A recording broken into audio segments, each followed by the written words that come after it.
Hello, my friends, and welcome back to the Rapid Rivals recap. Once again, we are here to deliver all the action from day one. And quite literally, have a timer up, boys. 10 minutes or less. And hey, I've got to say right away, Ship, the start of this show, how crazy was day one? Are you kidding? Day one was nuts. I mean, the very first match felt like a finals, but I know we got 10 minutes on, and so we got to hustle through this, buds. Matsy, quick, if you had one word to describe day one, what would it be?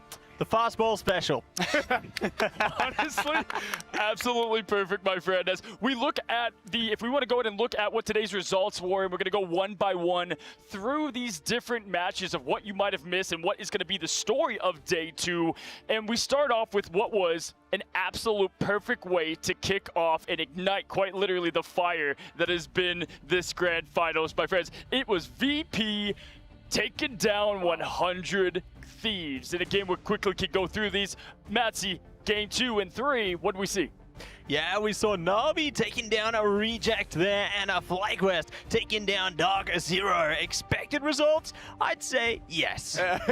And then Chopper Mag and Citadel. You know what? Chopper Mag looked disgusting. We'll talk about them more in a minute. And 100 Thieves versus Reject, knocking out Reject. But again, coming up shortly, DZ losing to Chopper Mag. That was cinema to me. I thought DZ had a chance at that, but Chopper Mag is a unique and disgusting team.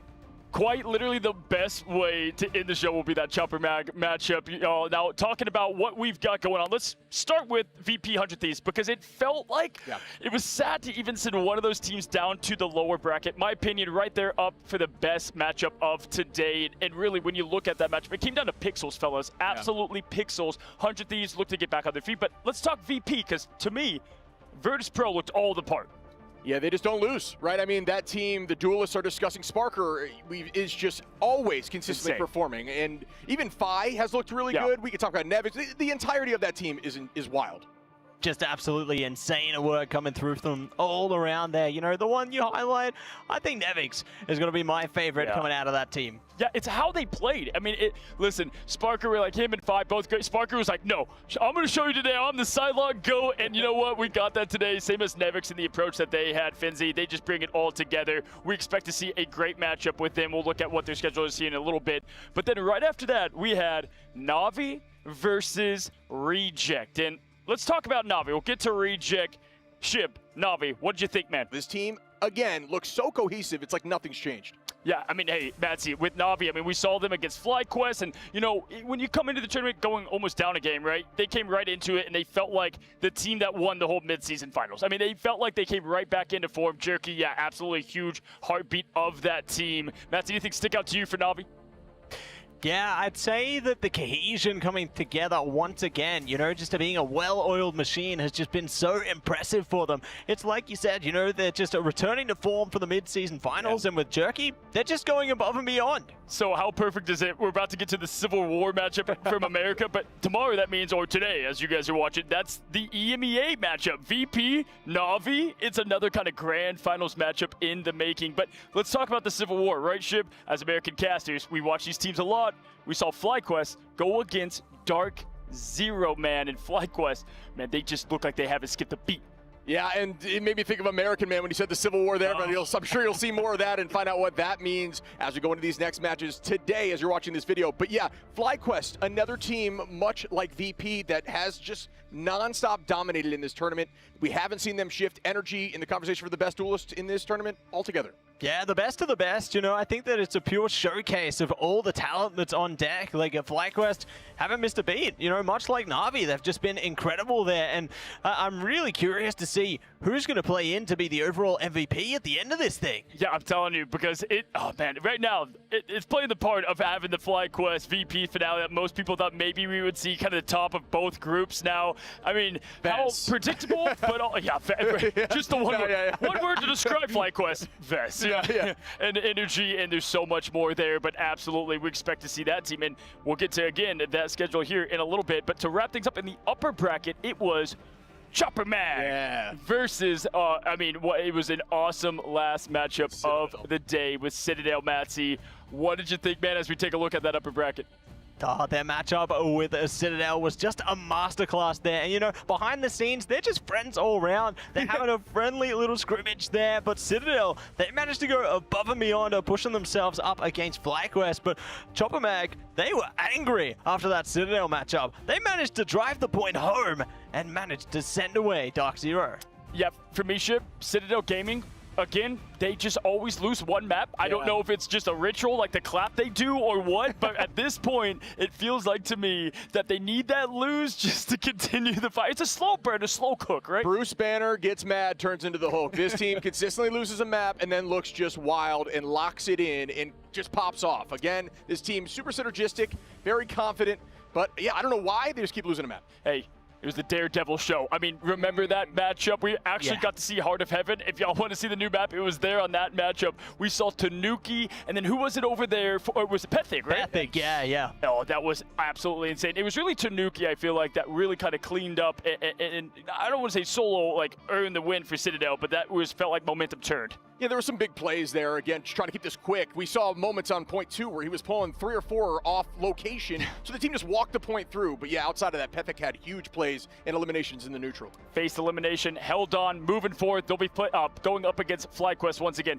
Let's go down out to the lowers. We actually saw eliminations, fellas, on day 1. So if you're watching, you're like, where's my team? Where's Reject? Well, unfortunately, we had to say goodbye to Reject as they went up against 100 Thieves. As you guys can see down on the bottom, yes, it was a 3-0. You know, 100 Thieves, like I said, it didn't feel like they deserved to be down there. And poor Reject, they happened to get the on fire Thieves. Yeah, I mean, we could talk quickly about Thieves. Thieves are waking up again. I think this team struggled a little bit there in those early stages. Now they're locking in. We could talk about the talent across the board with Terra, but I would argue that we're seeing a lot more play from even like Harvey in the background, looking insane. Millennia, Vinny, everybody's performing on that team, and obviously TTK and Terra. Yeah, really great to see them step into a resurgence there. You know, they had a slow start, but I feel like now they're starting to steal their run right back. Oh, steal that run, Matty. You should cast for it. Oh, wait, you do. Hey, listen, Reject, we do say goodbye to them, a team that I think, no one thought would be at this moment, and so definitely, tip of the cap to them for that, but also played great matches. Tough draw, by the way, going from Na'Vi to 100 Thieves, like, what? It's tough. It's definitely tough, but, great talent on that team. Don't let that 3-0 for you. They were close in a lot of those matches, right, fellas? And then guess what? We closed the day with probably the most poetic Cinderella story that you could conjure. We had Dark Zero, again, knocked down from FlyQuest, going up against Chopper Mag. And the best person to break down what that matchup was the guy who casted it, the man from the land down under. Matsy, what'd you see? Hey guys, what's going on? We saw some absolute cinema coming at us into that matchup. It was the revenge story from the group stage there. Dark Zero managed to power ahead 2-1 in groups there, and Chopper Mag, they were angry. They were hungry to take that series. Did I expect it to be a 3-0? Hell no! And they took it all the way home. Yeah, listen, a Cinderella story no longer. Bracket busters is what they are now. Bobo got to interview him on stage if you missed it, man, tearing up because he said, no one knew who I was. I was nobody. Now I'm somebody, and same as Chopper Max. Somebody signed this team, right, fellas? Yeah, somebody has to sign this team again. We've, just reiterated it there, but an unsigned team this deep in the tournament, it just blows my mind. I cannot believe it. So much talent, like you mentioned, Bobo. He's also in that conversation. He was playing so many different heroes today. Shout out to OCE, only having one team, and now both midseason and now making it to where they've gotten. Now let's take a look at the schedule going into tomorrow. Keep in mind we have to see some results go on, right, to find out our final matches. So right here, right now, VP, Na'Vi, as we discussed, what an insane way to open that up. And listen, I want you to break down, Chip, FlyQuest, Citadel. FlyQuest, Citadel, huge names, huge talent. Who comes out on top? Who goes down to the lower side bracket? I don't know. My money, I got to stay with Fly, America's region. Yeah, and I believe Chopper Mag will be playing the loser, correct, of VP Na'Vi? I believe that is the case, yes. So do you think, Chopper Man, it's like they're just on fire. What's the secret sauce? I think it rhymes with low, low, whoa, whoa. What's the sauce there? Low, low, whoa, whoa, Bobo. Yeah, Bobo. So once again, guys, an awesome schedule for you all as we're about to kick the show off as you're watching this, as time's ticking down. Again, want to say thank you guys for coming to the Rapid Rivals recap. Day 2 is set up to be just as good as day 1, yeah? Absolutely. Looking forward to it. Any closing thoughts, gentlemen? I mean, just to shout out quickly, I got to say DZ, I think this team just needs a little more time to cook. They are really, really good, but just could not push through today, losing to Chopper. Yeah, one and the same. A big shout out to Rejects. You know, they had such an impressive run through the group stage there. It's disappointing that their story must come to an end here into this tournament, but I don't think this is going to be the last that we've seen from Reject. Well, folks, is it going to be the David or the Goliath? Is the Cinderella story going to continue? Will we see as much hype as we did day one? That's an absolute promise and a guarantee. So grab the popcorn, get comfortable. It's going to be an amazing day. And thank you once again for coming for our quick Rivals recap. They come for glory. They lead with immortality. It had to be this way. There was no other way it could be. These are the best of the best. One warrior up against the world. Good start. Oh my God. What a start to the finale. The fight is going to happen right here, right now. Will they stop this? Will they end this and try to push through? The push is 3.4. Which ones have what it takes to become the best of the best?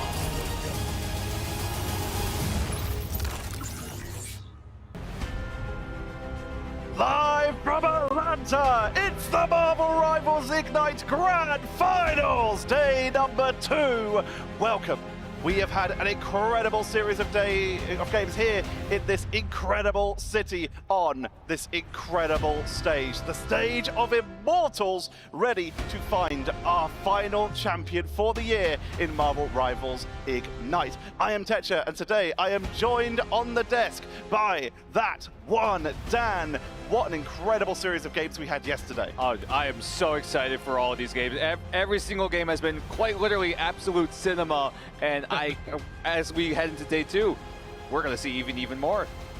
And I am also joined by the one, the only, it's Ryan Central. Let's hear the same opinion from you. What stood out for you yesterday? It was just how quick the pace of these games have been. Like, now we're on stage, now that there's elimination on the line, we go from 6 teams today to I think 3 for tomorrow. They're going to be dropping like flies, but we're really finalizing who is going to be the best team for Marvel Rivals esports event with Ignite this whole season.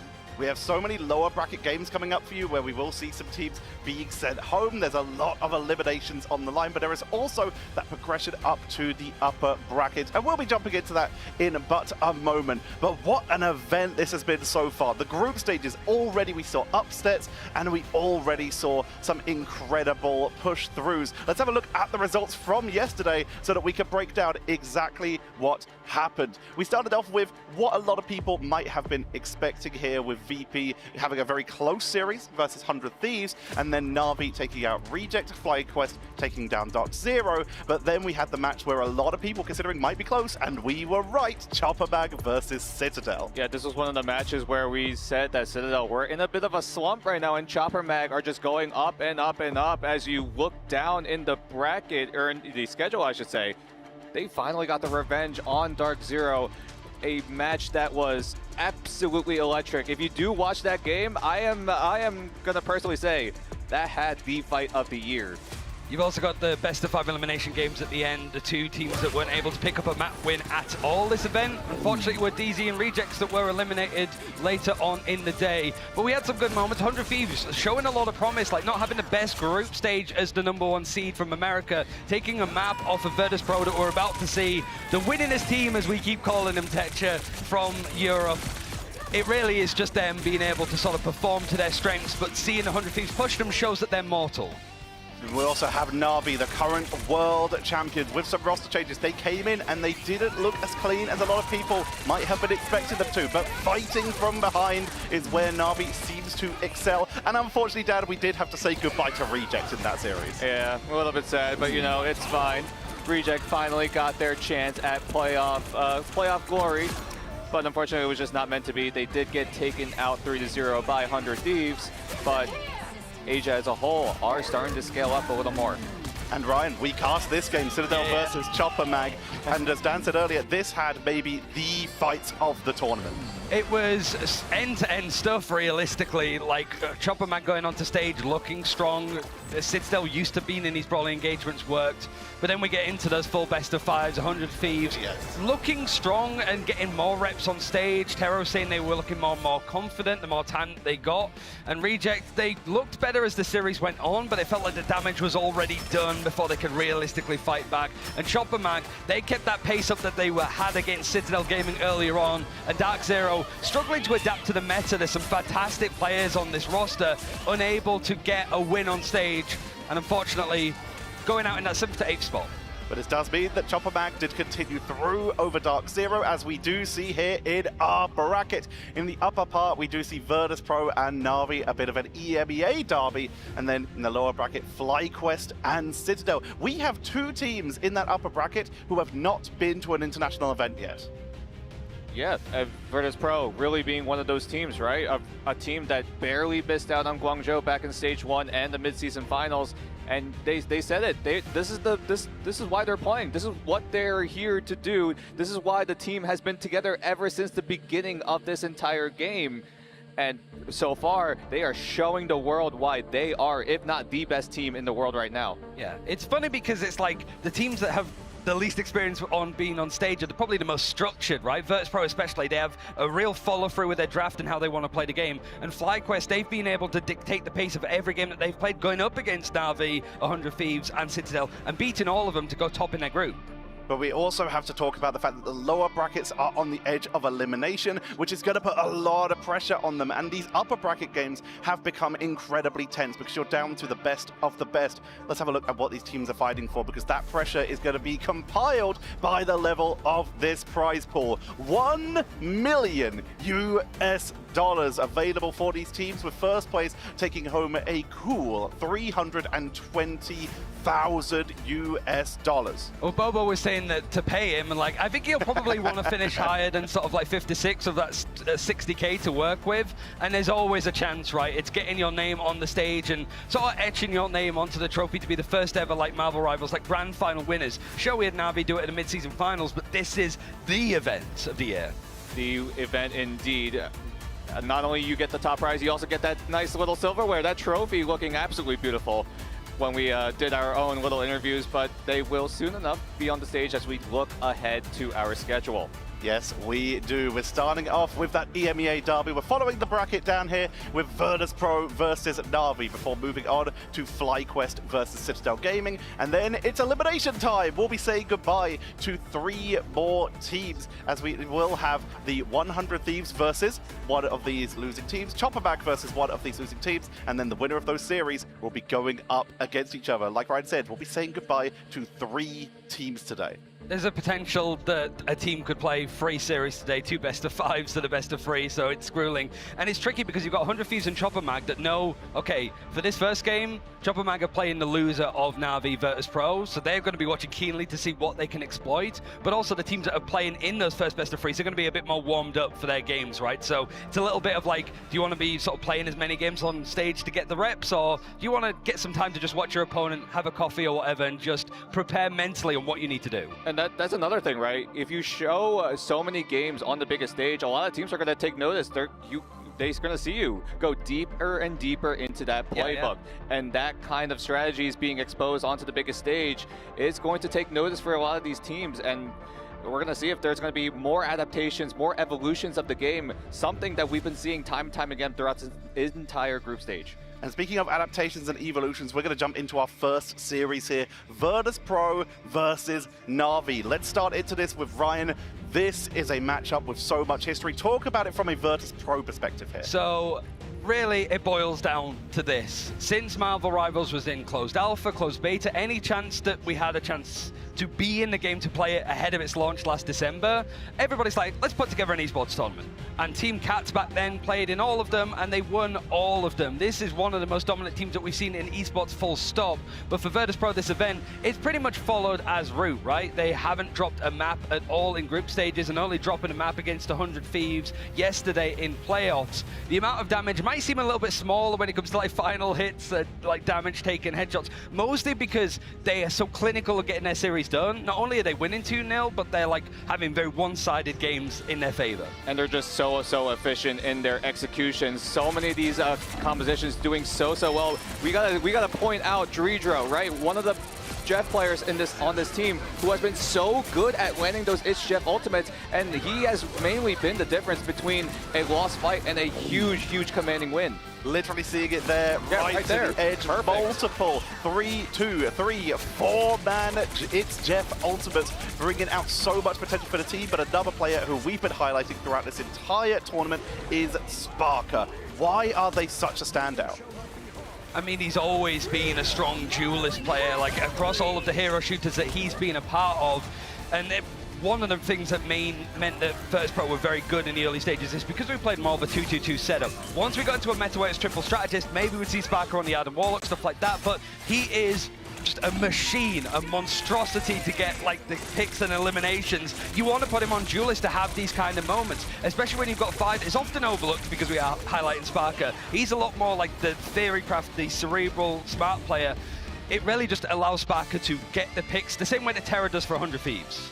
But now we're going to be moving on to the other team here. While Virtus.pro, every single tournament that they have been able to play in, with the exception of Ignite Stage 1, they have won. But the fact is, because of that Ignite Stage 1, they did not make it to mid-season. Right. That was won by this team. Na'Vi coming in at the time Brad Esports, now as Na'Vi. They are your current world champions. But Dan, while they fought through the lower bracket in that mid-season, they've also not had the easiest run here. Yeah, the road was definitely very bumpy getting here into the grand finals. It looks a lot smoother now, but getting here was very turbulent. Na'Vi being the defending champions. Some teams straight up forgot that they were the world champions, and they were the ones also innovating the current meta, or at least back in the meta, back in the mid-season finals. They were the first ones to utilize the reworked Jeff to its full potential. And now coming in, they're not as influential as the current meta, but now they are looking to be online and ready to go. So Ryan, I asked you earlier to break down the history of these teams from a Virtus.pro perspective. I'd now like you to start from a Na'Vi perspective, because they have a very significant title versus Virtus.pro. The team to first ever take a series against them. We've sort of said that Virtus.pro went this longest distance by being undefeatable. But Dan, seeing as you got there, close your eyes and imagine this, right?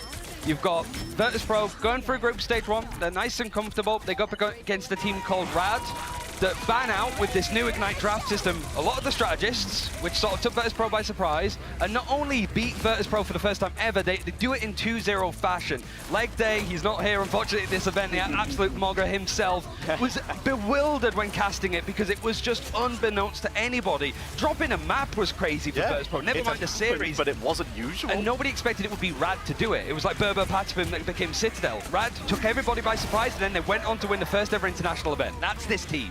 And that's absolutely shocking, right? Being able to find the crack on Virtus.pro. And I don't think Virtus.pro were able to really recover from that after taking that loss against Rad. They just went on a downward spiral, but now they look to be somewhat fine, and now they're back on the biggest stage.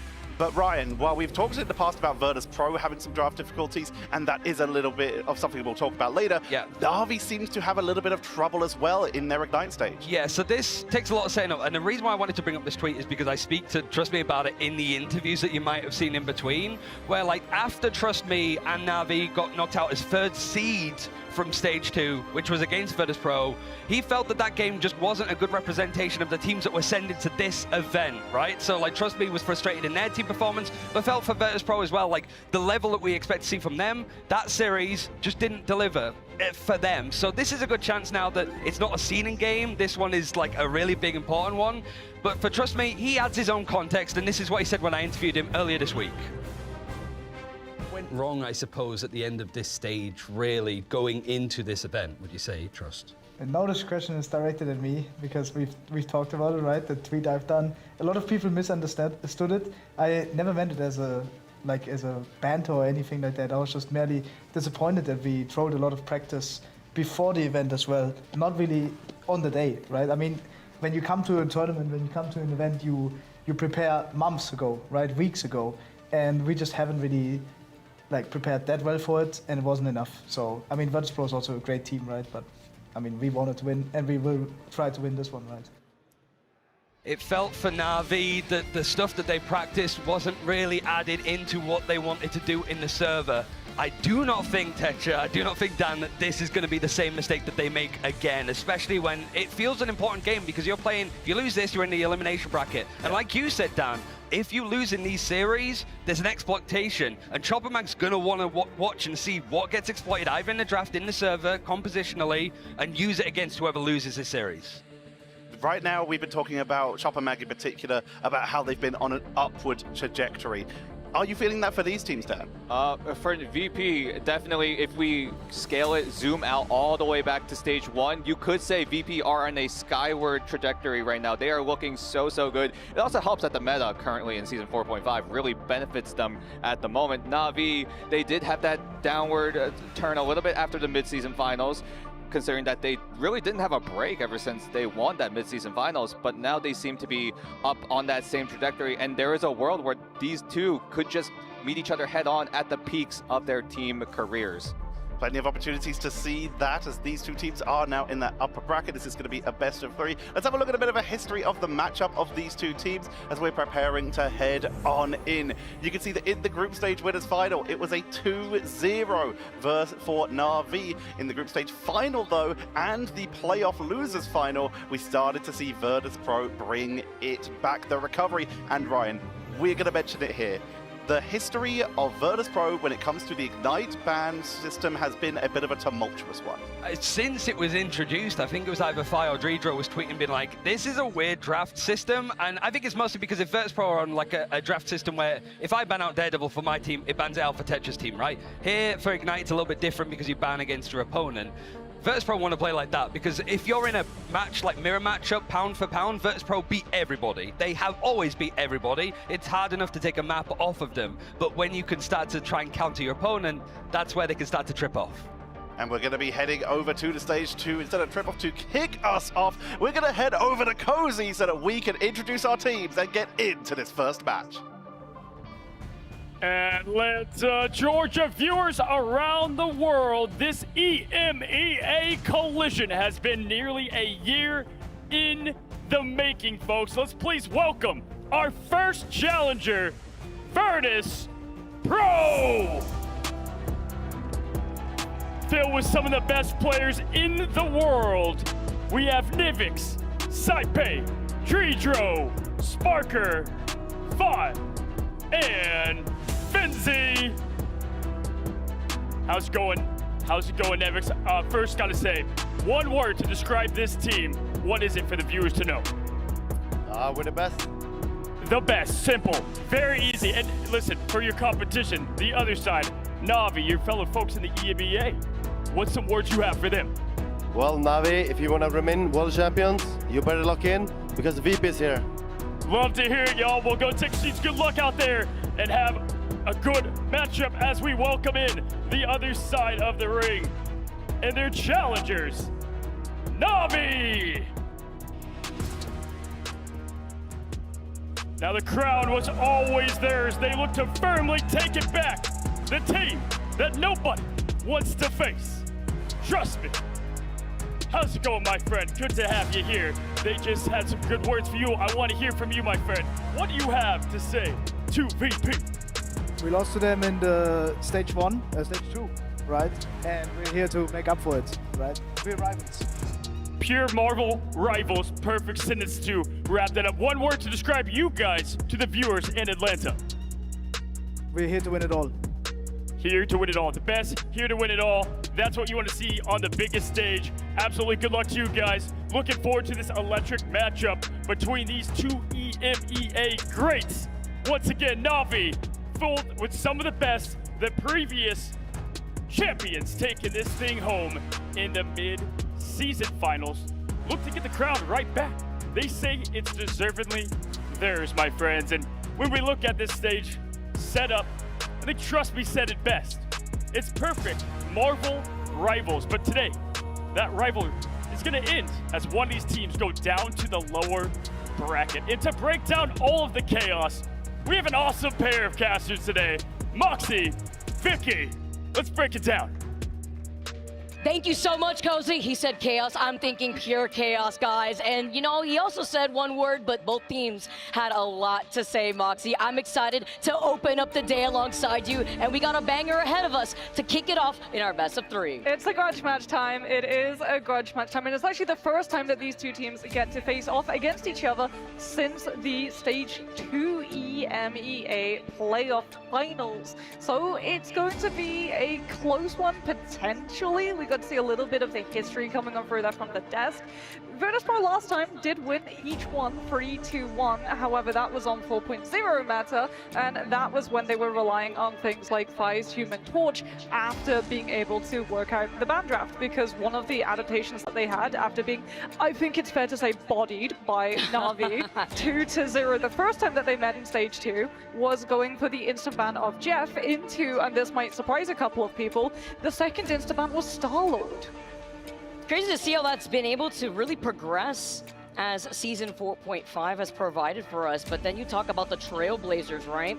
Looking between these two teams, VP, a lot of revenge here that they're vying for. They're looking to take control over this series after they were cut short from that mid-season finals, from qualifying into China. Now back with a vengeance.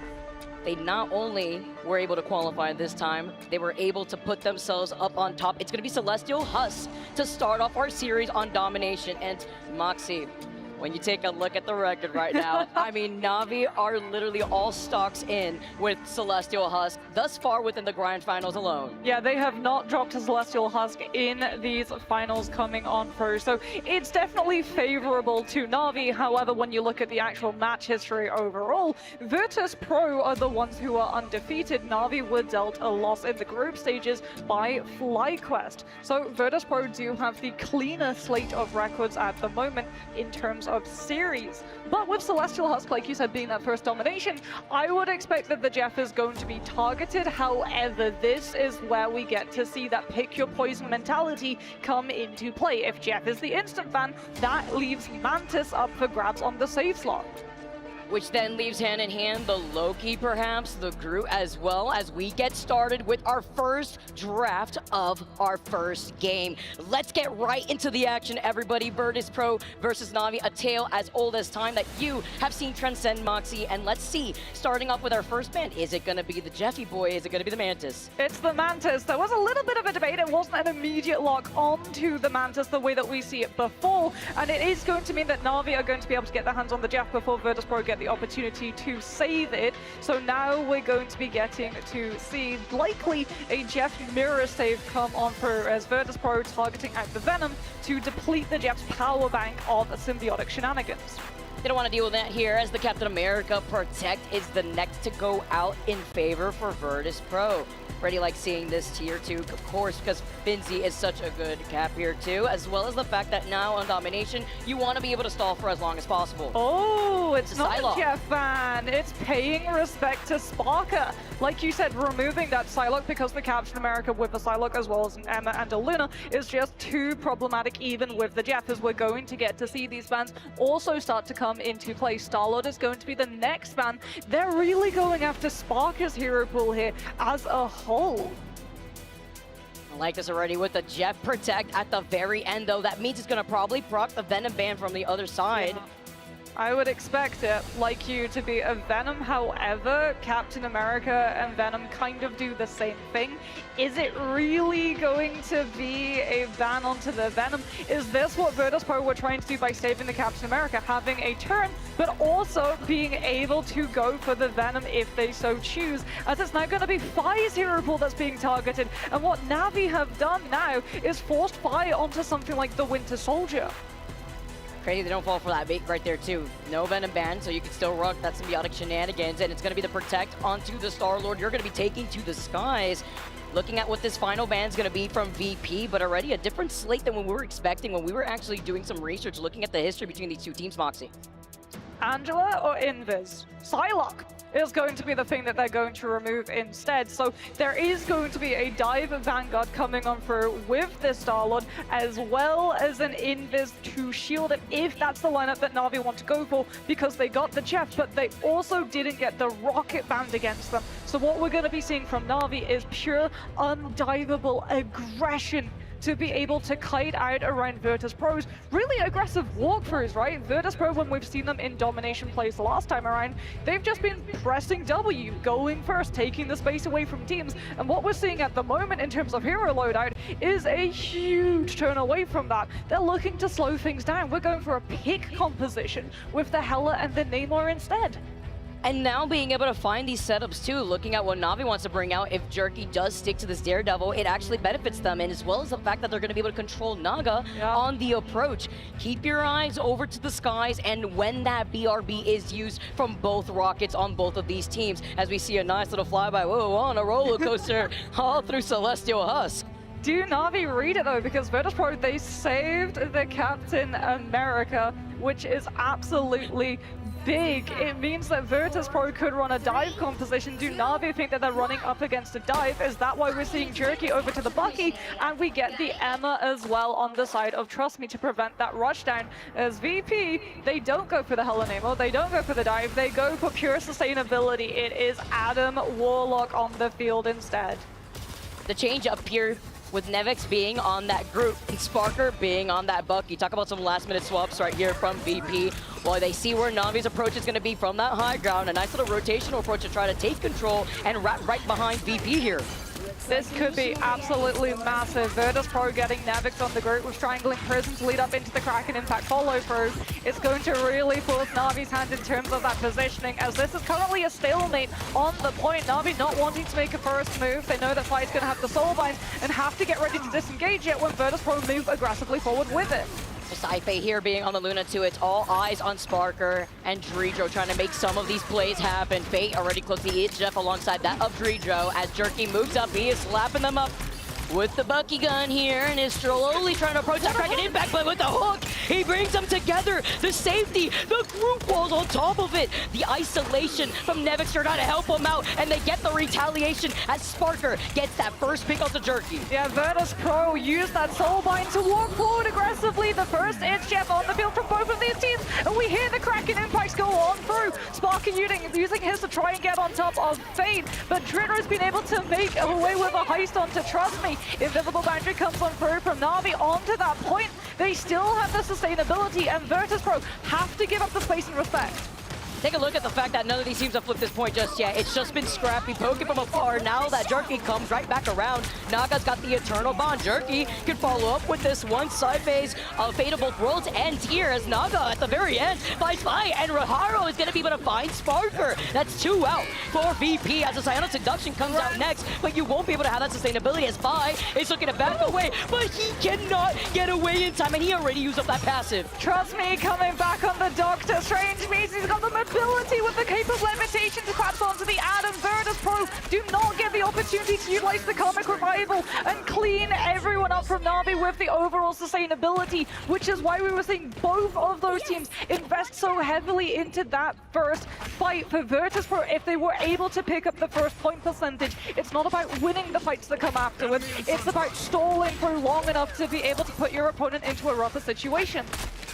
Forcing out these ultimate rotations as Trust Me's about to get that Eye of Agamotto, but look at Nevix, look at Fi, who's going to be able to have that Karmic Resurrection shortly. Drito too with the It's Jeff already has it online to match that with Fate. As they drop down, they try to contest right there over to the side here, but keep your eyes on Trust Me as he tries to go in, but he only finds Fi. Nevix brings them up together, but it was Trust Me who had pushed forward. He's still alive somehow as the It's Jeff comes in. Yeah, Dredro dodges the cast of Eye of Agamotto while also supplying the 100 heals per second, and Fate has been able to get away with the group, but the angle is not correct. He at least has removed Nevix from the fight temporarily, which means no group walls to be able to try and act as a cover between all of these opening shots from Jerky on that Bucky. Lucky, who does have the Kraken Impact ready to go. It's Sparker who comes through from his first level 1 crook, utilizing the Invis boundary, and that slow is good. Leads into the Trooper's Fist, and Nevix is left behind enemy lines. Do Virtus Pro commit the revive? Yes, they absolutely do. Karmic Revival comes back through. They think that this is winnable. The hook,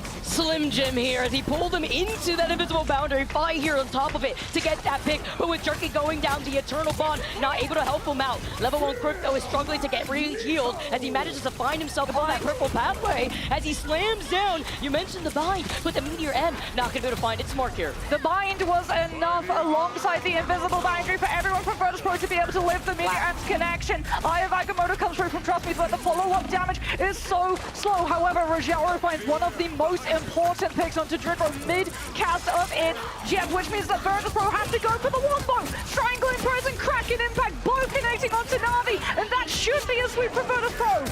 Off the 3K, Sparker, he gets hooked there, but it doesn't matter when he has the potential and he gets enabled. He finds 2 back to back, and it's that final reset just to back away and get up on the high ground to stuff up Na'Vi as they were already at 99% Moxie. VP, they had finally flipped that point in their favor. Virtus Pro are going to be pushing a little bit more aggressively forward instead of holding on to point because they have a lot of point percentage to make up for. Plus, they want Fi in a position to be able to poke and build up the Karmic Revival as fast as he possibly can because Na'Vi, trust me, is on the grid himself now. They're looking for the wombo combo to just sweep Virtus Pro's side and get the overtime back into their control.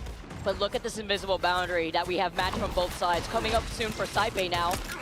Level 1 Crook looking at Jerky currently as he's trying to get another hook. A nice repositioning from behind those crates as Jerky's not trying to overextend. I'm loving these walls that we're currently seeing from Nevix as he holds forward. The invisible boundary called first though at the hands of level 1 Crook, which means VP will have a lot more time to work and they're about to get that Karmic Resurrection. Soulbind comes on through. Virtus Pro get the space off of it to set up the Kraken Impact, and it's going to be all of the space cleared off of the Psionic Seduction. Na'Vi have no choice. Stand in position, fall to the Winter Soldier, try and disengage and lose your players later. It just has to be a fast reset to stop Virtus Pro from picking up too much point percentage. Remember, Na'Vi were originally at 99 when VP were at 0 when they flipped the point. Now look at this, going into another round, another fight, and Na'Vi, they have almost 5 of these ults here, looking at Rojaro and that Meteor M. Trust me, moving up here on the high ground, and look at Nevix's positioning too, with Jujo also having the It's Jeff. Fate could be massive in this fight too. It's Jeff to be able to find Fi's res position and take them all off of the map when he's still got the self-res. Strangling Prison leads up into the Kraken Impact. Dridro's going to be utilizing his ultimate, but it's Fi that we're looking for, and it's Fi that Na'Vi are going to be looking for. He brings Saipe back into the fold. The sustainability is going to be that the Strangling Prison is not blocked in time by Rogero's ultimate, but Na'Vi are still losing players even through the Eternal Bomb because Spark could find the reset. And he's still got his ultimate, but he gets taken down. He said that was my Jeff at the very end here. He was trying to find out Fate when he heard the It's Jeff, and it's gone here for Groot as he can't do anything about it. Fate follows up. He gets the 2K, and now with Na'Vi looking to flip this point back in their favor, it's 99-99 with the Puerto Rican test. Fi brings himself back in with the self-res. Sparker and Jerky both on the Doctor Strange so that the players can get their numbers back in, but Virtus Pro are missing Saipe, missing the ultimate to be able to stall, and that portal will close before the Invis woman can come back into this fight. Na'Vi still have level 1 Crook on the field, about to hit invisible boundary of their own, and this one's going to be uncontested as it comes on through from Saipe later, which means that Na'Vi have the later sustainability. It's just a matter of pushing Virtus Pro off of the point onto the side. It was a Venn diagram here. Level 1 Crook getting stunned temporarily, but look at Trust Me. He's going to bring them all together with that Groot hug as Nevix throws out on the Venom. He'll be soon having that Feast of the Abyss as he brings them together. Doesn't find the extension that he wants. As Fi gets taken out, Nevix needs some follow-up help here with the anti-heal, with the Venom ultimate, and with the Silent Seduction from Vinci. Look at Rojaro, he's got that Meteor M. This fight is still going. Overtime fight, still taking away. Fi comes back on the rocket with the BRB, but Na'Vi were able to hide around the Emeralds, but with the pillar, Eye of Agamotto comes on through. Jerky takes himself to the sky to avoid Dridro's Eid and manages to take him down. Fate now gets his own It's Jeff. Can Virtus Pro avoid it? Na'Vi are in control of the point. If one of those players gets eaten, it is overtime over, and we go into the next round of Celestial Husk. 1 round up for Na'Vi. If that didn't hint what we're in for our first series of the day, how long did that overtime fight last? A minute and 45 seconds. Yep. I mean, Adam was in play.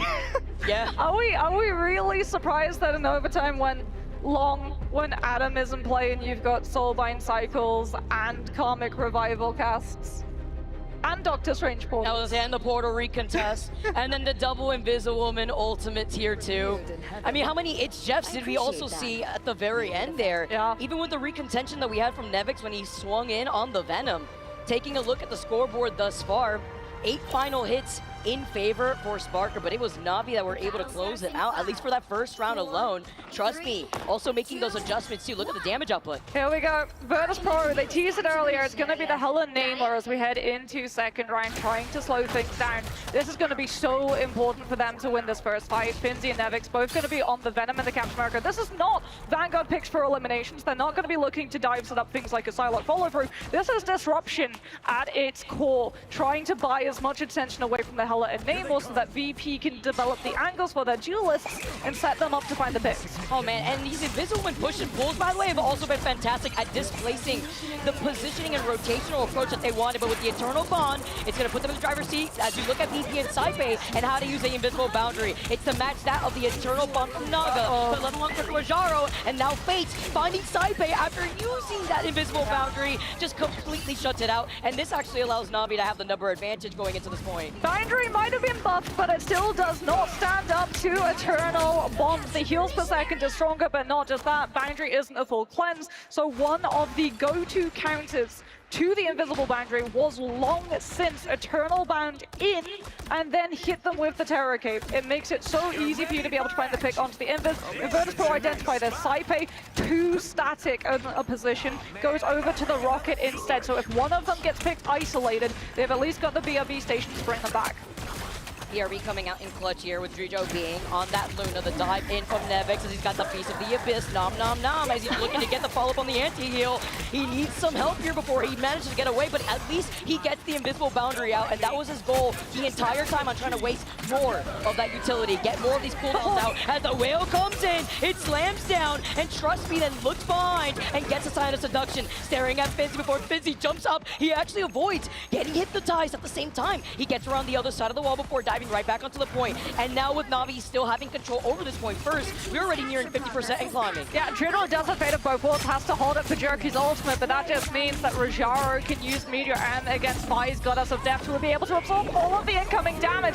There it is! Both of the ultimates coming through at the same time as Virtus Pro were able to push Na'Vi off to the sidelines and finally secure themselves point objective control. Jerky waits for the ultimate, what a freeze! Into the follow-up eat, however, and Fate is able to save his Winter Soldier and grab Drigo in one fell swoop. You know, they got in the dab up here too, the follow-up together off of that freeze, but Fate, guess what? You can't get out of that cave as Drijo has your number. Level 1 Crook now is going to be able to follow up to get Sparker as Nevix is looking for the reset, Beast of the Abyss, before trying to kite away. Jerky got hit by that originally, but again, it's another situation where you don't have Sparker there to get the follow-up with the whale. You also don't have the pre-developed angles because Na'Vi haven't full disengaged this fight, hence why they're continuing to fight it out. Freedom Charge is going to get popped on the side of Virtus Pro, but Na'Vi just dropped the invisible boundary directly onto point, and Virtus Pro have no choice but to send the Captain America directly into it. Sparker is going to be back on the field, Trust Me falls, and that's one of the buffers from Na'Vi to hold their position. Horn of Proteus is called in, but so too is the shield from Rajaro called into play, and only now does Sparker find the elimination onto Jerky, pushing Na'Vi back and finally allowing the Hella and Namor to stabilize into the next engagement. There she blows, and with the Squid getting that finishing blow.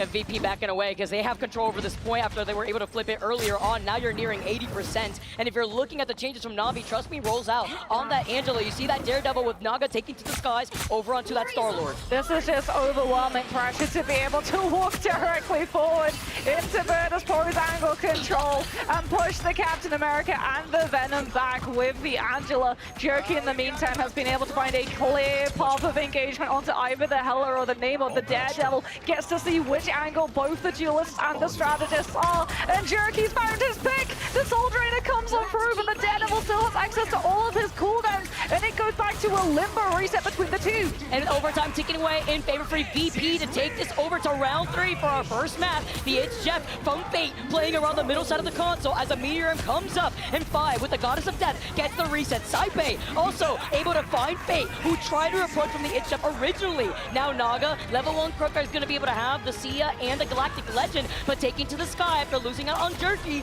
they have the number disadvantage. They bring Naga right back with a BRB thanks to Crook at the very least, but VP together with this Hela Namor is so difficult as they jump in through the portal, looking at Na'Vi and trying to recontest. Teleport has been set up for the Starlord to get back in, but it gets broken almost immediately. Sparker getting pressure because he's got the Horn of Proteus. Portal's already called in. Level 1 Crook also onto the rocket. Every single overtime shenanigan is currently being invested on the side of Na'Vi so they can try and revive themselves, but the Tidal Dirge slow manages to catch Na'Vi's backline, and Virtus Pro just get to play aggressive, but trying to hold on to this Labor ultimate to have going into the next round. They're not thinking about this round because it's already done. Virtus Pro clean up, and we go into a full 3-point Celestial Husk.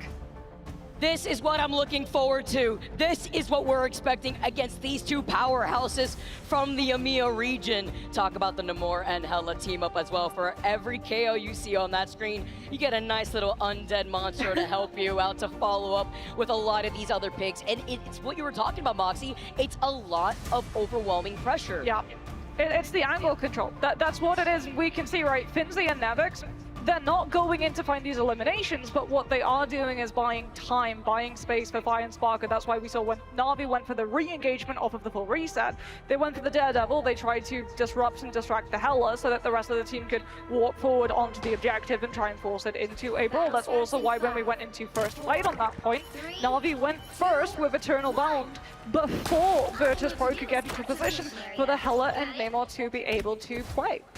Those 12 final hits too, by the way. Sparker, he is feasting.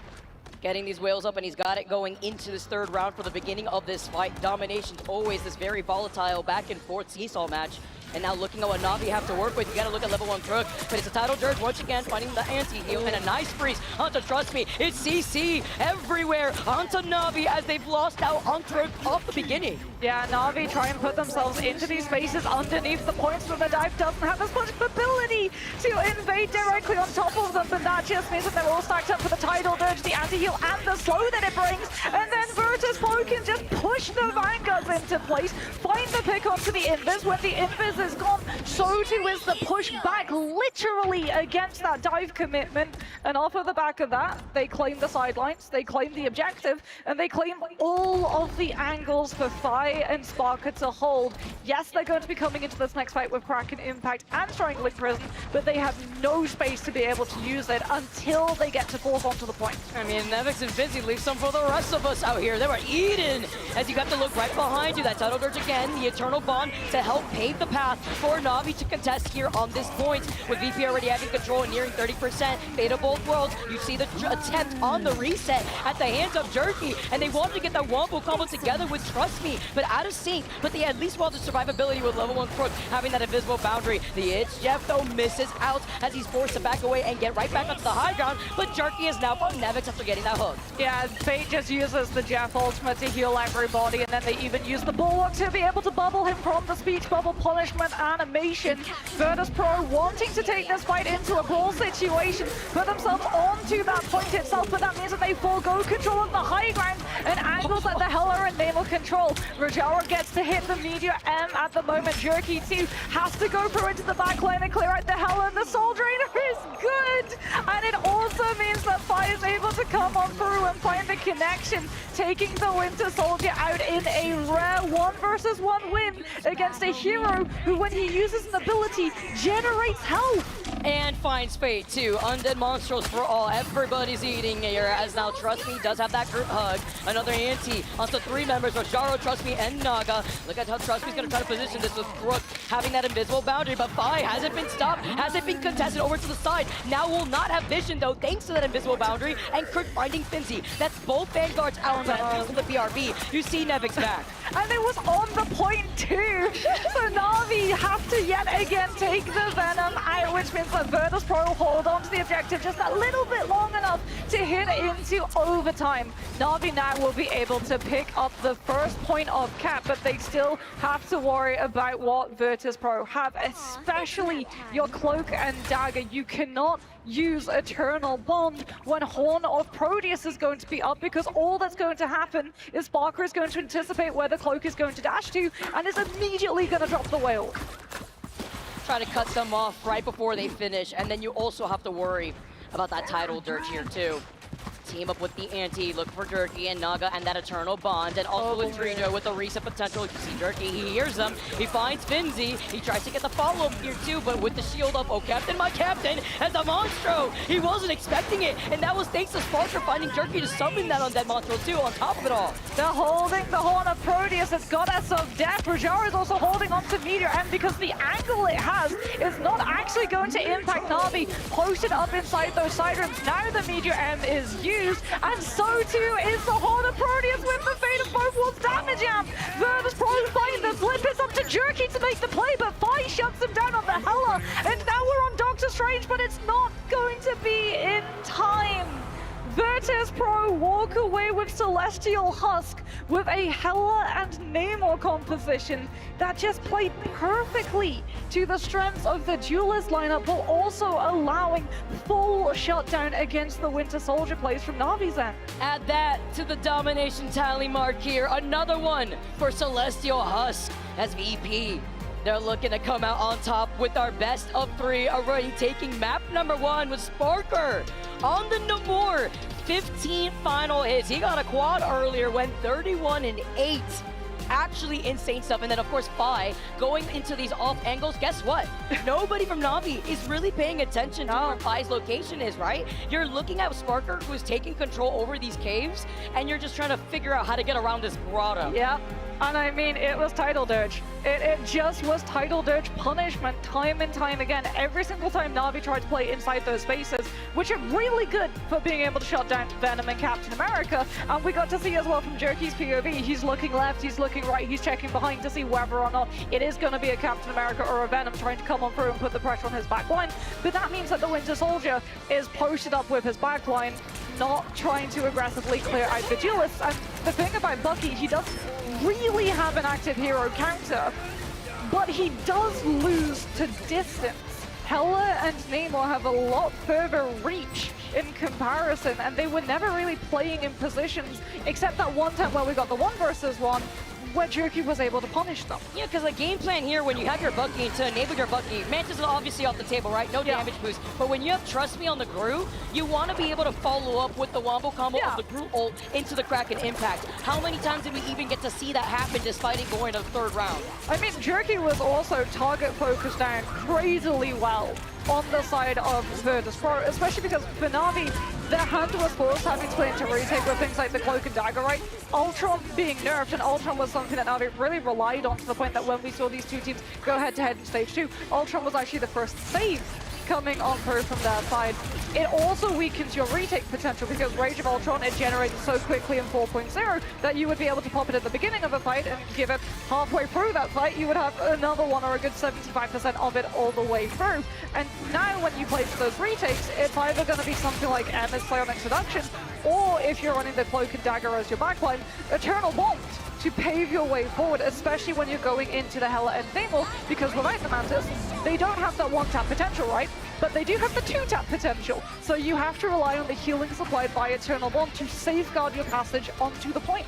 Also, that Horde of Proteus put in so much pressure onto Fate being on the Jeff that it also forces him to play a certain way, to play almost a little scared, right? Yeah. You can't get away with using the It's Jeff as often, kind of taking away from the win con that they wanted to go for when they had protected the Jeff in the first place. Who would you even try and go for on the Jeff? Because Fi's going to be able to dodge it with the Astral Flock.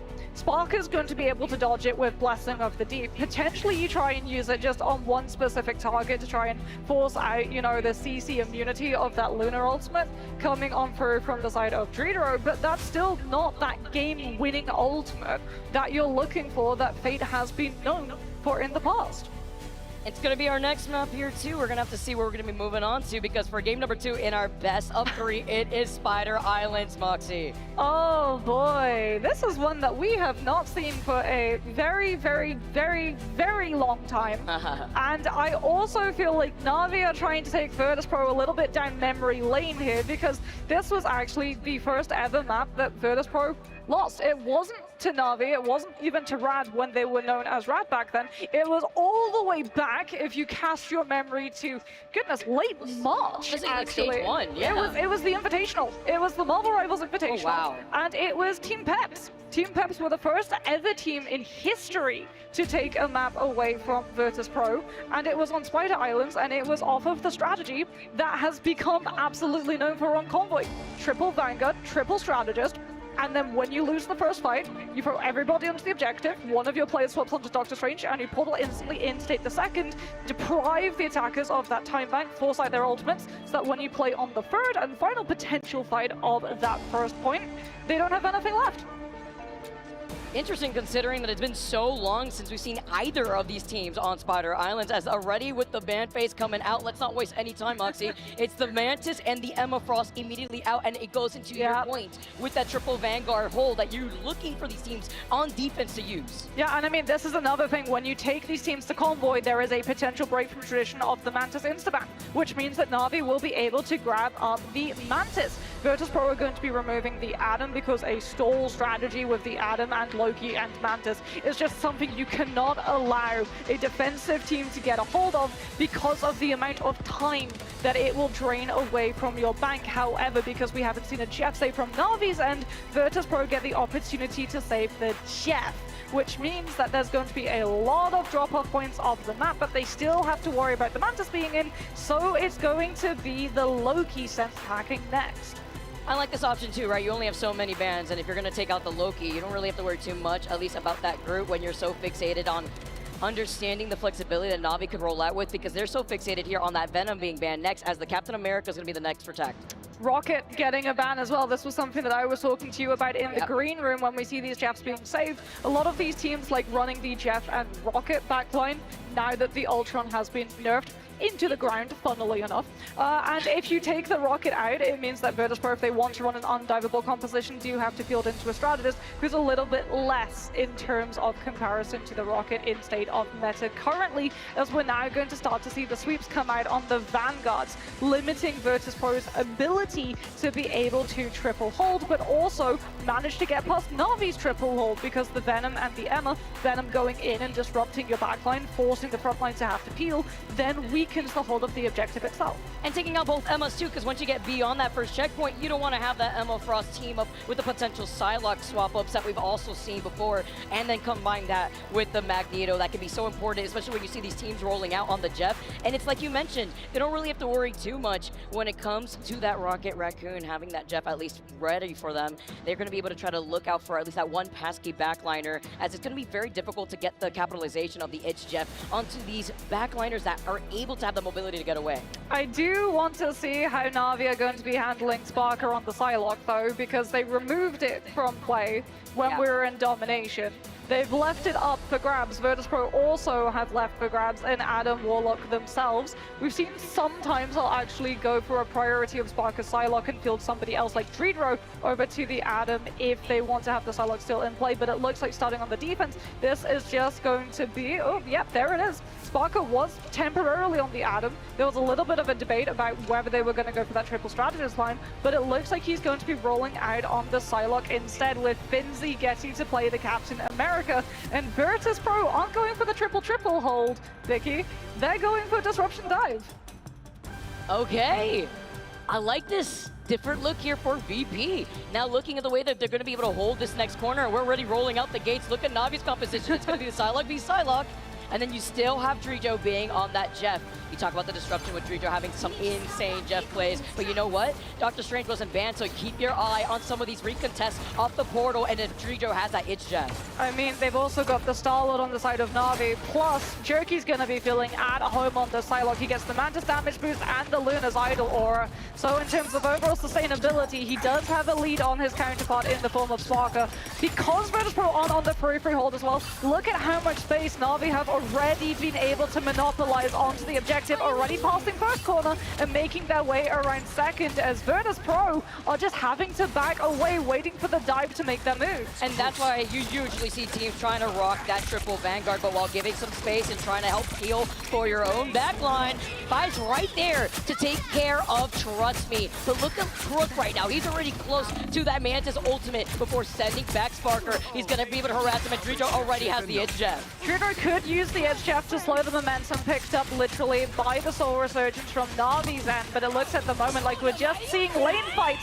Down to the Butterflies is first. That Soul Resurgence isn't going to be enough on its own. The stack has to come on through to be able to keep the players up through it. Good invis. Boundary almost punishes Jerky as well with the grab, but they don't manage to find the elimination, which means that this could be devastating. Dance of the Butterflies, but the picks just aren't there. It's just the bubbles as well as the stack coming on through from both the Invis Shield and Magneto. Means that they hold themselves, and it's up to the Stalwart ultimate instead to finish everything off. It cost a lot of ultimates, but Na'Vi managed to push, and because it wasn't a triple hold, Virtus Pro are left with one fight left before we head into second. And Fi's already swapping over to the Daredevil here too.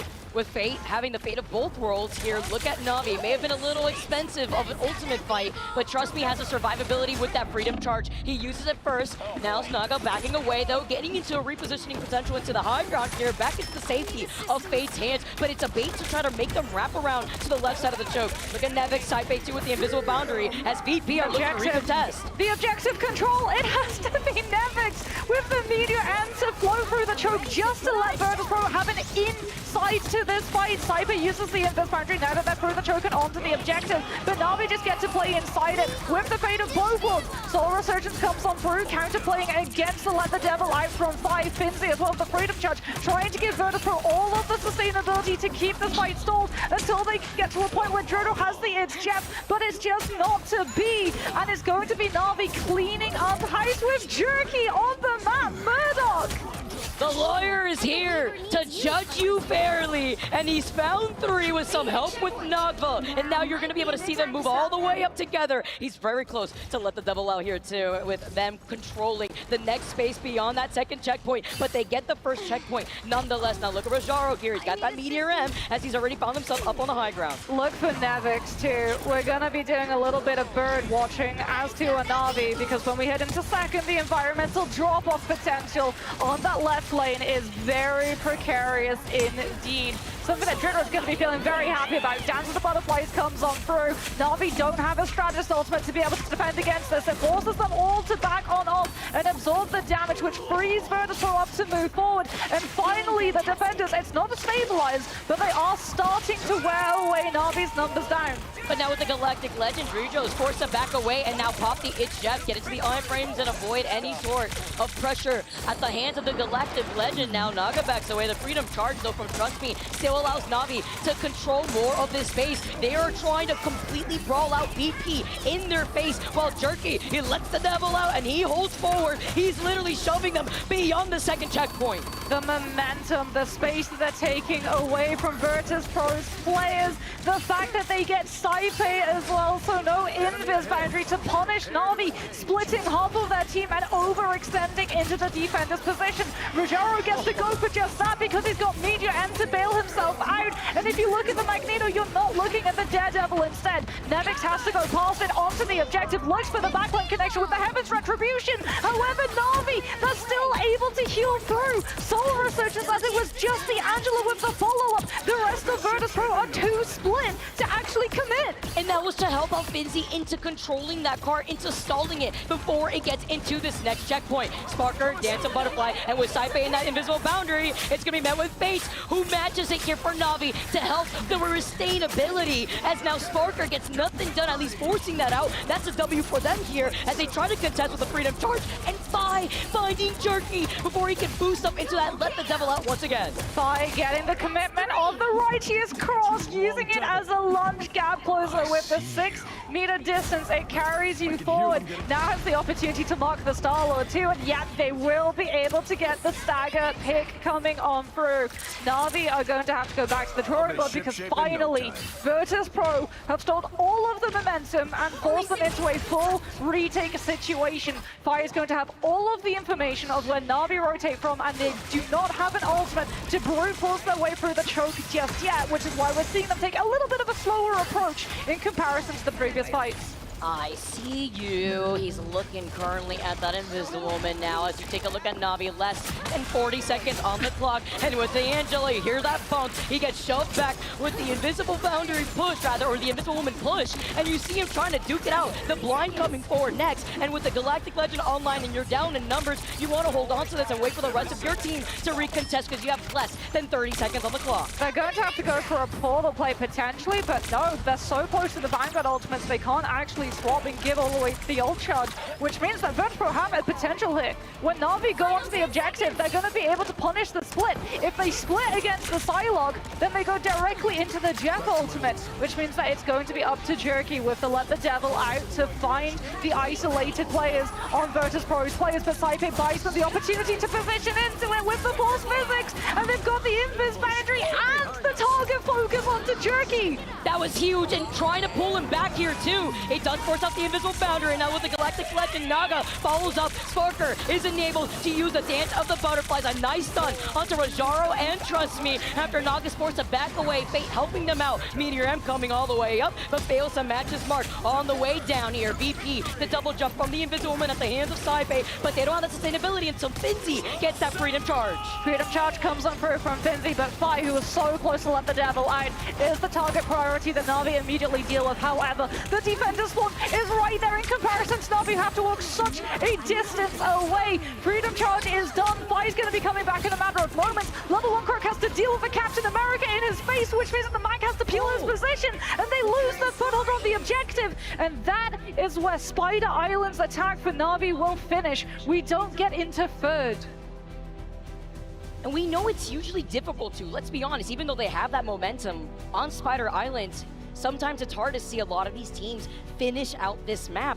Get that payload to the finish line. A beautiful hold, but even more beautiful recontention after making the adjustment that they needed. We saw that Angela really disrupt a lot, but specifically was able to get these follow-ups on the dive composition that they wanted to aim for. Yeah, I mean, Nevix was just making so much space on the Angela, right? He was going in, it was the beginning of the fight, knew that he would get hit with the Force Physics coming on through from level 1 Crook, but he's got the shield to be able to survive the after effect of all of that incoming damage, and they just used it as an umbrella. It was a smokescreen.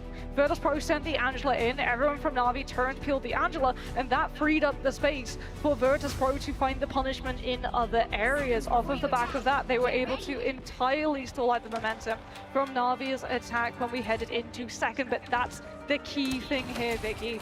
Na'Vi got through first. We've seen so many full holds coming on through on Spider Islands, and when you look at what Virtus Pro have access to, the Vanguard line has been cleaned. Aside from the strategist healing output that we're currently seeing. Crazy now, Na'Vi. Gonna be holding onto this defense while VP rollout. Look at Nevix, is not a drill. We're seeing the Thor coming out once again as Nevix was popping off on the Angela, but it's to break through this chokehold as Na'Vi, with Rajaro being on the Captain America, trust me, being on the Angela himself, Jerky was getting pushed around with some whiplash as the Invisible Woman pushing, pulling him. Level 1 Crook is able to find 5, but it's a nice trade-off. Na'Vi not going to be going for the staple free hold either. They got the Mantis through the back wrap. They want to be able to use it on duelists, the Star-Lord and the Daredevil. Is trust me, getting taken down early is going to potentially force him onto the fringe, but no, he's going to go over to the Angela instead. But still, Virtus Pro, because it wasn't a free hold, just the way we saw when Na'Vi were attacking, already sweeping around the first corner. Climbing up on top of the roof though. Looking down at the rest of VP who are forced to play off this low ground. Invisible Woman shield right here. We have Spate together with the Mantis. Crook already has that Soul Resurgence ready to go. Gonna be able to boost everybody into position, but with Fi going down, they have the number advantage if you're looking at Na'Vi. He's holding on to it for right now as the Invisible Boundary is gonna come in clutch after they've lost out on Naga. That's 2 down as Sparker on the sidelock comes in to clean up shop. The It's Chef next from Drijo. Na'Vi just not able to do like Sparker. Currently, it's just not going to be able to take level 1 Crook off of the map, but it did pronounce the Soul Resurgence from their side, and off of the back of that, Virtus Pro will be able to pick apart these isolated players. As Na'Vi going to have to go for a full regroup, the grounding as well is going to be able to secure the elimination onto Trust Me, and VP are coming into this next fight with win conditions in play. They've got setup, they can wombo combo down to the butterflies with God of Thunder. Na'Vi don't want to give any opportunity for Virtus Pro to position around those. They teleport directly into the thick of things. Finally seeing the teleport reap contention here too, as Finzi with the Freedom Charge helps with the survivability. Fate, Invisible Boundary, but VP have everything to work with. Let the devil out as they try to control the space. The Galactic Legend, but it is Sparker and his playground together with Fi. They're looking to clean up what is left of Na'Vi. Rajaro, only so much you could do with a Freedom Charge.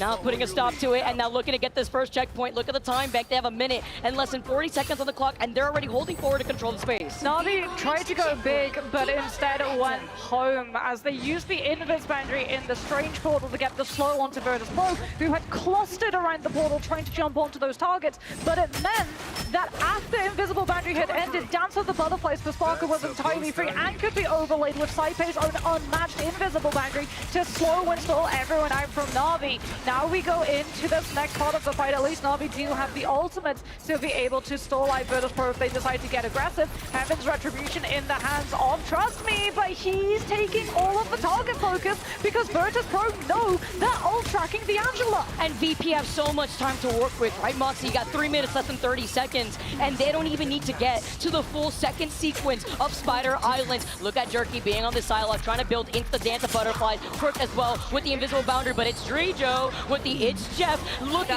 to gobble them up, but it's the insurance policy, the Dance of the Butterflies to put a stop as they find Drijo, they find Finzi, and Na'Vi get to replant their feet on this defense. Yeah, Dance of the Butterflies at least isn't used solely against the It's Jeff. It is close enough to the other players from Virtus Pro that Na'Vi are able to push forward off of the space created by Jerky, and like you said, momentum has now been slowed. This is where we saw Virtus Pro really able to stabilize their hold.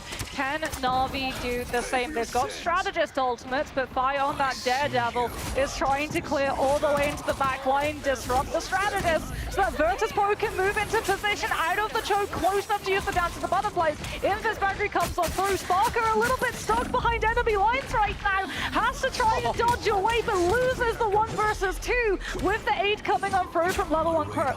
Wasn't expecting it. Literally looking to his left just to find himself on the other side of that Daredevil. Meteor M in the hands of Rajaro, as Trust Me has that Freedom Charge, but looking at VP, they're playing Ring Around the Rosie with this middle Pride Rock, as now the Freedom Charge first is activated from Finzi. The building comes collapsing down, roof all over their heads, as you see the It's Jeff, the Meteor M, to try to find that invisible one, but with the double jump, manages to get away, as he finds 2, he sends him down, and it is Nevix and Fi who are the victims, enabling Na'Vi here on this defense. Fate is able to come on through with the eat onto 2, and Na'Vi still have their feet planted firmly on the defensive grounds of second Spider Islands. Fi does have to let the devil out, Drijo the It's Jeff. When level 1 Crook uses the ultimate, how do Na'Vi deal with it? They're just gonna go aggressively forward to force the Invis Boundary from Saipei, but Drijo wants to go quickly before Na'Vi have any way of shutting him down. He gets the eat, he takes them off the map.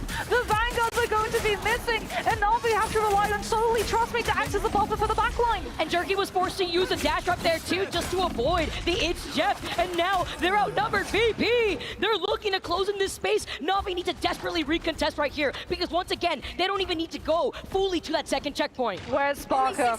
Where's Fi? Are they going to go aggressive and force Na'Vi into using the Invis Boundary off of the objective so that they don't get the heals on the point itself? There's the Let the Devil out. Dance of the Butterflies from Jerky's end though punishes the spread from Virtus Pro. Half of them were pushed up trying to catch Na'Vi on the respawn. And now that really only leaves Taipei here to help sustain the rest of VP isn't enough, with Sparker having the Dance of Butterflies, with Rajaro getting that next following pick as Finzi goes down. Look currently at Fate, who has the Sia, and this is a big swap up because the Rocket will have that BRB for this fight. 30 seconds left. Sparker, an unmatched Dance of the Butterflies with no strategist ultimate other than the Cosmic Yon Amplifier on the side of Fate. Na'Vi use it aggressively first, taking the space against Virtus Pro. Pro. The Dance of the Butterflies is up, but the follow-up is lacking because the Cosmic Yawn boosted damage from Na'Vi already swept the numbers from VP. Fi has to swap over to the Strange. We're on the 4 seconds. He tries to go forward and counterplay the portal cast with the Daredevil, but Virtus Pro still managed to get the cast. It's the Vanguards instead looking for the body block, but they make it through. And it's a pushback from Saipei just to enable this portal play recontest.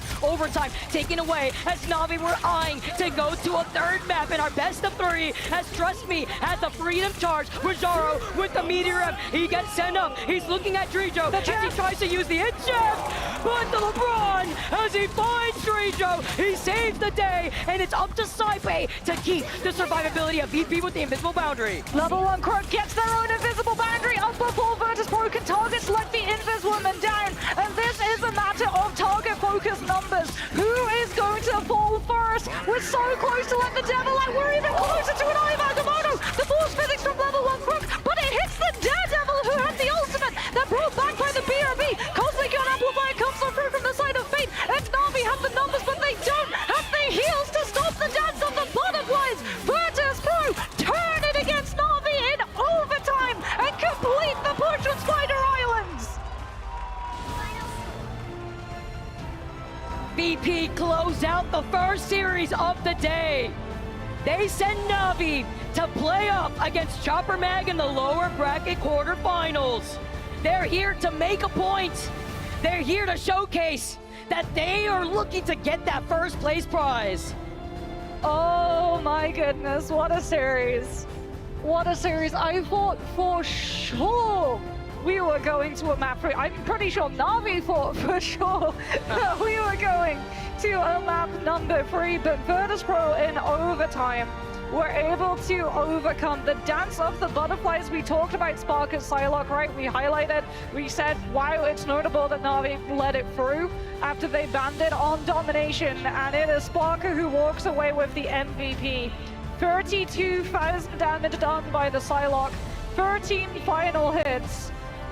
What a play from Virtus Pro. They truly do know how to set their duelists up. Like, that Vanguard line, I really don't think we highlighted enough how Finzi and Nevix have the discipline, the wherewithal to go in and not overcommit, not overextend, looking for the eliminations themselves, but instead wanting to set up for their duelists to follow through. They literally play shoulder to shoulder, and when they have to rotate one after the other, they also count how many cooldowns were used just to shove them back. That is so important in trying to get the communication out to Sparker specifically to let him know, all right, green light, time for you to go. And when he has the Dance of Butterflies, you combine that together with Saipei as well with Invisible Boundary. Good luck coming out of that one. I mean, it was so close, right? If that Eye of Agamotto had gone through and the Force Physics does come out, you really can't hold it against an Invis woman to use the Force Physics against a Strange, but it pushed it back on his own Daredevil. That's one of the problems for an Invis woman. When you use the Force Physics, yes, you've managed to prevent it from hitting the backline, but because you're positioned in the backline, the Force Physics pushes it forward, which means it's either going to be falling onto one of your duelists or one of your Vanguards, and it fell onto the one player on Na'Vi's end who had an ultimate. If the Let the Devil Out had come on through before Dance of the Butterflies had been built on Sparker's end, maybe we go to map number 3. We'll never know. Because it won't happen, because now VP are sitting happily in that upper bracket finals. If that isn't a statement, I mean, the script writers are working overtime in the back here, because all eyes were on VP. We heard it from the analyst desk, you heard it from us, and when it came to the downs and the highs from this team, they've stuck together, and they were able to be so adaptable around the different metas going into this tournament too. Yeah, and we asked them about it, right? Because a lot of the teams, when we see them take losses, especially when they don't make it to LAN, you see huge roster changes. The fact that we actually call it roster mania, where so many different players are just being poached left, right, and center and all finding themselves different homes. But it does something that I refer to as sandcastling, right? Where you're trying to build a sandcastle and the sea just keeps coming in. It destroys all of the foundations. VP, they kept everything the same and they got to build those foundations. They're now so strong. Yeah, and now we get to see an interview here. Take it away, Cozy. Talk to the winners of VP. Hello and welcome to the winners interview, and my goodness, that was absolutely what we expected in the making of EMEA versus EMEA, and right away, I mean, what a dramatic finish. I'm joined by Sparker the Legend once again. Sparker, Crowd, give it up for Sparker and VP, first of all here. Love to hear it. Sparker, let me ask you. In all sports, we see inter-conference, in this case, inter-region kind of a matchup. They're tough. They can be very difficult to get the W. Walk me through why it's so difficult to play a team like Na'Vi that you know so well. Well, I mean, they were the former reigning champions, and I mean, they have a good idea of the game and like how you set up bans and stuff. So, I mean, they're definitely a good team to play against. Listen, I mean, you just mentioned them as the winners of the mid-seasons, right? Y'all obviously, you know, having that heartbreak now to heroics. Walk me through how you turned what was the fire that happened there into fuel, right? It's so easy to allow a loss like that to get to the mid-seasons, to carry on, and now you find yourself advancing to this moment. Well, we always had it in us to win, but I don't know, those 2 games against Citadel just kind of stopped our streak. But yeah, I think that was a unlucky tournament for us. Walk me through going to the hotel with the team, being with the team. Y'all are here in this moment. I mean, how are y'all? Y'all are one of the most calm, cool, collected emotionally, I think, Sparker. But walk me through what this team is feeling like and how y'all as a unit are as you find yourselves now just steps away from history. Well, we're confident in being able to win. We just have to be able to do what we do in scrims and not get nervous that we're on stage, and yeah, just perform like normal. Finally, listen, I want to hear a little bit of passion, a little bit of confidence from you guys. Y'all have some of the best players in the world, in my opinion. Is that going not just from the viewers, but to y'all as a team? Do y'all feel confident that y'all are locked and loaded with the best players in Rivals across the board? Yeah, I'm able to play confidently because I fully believe that my teammates are probably the best in their roles. So it makes it, I don't have to be as nervous on stage compared to other teams maybe, if they have like less confidence in themselves. Well, you're an experienced player in that across many games, and I have to ask with it, we look to the next matchup, right? Anyone you want to face in particular to maybe prove a point, another region v region, the battle versus America and FlyQuest, and what might that look like? FlyQuest is very good right now, and I think we will be seeing them in the finals. Last words, those that believed in VP from the start and those that love VP now, what do you have to say for them? Good luck. Good luck. I love it. Hey, give it up for Sparker, guys. Your big-time player, the duelist of VP. And now we got the deaths to break it all down and what we saw in that matchup.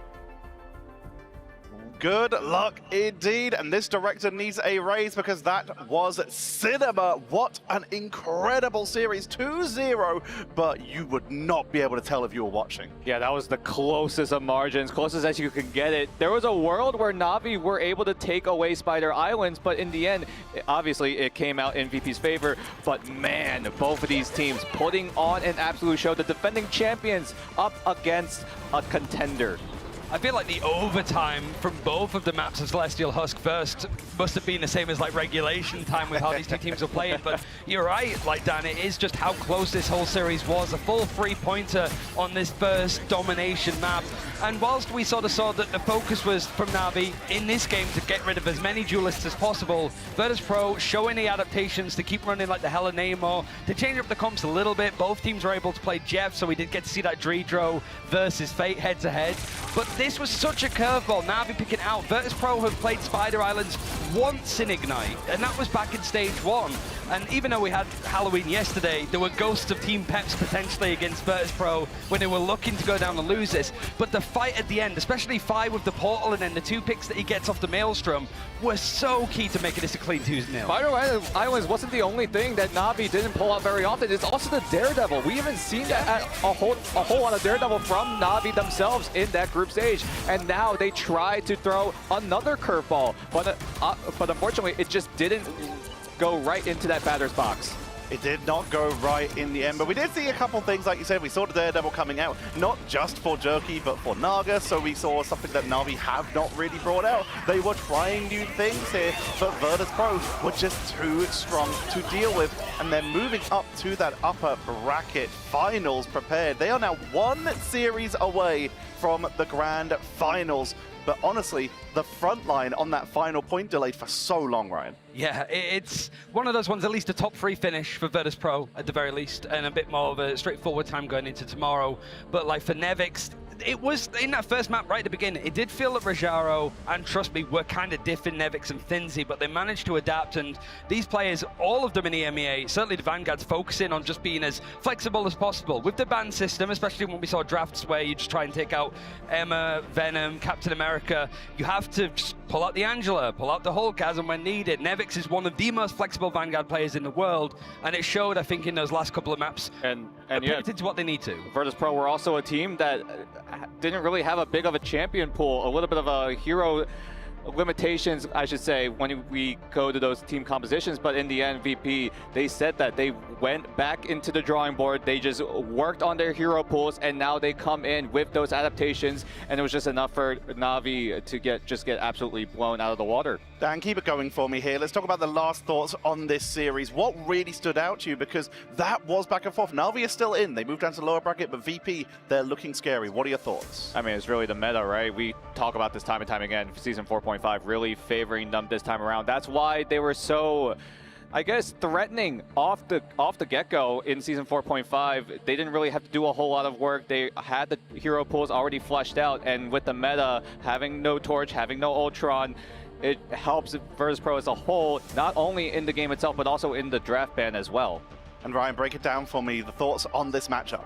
I think for this, I haven't said this publicly, I'm backing Na'Vi to win this event. I did it off the interview. I didn't have much like expectations, but from how they were in the interview, yeah, because I feel like this is also mid-season finals. They've got further in the upper bracket this time than they did at the mid-season finals. They went straight down into the losers bracket and were able to go for a run to actually win the whole event. So being knocked down to play Chopper Mag later, is it going to phase them? More time on stage, more time to fix some of the issues we just saw here. They're very good in the rematches. And let's break that down by looking at the bracket so we can see the results that we just had in a more wider context. Of course, moving up to the upper bracket finals, Virtus.pro. It's their first international event, but they are showing up in style. They'll be playing against the winner of our next series, FlyQuest versus Citadel. And then coming up later, it's devastating to hear that one of these two teams is going to be going home. Na'Vi, our current world champions, and Chopper Mag, who have started to become, I would think it's pretty safe to say, the people's champions. Yeah, it's almost like the hometown heroes, but they're not hometown at all. They're just Hey, they got Fidel at least. Yeah, but we'll he's bring it standing in. But we have so many more matches coming up for you. The next one is going to be FlyQuest versus Citadel. I just want a few words from each of you, 2 or 3. Who you got and why? It's got to be FlyQuest, Vest, the hometown hero. That's all I got to say. Citadel love a scrap. It's going to be that. Those are the predictions from our analysts, but we're going to be diving more into that once we get back from this break. So don't go anywhere. We'll be back with FlyQuest versus Citadel after this.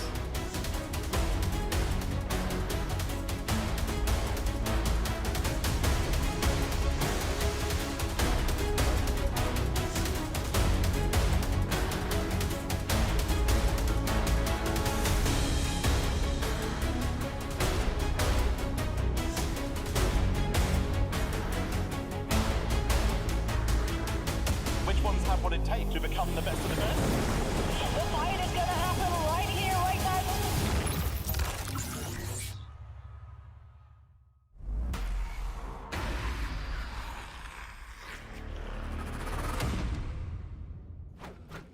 There is no reason to be afraid of my magic, unless you give me one.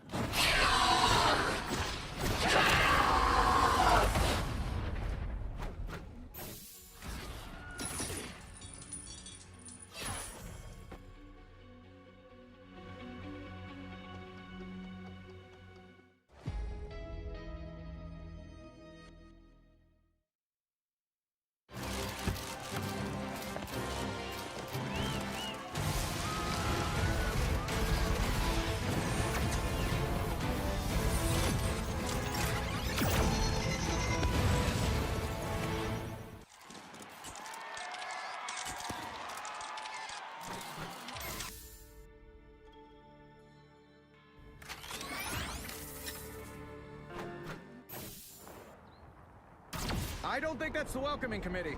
Bombs away!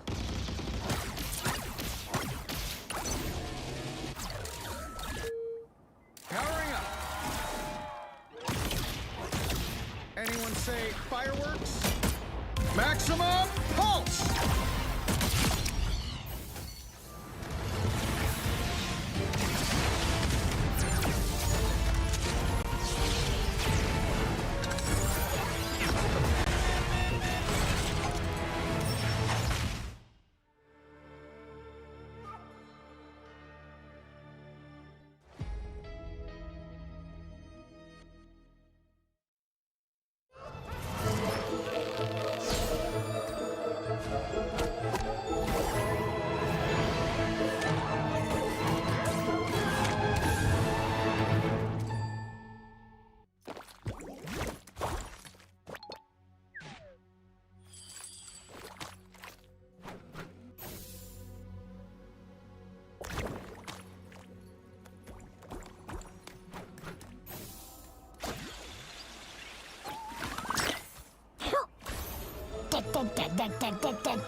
You know what to do, spiders?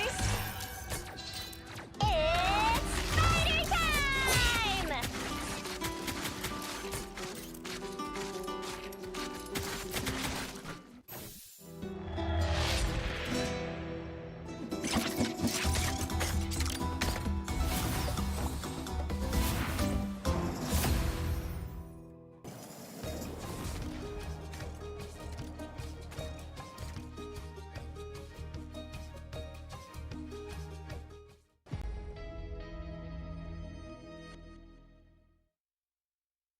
Which ones have what it takes to become the best of the best? The fight is going to happen right here, right now.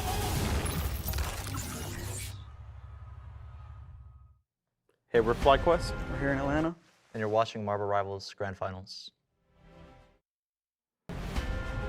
What's going on, guys, and welcome back on over to the desk. I'm your desk host, Cozy, joined with the crew. We've got Ryan and Dan, and listen, we just saw VP looking all that dominant. Now we head into FlyQuest versus Citadel. And listen, fellas, you look at what FlyQuest has been able to do thus far. They've looked all the part. Undefeatable almost, right? Up to a couple of points. Ryan, what's the key to success, and why do they keep just looking so formidable? Oh, it's exciting to sort of see an American team on American soil look as good as FlyQuest have done so far, because it's not only that they were undefeated in the group stages of Group B, they topped the charts there, but it's just they dictate the pace. Whether they're playing triple strategist, whether they're playing 2-2-2, they look a lot more flexible event, they look in control, and with all of these teams like Chopper Mag, Citadel wanting to play fast and brawly, get in your faces, make it really uncomfortable, FlyQuest are like, yeah, no, we don't do that here. This is under our control. Yeah, the amount of individual prowess that they have is just absolutely through the roof. A lot of these teams got here mainly because of pure team play, but FlyQuest have that X factor. They have a chance that their star players could even pop off. Most notably, Energy on that Duelist, Vision on that Jeff, and I don't think I've seen so many multi-man Jeff ultimates in my life.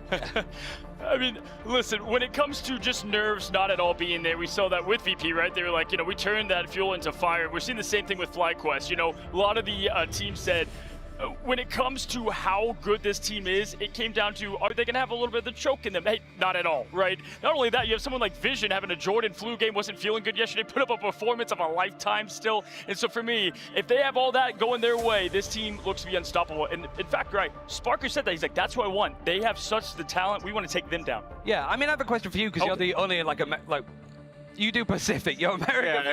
Yeah, I'm kind of just sitting in the back here. For somebody that's covered FlyQuest so far, it feels that they are almost like the top team in North America, which is weird because they were, what, the 3rd seed coming out? Like, Envy had a lot of expectations. We don't need to talk about that. And then it's like, what is it about, like, FlyQuest that this stage seems to have gone really well for them? Yeah, so funny enough, in all the seeding stages, always coming out #1 seed, right? They're always looking so confident there. And then, yeah, we had that big upset that happened that ended up having them push to that 3rd seed. And for them, I felt like it was almost good for them in a way. Like Envy, if you saw in the midseason, they were able to kind of carry that momentum forward. Because when you come in as the top dogs, that's anything to 100 Thieves, that's VP showing it quite nicely there. But when you come in as the top dogs, right, a lot of expectations and a lot of, I don't know, confidence coming in. So for them, I feel like they were able to kind of reset what they have in terms of the talent and know that job's not even close to finish. And they're just carrying that mentality through instead of letting it get to their heads. Yeah, because they played 100 Thieves in the upper bracket final. They lost to them, and then immediately they played Envy and lost to them to go out as the 3rd seed. So that's my only concern with FlyQuest is if we see Citadel have a real game here, FlyQuest would have to play straight after this, which 100 Thieves, they're warming up, they're ready to go. They're probably scrimming in preparation to play the loser of this upcoming series. But the problem, I guess, is like, they're going to be warmed up on stage no matter what. Whether it's Citadel or FlyQuest that loses best of 3, they've already got their stuff set up, and they're going to be very ready to play on the stage. And we're going to have to see if that fatigue does kick in, right? Whoever comes out on top has to go right back in. And if you know anything, Marvel Rivals is a very, very high-stakes, high-pressure, high-octane game with so many particles going around, and you have to just find a way to overcome that aggression, and we're going to see if they're going to be able to come out on top. Yeah, listen, for me, they went through the lower bracket with such heat in the seeding stage before, so I think all that time and, I guess them getting tired, to me, doesn't exist. I think they use it as fuel to that fire, as we continue to say, again, electric throughout, the duelist of energy and Vision just continue to be such a staple for that team. The strategist backline, Cooper, Zealous, crazy, and of course, who could forget Spark Chief, and in my opinion, top Vanguard in the world in Vest. But now let's talk about the other side of the coin, right? Let's talk about Citadel Gaming, a team with just as much confidence, Ryan. But tell me on the other side, right? Because they're just like FlyQuest, coming in here, a different seed that they wanted to have. Yeah, 2nd seed, despite the fact that they actually won the upper bracket final in EMEA. It was just that rematch against Virtus.pro that after they had qualified for Atlanta, it felt that the tension lifted off their shoulders and they could play the Marvel Rivals that they wanted to. But here it's been a tumultuous event for them, which tends to suit their play style. Every series that they've won has gone the full 3-map distance. And I imagine against FlyQuest, you have to expect that if you have a good game on domination, which, by the way, Citadel Gaming have not had good domination games. It was a game mode that they were so good at that they're struggling on now. They've now got to Convergence, got to Convoy, you get the point. It's going to be a long one no matter what if it goes the way of Citadel. It's been an absolute adaptation play coming in from Citadel, right? And it's been absolutely bumpy in the group stage. For the audience back at home, I want you guys to look up the map score for Citadel in the group stage. Got it? Okay, good. Anyway, Citadel really need to get it together. They need to find a way to overcome this slump that they are experiencing. and now in the playoffs, the stakes being so high. How are Citadel going to adapt? How are they going to get back up to what they used to be? All I have to say is with that, if they lose one map, they're just right where they scheduled themselves, right? I mean, it's like their tradition to have to clap, you know, again, we've said it a lot here, but that's so if they can't clap and sync, how are they supposed to, you know, ult and sync? Well, I think them losing is always a tradition on one map, and then they get right back into action. We saw them up to the brink of elimination, right, on against Chopper, and then they came back beautifully. They're so used to being in that position, like no matter what it feels like. They're very good at, if it's a 4v05, taking us the distance there. So no doubt if they do go down to that elimination bracket at any point, it is going to be pure octane from them. Yeah, listen, for what this team communicates and what they're able to put together, they continue to have some of the best, I want to say, moxie, right? Some stage presence there with Sala and Co. And so for me personally, listening into what makes this team great is something that I think is special about LAN. And for us, we get to hear it on the stage a little bit, but for the viewers at home, I'm sure they want to hear, you know, how this team communicates. Oh, for sure. Yeah, and I guess we're gonna soon enough get a deeper look in that, as I believe production have a little treat for us here back at home. A little exclusive look. Which is terrifying at the prospect of hearing the comms for Citadel Gaming, because when they poo-poo talk, as they like to do, you could hear it from here. We can hear it being shouted out loud, so it's like hearing that side would be nice. Something I want to see a lot more in general in these LANs is what the players are saying to each other, and again, we have it for you right now. So let's go ahead and listen in to Citadel Gaming.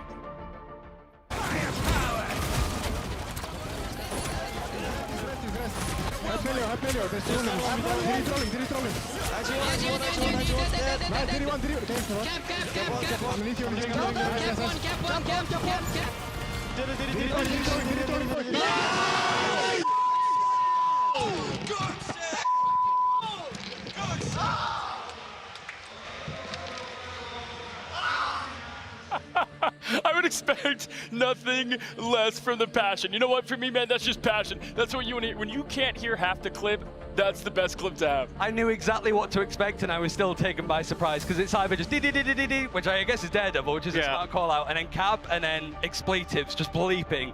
The Citadel Gaming way. That's the go-to call out, right? Just say the same hero over and over again until you hear all 6 people calling it out. Yeah. And that's how you organize the comms. You're talking to 5 other people, and you heard it at the start of the clip, right? Everyone just talking about different things at the exact same time. Some people were talking about this, some people were talking about nice heals, some people were talking about this, and then just say the same hero name, D. Go right in. But yeah, but it's especially like with this meta feeling there's so much like rush and dive. Coordination is everything. If you have 6 people diving on one target and it's slightly off, you're not going to get that pick. You're going to really struggle in that end. But like looking like at the map pool, domination is a game mode for Citadel that has not been going well. It used to be really good for them, but this event, FlyQuest, have been the best at it, I think. Yeah, and one of the big things about these two teams is we don't see a lot of Heart of Heaven here in this LAN in general, right? And both these teams seem to like it as a little bit of a home, court advantage. For me, it was shocking because, Chopper getting that win early, and then they take them, Citadel picks this map. I'm like, what's going on here? They're comfortable there, right, Dan? Yeah, both of these teams actually picked it once throughout the entire group stage. FlyQuest won their map against OUG. Citadel won theirs as well, and we have to ask that question, right? Can they win on Heart of Heaven? Both these teams have a lot of experience on this newest map, which we really didn't expect to show up a whole lot. I think when it comes to like new stuff meta-wise, whether it's new characters, like we've seen the teams that picked up Celestial Husk first really do well. Araco used to be like Virtus.pro's home ground, isn't so much anymore, but it's like, if you make the new map yours, that's such a big buff going into an event like this. For me too, I love that just like every player thinks they're the best at set hero, every team believes that the map is their map, right? With 100 Thieves saying, hey, VP, let's go to Yggdrasil. This map is ours, and for y'all at EMEA, you're like, wait a second, Yggdrasil, that's VP's map. That's what you love to see here, because the confidence is going to ooze through. So which one's the true king of Kunlun, right? That Marvel location of Heart of Heaven. That's what I want to find out personally. And listen, do we expect this to go the distance? We think it's going to go to Game 3, right? I want to throw that to you. Who do you have to win, and does it go the distance? I think it'll do a lot better for Citadel Gaming last time, because domination heavily leans towards FlyQuest. Haven't dropped a map of it so far where it's a 33% win rate for the Berber Patrim guys of Citadel Gaming. But Convergence is actually going really well for Citadel. They took them to Yggdrasil last time when they played FlyQuest, and FlyQuest broke a 10-game winning streak on that map. So it was like, this is the map that we usually go to, and FlyQuest, yeah, we're going to beat you on that as well. And Citadel were like, what? Excuse me? So now there might be different ideas to go for, which might catch FlyQuest out. So you have Citadel winning this thing? I don't have to win in this thing, but I think so far all of these maps have gone full free mappers when it gets close for Citadel. I just want to see that, especially with that last series. Yeah. Could have been a free mapper and it was narrowly a 2-0. I want to see this one go the distance. Listen, you said FlyQuest, right? Whenever you had your early prediction. I like what you said, the hometown favorite. I mean, we can hear it here. It's funny, whenever we were in China, you heard a lot of love for, obviously, not only Bobo, who was a superstar there as a player, but for the teams. And here it's fun, you know, to see all the love go to a lot of the American teams, obviously live here in Atlanta, Georgia. I have to say, fellas, for me, it's got to be Fly. The talent, it's unmatched, in my opinion. They have looked ever the part, and they haven't shown me any reason for me to believe that they're going to drop much. Only lost 2 maps in this entire thing, one to OUG, the other to Na'Vi. Yeah, and FlyQuest look to be really, really in form, but I feel like if it does go the distance, I feel like Citadel might have a little bit of an edge over them, especially since Citadel, like we've been talking about time and time again, they are so good when they are against a wall, having all the stakes for them, but FlyQuest, they've been used to getting dominating wins, so if FlyQuest are able to make a clean 2-0, I think FlyQuest should be able to get it done. It's one of these things for Citadel that their biggest win condition is to just rattle the opponent as much as possible. And so far, it feels that FlyQuest this event have just been unflappable. They don't seem to really show any cracks in their ideas, their drafting, their compositions. They feel just unimpeachable right now, and I think for Citadel, they're going to struggle to try and up the ante. You know what? I think that's it right there. I think you guys nailed it perfectly, because for me, it's if FlyQuest wins this thing clean 2-0, it looks to be theirs with ease, right? But yes, you let in Citadel an inch. They take a mile, my friends, and with that, we have what I think is one of the best matchups today as we take it to Tetcher. We meet these teams, these players that can bring the action. Time for our second upper bracket semi-final! It's gonna be an Americas versus EMEA Classic here, so let's waste no time by introducing our first team. Hailing from the Americas! It's gonna be third out of the Americas and first out of their group, it's FlyQuest!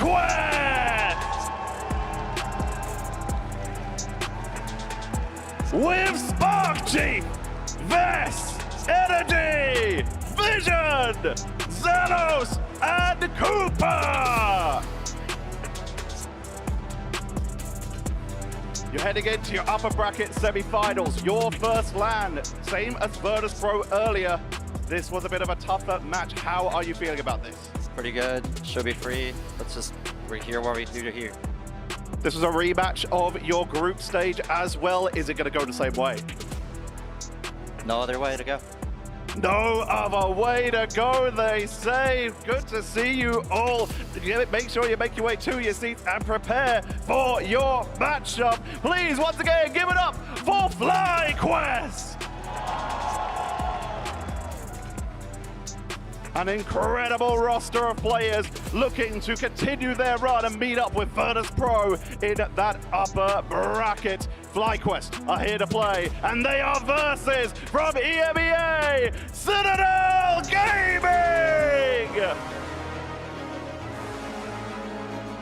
With Enzo, Holly, Tanuki, Belio, Alex, Ken, and their coach Sala. This is your second international event. Struggled against FlyQuest a little bit in your group stage. Is it going to go differently this time? Yeah, I'm coming today with one job, one goal. I hear them mom screaming for them, saying, like, shouting for them every match. Today I want to hear them screaming, how good is Poly at the game? I want to hear them cry, and it's gonna happen, I believe. You're obviously against an American team. They're on home ground. Do you have anything to say out there to the American fans? You guys better vote for the EU team. You have no chance. And do you have anything to say out there to the people watching online, the EMEA fans? You choose the good side. Voting for you is the way. We're winning this. Thank you very much. You guys get yourself sat down. Please, once again, join me in welcoming Citadel Gaming!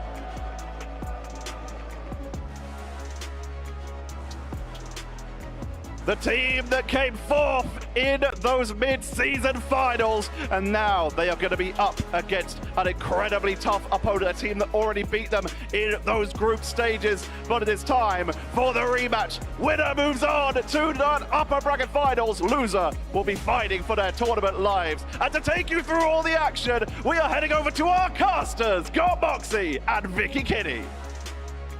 Thank you so much, Tetcher. And we got FlyQuest versus Citadel Gaming Moxie. I was looking at Enzo, I'm like, not in front of their families, Enzo. I mean, we got FlyQuest. They got a horde ready to support them. Maybe Energy's mom gets to bring him some food later, like we saw in one of our interviews just earlier on within the stage. But it's great. Shout out to all the supportive esport parents out here in the crowd, showcasing not only how happy they are to see their kids up on that stage, but to also give them that support, because this is a big one, Moxie. FlyQuest versus Citadel, the run back potential. But FlyQuest, they don't feel phased here if you look at their performance thus far within the grand finals. I tell you what, Enzo might need to be a little bit careful, because there is someone in that crowd who has a magic sword and it looks absolutely insane. And I'm pretty sure they were also cheering for FlyQuest too. So watch out there for Citadel, as we are going to be headed, like you said, into a rematch with it all on the line. FlyQuest, Citadel, whoever wins this one is going to be safe to move through our upper bracket. Whoever loses is going to find themselves having to play out a nerve-wracking best of 5 in the lower bracket run. And FlyQuest don't want to be the ones to send another American team home, right? I know American Man in the back won't be very happy for that one, as we get to take a look at our players getting set up on the stage. And as you mentioned, Moxie, and as we've already seen before within the group stage, this is a rematch, as FlyQuest did beat Citadel 2-0 during day number 2 of group stages, and it did start off on Hell's Heaven. It's a different look this time around as we get started on Krakoa. Yeah, and that's going to instantly be targets now banning out against things like the Jeff, because, you know, Desk, they talked about it. Vision's Jeff is one of the best in the world, and he's backed it up. We got to see it in the Americas region. We get to see it here at Atlanta. The amount of players that he's been able to grab in the It's Jeff and successfully carry them out of the fight, off of the map, I've lost track of as we head into our first ban phase. The crowd are starting to get wild. FlyQuest have the hometown heroes, and Atlanta has showed up to cheer for them. Are you ready, Atlanta, for our second series of the day?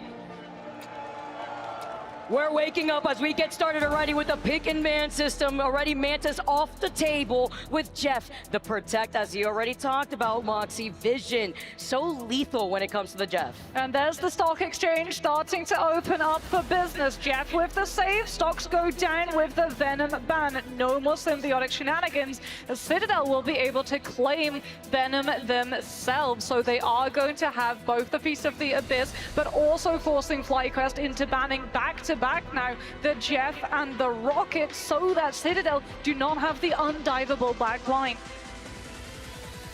Interesting here, a little bit of a different look considering the last time these two teams had played.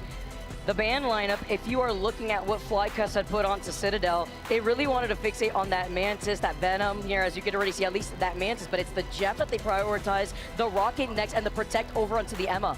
Well, this is also very different from the save lines that we're used to seeing Citadel from, right? Normally they've been putting a lot of stock into the Jeff save, going for the Venom and the Emma, managing to secure a very good Vanguard line. Looks to be Citadel's way of play here, as it's going to be FlyQuest getting to save the Invis after banning out the Adam Warlock. Winter Soldier's also been removed on the side of Energy to try and force him over to something like that Psylocke.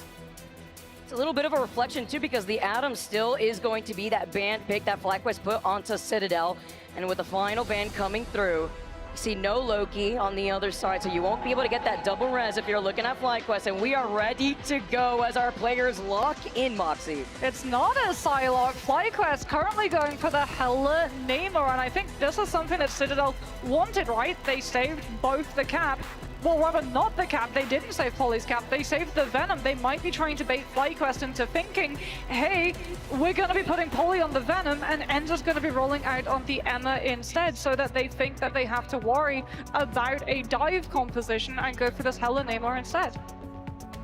Who will be moving on through the bracket as we get started with our second winner semi-final match? Best of 3 here, and none of these teams want to face off against the scary team 100 Thieves in a best of 5 down in that losers bracket. $1 million prize pool on the line as we ramp up and get ready to go on Krakoa. We head off first into Cradle as well. This is a very strong map for the Hella Namor if they're in control of that space. There are going to be a lot of long angles for them to be able to punish Citadel's rotations, especially if they can mark out where that dive is going to be coming from, as Tanuki rolls out on the Daredevil so that you don't actually have to have your Psylocke or Venom get into a punishable position before you get to read FlyQuests.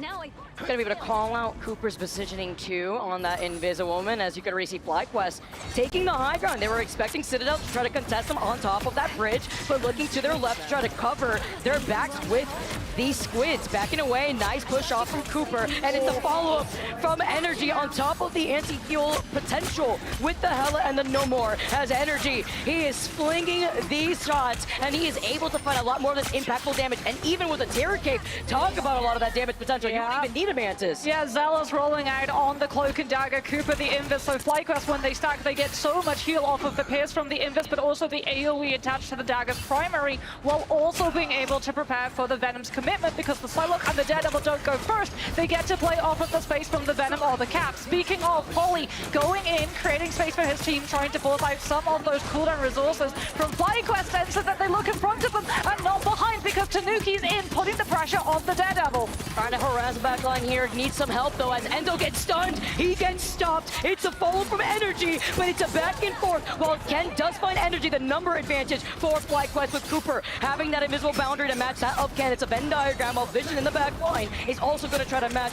this No More here together. Over to the left side, he's got the whale ready to blow, and with the Eternal Bond, he's got the resets. This could be dangerous though. Citadel do have freedom charge as well, down to the butterflies, and there's no Strategist ultimate on the side of FlyQuest to deal with it. Strangling present into Horn. The Proteus catches Ken, but doesn't catch the Psylocke, and Melio is still cutting and pushing through FlyQuest's entire composition. That should be Citadel finally wrestling control away from this comp, but as I say that, Soul Drainer sets up the elimination onto the Psylocke, and FlyQuest still find trades, managing to stall it out to almost 70%.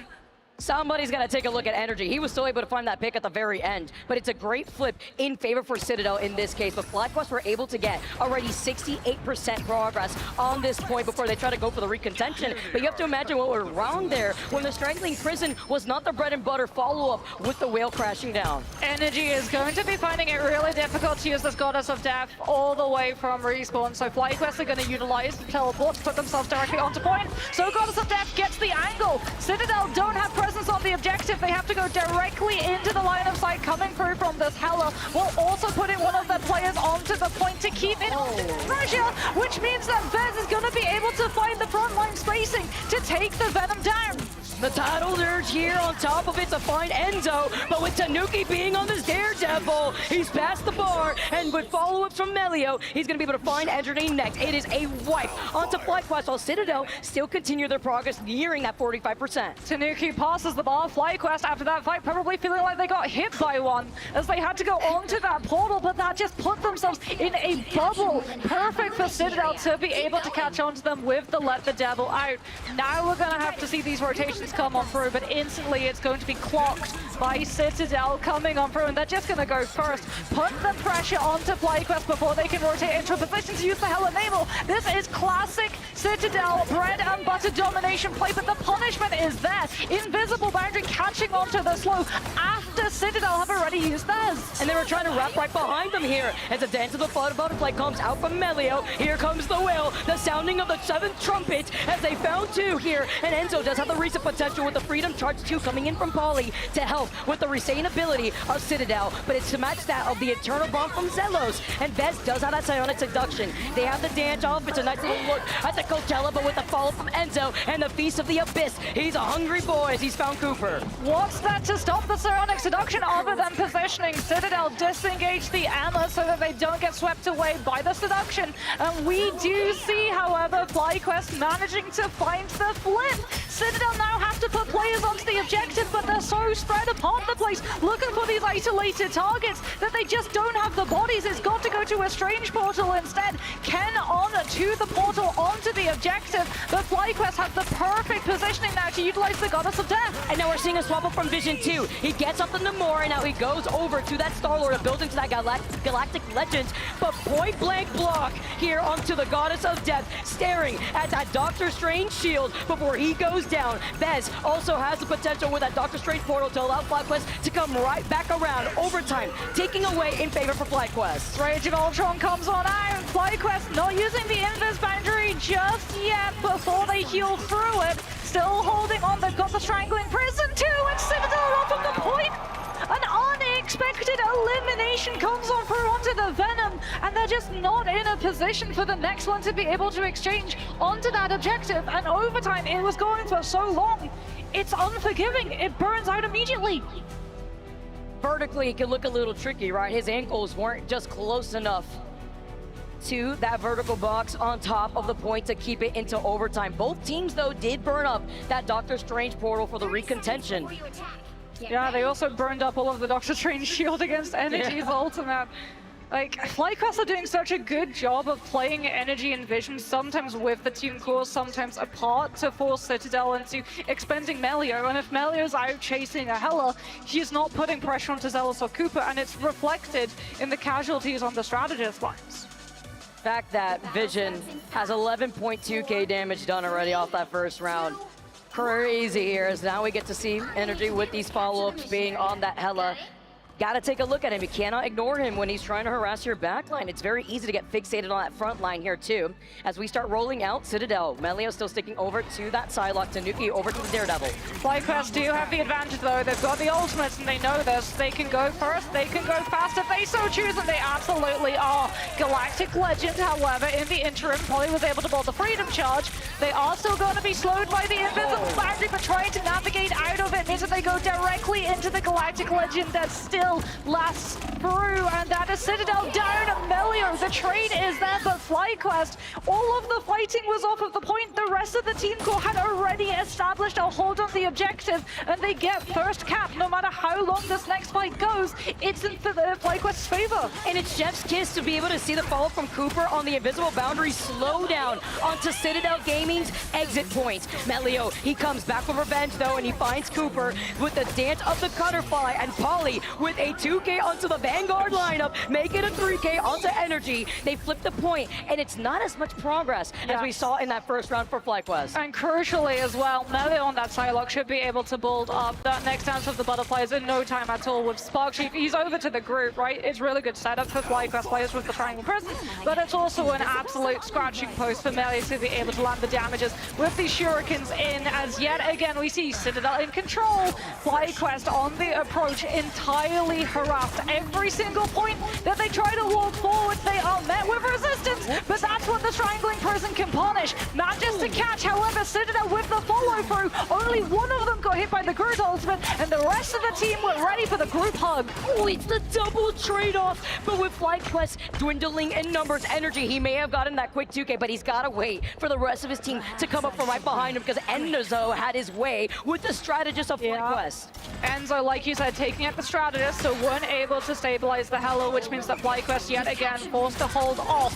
Pauly on the off angle, making sure that Energy and Vision are trying to take control of it, but that means that the Captain America wasn't there to disrupt the walk-up, and FlyQuest have already found themselves onto point. Fate of Both comes on through, it's going to be able to get caught onto though with the Psionic Seduction. The Luna is the only one CC immune. They're trying to find the pick onto Tanuki so that they can stop the Let the Devil Out coming on through. Vision even commits the Horn of Proteus to try and shut it down, but Citadel are still able to keep the Daredevil up, and Hell's Kitchen keeps on cooking. fair and honest in this courtroom now, as Citadel are nearing 80% on this point. They find another one, it's gonna be a reset, as Smart Chief is gonna be able to go right back to the spawn room gates. But look at the time right now as FlyQuest need to recontest. They're not going for the, they are going for the Strange Portal, but it's gonna be Vez. Goddess of Death is going to come on through. Polly should be able to let everyone survive it with the Freedom Charge, but then you don't have it into the follow-up to match up against Zealous. But Melio might just decide to go first. Dance of the Butterflies when the hell is up in the sky! Build a house though with the groove walls before Energy manages to go right back up. I love that! He found Melio at the very end of the Dance of Butterflies. He knew exactly where he was gonna end up, and he still has the reset with the Goddess of Death. Look at Zealous as Zealous gets taken out, but Energy still unstoppable finds Tanuki. He goes all the way up, and without his strategist though, he will not be able to resustain with the rest of his team unless he wipes out Citadel. But with overtime ticking away, it's still in favor for Citadel, but for FlyQuest do inevitably split it in their favor. Citadel still on point though, and they're starting to work away at FlyQuest's players. There's no more Strange Portal, and that is going to be a point flip over to Citadel's side. Let the Devil out if it's needed, but I mean, can FlyQuest even get a person onto point in time? No! Ken was setting on up in case anyone got close enough with that Force Physics to push him off. We find ourselves in Grove. Ready, going the distance into round 3 in our first map, and look at the ult economy Citadel are working with. We know how crucial it is to take control over these first initial fights, but it's even bigger if it comes to some of these resets that we saw even Citadel go for within that second fight, preventing FlyQuest from getting a full reset when Enzo specifically was the MVP to stagger those strategists. I mean, this is going to be harder though for them. Carousel is Heller and Nemo's worst map because of just the distance that you have to take those fights at. When you compare it to Grove and Cradle, the Heller and Nemo have so much more space, so much more open line of sight to be able to work with if they can walk away with that first fight win. So Citadel, they're definitely going to be fighting all the way to the end of the line to prevent FlyQuest from securing that position for both Energy and Vision to find themselves in. Look at Spark and Cooper. They're close to those ultimates, Invisible Boundary and Strangling Prison. The Citadel already on the hunt. Tanuki's looking to pounce together with Enzo. He's caught them on the high ground, but look at all those squids. And with the chokehold into the drop kick, there is nowhere to go if you are that Venom. I mean, Halloween just happened yesterday, but that was pretty scary right there. As Alex comes in with the fate of both worlds to keep Citadel alive in this fight to match that of the Invisible Boundary. Yeah, trick or treat out of season, but you know what? It's Christmas now, and Spark Chief is a Christmas tree for FlyQuest. The present, the Strangling Prison, and all of Citadel are gift wrapped right through that Invisible Boundary. Can they manage to find the elimination? They get one onto Tanuki, which means an undead monster spawn, and that Hella is entirely untouchable, safeguarded by the Vanguards in the front line and the strategists in the back. And FlyQuest, they did exactly what they needed. Citadel expended the ultimate economy, but weren't able to find the elims, did not have the numbers because of the dive being staved off at the beginning of the fight. And looking at that Venom very happily. Yeah, you want to try to jump up on this high ground? Well, guess what? You are not only met with the CC control of Bez being able to get that choke slam, but the squids on top of it all. Look at Citadel, they're going to try to approach from the high ground themselves, and Spark Chief is going to be able to hold them up on the high ground. Freedom Charge from Paulie is going to at least pave the path. Without the reset, though, from Energy, he gets sent all the way up. He forces Citadel to waste even more time and to waste the time of the Freedom Charge. Freedom Charge, like you said, pushed all the way back to the side room. Does mean that once the Goddess of Death is done, the dive is in position.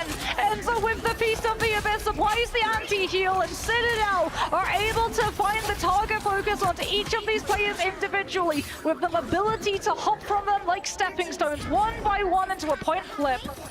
We heard you talk about Christmas, but we can't skip out on Friendsgiving, and everybody is eating here when you get the follow-up with the Feast of the Abyss and the anti-heal. Tanuki is hungry, and look at Enzo's positioning. Dance of the Butterflies at the moment doesn't have a strategist ultimate. Citadel once again applying that pressure, but it is just Token trying to force FlyQuest into having to burn things like the Terror Cape from Zealous. That you can see him having to swap between the dagger and cloak form. Not sure whether or not it's going to be the commitment. Dance of the Butterflies comes on through. Everyone inside one small room. Invis Boundary was pulled in the meantime, though. Cooper is able to bolt it directly into that space that Citadel weren't able to disengage safely from.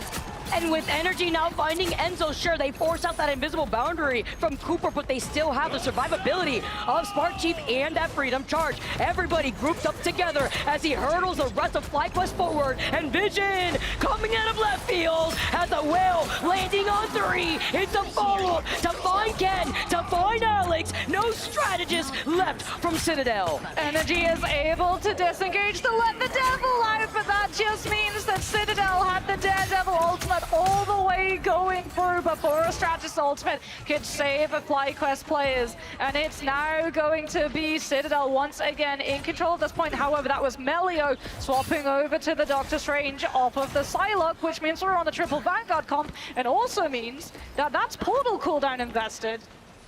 I just love watching Paulie and Enzo play side by side. It is actually crazy to see what these Vanguards can do as he tries to dive in again. Here it comes, and yet again, Energy uses the shift to be able to disengage it. Enzo will be able to swing safely free, though, back to his team to get fully stabilized, as Paulie now absorbs the position that the Venom left behind. Zealous with the Eternal Bond will give all of the healing to FlyQuest players. There's no one-shot potential on Citadel's side to shut it down, but FlyQuest have to go onto point because we're in an overtime situation currently. And FlyQuest didn't have burned up that Doctor Strange portal yet, right? So they can still recontest here if one of these members go down, and with Citadel losing out on 2 and having the progress of 99% on the point, Tanuki's found Cooper, and that's the invisible boundary that won't be used up for them, and nothing to protect them to enable the duelists and these ultimates. Energy, he may have found Alex, he may have found Ken, but with the strategist now, he gets a 3K. Is it gonna be enough as overtime favors Citadel? Energy! Get the elimination!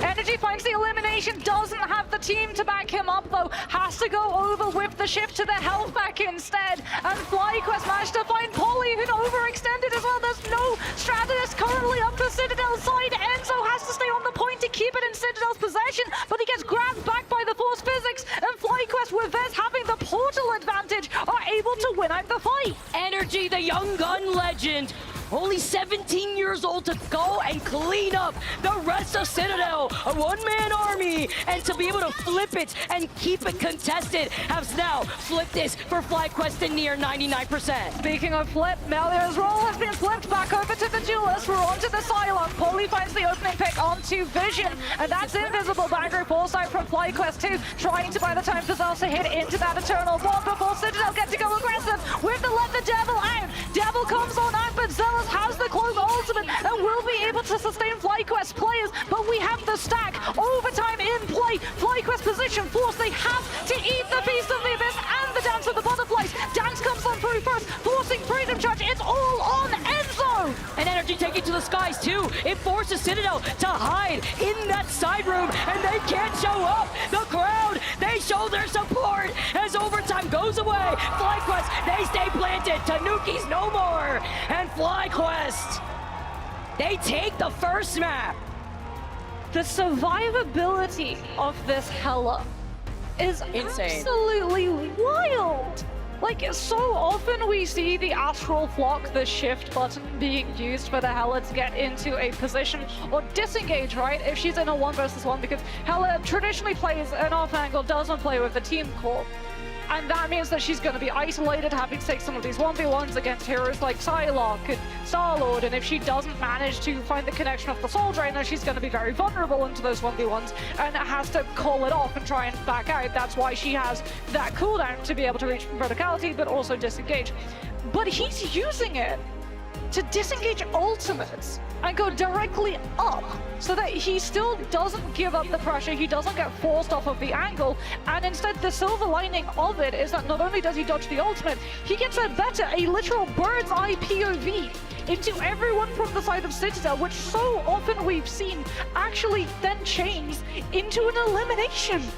You like that 35 and 8? I mean, crazy damage output, and it makes you wonder, Moxie, with that 25 bonus health that Hela gets after the Astral Flock, and it's faster. Yeah, that's the recent change that we just saw come out from Season 4.5. It's the clutchness here, together with Energy still sticking to that Hella, and it's kind of what we always see whenever we see a player flex over to Hella, right? All eyes on what's happening in the front line. Meanwhile, Energy is that silent assassin trying to go over to the side without even not needing to be on side lock. It's just the damage output and how Energy plays that is so fixated and also clearing space with that Goddess of Death. Yeah, and they're so good at slowing down as well. Like, a lot of these dive formats, when you come through with this composition, you're playing in different tempos, right? You're playing in different windows of opportunity. So for Citadel, it's all about going in first and trying to force FlyQuest into burning an ultimate or a cooldown or potentially looking for an actual elimination. But FlyQuest, the rotation that they made, especially for that first fight when they knew that it was going to be dive, and instead of going directly main and getting off the objective first, they actually prioritized getting into a safer position so that the dive had less ability to commit in and set up for things like the Invisible Woman to grab back, and also the Cloak Blinds to make the Venom vulnerable. It's crazy how quick they were to adapt, right? Because even though they did take that first fight within that second round, it was the way that they brought that fight immediately to them. So they took a much more roundabout rotation to get on the high ground and wait for the dive to come to them. Why not? When they know that they have economy advantage, they want to be able to take that away from them. Because especially when it comes to domination, right? We keep saying it time and time again, how important it is to take that first fight to then get the point advantage first. Yeah, and I mean, for both these compositions, there's reasons why it's so important to take the first fight, right? When you're running Captain America and Venom, the stall potential with the mobility that your composition has is almost infinite. And then for the Hella Namer, we talk about it so often, really easy to punish on the rotations when they're not set up into those angles. And once they have been set up, really, really hard to be able to push out. So it's really important for those first fight wins to be able to come on through. As we can have a look at our overall statistics, there's a lot jumping out here, but it really is the fact that FlyQuest were able to make this Hella and Nemo composition work when Citadel just continued applying so much pressure, right? Like you said, the adaptation that they were able to make, really being pressured at every single turn, at every single meter of approach on Carousel, to essentially having the pick of the litter when it came to space when we headed on over to Grove. And that's what makes this next map interesting, Moxie, because we've seen it already from Citadel before. And since Citadel lost this first map, it means they picked the second one, and they've already had so much success. As we go on to Heart of Heaven, I'm so excited too, because this will be my first time casting a series on Heart of Heaven, and I personally really like this map. I think the fog is really cool, but also it's a very beautiful map too, just on top of it all. And the interesting rollouts you could get on top of the rooftops when you have Polly on the Captain America. Yeah. I wonder if we do see the Captain America though, because like we've seen Citadel really try and prioritize saving the Captain America in the past. That was sort of their turn the last couple of days when the Jeff save wasn't really working out for them.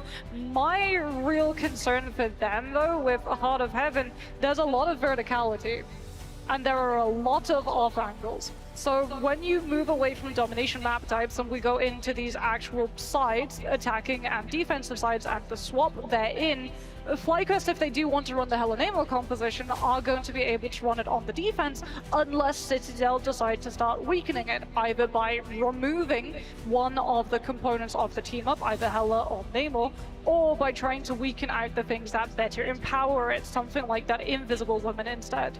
But you know what's crazy though? While we keep talking about Citadel and Heart of Heaven, like this is where FlyQuest also won a map earlier on within the grand final stages. So now the fact that they have this experience of being able to practice it, they probably, I'm not gonna lie, were expecting this if they were able to take game number one. But that's also why I really like it when we enter a best of 5 territory, because we usually see it go the distance, but that's not the case here, right? It's best of 3, and currently FlyQuest are sitting at match point.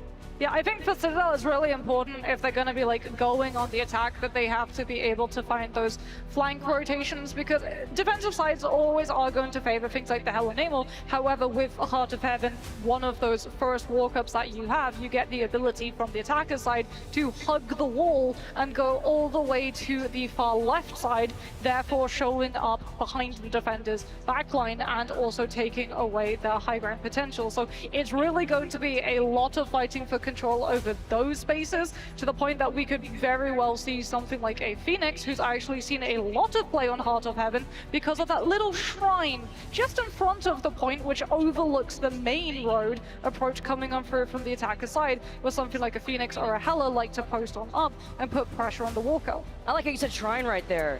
It had a lot of emphasis, as you could expect, the verticality like you mentioned. I'm thinking Angela may even come out to play. I believe that was actually even banned against FlyQuest when they did play on this map, and it was versus Chopper Mag, so that's just a little something to keep note of when we take advantage of this verticality. As we already get started with our pick and ban phase, no Mantis on the table as the Emma Frost is protected inside of Citadel. So Emma is a really good save here because it's going to mean that you prevent rushdown. You also have avenues of heal if it is a dive, but what you also get is shield. You get the opportunity to be able to shield some of these angles of coverage that Hela and Namor can provide on a duelist lineup, as FlyQuest are going to be removing the Venom and saving themselves the Jeff. And Heart of Heaven is one of those really frustrating maps to play against a Jeff because of those clouds. Yes, they're up in the sky. Yes, they're sometimes in those chokes. What they also are on the first point is on the floor. And that means that Jeff is going to be just putting himself into the clouds, and you're going to have to play a wonderful, frustrating game of hide and seek to be able to remove him from that spot. So tricky to hit on top of it. It's a little finicky here, a little slippery. Jeff, the baby land shark. Yes, yeah, you got it, Moxie. You already know, Moxie. You know how it flows here as the Emma ban comes out next from Citadel onto FlyQuest. But it's the ban on the cap. And you were saying, will we even see the cap, right? Will there be an opportunity? Because these rollouts are very important. When you take a look at a new map like this, you take away the experience that maybe some teams are lacking in when it comes to this map, but that's not the case for FlyQuest. They understand, and they protect the Invisiwoman. Yeah, so Cap and Venom both being banned out. Those were two heroes that were a staple of Poly. We've also seen him move over to things like the Angela, but also that Emma, as there it is. Respect is paid to FlyQuest's team-up line. The Hela is removed, and Tidal Dirge will fall silent as we head into our second round of play. Now it makes me wonder, because you only have so many bans, and now they're understanding that the Hela was a problem.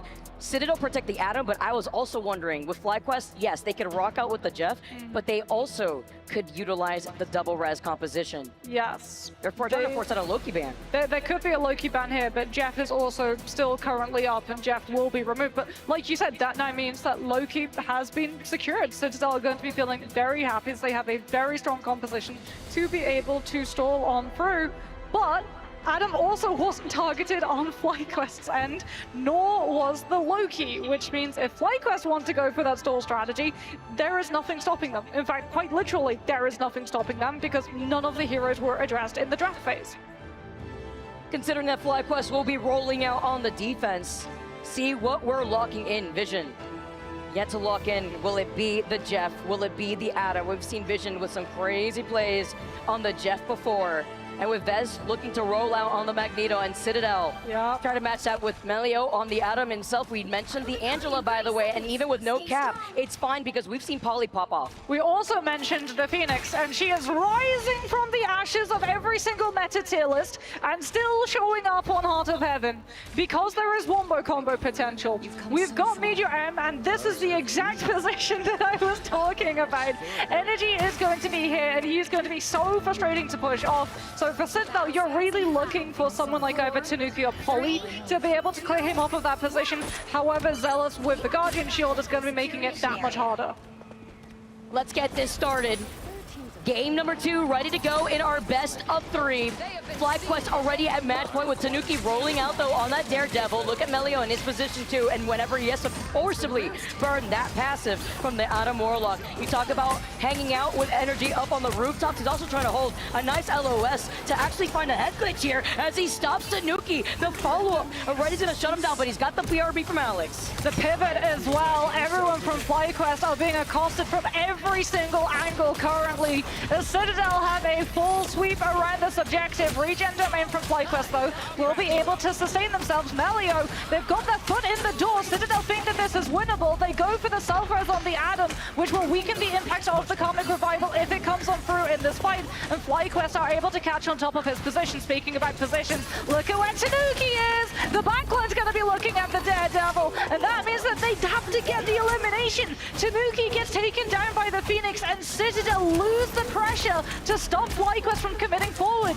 Energy, the best bodyguard for the strategist and helping them get peels. As Enzo with a silent seduction, Spark is going to be able to look at them, group them all together, but it forces out the invisible boundary. A nice 4-man stun. The itch Vision. He's hungry. He's found both. Strategist is enabled by his own invisible woman, and it's the alley-oop as he finds two. As Zelos gets a finishing blow with the push-off. FlyQuest, the Wombo combo, Strangling Prison, and it's Jeff. And Vez with a helping bubble along the way of that bulwark to make sure that Vision's passage is safe. But Citadel, they're going to be swapping things up. Tanuki off of the Daredevil, over to the Bucky. Melio should be able to win this fight with sustainability with the res. It's Zelos stealing all the KOs here from Vision for me. You know what?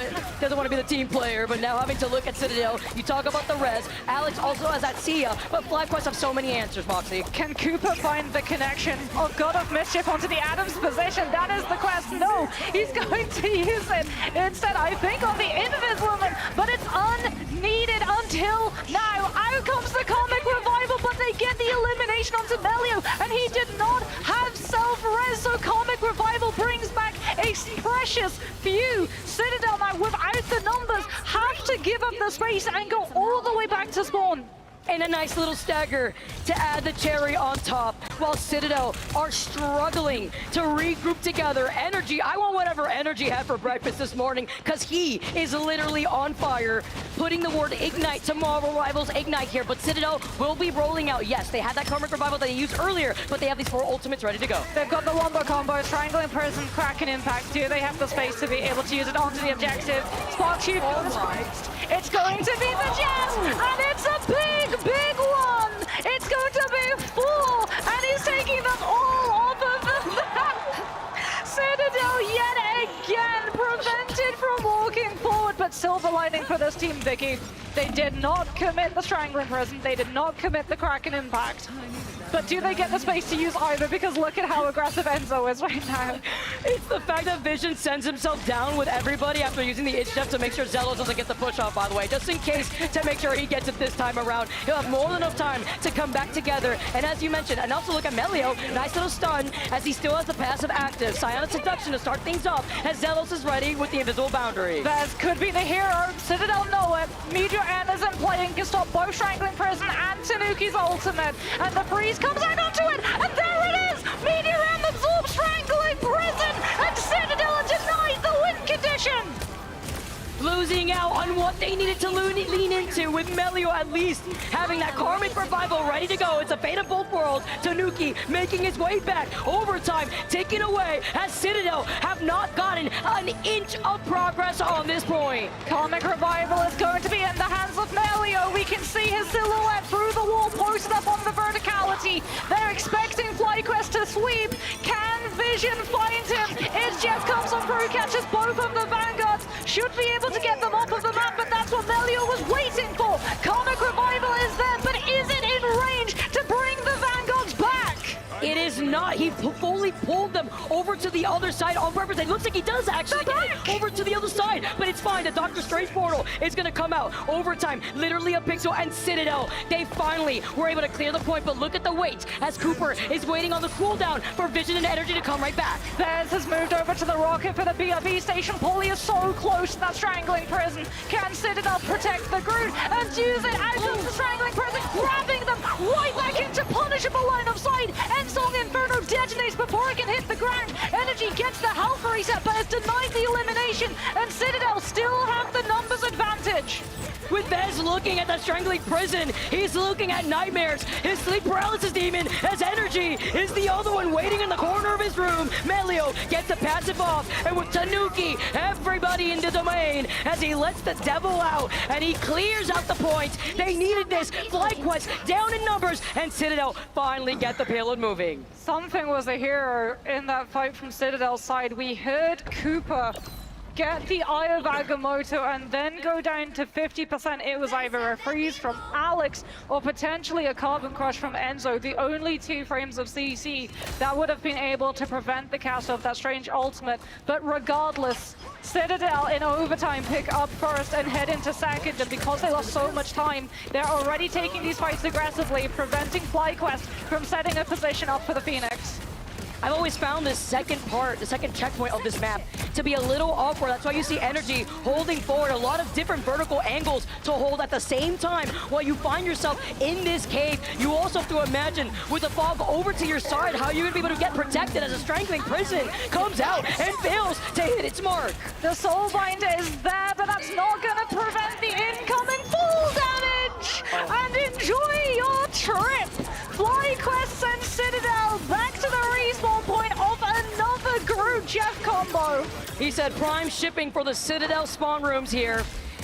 Thank you very much, Melio and Tanuki. Cooper does find Enzo in the process, as Melio, we talked about it before, has that Karma Revival. Couldn't use it in that moment here, and FlyQuest are looking to get some progress here and just moving up here behind this on the defense, but it's about the ultimates that they have ready for them, Moxie. Any eliminations, like you said, that FlyQuest ship out onto Citadel. Citadel do have the receipt for, will be able to return with the Karmic Revival. And FlyQuest, they don't have Vision's ultimate now to be able to punish it, but what they do have is an elimination early on the Adam. Melio telegraphs that he wants to use the Karmic Revival cast. Citadel, they're so far forward on the angle against the Phoenix that they know that this is winnable for them, and they commit. Tanuki puts the pressure onto Energy. Cooper goes for a preemptive copy on the Loki, and Ken has fallen. Citadel lose 2.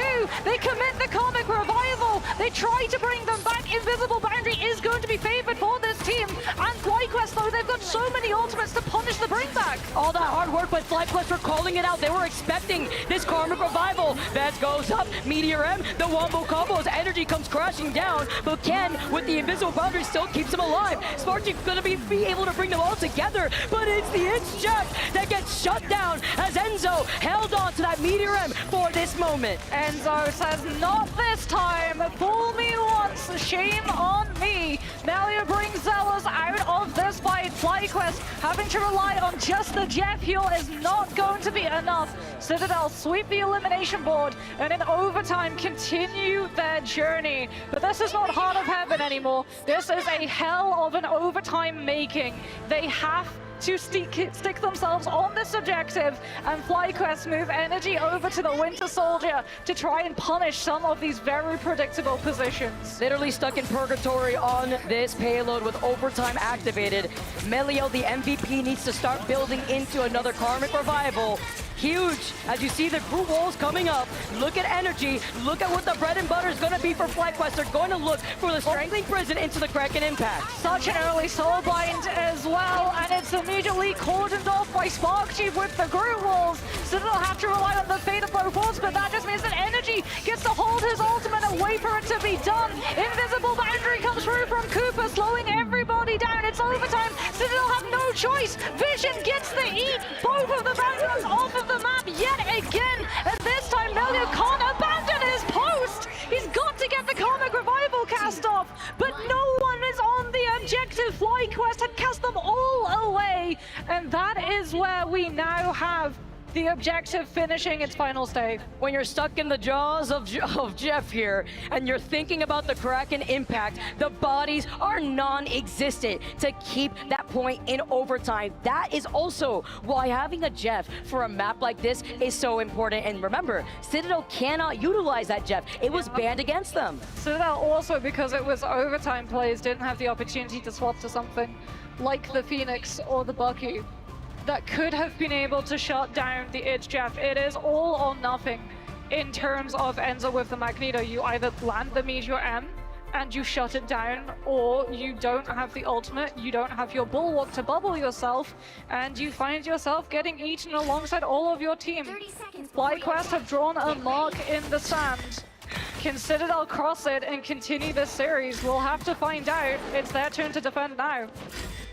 Damage output from Enzo, by the way, and he still only has 4 final hits. Meanwhile, 22,000 damage in favor for Energy. 17 and 3 with those 11 final hits. Vision coming through as well. The Jeff He is feasting, literally, being not only on the Jeff with the damage output as well as the 10 final hits, the It's Jeff having so much. Citadel gonna be playing that full defensive hold comp. Ken on the low-key, Melio, the Adam. We've got back-to-back casts of Karmic Revival, but FlyQuest are gonna be going to the side angle. Spark Chief swapping off of the Strange, having given everyone an in. Gonna be moving on to the Angela instead to provide an off angle. The Citadel have to rotate their positions and respect what space the Phoenix now has. Enzo backing away though, look how aggressive FlyQuest is getting with the roundabout rotation. While Citadel try to match them, they drop down, and Tanuki's found vision. Ironic here being on the Daredevil, as Spark Chief is going to be able to get the shish kebab onto Polly. It's a trade-off here, while Tanuki's trying to eye out where that Loki is. It's Cooper who knows he's in trouble as he tries to hide right around the other side of the rock, but he gets some PO and some help from Zealous being on the Invisible Woman. That's regen domain though. Already advantage coming on through from Citadel. Soulbind's going to get them moving forward aggressively too. Into FlyQuest, pushing them, trying to at least, into Tanuki's vision so he can start cleaving through all of these players with those righteous crosses, gets the pick onto Zealous, sets energy up low enough that Enzo can clean it on up, and that's another force of regen domain as FlyQuest use them as hopping stones to skip their way back to main, trying to prevent the stall line, but it just means that they go down even later in the fight.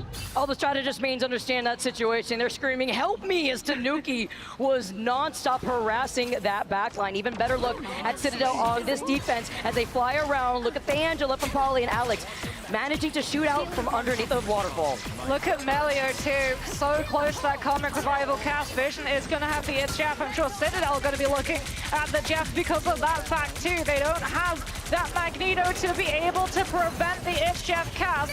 As FlyQuest get pushed into with the Sonic Seduction, Soulbind too from Citadel's side, so they can play aggressively off the back of it.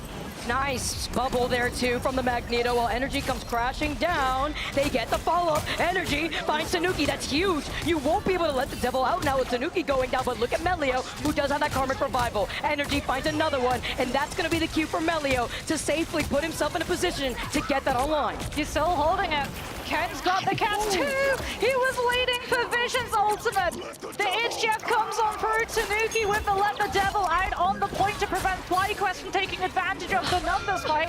Melio still got that Karmic Revival cast, but he's just not using it. And that means that Spark Chief finds him isolated on the angle, and the Angela tracks down the regenerative cocoon, and the Angela is just too close. He couldn't have gone for it. If he committed the self-res there, he goes down without bringing anyone back, and means that he has to hold on to the Karmic Revival and the self-res for the second fight. And he gets staggered on top of it, which is something that they cannot risk after trying to reposition on this defense. This is another reason why we're seeing the Angela out. It's the tag where Melio utilizes this passive. Can't do it, it's a reset, and FlyQuest are holding up and trying to control this high ground while wrapping on the other side of Citadel. Tanuki taking advantage of Daredevil's mobility, just getting in, stopping FlyQuest's push, and then getting out, making sure that Melio and Ken have a lot more space to be able to work up against Spark Chiefs.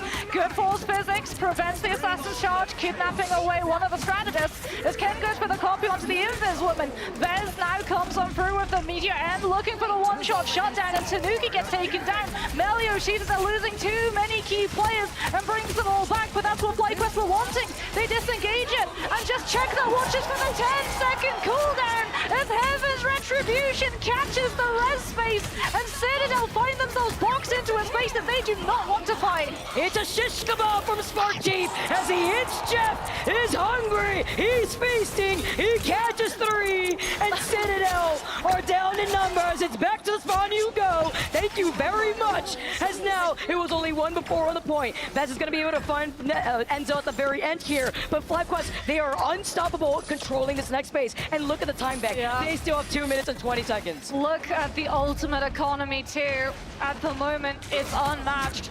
Tanuki needs to be able to build this Let the Devil out and force Zealous into using that Invis boundary, but that's exactly why Spark Chief is guarding the angle. This lane fight is one of the most important, and he's denied the opportunity of building it up before we go into final fight territory. Zealous is going to have invisible boundary. Citadel had to hold their position to prevent FlyQuest from moving forward, but the regenerative domain keeps them all safe, getting to put pressure onto the soul-minded players, and this is just FlyQuest unstoppable moving forward.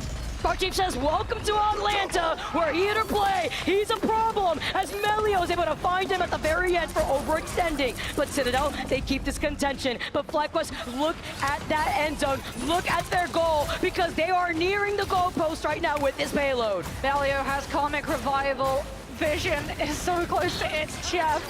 Cooper might even go for the copy onto the Jeff or the Invis just to be able to secure their position, and there it is. Force physics to grab Citadel in, slow them with the invisible boundary. Alex will be able to overlap, but here's the wombo combo to find the elimination for the strategists.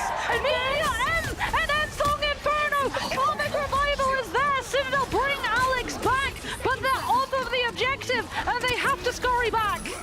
They have to give him the space for now, because Citadel, they enabled Melio. That Karmic Revival helping out the team, leaning into their win condition, and they needed to dwindle this time. Now there's less than a minute.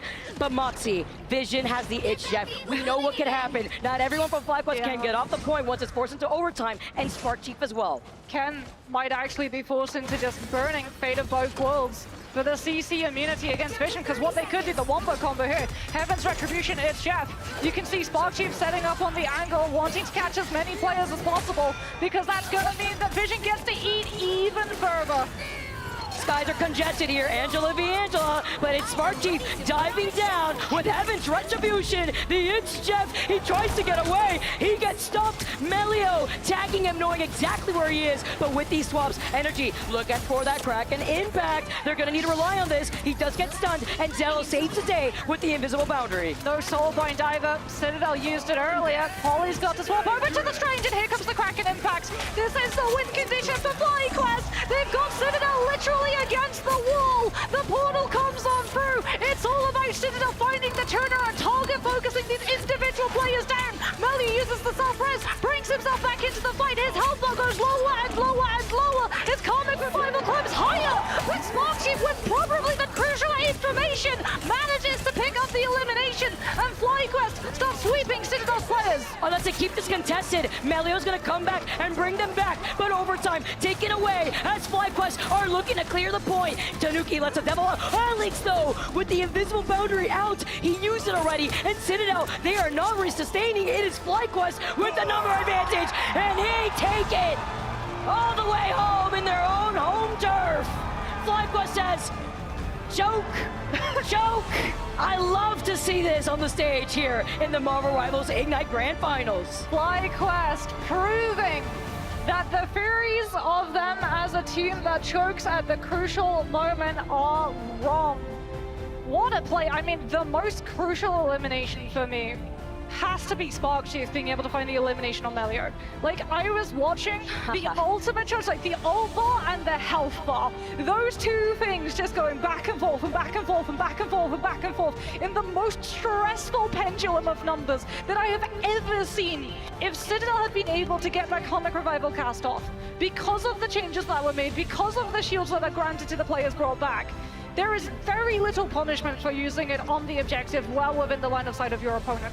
So Spark Chief being able to find the elimination onto Melio and buying them the time to not have to worry about a full team of Citadel washing back into that objective when they're coming on through with that portal advantage is the thing that sweeps the stakes in the side of the attack. I mean, the fact that Energy had 42 and 6, it's every single member of FlyQuest, they popped off. The Vanguard lineup between Vez and Spark Chief was on another level. I'm sorry, but that Angela was so crazy. Yeah. The crucial picks, especially in that end fight, even when he overextended and he did get punished by Tanuki, it was still finding Melio before he even got that Karmic Revival. It was also staggering Tanuki before he let the devil out, before they forced the recontention here. As FlyQuest, they take the series, they move on to the upper bracket finals. History repeats itself. FlyQuest take the win against Citadel 2-0.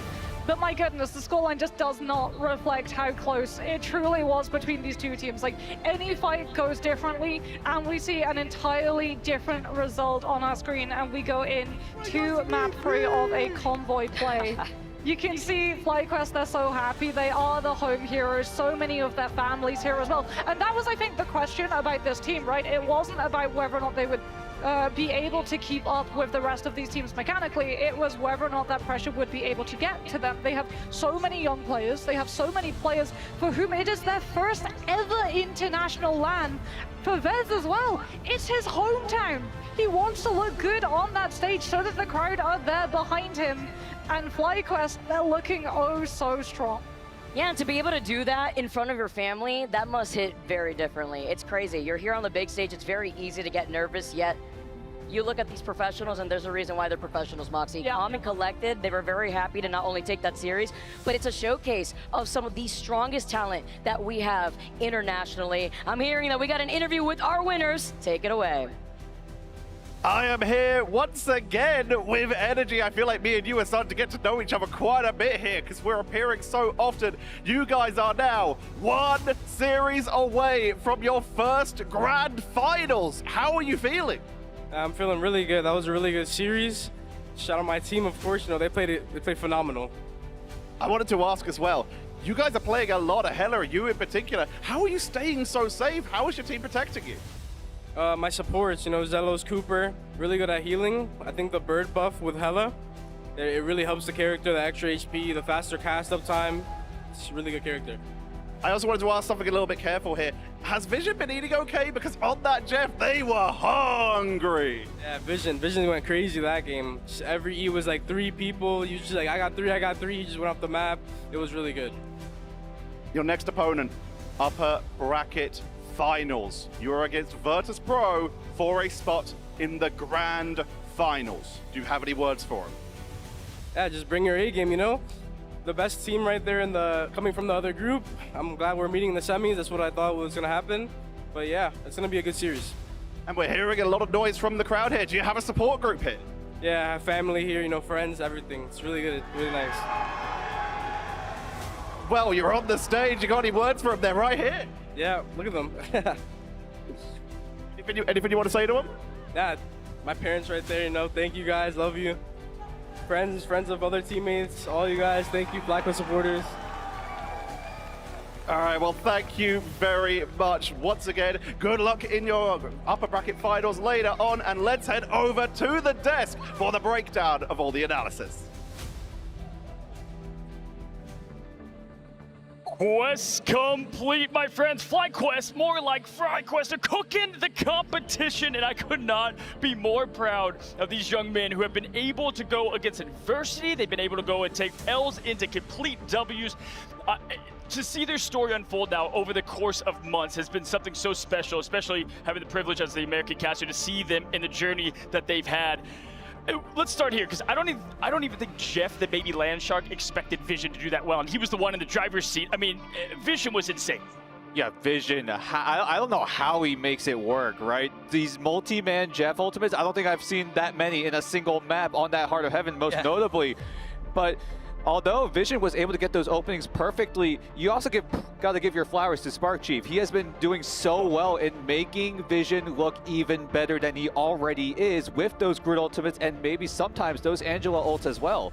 I felt like watching Vision. It's just that he can't getting away with this. It was just consistent, and it felt like the thing about it is just in the middle of all of the team fights. It's not like Vision goes from the off with it. He waits for the chaos to unfold, and then when all of those big ultimates come out, all of those big cooldowns, that's when he sneaks in, creeps in, manages to pick up 15 people total on that map to spit off of the map or to spit into the enemy spawn. And that's what's so special, you know, to wrap up on Vision, but to say, I mean, for Shroud X back in the day, he was the Hella player, he played a lot of Namor, and to come in and master Jeff in such a short time is insane. You know what, I'm done with just saying maybes with this team. They've got some of the GOATs here when you take a look at the highlights. I mean, energy, are you kidding me? Love to see the parents in the crowd. Got to interview him way long ago, back in June, and just this young man deserves this moment. Vess, oh my goodness. Dan, what Vess is able to do in the clutch gene department, getting the play done, again, making just chaos turn into symphony. I talked about this back in the deck right before this match, right? These players have so much wild card factor, so much X factor in them, and because of those individual plays, Vest could come up huge, Energy could come up huge, hell, Vision could even come up huge as well. So anything can happen for this team, whether they are in the driver's seat or in the back foot, they can just turn the fight on its head. I think Citadel, like in that first map that we saw, like the domination, it was a lot closer. They've not really had a good win rate on it so far, and FlyQuest are undefeated, but it went the distance. But it's the fact that FlyQuest kind of stuck to their guns compositionally. They made some adjustments, but it doesn't matter whether they have to change up from 2-2-2 with the Hela Namor or go triple strategist like they did at the end of this map of Heart of Heaven. They just look so good, so well-rounded from top to bottom. It seems that they have so much structure for a team that is still finding itself, right? They've not been together as long as some of the other teams from America, certainly not as long as Citadel. Yeah, and mainly staying together after what was, you know, the tragedy back in June, turning Heartbreak into heroics is like what I like to say. And when you look at what they're able to put together, every part of their roster, I mean, the strategist backline, they do so, you know, that's why it's not support, it's strategist, right? Because there's so much that goes on there that we continue to see. Oh, look at him go. Look at Spark Chief. Yeah, listen, this crowd, incredible. The support, amazing. And for them to only drop now 2 maps, Ryan, in this entire time in Atlanta.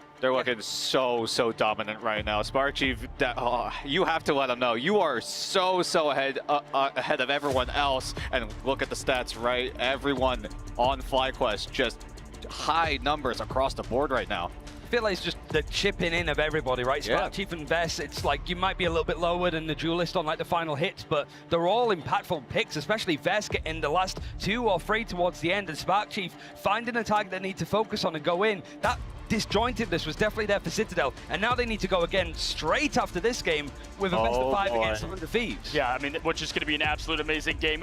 Listen, I want to talk about Vision real quick because this young man, listen, they were right up there against Envy back in June to make the midseason finals, right? It came down to the last map. It was like 4 a.m. Vicky's time, my time, we're casting it.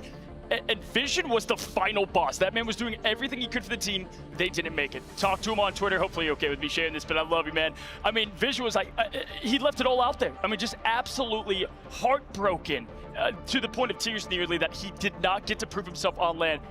I mean, he's doing it all right here, right? On quite literally the biggest stage, my friend, in Rivals. John Williams, Jaws would be proud from all the insane eats we had, right? Yeah, it's sort of, I was going to say walk so Jeff could run, but it's obviously swim. It's a little weird, yeah. I suppose, but I think it is just like you sort of say and leave it out there on the table. I think the scariest thing about this FlyQuest team is whilst these games are a lot closer and we're starting to see them pushed a lot more, it feels that they still have so much to give. They have a full best of 5 coming up tomorrow against Virtus Pro. The 2 teams that top their groups on separate sides from EMEA, just like the Atlantic battle between the 2 teams.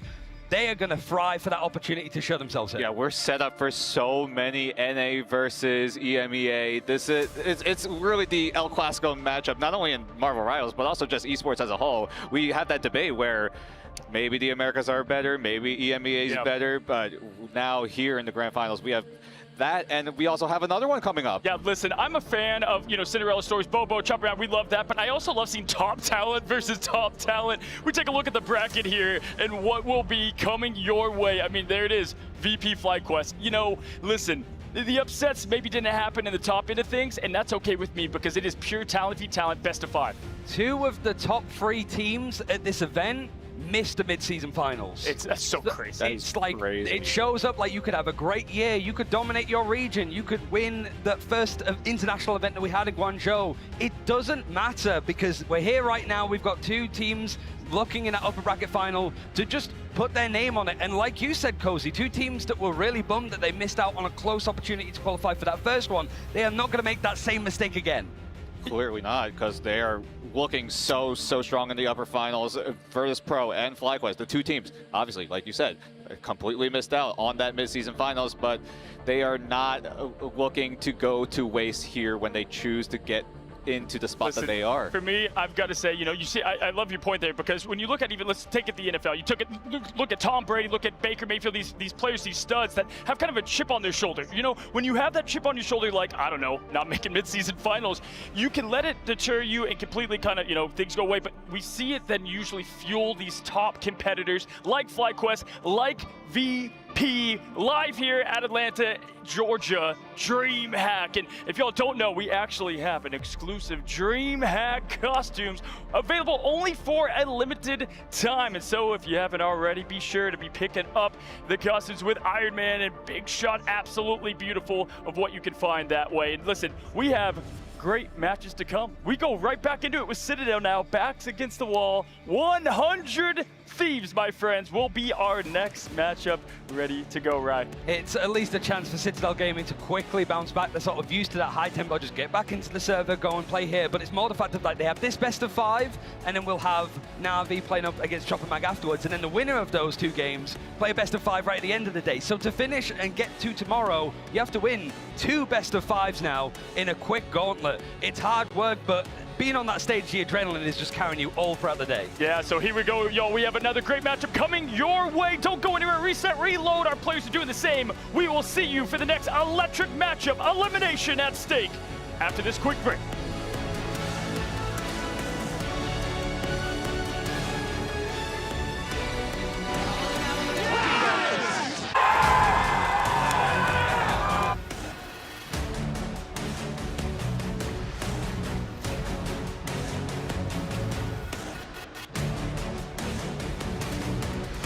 Which ones have what it takes to become the best of the best? The fight is gonna happen right here, right now.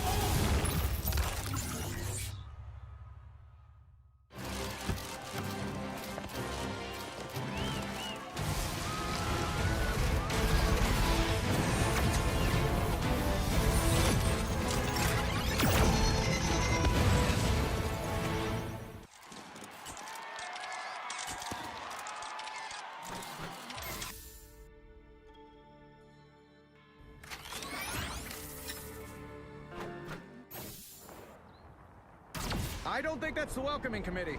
Bombs away!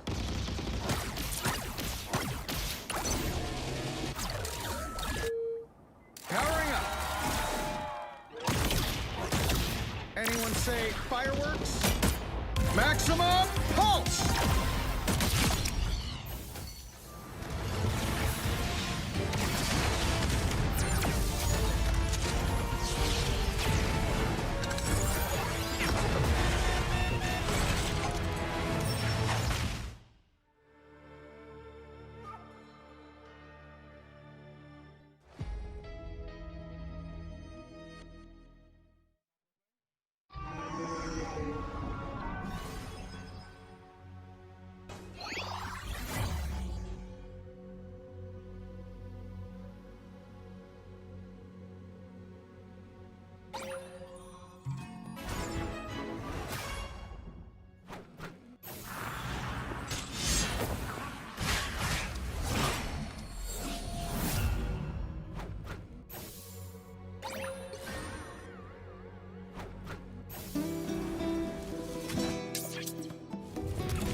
You know what to do, spiders? It's spider time!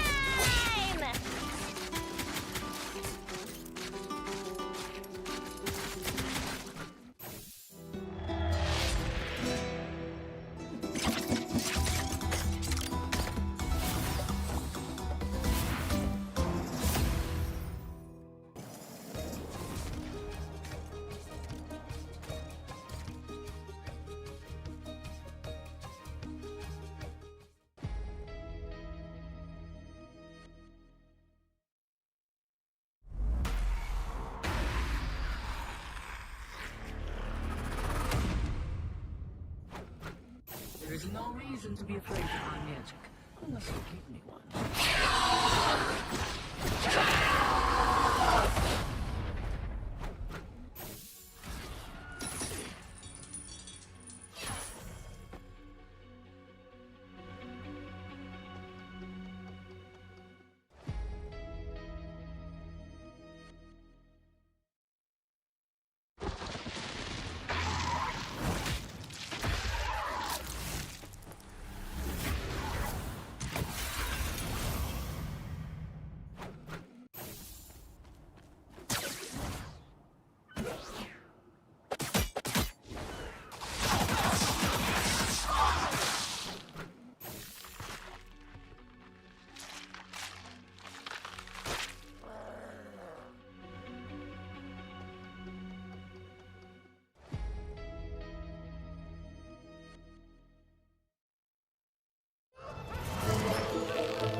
which ones have what it takes to become the best of the best. The fight is gonna happen right here, right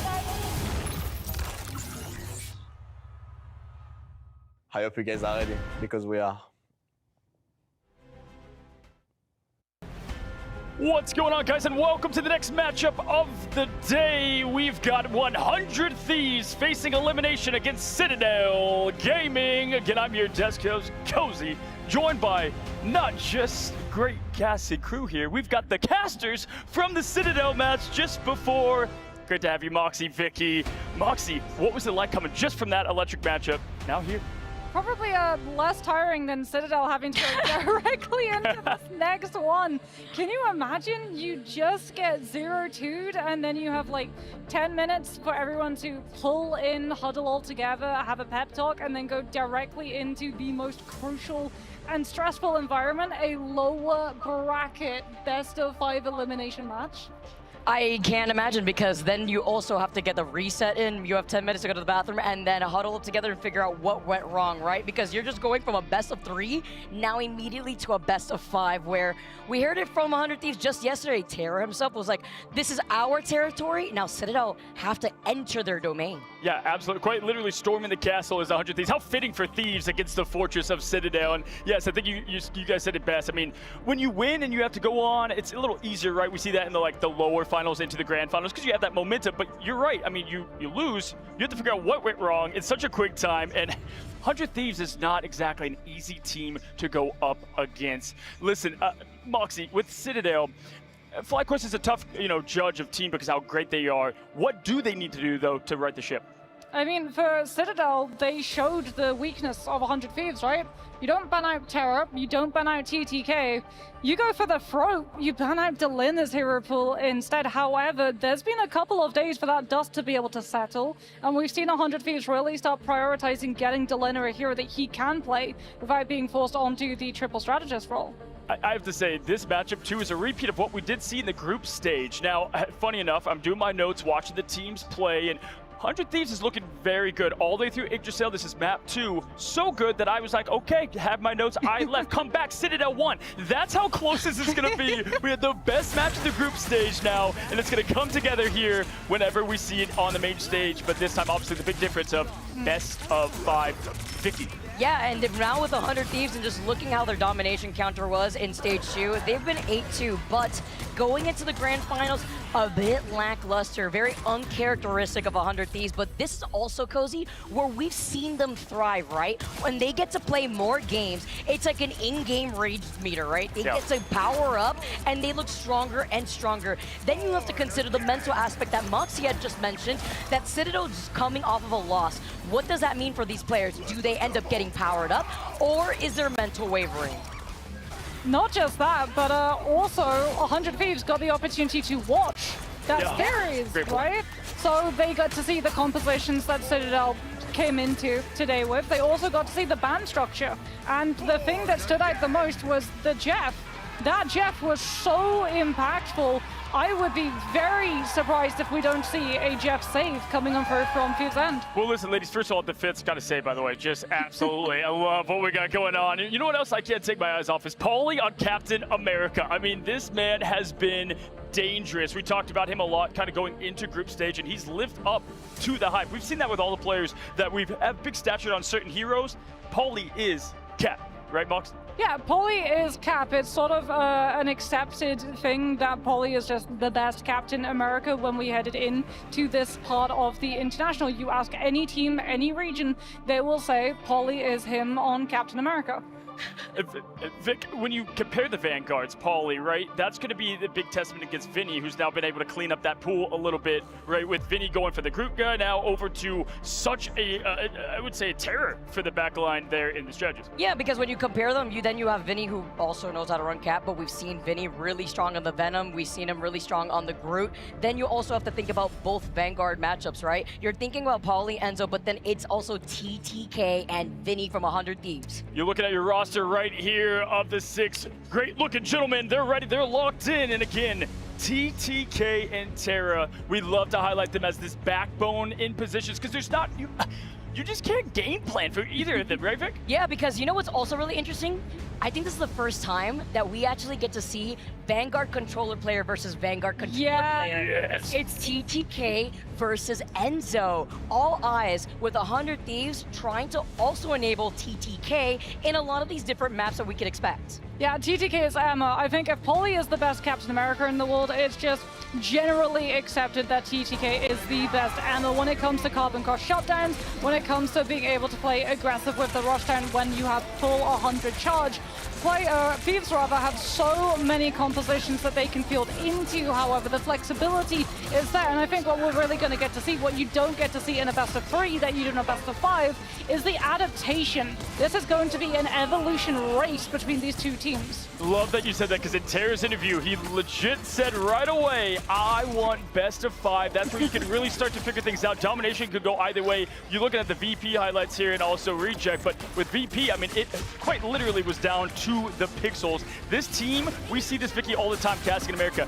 They get right as they continue to play. They figure out, even Tara said, they're still figuring out exactly what they want to play, and that's also because they can play it all. And that's crazy. Is that what figuring it out looks like? Because it looks different when it comes to my ladder games, and it's insane to see how 100 Thieves usually roll out with that quick adaptation. Now you're giving them more opportunities, more games to see that from the pick and ban phase, and the way that they start a lot of these engagements too. They also have a very flexible hero pool when you take a look on paper of what they need to try to slot into, as well as the mind games that start within the pick and ban phase. You know what's wild as well is that the meta's moved into a position where Wolverine doesn't see any ban whatsoever, but with Groot coming back into the mix, all of a sudden Terra's Wolverine has been able to find a home on the team, and every single time that Thieves go into places like Araco, where the payload is just sold out on first, we get to see Terra on the Wolverine from the high ropes coming on through with those grabs. Yeah, listen, I love that, because when I interviewed Envy, they said Tara's Wolverine was the biggest hero that they are scared of for him. In general, you know what it is about 100 Thieves? I think I wrap it up so well as we looked at the stats there. It's the X factor. I mean, there's clutch in the genes, ice in the veins, whatever you want to call the saying. Tara, TTK, just like how Vest has there for FlyQuest Vision as well. It's the V's and the T's this time. The T's for TTK and Tara. They just seem like the game sense and being able to lock in and get what's needed for the dub is how they do it. Listen, put you on the spot right now. Vicky, then Moxie. Who's going to win? 100 Thieves. You know me, Cozy. From the very beginning when it comes to the American stages, I've always said 100 Thieves. This is a team that has only gotten better and better, and seeing them figure out what the compositions they need to roll out with, it's always very entertaining, and I really like the confidence that they provide. I think Citadel. Because if we go to Convoy, we've seen them pull out the Jeff NATO strategy, and I think with the priority on either the Emma or the Mantis ban, Jeff is going to be able to make it through, and we're going to get to see the Jeff NATO in the forecast yet again. Pika shock face that the American picked 100 Thieves and the EMA here picked Citadel Gaming. You know what? I'm obviously going to give it to 100 Thieves. Although if someone can be that fortress against them, it is going to be Citadel Gaming, because the matchups are perfect with what you have in terms of skill-wise at the position. You know, it comes down, this is a game of inches at the end of the day, Moxie. And so for me, when we kick this thing off right away, just want to say, what do you want to see from Citadel in the pick ban phase? Adaptation. I really want to see adaptation. We got to see that there were weaknesses to compositions that FlyQuest ran against them, and I really want to see, especially the Hella Namor, I want that removed immediately. Well, listen, it's a lot of the Battle of America versus EMEA. We saw that in the mid-season finals. We see it here again today. One of these great teams are going home, and we are about to find that out right away in the lower bracket with the best of 5, 100 Thieves versus Citadel Gaming. It's an elimination match here at the Marvel Rivals Ignite Grand Finals. We are heading into the lower bracket. One team will keep their dreams alive and the other will be sent home. We have once again an EMEA versus Americas matchup. Let's find out who will continue their run. So please join me in welcoming from EMEA. They are back one more time, Citadel Gaming!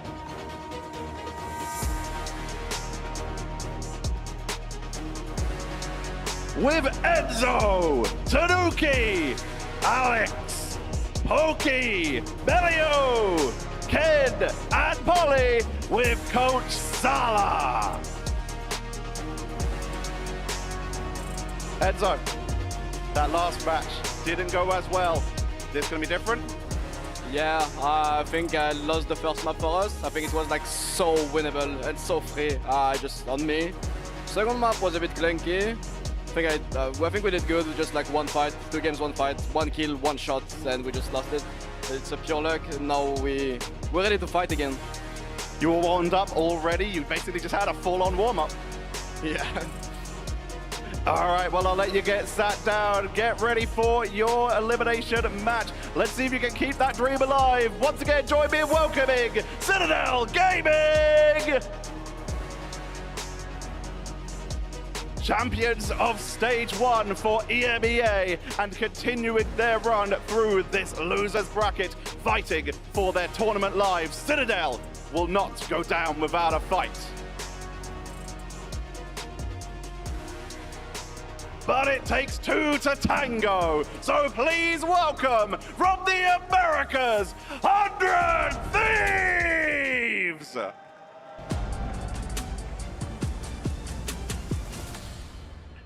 With Terra, Millennia, Harvey, TTK, Vinny, and Delena. Terra, good to see you again. Back for your losers bracket game. This is elimination. I have the simplest question to start off. Are 100 Thieves ready? 100%. We're here to dominate everyone now. Dominate. So you're going to continue through the rest of this. How much prep have you had for Citadel, or were you potentially expecting that last series to go the other way? I actually thought it was going to be way a bigger difference. It was actually really close, which I'm actually surprised about. But I think we have a lot of good prep against Citadel. We know what they're going to do, and I think it's just going to be how the game goes. We will see how the game goes. So 100 Thieves, please make your way to your seats and please join me once again in welcoming 100 Thieves!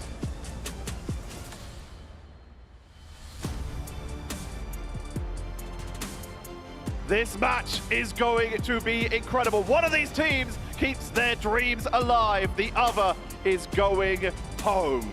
We'll be finding out. Let's find out a little bit more about one of these incredible players before heading into our elimination match.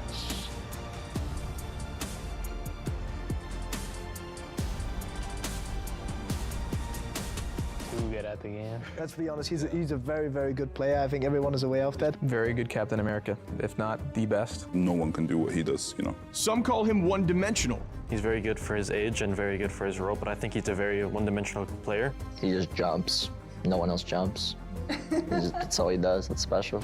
Others say he's the reason you can't stick to your game plan. It's just annoying. This guy's jumping around. You're gonna have to have 1 or 2 people turn, and then they don't even know like exactly what they need to do. He's also very communicative from what I've been told, right? I haven't worked with him, but the people that work with him said he's like a really good IGL, so he has a very, very big future ahead of him. In our time in China, we had a close series against him where we gave him his character, and for 2 games, that was rough. You can try to ban him out, but that's getting harder every tournament. He's adding new heroes, new layers, and new ways to break your setup. 他的英雄玩的总是非常的灵活。 他总是能出其不意。 I think they're lucky he's not playing DPS. We played him on DPS in a few scrims, and he was also the go on that. Love him or hate him, you have to respect him. The things he does for his team is just like unexplainable, you know, like having a player like that. His presence alone forces teams to adapt. And that's what separates great players from the rest, when the meta shifts around you.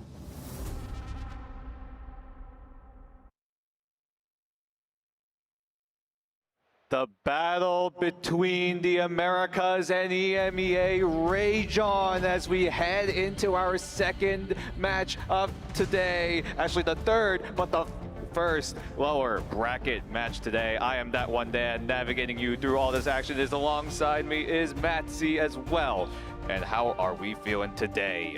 Feeling good, feeling great as we shut the gate on one of these team stories here today, and it's a pleasure to go through this journey together, Dan. These teams are pumped up, and so are we. We are ready for an all-out brawl. We are so ready. Citadel showing some cracks up against their match recently up against FlyQuest, getting taken down 2-0 down into the lower bracket, and now have to go up against 100 Thieves. Thieves. And we've talked about this back in the green room, right? 100 Thieves came in with a little bit of strategy, but Citadel were the first ones back in day one of the group stage. They were the ones to crack the code that 100 Thieves have really planned out here for the grand finals.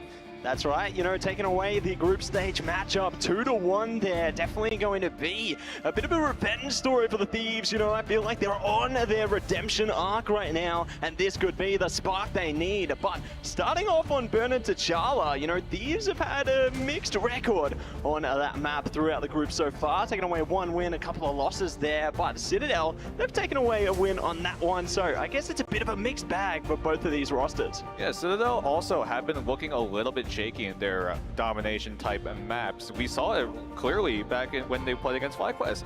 A team that really hasn't been really finding their stride in these domination maps, but when it came to like these convergence maps, they've been really looking a lot better. And that's the beauty of playing into a best of 5 compared to a best of 3. Oh, yeah. Even if they face a bit of mortality into the early stage on domination, they can always have a chance at redemption, a chance to bring themselves back once we get into it. Getting into it as both the Mantis are going to be removed from either side. So something that's we've been seeing a lot more consistent lately. I know some of us have been a little bit critical about letting the Mantis leak through, but for now, at least in map number 1, we're not going to see any Mantis this time around.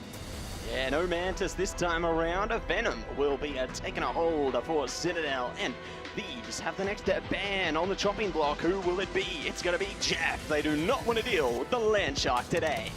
No Land Shark on the side for Citadel, getting rid of the Symbiotic Shenanigans as well. A very powerful team up, enabling Jeff, enabling the Venom as well.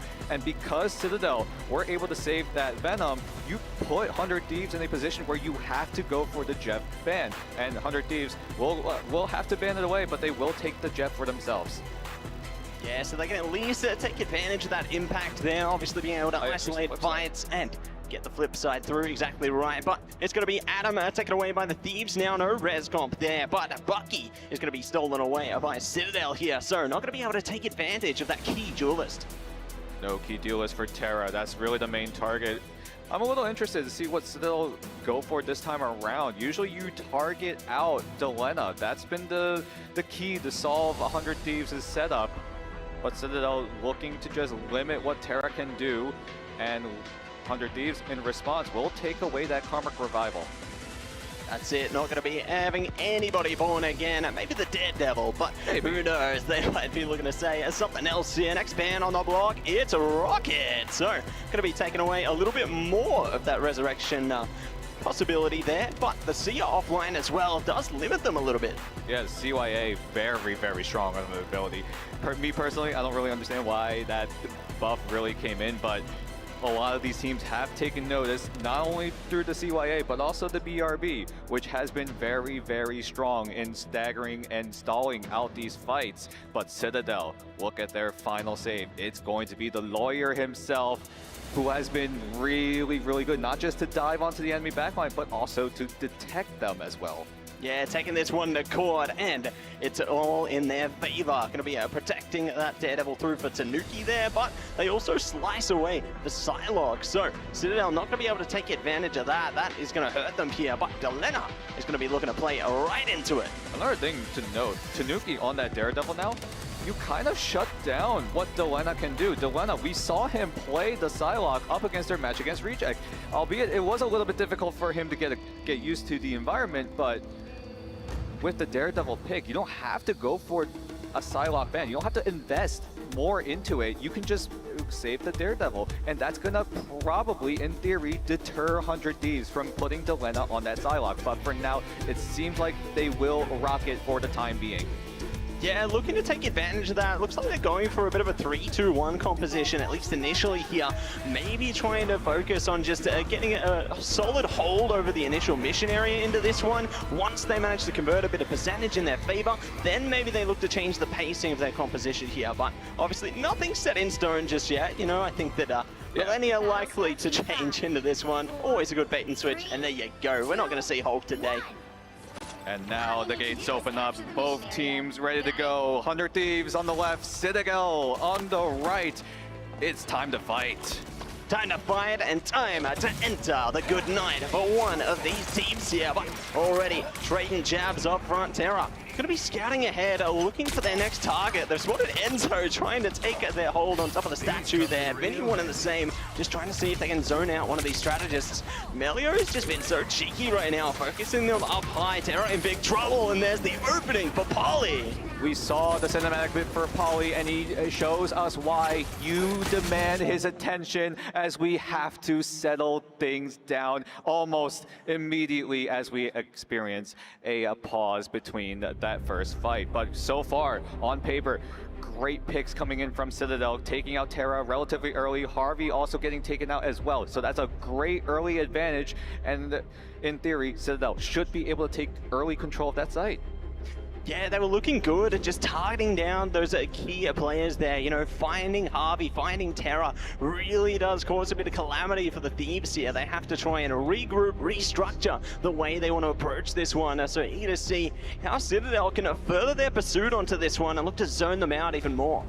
Yeah, so far Citadel also rocking a very, very dive-heavy composition. Enzo and Polly, the Venom and the Captain America, respectively, to try to aid Tanuki in going for these dives. And Tanuki as well, he doesn't have to go for those knockouts necessarily. He's also there to provide information. That Daredevil can really see through walls. He can see you all, and 100 Thieves have to be careful when they want to go for these dives and look for off angles, because they're going to get detected right away.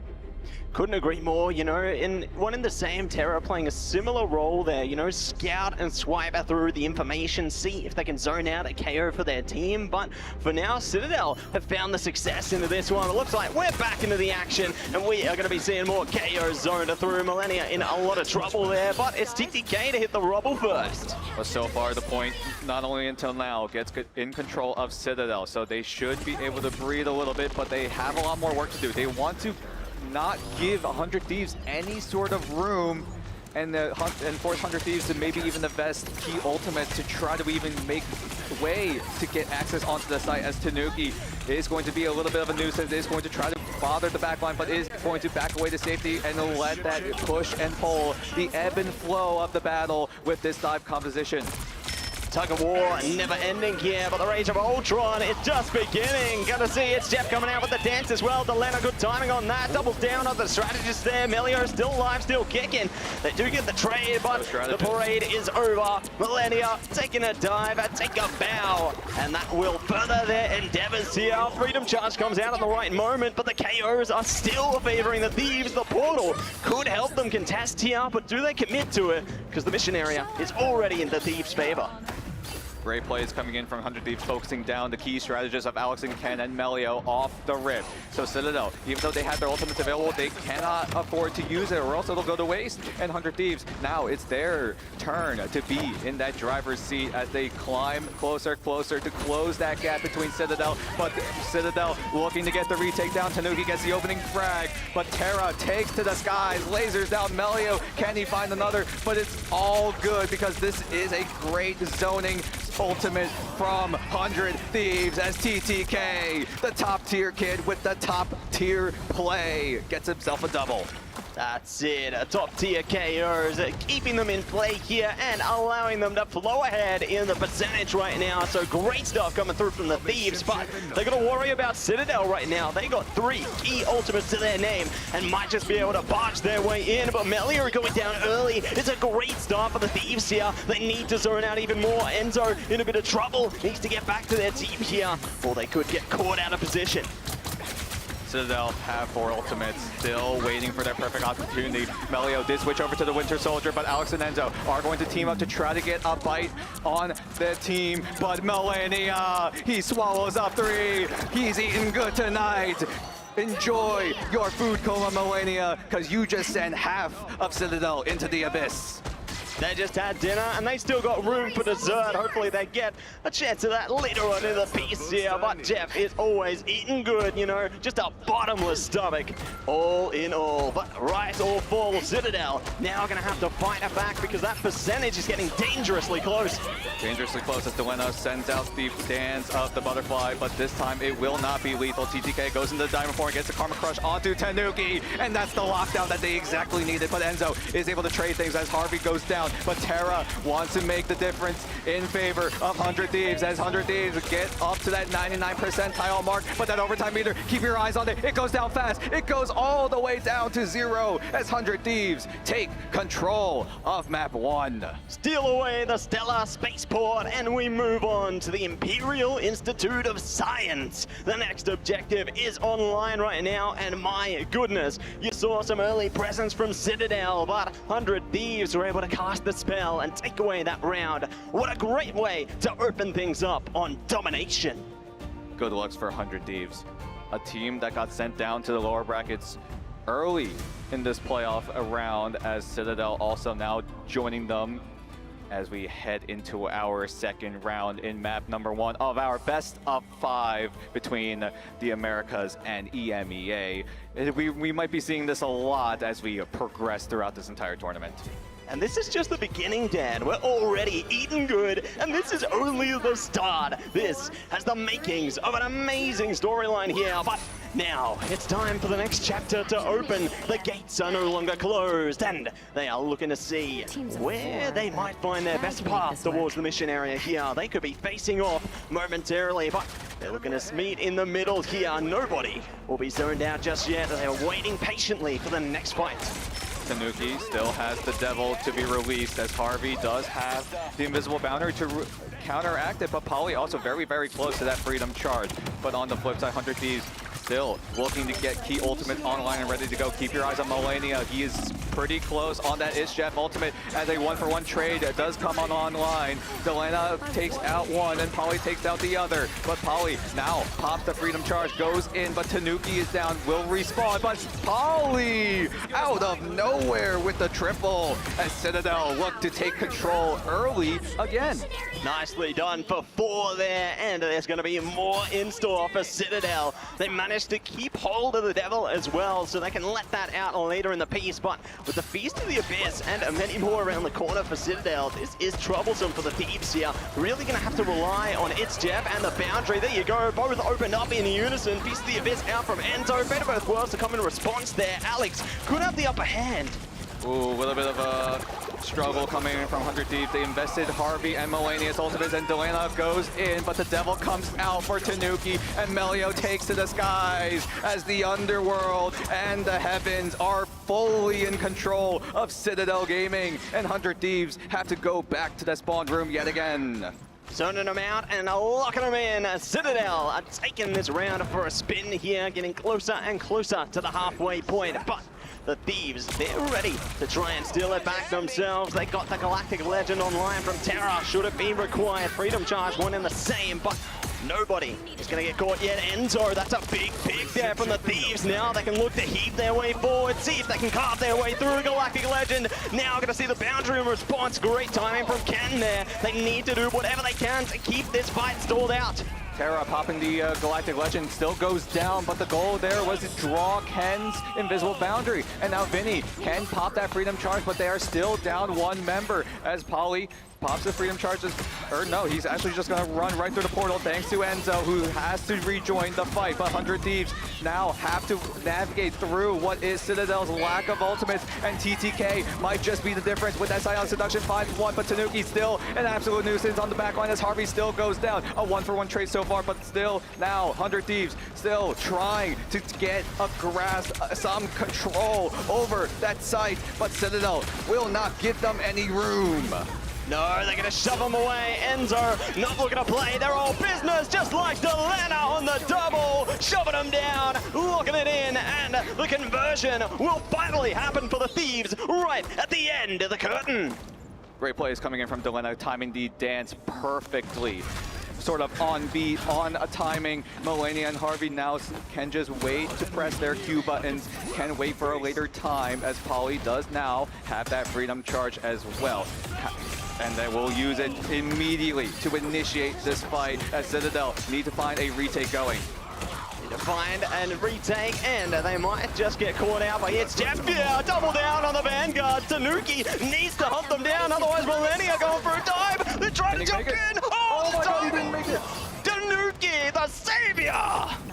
Saving the front line of Citadel Gaming. Now they have a front line to rely on. 100 Thieves have to jump into that invisible boundary, but they are not going to be seen escaping that boundary as Citadel take control. Now that overtime meter coming down slow, Millennia is the man on the Strange, has to manifest a portal into existence, and now 100 Thieves looking to keep that retake going as that overtime meter so low. Vinny now popping that freedom charge, but Terra and Delena now going down. Can they make it to the portal in time? We will see as Citadel still 6-man strong. Melio pops the Galactic Legend up from the skies. Tanuki controls the ground. Melio goes up into the sky, and Melio and Tanuki keep this map going. We go the distance yet again.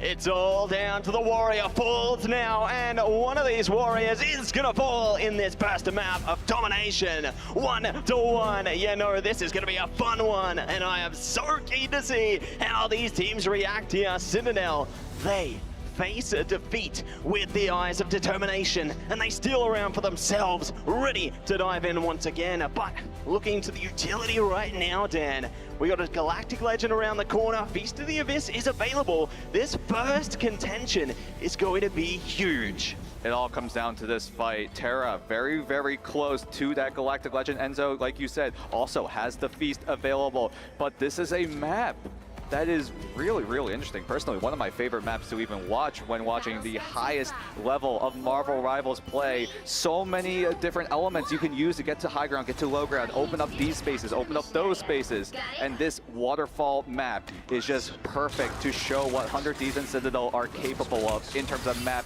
control. And they're looking to go for exactly that right now. Galactic Legend coming out. Terra on a hunt here. Enzo jumping in the Feast of the Abyss, trying to trade out. It's going to happen on both sides right now. Enzo going to be denied, punished. 100 Thieves pushing ahead here, zoning them all the way back to their spawn point whilst the mission area unlocks. And we still got Polly there, though, trying to stall it out for their team. This is great timing because it allows Citadel to get back with the portal here. Melio switches over, now has to pop the portal, but Terra does spin down Alex. Ken going down as well. That's both strategists on Citadel Gaming gone, and there's no more heals, no more support coming in from Citadel. Can they find their way back into this fight? It looks like the answer will be no for the time being. They're just dancing in and out of the portal, but Delena tries to be the difference, but Alex comes in with the dance floor just in time as 100 Thieves clap back with that invisible boundary, but Polly and Alex still supporting each other. Millennia might be the difference. How many does he swallow up? We're gonna have to see as he swallows up 5. What in the world, Millennia? The biggest feast of a lifetime as Millennia swallows up all of Citadel and 100 Thieves in a statement. Take over the site. A masterclass in thievery there, stealing away the mission area and taking complete control. Citadel gonna have to reset, try and rebalance into the next fight here. What they do have is a boundary, but the Thieves, they've got a charge of freedom and more to follow. They're looking to take the high ground for Citadel right now, though, trying to bounce onto the point, but it's so difficult to break through. Using the pillars as a ramp to get up to the high ground, get down onto the site, as well as Terra takes to the skies, but that's the response from Ket. Will use that invisible boundary to prevent anyone from Citadel Gaming going down, but Vinny does have the support, does have a way to keep 100 Thieves into that fight as Enzo also popping the feast, but 2 go down, 3 go down, and 100 Thieves, half of them already wiped out. Citadel, they get the retake going. This map has been so close from both these teams. The push and pull, the tug of war between Americas and EMEA. A battle of nations is ensuing right now, and both teams refuse to go home without a fight here. They are putting on a show, putting on the best they can on the world stage. But now, it's time for 100 Thieves to re-engage, but they have to bypass the gatekeepers. Citadel are waiting, and Polly is looking to zone them through. Melio just taking this guy, trying to zone every single entryway, but he can only defend from so much as Delena tries to cut his way to a win, but will not find anything. 100 Thieves have to rely on Melio, but he only swallows up his own allies this time around, and that might just cost them as Citadel take full advantage of that opportunity as they just wipe out 100 Thieves from the map for the time being. As Citadel now have to be in that driver's seat, have to go for a full court press to just prevent from 100 Thieves from doing anything. It's a full-scale prevention. They are going to be denied in every sense here, and the Thieves need to consider their options because the percentage, it ain't going down anytime soon. They do have some utility that can try and steal their way back, but singling out a KO here would be so big.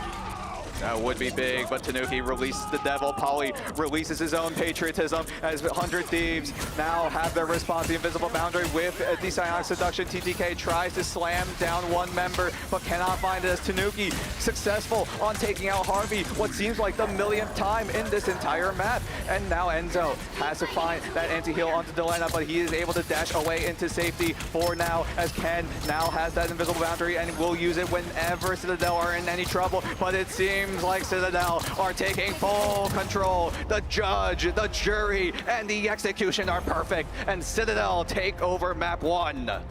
Burden T'Challa over and out. Citadel remain steadfast, confident. After losing out the first round there, they grind their way back to the top, to the summit of domination here, and undeniable, it's Tanuki on the MVP. Just crazy stuff with the Devil there. They put on a masterclass in zoning out their opponents and entering KO City. Big props to Citadel. This is what they need to do. Adaptation. That is the biggest word, the biggest theme coming into this series. Citadel need to find ways to get things going. 100 Thieves now having to figure out, pick up the pieces, go back to the drawing board. And while Citadel, they are looking good in terms of finding that key to their own success. The key is there, and they've unlocked the lock. They are finding at least a glimmer in the beginning here, but the journey's just started. The never-ending story has not ended yet, and we'll see how they fare heading in to the next map or so into the future, because it could be Convoy, it could be Convergence. The choice is theirs. But then again, it is 100 Thieves' choice, like you just said, Convoy or Convergence. But one map that comes into mind when you hear 100 Thieves is Yggdrasil, a map that TTK has been absolutely insane at. But not just TTK, also the team as a whole, at least in map number 1, they have looked to be online and ready to go. That entire map on Burden T'Challa was just so close. And then Melania with the biggest Jeff ultimate in this entire tournament. I don't think there has been a 5-man in a very long time. Making history right here at the Grand Finals. You love to see it, and I'm sure there's going to be many more eats to come, just like in these highlights here. Seeing many moments of greatness, getting it over the line when it mattered, when it counted for both sides. Absolute cinema, and it's only map 1. We have 5 coming up. I don't know if I can handle it. If this goes the distance, obviously, first of all, this is one of the longest series we will ever see if it goes to that point. But 100 Thieves and Citadel ready to put on a show as Citadel look to crack the code yet again. And look at the feast coming in from Melania. Look at them pop, and straight down the waterfall they go. Just delicious feast coming through for Melania there, and allowing their team to pull on with more and more presence here. You can see Citadel zoning them out when it counted and pushing it over the line. Amazing work into the first map in contention here. But the next one, as we said, the choice of the Thieves. Where do they go? Do they play to their strengths? Do they play to what they can find success on? It's a tough call here. You know, they've had a bit of a tough endeavor, but let's talk about some of their MVPs on both sides. Yeah, Terra and Polly, the 2-star players from their respective teams. Terra, though, they make, the entirety of 100 Thieves make Terra look good. Everyone on 100 Thieves, you cannot count them out. They are still very strong players, and with them being on the supporting cast, they know how to enable Terra to do whatever he wants. But then again, Citadel also doing the same to Polly, giving him some resources despite him being on the Vanguard position, so he allows the team to set themselves up for success. And it goes to show, you know, not only duelists can be MVPs, the vanguards, the strategists play such a critical role as well. You know, Polly just doing great work on the cap there, trying to keep 100 Thieves in check as much as they possibly could there. But Terra, one and the same, are doing all the work they can to keep their team online. You know, it's these players that can activate, really head into that flow state that make or break a game. We're going to have to see Citadel and 100 Thieves, the Americas versus EMEA matchup, ready to go into Yggdrasil. That will be the choice, a choice that we ourselves have predicted. 100 Thieves have been very, very comfortable on what is the oldest map in the pool. Yeah, it's been a mixed bag of results on this map, though, for both sides. You know, 100 Thieves has struggled on it. They've lost out about 3 times. And Citadel, they've lost out a couple of times, getting a couple of wins there, too. So, curious to see if both teams can turn it around here into the draft, because we're already seeing Jeff taken away, Mantis taken away, and saved by the Thieves. 100 Thieves actually got the Mantis. A pattern we've been seeing is that Mantis being banned from both sides. That pick has been just so versatile. Being able to save your own team, being able to go with the engage thanks to the bonus movement speed available. And now 100 Thieves have access to that resource, but Citadel, they go a different approach. They decide to target TTK on that Emma Frost.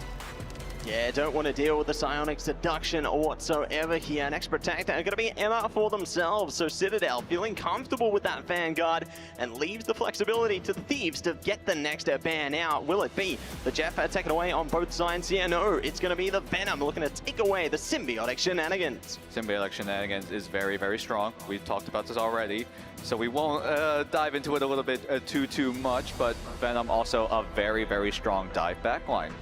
You can really use the walls, use the terrain with a lot of verticality in Yggdrasil in particular. A lot of tall buildings, tall pillars that the Venom can just climb and just slam, rinse, and repeat. That's just the gameplay loop, and Citadel are also aware of that, and they will take it away as well. Yeah, and the Thieves take away the Atom there. Do not want to deal with any form of resurrection on the convoy there. But Jeff are going to hit the protector for Citadel right now. So it's Jeff going to be available for them once again. That is just going to be nasty here. We'll see what they can do for the Thieves now. Next ban online. How do they prime up? How do they fare into this one? As the time trickles through, it's going to be Cap. So, Denial on the Poly. So this is the adaptation coming in from Citadel. Usually, the way you can beat 100 Thieves is targeting down 100 Thieves' other duelists. You've got Terra, but you've also got Delena. Delena has been that second duelist for the team, and Citadel, when they targeted just Delena in these bans, they have been absolutely stomping them. They've been absolutely taking over, and other teams have taken notice and have been doing the same thing, which is part of the reason why 100 Thieves are already down in that 4th seed coming into the playoffs. But Citadel looking at a different approach, and they look to target TTK, not only with that Emma Frost, but that Groot also targeting down Vinny. Yeah, just trying to chop down the Vanguard pool there so they can't play as much to their strengths. But one thing that did break through this time is the protect onto the Bucky for the Thieves. Obviously, we saw a bit of Bucky denial in a map 1 there. Now they have access to the Kraken impact here, and you're going to see if it is going to have the impact they're seeking heading in to the next map ahead of us. Another beautiful landscape right before our eyes. Welcome to TTK's playground, ladies and gentlemen. This is the Vanguard you have to watch on 100 Thieves. He is absolutely electric on this map, and Citadel will be forced to navigate through the streets of Yggdrasil in order to find a commanding 2-0 advantage in this best of 5 series. 100 Thieves on the attack. Citadel looking to defend, keep their fortress alive in this tournament. Who will make it out on top? All will be decided in moments as the gates open. Let the games begin. And 100 Thieves look to take this one up for a spin. The mission vehicle starts its roll, and Enzo is looking to stop that roll right in its tracks. But Vinny, they're on a mission. They're hunting down these strategists, being so prickly in the backside there, and will be able to find at least a trickle through, but Tanuki is the one to stand on top. Triple setup, triple strategy setup in favor of Citadel. but it's still going to be 2 Vanguards and only 1 Duelist on Citadel. So a little bit of an alteration in their team composition as Polly is able to find a trade as TTK does get taken out, but should be able to rejoin the team since that spawn room is so close to that point. Yeah, luckily they do have not much distance to cover there. They can come back into the fight nice and quickly there, especially in these early stages. Later, could be not so great though, but they're at least doing a good job of jabbing each other out, zoning each other through. Just playing a game of tag right now with Tanuki, aren't they? Just playing a tag with them, but Polly tags up 3 with that strangling prison. Can they find more advantages? No, as the lamps do come in for 100 Thieves, and that will buy a bit of time. Melio does find Harvey in the end, will find the right Loki clone, but Terra firing the shots away. All the resources it need to be used in order to enable this Bucky, as Tanuki just sneaking around, looking for the chef. Can he swallow up anyone as the Meteor M comes into fruition? TTK, can he find anything?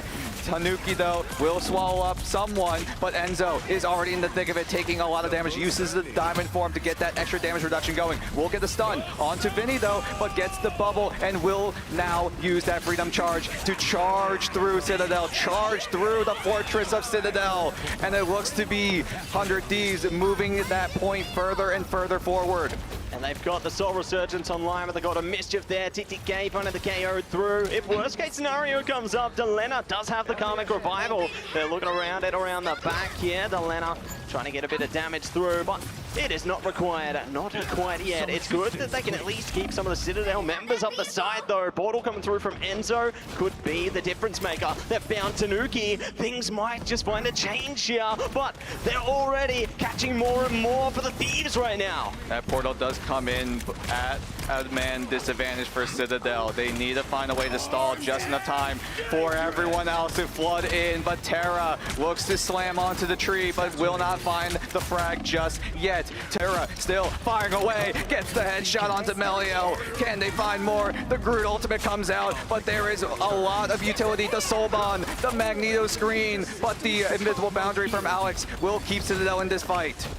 Keep them in this fight, not willing to say goodnight as they ignite their fight. Enzo trying their best to just be a thought in their side there on the Angela, gliding along the mission vehicle, and the Seer comes online from Ken as well, but it could be denied by the big boot beer. Meteor goes down, crashes into nothing. Oh my gosh, Tanuki could be set up for a giant feast, but everyone on 100 Thieves are going to read that play correctly, and Tanuki will get punished. TTK will stack things on top as 100 Thieves looking to get closer and closer to that first point, but Citadel are looking to be just protected as Citadel crumble and 100 Thieves take that first point. They power on ahead, power their way through. Citadel are trying to adapt right now. They brought out the Thor for a second there for a last second contention, but it's back to Groot City right now. The trees are coming up and the players are going down. Vinny looking to hunt down Melio here. Could be a nice little engagement. Luckily, Melio has a bit of mobility and get back to their team when it matters, but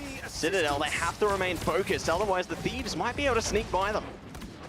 100 Thieves, though, also have a lot of ultimates as well. Citadel looking to stack up theirs, but Melio has to draw a lot of the attention. And how many ultimates do 100 Thieves invest? It's only going to be the Freedom Charge as expected. Melania and Delena still holding on to the Soul Resurgence, still holding on to the Resurrection potential. Harvey also has some flexibility in terms of what ultimates he can use as TTK spears down Tanuki, puts him on a skewer as TTK as well needs to find a way to navigate 100 Thieves back into the payload, back onto the site as 100 Thieves look to push on forward. Vinny and Terra taking down 2, Citadel crumbling yet again. The stagger is good, and 100 Thieves keeping the heist moving forward. Just laser focus coming through from the Thieves there. Just shutting out Enzo as soon as they open up the Psionic Seduction. It's great that they can focus, just immediately eliminate those ultimates when it matters. It now allows them to power ahead into a next engagement here. The good thing for Citadel, they have some crucial ults into this next fight. The Strangling Prison is going to come in clutch for them, and they've already opened up the account. The KO is through, but Karmic Revival with a cracking impact could change everything. Not sure if Terra was able to find any sort of mark onto anyone, but Terra is still firing away as the Groot ultimate does come in on the line. TTK has to be the difference as the meatball lands right on Polly's head. And that's an opening that Citadel have to navigate around. Alex and Tanuki both popping their strategist ultimates. Tanuki, can he find any sort of swallow? He does find two, but he will not find a way back. But the damage over time is enough to take care of them. But Delena does have that cocoon, will use it to get back into the fight, but doesn't have the Karmic Revival to bring the 3 members that are already gone on 100 Thieves back in. And Citadel hold yet again.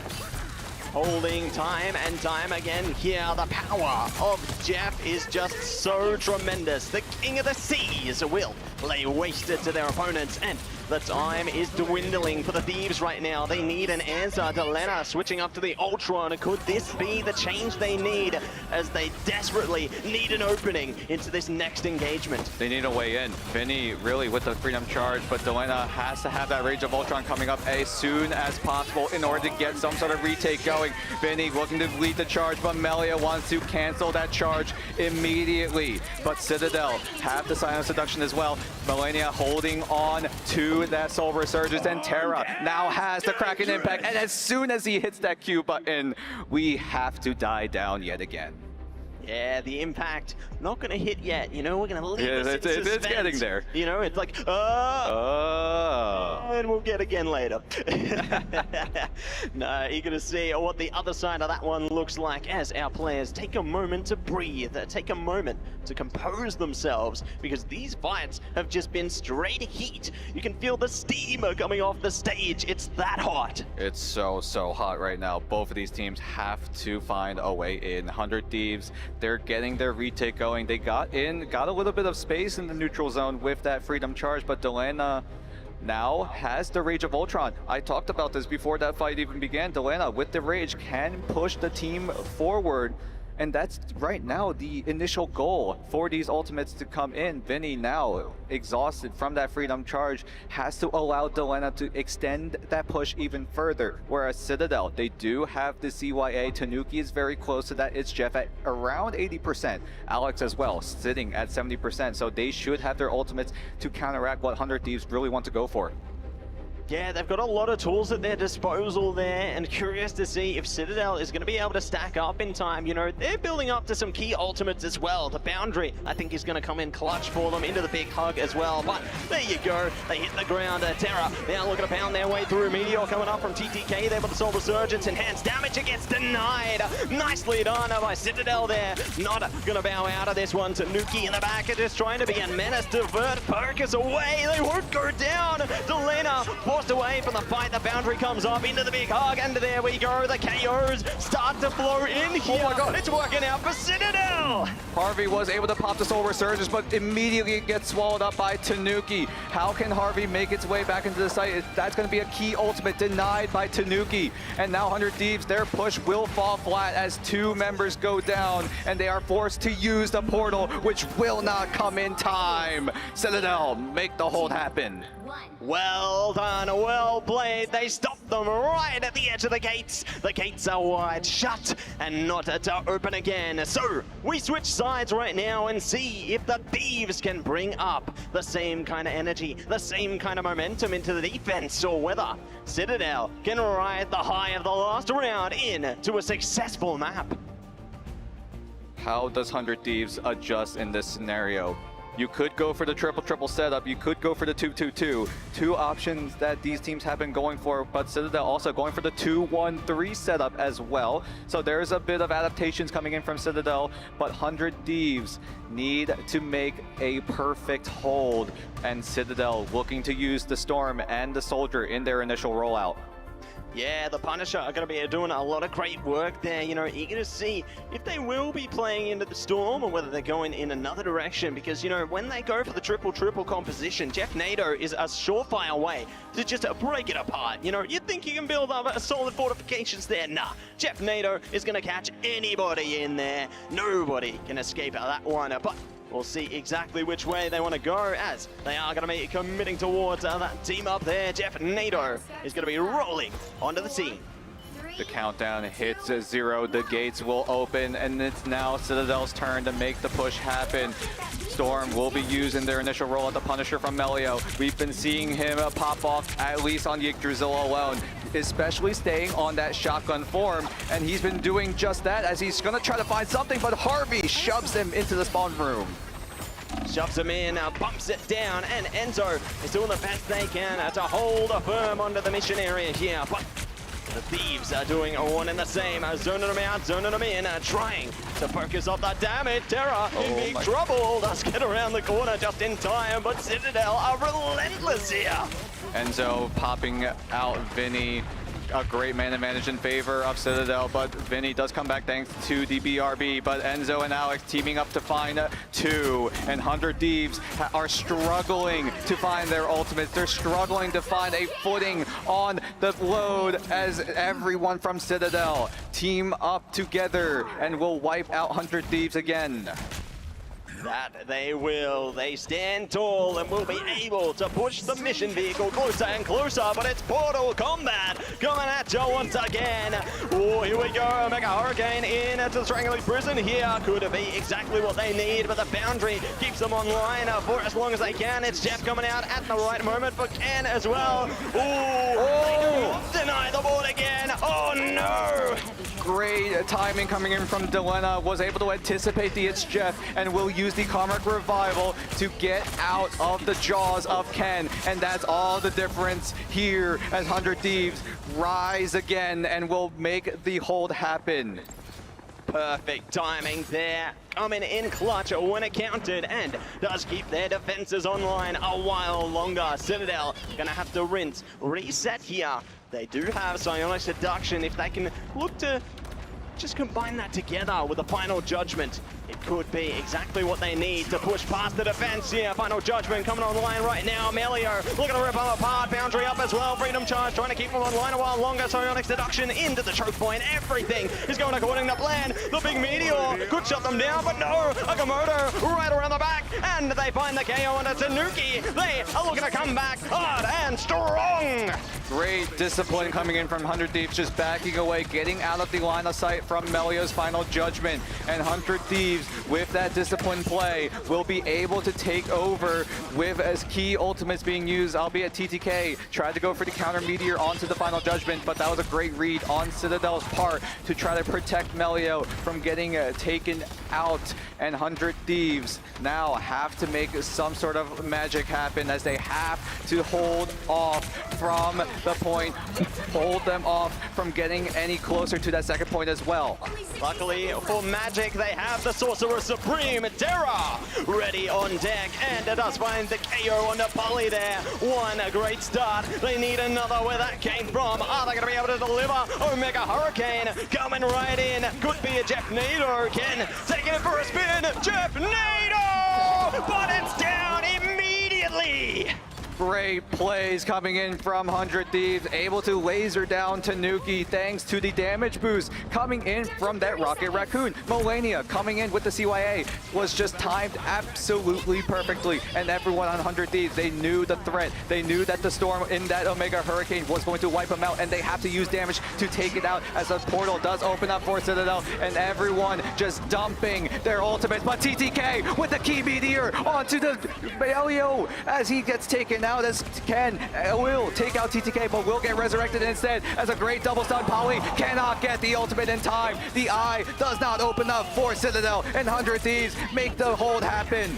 Amazing reaction to the Final Judgment there, but the fight is still raging on. TTK back from the ashes, rising up with their team, finding KO after KO. Melio and Co going down. It only remains Polly and Ken trying to contest the mission vehicle here. The OT timer is trickling in. 100 Thieves are running down the clock. Polly needs to stay on, but no, they're going down. Tanuki's back right at the last possible moment. Spider-Man coming in clutch, but just like that, Thieves hold strong! Great plays, great holds coming in from 100 Thieves. They make the full hold happen, and they take over their own playground, and they finally secure a map win for themselves, and now we are tied 1 apiece. Oh my goodness, the chains have become unbound there. Amazing work coming through from our players here. A masterclass from TTK. Just utter denial of the final judgments. Those come down to milliseconds, considering how much damage pumps out, and they just take it for their own. TTK found that opportunity. This is the reason why we call it his own playground. TTK reading the play that Citadel wanted to go for. As soon as the portal opened up, everyone on Citadel had to use their ultimates, the invisible boundary, in order to get them access onto the site.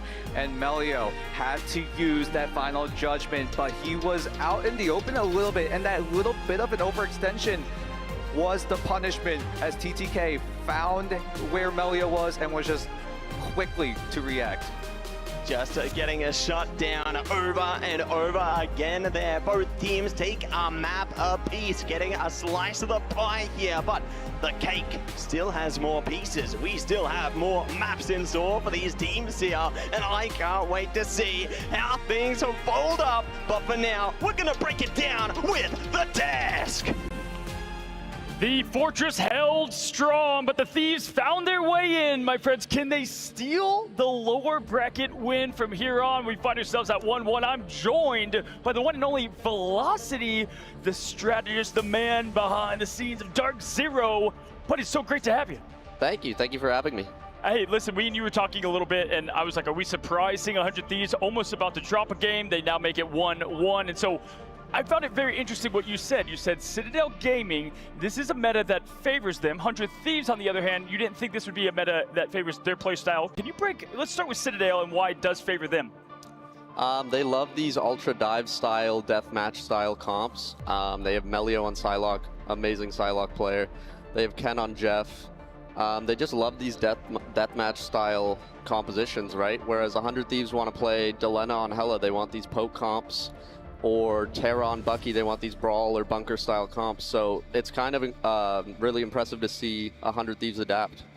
Vicky, we see 100 Thieves and what they're able to do as well. For you, what was the difference maker on how they were able to hold on? We knew it was going to go to Yggdrasil. I mean, we knew that was going to happen. Yeah. What was the difference maker? It's the pick and bans, honestly. Just looking at the pick and bans, like they got away with having Loki, Mantis, Adam. Like that is actually insane. I know Velocity was going to have a play day with that one, but it's just looking at the fact that you are allowing the Devil Res to possibly come out. You saw the iframes come out from the Karmic Revival to avoid an It's Jeff at the same time. I mean, you're literally playing rock, paper, scissors at that point. Yeah, we'll take a look at some highlights on what continued to be their dominant run there and able to make this thing much more interesting at 1-1. In fact, I asked him, I go, who has this? And he goes, well, if Thieves are able to win, he expects this to go to distance to match number 5. Listen, we have a great Loki player here in Velocity, and I was shocked to see that last ban not go to Loki.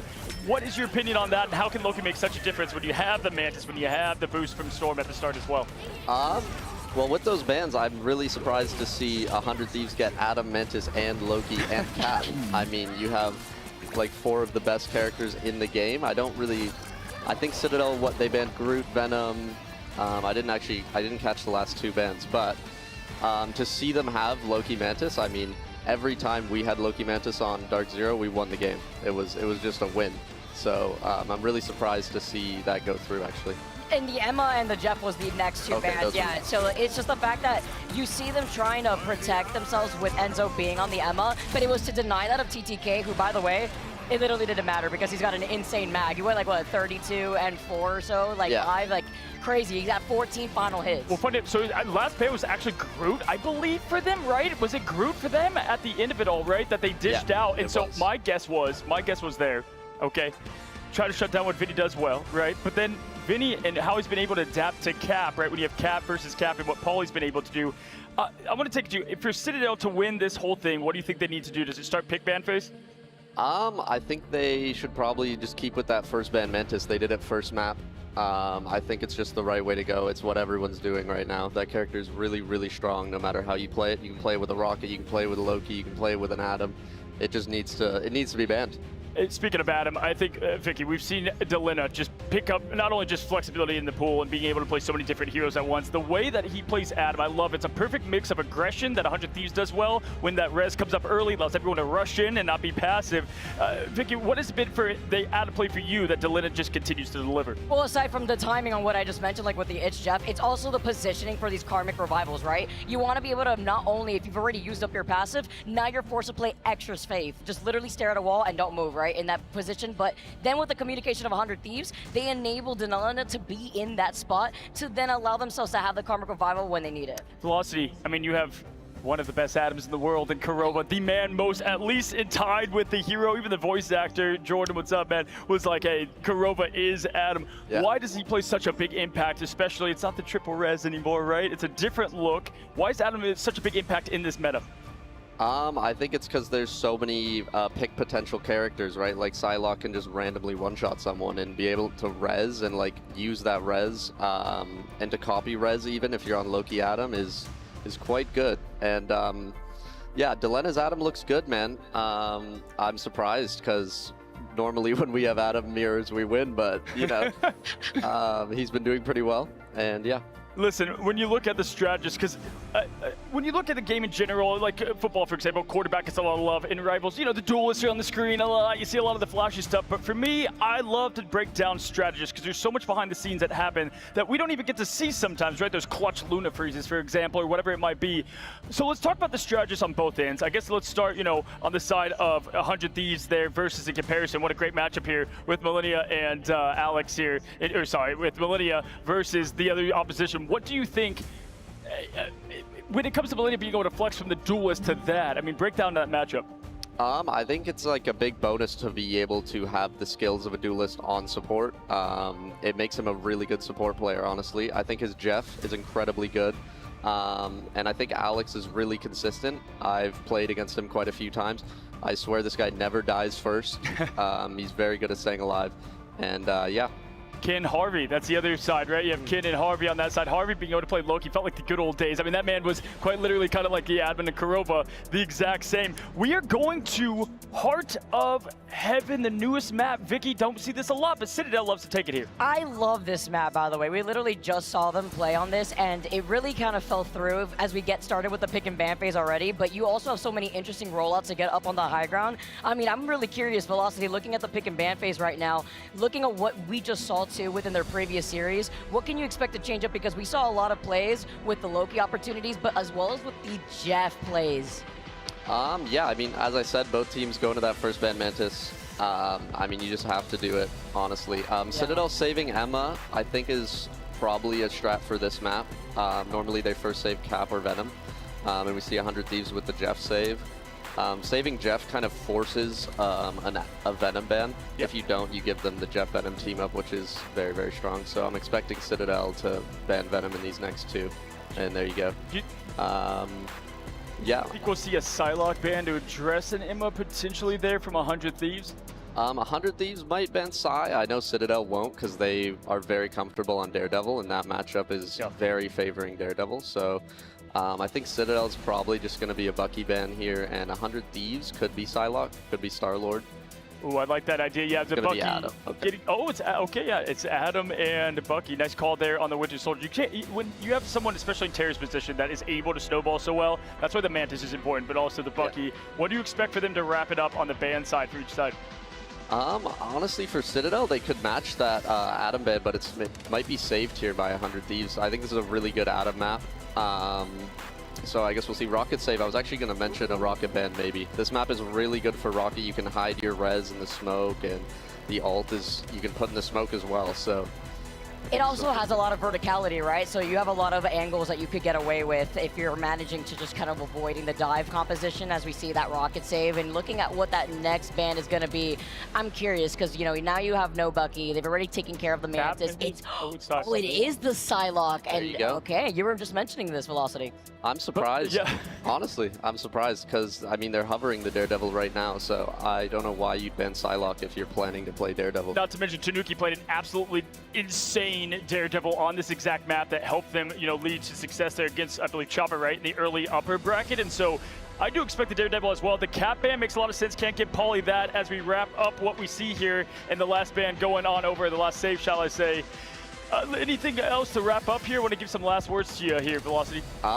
Shout out to my team. Sad we couldn't be still up there on stage, but we made it pretty far for assembling a week before the tournament. So you guys did a fantastic job, and it's been great to have you on the desk here. And now being able to see how this is going to play out, because we've also seen like the Terra Daredevil before there too. It's been cool to see how the metas progress. I mean, do you have any final thoughts as well, looking at what the composition has changed into with all the Angelas and Daredevils we've seen? I mean, the game is a lot more about whose mechanics are better, if I'm being honest, and I think a lot of teams like that. It's a lot more deathmatch, a lot more dives, so it's interesting to watch. Well, it was a pleasure to have you, Velocity, as we throw it to the casters. It's the heart of heaven. Let's see who takes game number 3. Welcome back, everybody. It's time for map number 3 in this battle of the ages. Heart of Heaven. We are down at Kunlun and bringing out Kunlun's finest here. It's 100 Thieves and Citadel. Citadel on the offense this time around. 100 Thieves looking to defend. But Citadel, we got to talk about them for a second. They chose this map, a map that they have been pulling out a lot, but now sitting at 2-1 is their map record on this in particular. Their loss happening in the hands of FlyQuest not too long ago. And now Citadel looking to make a way back into the series as we are tied 1 apiece.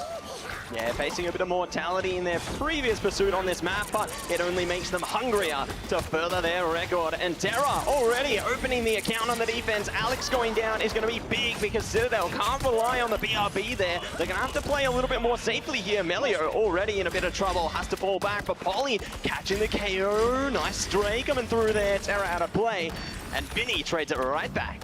Yeah, and that BRB going down, found out by Ken, is all the difference it makes as Delena does click down 1, click down the second, but Melio does come back thanks to the BRB, so Citadel can keep the offensive push going. But Delena, he is just clicking away, on fire, almost takes down Alex, but lives with a sliver of hit points. And Citadel need to break through what is that Delena Hella, who is absolutely locked in, dialed in, and ready to play.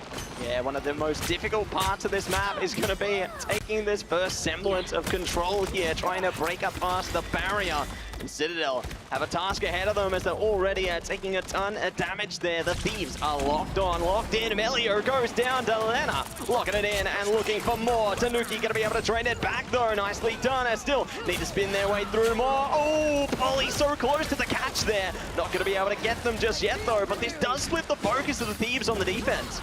Right now, the ultimate advantage is slightly in favor of 100 D's. Harvey now has a CYA, but Terra gets absolutely lasered down by Enzo. Now Tanuki could have a good chance to use his own ultimate, and will use it as soon as that CYA goes down. Millennia and Delena need to find their own ultimate to counteract, but they're just going to resort to stay sheltered, stay away from the line of sight of that Star Lord ultimate. But Vinny slams down the meteor right onto Ken as Millennia stacks on top, and Citadel will find a way back in and try to get some sort of a progression on that point.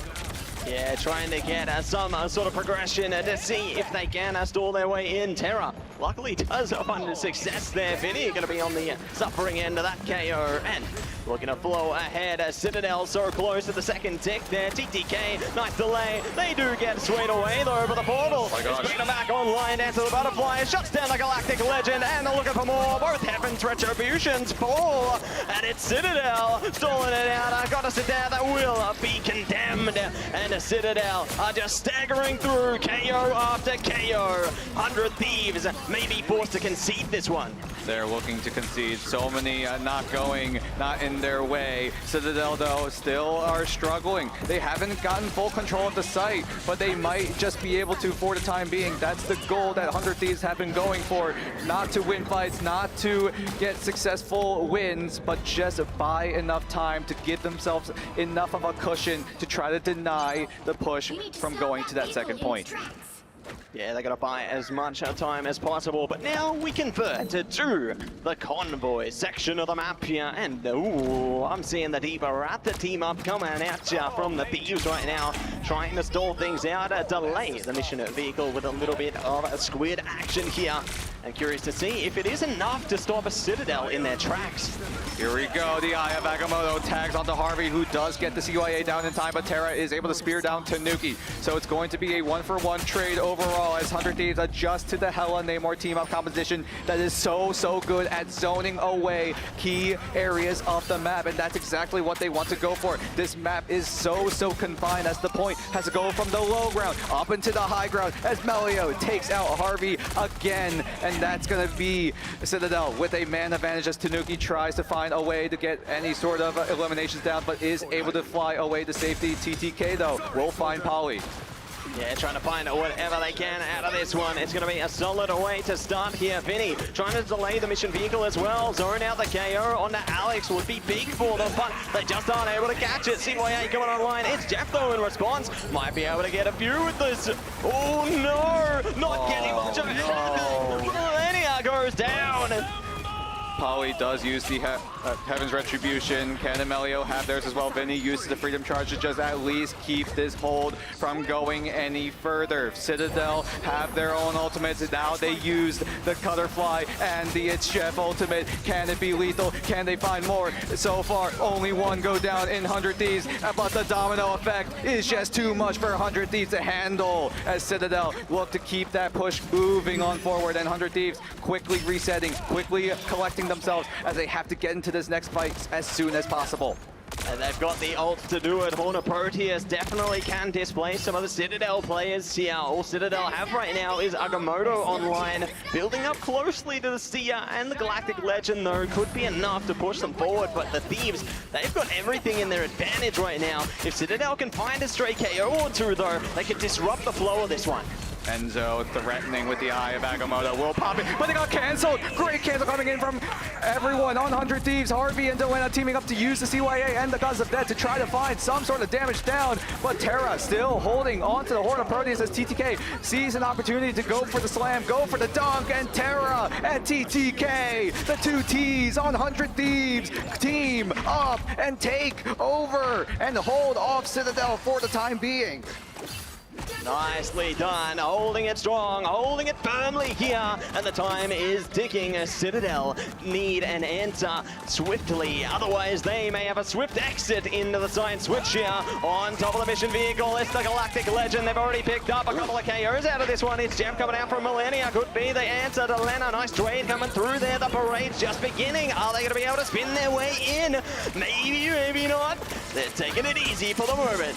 100 Thieves now 6 men strong. Harvey does bring back Millennia thanks to the BRB, but Citadel also still 6 man strong as the Heaven's Retribution does come down. Terra does laser down one, but Melio is able to trade him down. But Alex, of all people, gets a double on the Raccoon, and 100 Thieves are wiped out yet again, and Citadel finally secure that second point with 1 minute left on the clock now. Well done, well played. They are battling against the clock and they are not letting up. They will not concede to fight their way through this one. And Citadel, they have 3 ults to their name right now. Thieves only have Proteus right now. Terra in deep trouble, needs to use the Mister to their advantage and see if they can get a good vantage point here.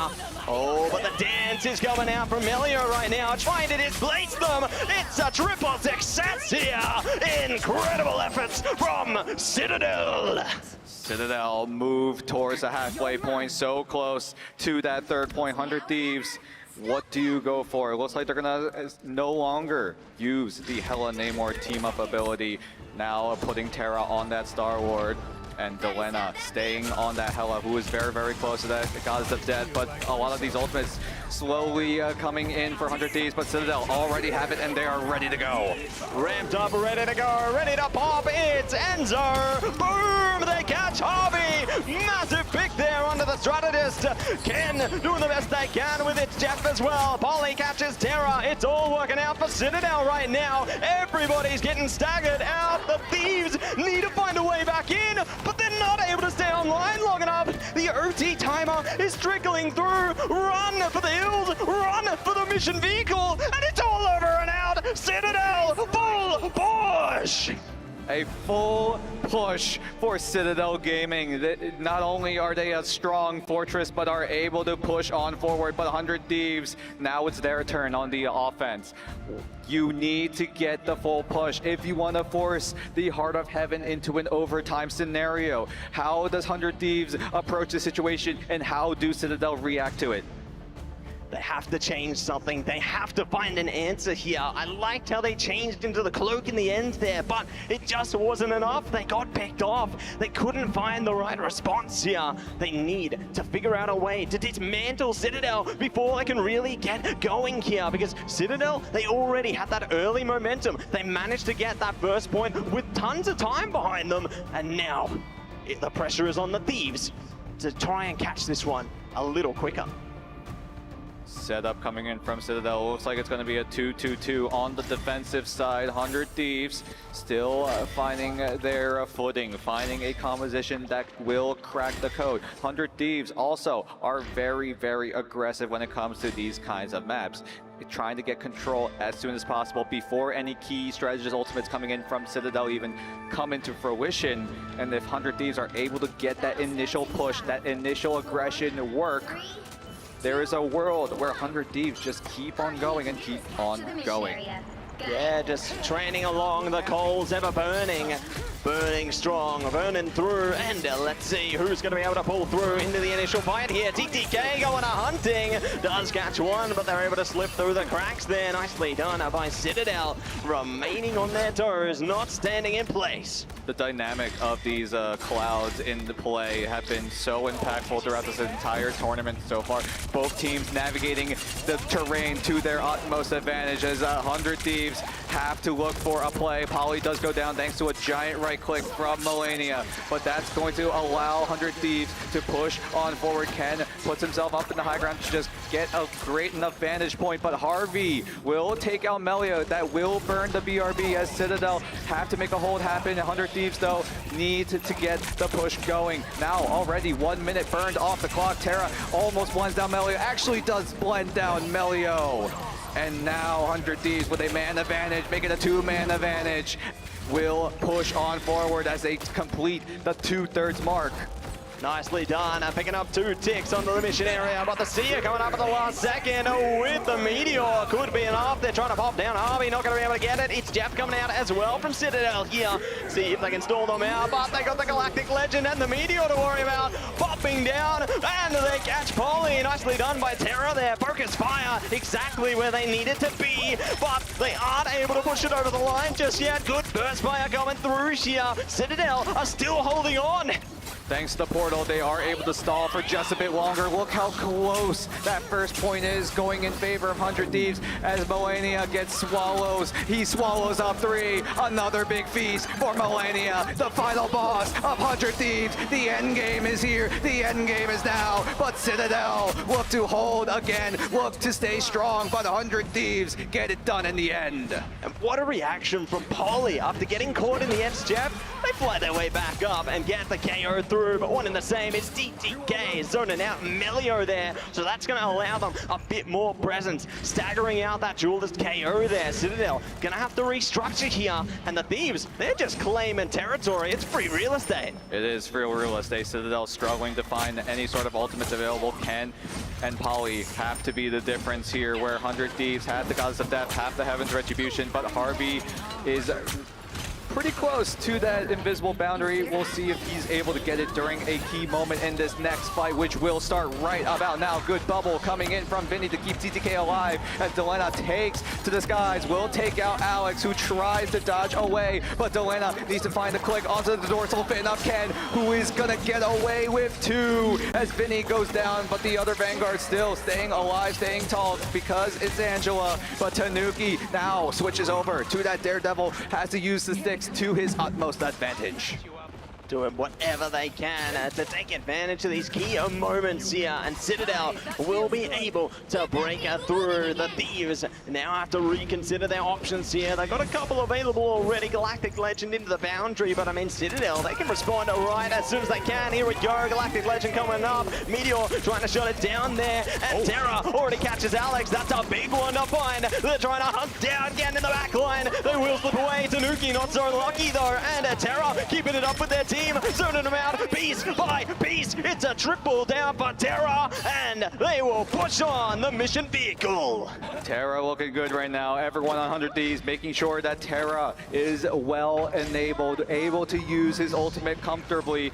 Citadel, they had their response with the Meteor M, but unfortunately Enzo was not just able to find it and had to look elsewhere. And again, because of the map terrain, these clouds have been shrouding Terra, keeping him in cover. And that's all the difference it makes as 100 Ds are navigating towards that high ground and soon look to cover that second point. Yeah, taking advantage of the nooks and crannies there. One and the same, the Dance of the Butterfly coming out here. Big damage onto Vinny. Will be able to slip back. A nice utilization over the boundary there. Forcing that one out, but now Citadel, they're going to let the Devil out. Taking a lot of damage. Terra's already down. It's Jeff going out. Tanuki is just on a roll right now, though. Unstoppable on the Devil. Millennia catching nobody. Citadel, send them packing. Back to spawn. Back to spawn, 100 Ds go as 2 go down, as Citadel look to keep the offense, keep that full core press active and ready to go. Citadel also having 2 of their strategist ultimates available will be crucial.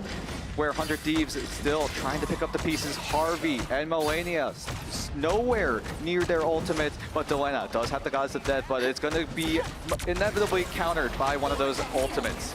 Nicely done to start the account here. Terra's found Tanuki, and they're looking for more around the bend as well.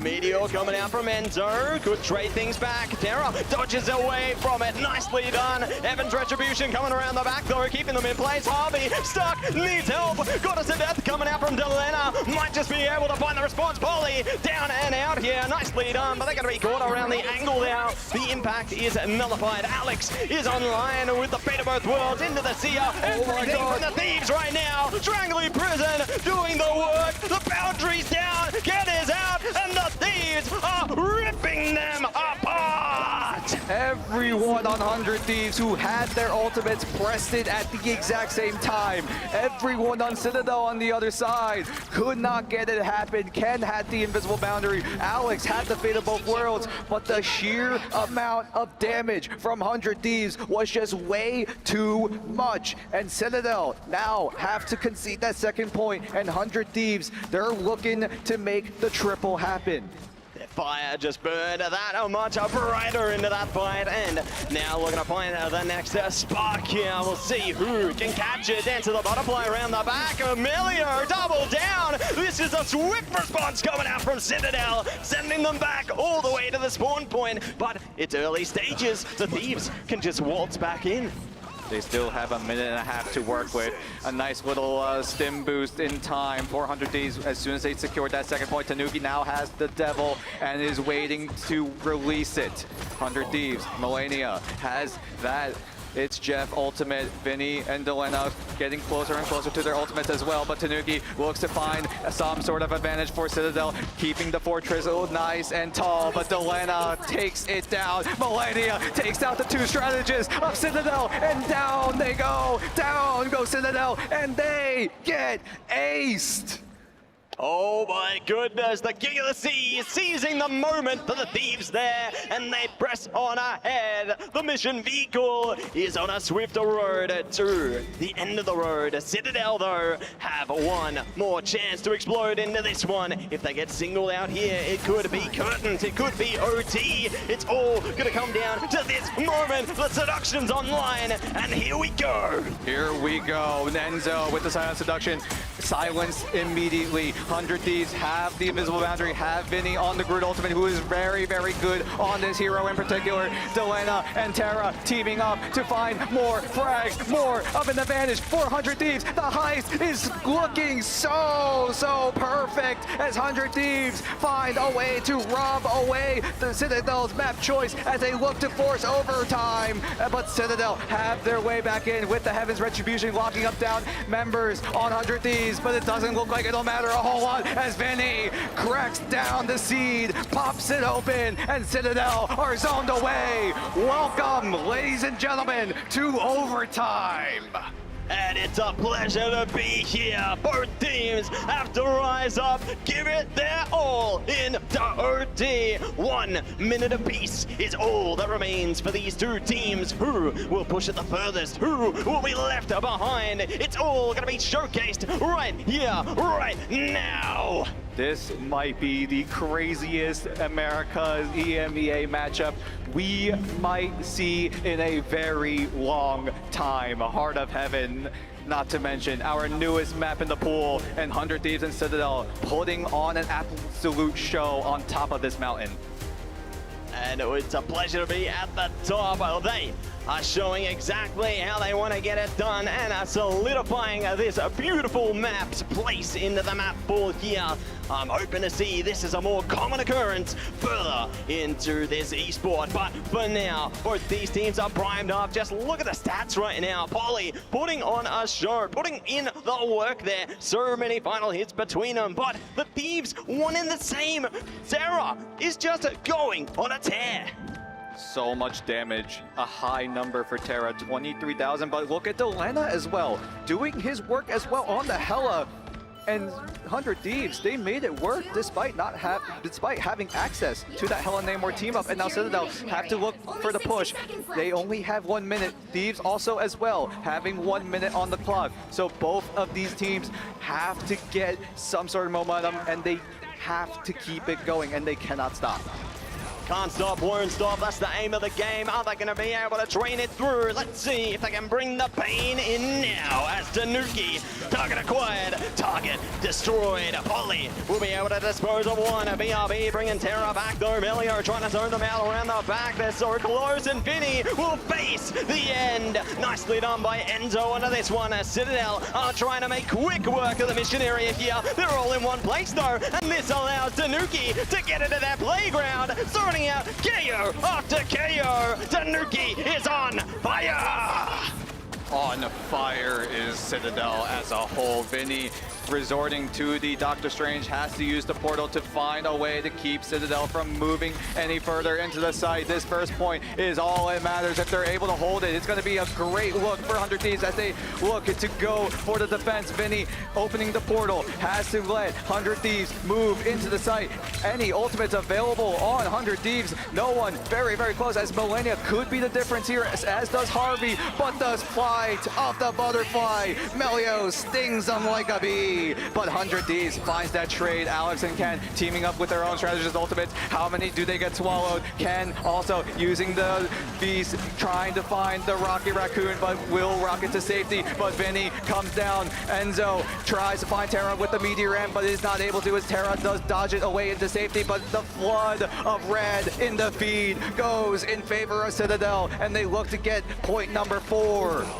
Hard work pays off there, and they finally convert it into the convoy section. The hard work is paid off, but it ain't over yet. The Thieves have to do whatever they can to stall them as much as possible, because this OT timer, all they need is one shove away from the convoy right now, and it could be over and out. As much as they'll have an advantage right now, they cannot afford to make more space on the map. They need at least one member on that point at all times, because look how close that overtime meter is, and it will not go away anytime soon as Tanuki lets the devil out, tries to find the backline, has to locate the BRB, and they will take care of it. So that is one avenue of 100 Thieves coming back into this fight, shut down immediately. Delena forced to use the Goddess of Death because he was so dangerously low, but they find Tanuki, but does come back with the BRB, and look how far Citadel have gone. They're already at that halfway point. cannot move, they cannot hide, they have to stay on the side as TTK wants to make the difference. Terra blends down Enzo. Is this the hold for 100 Thieves? Can they make it happen in this small tunnel for 100 Thieves? They do. They make it work. They will hold off Citadel from any more advantages. Amazing work coming at ya from the Thieves. They will be able to stop them in their tracks there. Now, gonna be switching sides, ready to collide once again, ready to see if they can match them or exceed them into this next segment of the match here. The pressure is at an all-time high because that first mission area is such high stakes. You saw how hard Citadel had to work to steal it away, and now Thieves, they have to do the same, but they have to do it better. They have to do it better, at least match what Citadel have done in their own overtime push. Citadel, we talked about the stakes for Citadel. They know how to play in these kinds of situations, whereas 100 Thieves, this could be unknown territory for them. This pressure, not only are they playing at the highest level, they are playing on stage. So many pairs of eyes watching every single move, and Citadel need to stop 100 Thieves. What could be a stolen map away if 100 Thieves are able to get the push going. Yeah, we'll see if they are going to be able to push on, give it their absolute best here, because the pressure is at an all-time high. And Dan, a quick reminder, this is only map 3 out of a potential 5, and it's already like this. Map 1 was almost the same way. We went the full distance as well in that domination map, and here look to be no different. 100 Thieves have to push, have to make some sort of magic happen if they're able to at least take control of the site, which has been very, very difficult for the offensive side because of these clouds, because of the high ground advantage that Citadel are able to take advantage of. And 100 Thieves now have to find some sort of advantage, have to find some sort of rotational play to get themselves in. Find that weakness, break the chain here. We'll see if they are going to be able to bring their way in as Ken goes down. BRB brings them right back, but the Thieves are already locked down. Tanuki and Enzo following suit. Nicely done by the Thieves. They've already got a tick onto the mission area. Amazing way to completely dismantle the defenses here. Citadel, what is happening? The portal could be it, but no, it's too little too late. It's already converted.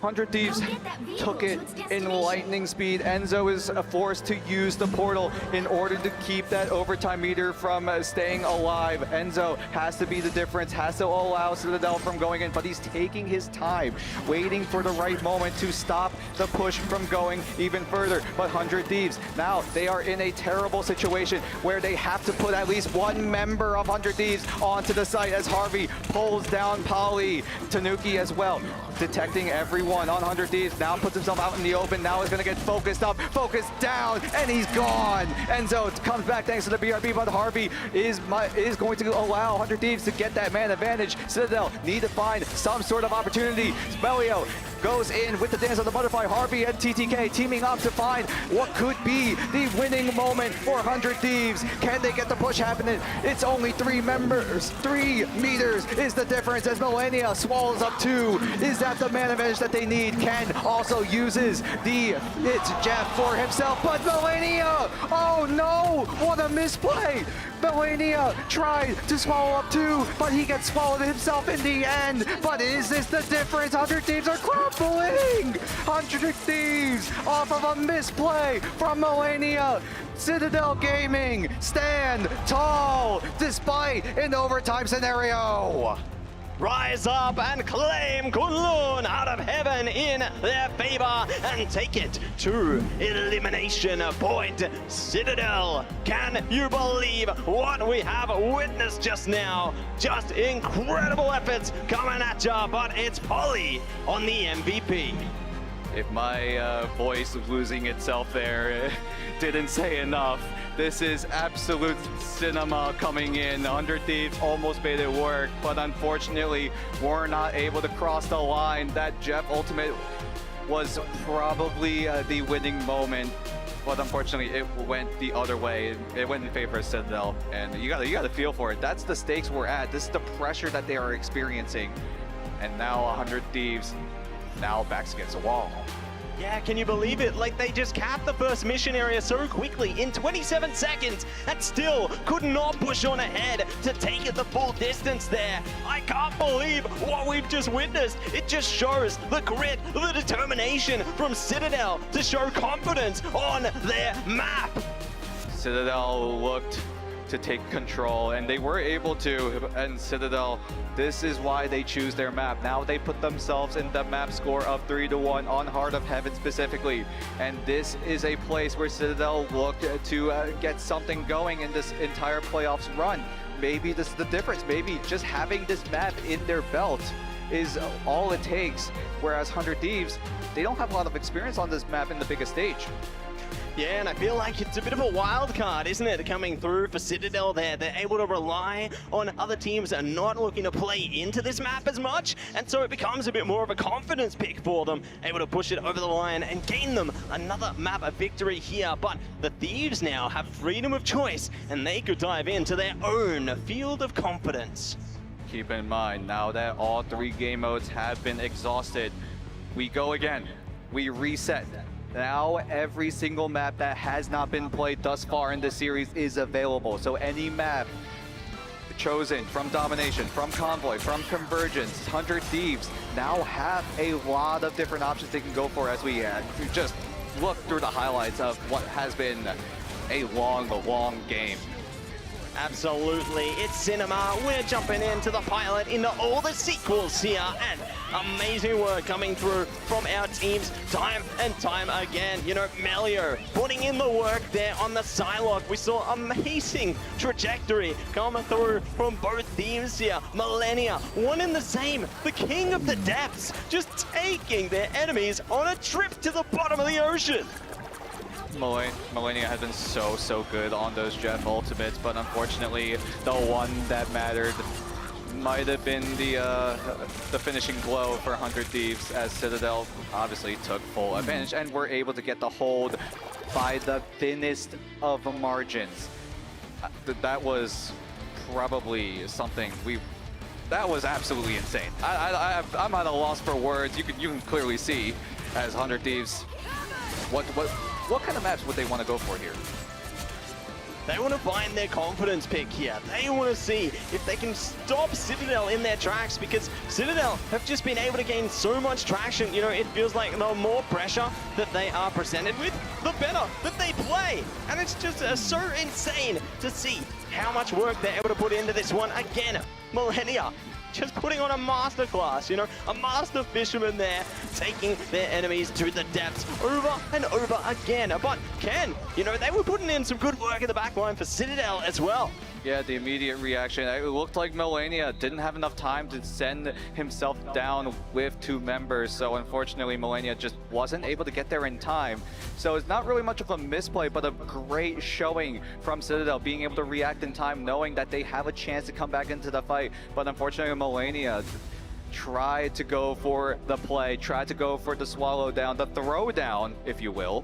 But unfortunately, the timer just hit 0 and he had to make a move, and the pressure really is getting to 100 Thieves. Yeah, and that's why it's a true battle of endurance, especially in a best-of-5 environment, right? You know, they got to give it their all, they got to stay focused, make sure they don't fall into the deadly depths of a tilt. If they fall there, it could be a downward trajectory from then onwards, but it's great that they've got their coaches available to keep them steady, keep them composed all the way through. Citadel looking good right now. They have that match point. Citadel Gaming, keep in mind, still undefeated on that Heart of Heaven, if I remember correctly. We'll see though, as Heart of Heaven is no longer available in this entire series, but now we are setting our sights on what 100 Thieves could go for here. Yeah, curious to see exactly which direction they go. You know, they have freedom of choice onto the maps, like you said there. They could play a bit of Domination, Convoy, Convergence. It could be absolutely anything. And they want to find a weak point for Citadel. So, thinking of weak points, what do you think they could play into? You know, obviously, we've already seen a little bit of positivity, a little bit of negativity there, but maybe they look to play into something like Hall of Jolly, or maybe they look to play into something like Midtown. Anything's possible for our teams here. Anything is possible, and the word that we've been throwing around this entire series has been adaptation. How are Citadel adapting? How are they going to overcome what is 100 Thieves, a squad that is so strong, not only in individual prowess, but also enabling key members on their own team? But Citadel looking to make their next adaptation here as we head to Midtown, the choice for 100 Thieves. Ooh, Midtown, it's time to get the ambulance because somebody is going to need to go home after this one. And we'll see how things go as we are going to be getting into the map of Convoy here. Definitely can have some very strong beginnings there. You know, I'm sensing possibilities of a triple setup, especially at the start of this one. But we'll see exactly which direction the teams want to take it here.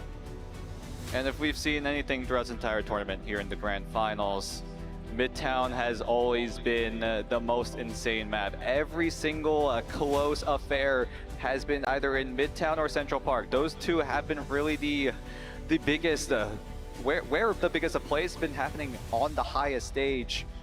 And I'm so excited. This could be no different. It could be all the same, or it could be something else entirely. It's all going to be up to our teams right now as they are looking locked in, focused up. You can see they're having words amongst each other. They need to make sure there is no room for chaos, no room for calamity. But my goodness, the energy is just going to be resetting for the Thieves right now. And I think they need it. You know, they need to regain their composure heading into this next map. 100 Thieves backs against the wall, a situation that Citadel know all too well, but Citadel now are in that driver's seat. Everyone needs to wake up, everyone needs to stay awake as well, because this series is nowhere near from ending as we head into our next map number 4 in this best of 5. Do we go the distance, or will Citadel stand tall and stomp over 100 Thieves? If the momentum is still in their favor, then they could seal the deal right here. Or maybe the Thieves can run it back and take us to the full distance. It's all down to this. But we jump straight into the draft right now, and we're going to see a Jeff denied. Mantis, one and the same. Goodbye to our strategists. Usually we've been seeing the double Mantis taken away, both sides usually not having access to it, but it looks like 100 Thieves are going to get that. The versatile pick is the most influential when it comes to these team compositions, and 100 Thieves have room to work with, whereas Citadel, what kind of adjustment do you go for? Do you focus on TTK or do you focus on Delena? Ooh, it's a tough call, isn't it? You know, because obviously Delena has been able to make their impact alongside Terra there. But if you're able to shut them down, like you said earlier into the piece, then maybe everything could come apart. The castle could just fall to rubble here. But it's all going to be answered into the next portion as Emma Frost is going to be denied by Citadel. And we'll see what the next protect is. They take it for themselves, so they got full access to the Psionic Seduction. Psionic Seduction is so important. That exact ability, that ultimate coming in from the Emma Frost, allows Citadel to not only create room for themselves, but also to find ways to retake onto sites. With that Psionic Seduction active, you essentially create a cone that the players of 100 Thieves cannot access. And just from that powerful zoning ultimate alone, just lets Citadel just move on forward. And now 100 Thieves, what do you have in you? They have to get away and take out that Adam Warlock. Yeah, the Karmic Revival just comes in clutch at such critical moments there, but both teams are not going to have access to that crutch into this one. So it's going to be a Jeff protected through for Citadel, and another ban around the corner for the Thieves here. What will they deny? Will it be another key Vanguard? Will it be a strategist? It's all down to this, but no, the focus diverts. They want to shut down Psylocke. Psylocke, the pick that Melio has been doing so well on. As 100 Thieves, they will take a comfort pick for themselves with Terra on that Winter Soldier, and that's going to be a choice for Citadel. What do they use for their final ban?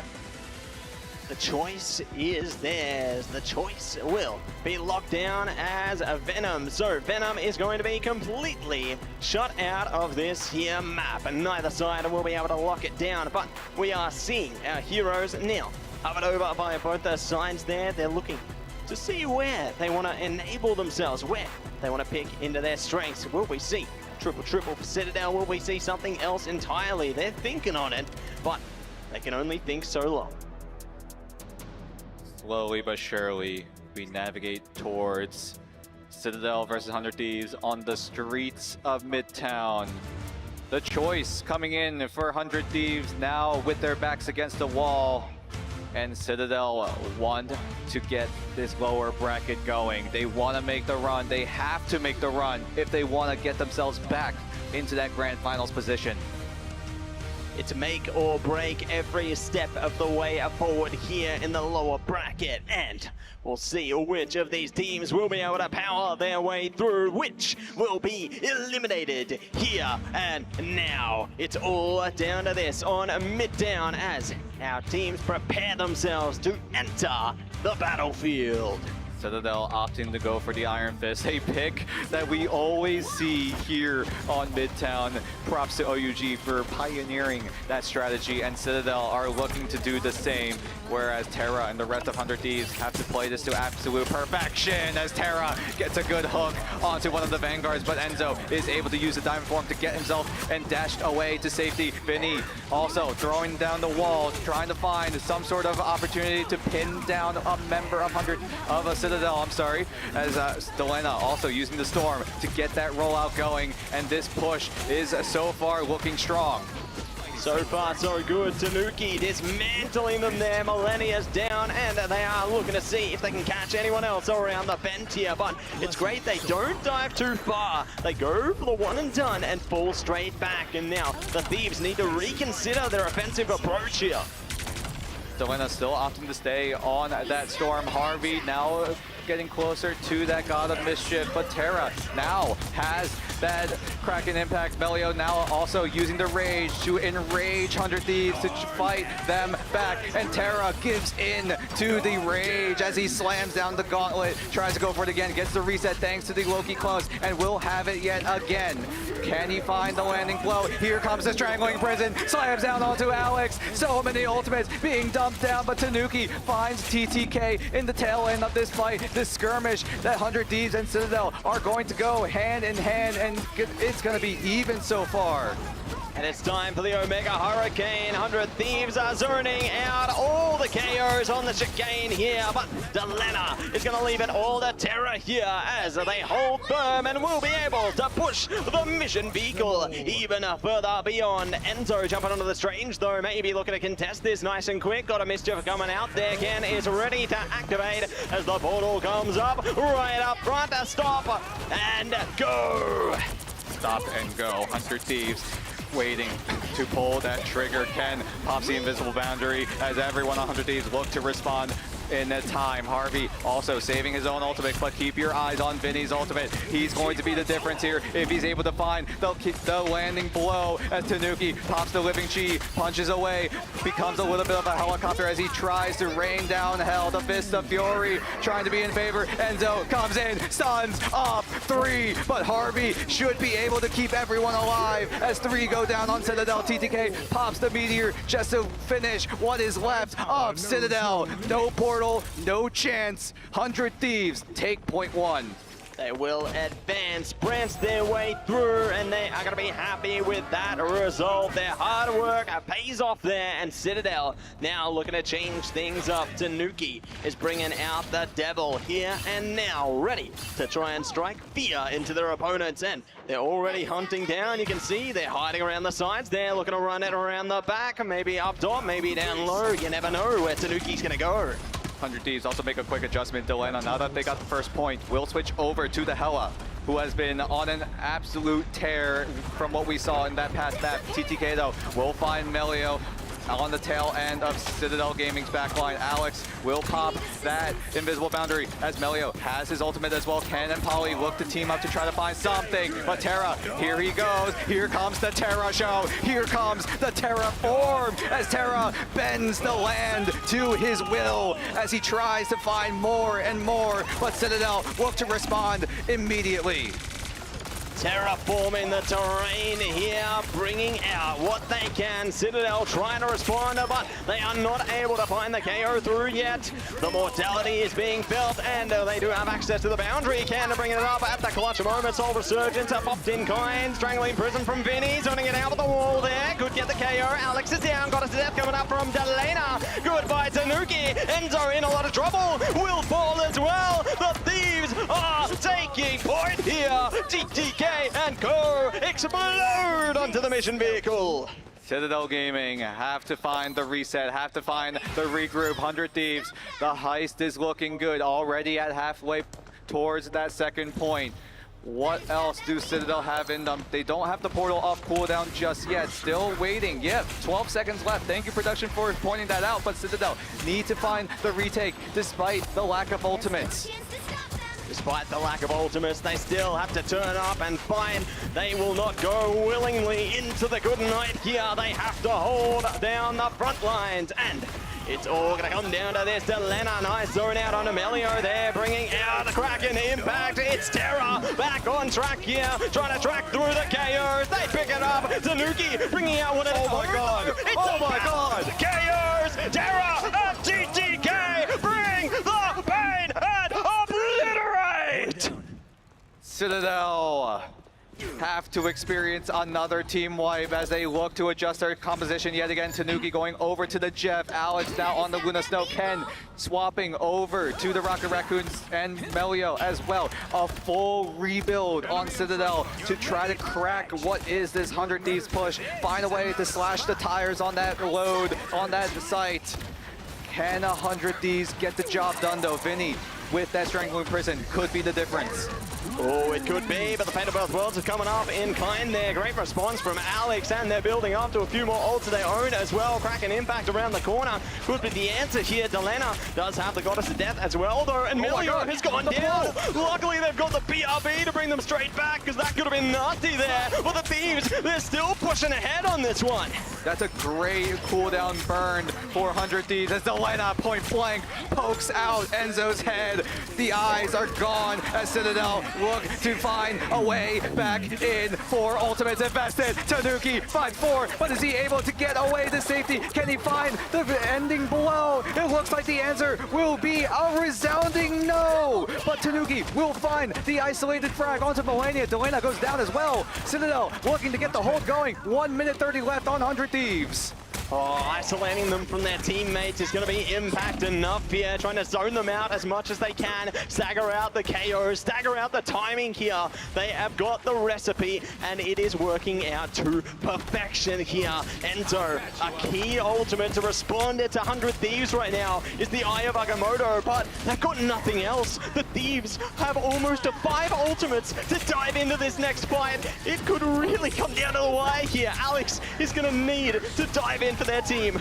Alex needs the dance floor of a lifetime if they're able to come back into this fight. Can 2 ultimates outplay what is an onslaught of 100 Thieves? TTK wants to say no from 100 Thieves as 100 Thieves onslaught onto Citadel Gaming. Can 100 Thieves get any sort of advantage going? Here comes the Eye of Agamotto only tagging up to Vinny, and so it's not going to matter thanks to Melania with that Soul Resurgence. Now it's Harvey's turn to resurge the souls of 100 Thieves, and Citadel are looking strong. They still have 6 members, but they have to find a way back. Melio is step 1.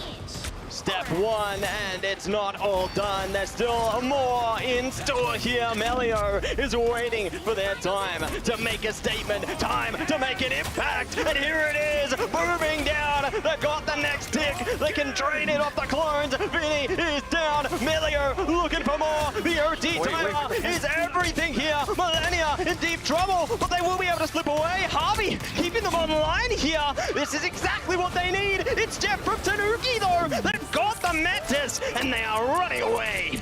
somehow the point was inching closer and closer to that third point. But look at how close that overtime is. It's gonna exhaust 100 Thieves. Cannot get the triple done, and Citadel will deny overtime. Can you believe it? They deny it right on the edge of greatness. Amazing work coming through on the defense there. And now it's time to switch the pace. Time to see Citadel in their attacking segment here. The Thieves need to put on the defense of a lifetime if they want to take us one step further to a map 5. I hope everyone's voices are still intact, because 100 Thieves need all your power, all of your screams, all of the cheers if they want to make the hold of a lifetime. Like you said, Citadel, they are so close to taking out 100 Thieves, taking out another America's team, and flood this bracket full of EMEA prowess. And speaking of prowess, just look at the scores right now. So much impact has been made by the Thieves here, but Citadel are the ones who hold it firm. You know, seeing Terra, Delena putting in the hard yards for their squadron. One and the same, you know, Enzo has just been so key for Citadel. Seeing those Agamottos come in when it counted is exactly what you want to see delivered. But they're giving us a nice gift right now for the Thieves. It's the triple, and here's the thing. Here's the thing. That's Vinny. That's it. He's the thing. Anyway, he's gonna try to find that front line. It's going to be a little bit of adjustment. He does have has the chance to go for the group, but has a feeling that the thing might be the answer. Will it be, as Citadel make the push? It's their turn as they look to get the push going with the Storm rollout that we've been seeing time and time again. Terra goes down, but thanks to the BRB, he'll be right back into this fight. TTK, though, has to be the front line, has to be the difference, as the triple has to stay alive, and all they have to do is burn down the clock. Vinny haymakes onto Tanuki, and that's gonna throw a wrench into Citadel's engine. Yeah, gonna be trying their best to stay a well-oiled machine here, but they are not gonna be able to keep our things clean. It's gonna be the Strangling Prison coming out. Agamotto in response, though. Terra gonna be able to play around this one. No KOs online yet, but now they flow together. The Thieves hold firm, hold strong here, and they got the runes to support them, but Citadel, they're not letting up. They are trying their best to force their way in. Vinny circling around, trying to ground people into the ground as the thing clobbers up to. Citadel have their own response as the Omega Hurricane and the Fate of Both Worlds can also popping as a Sharknado immediately dispersed by TTK, who gets a double. 100 Thieves deny the push that Citadel have been planning for oh so long, as Harvey and Terra and the rest of the Thieves look to hold off Citadel yet again. Mission aborted there. Look to go in the next one as Citadel need to find a way in. Terra, big Agamotto locked in place. The wall comes in clutch, and now Terra goes down. What a swift response from Melior. Luckily they had the BRB to bring him back, but now they're taking him down with a final judgment. TTK is out of here. TTK has to make the long walk back onto the side. Terra now dangerously low yet again. You cannot go down. No BRB will save you this time around as Polly comes in with the Strangling Prison. Alex will find Delena, but 100 Thieves are down to one member. Enzo tags onto two, and it's the two strategists available, and 100 Thieves get shut down as there's no more utility. Now Enzo, look at him, he's circling his hands. He's gonna try to find a counter portal play. Nicely done, taking away the play and looking to see if Portal Combat will be what they need. They scout ahead for now, but cancel it out. It's good to play that game of informational warfare. Prepare yourselves for what's to come, but what is to come is the Thieves waiting at the line, at that choke point there, ready to stall them out as long as they can. Terra now switches over to the Star Wars, putting in some extra firepower in 100 Thieves as they know that the time is running short for Citadel. If a map 5 even is possible, 100 Thieves need to make the hold of a lifetime. Terra takes to the skies, writes his own legend, but will not find a whole lot thanks to Alex with that Fate of Both Worlds. And now Tanuki has a chance, can team it up with Ken to find that Omega Hurricane. The Sharknado could be lethal, and it will take out Harvey as as they try to find even more, but Melio will take out Terra. So far it's going to be a 1 for 2 in favor as Polly looks to be the difference. Making all the difference. It's a triple KO. Oh, there, Polly puts in the work, win accounts, and gets the mission vehicle over the line. More time added to the count here. More time to play into this one, and the Thieves need a reset and give it a go again. Terra, is this the adjustment? Terra now on the Magic.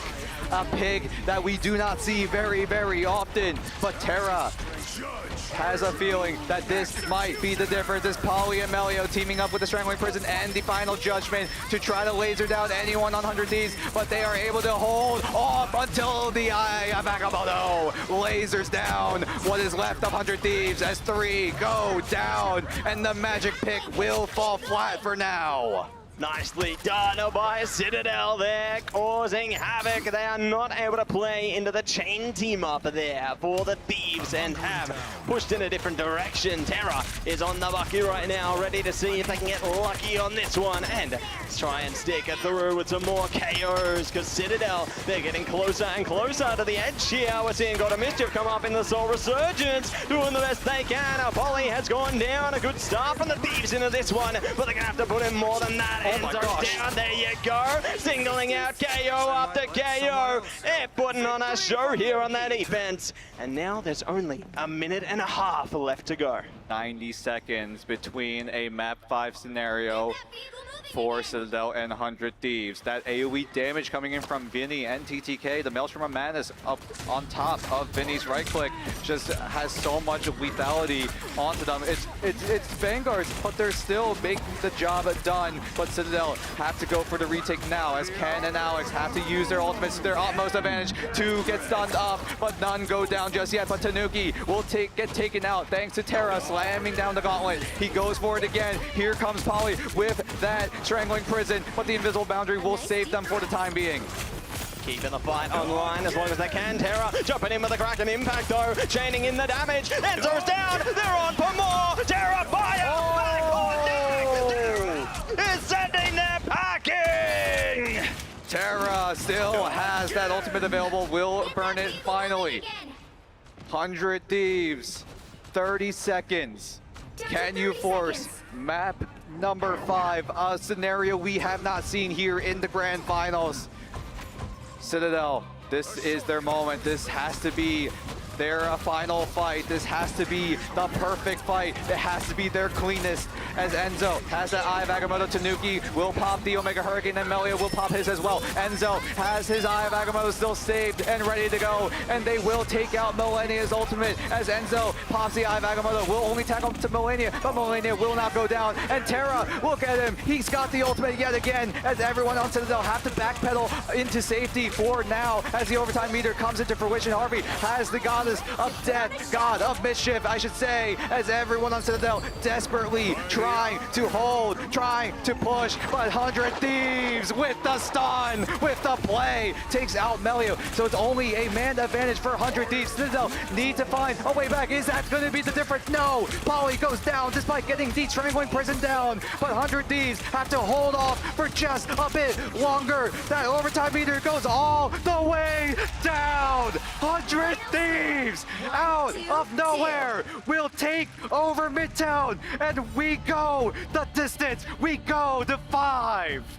5 and alive. 100 Thieves are feeling it right now. We are in for another nail-biter of a series, and my goodness, what a way to close out that map. Terra was just on fire, an inspiring presence inside and outside of the server, and look at that, 19 final hits for their team. They were just going on destruction derby. Terra, man, able to use his full potential.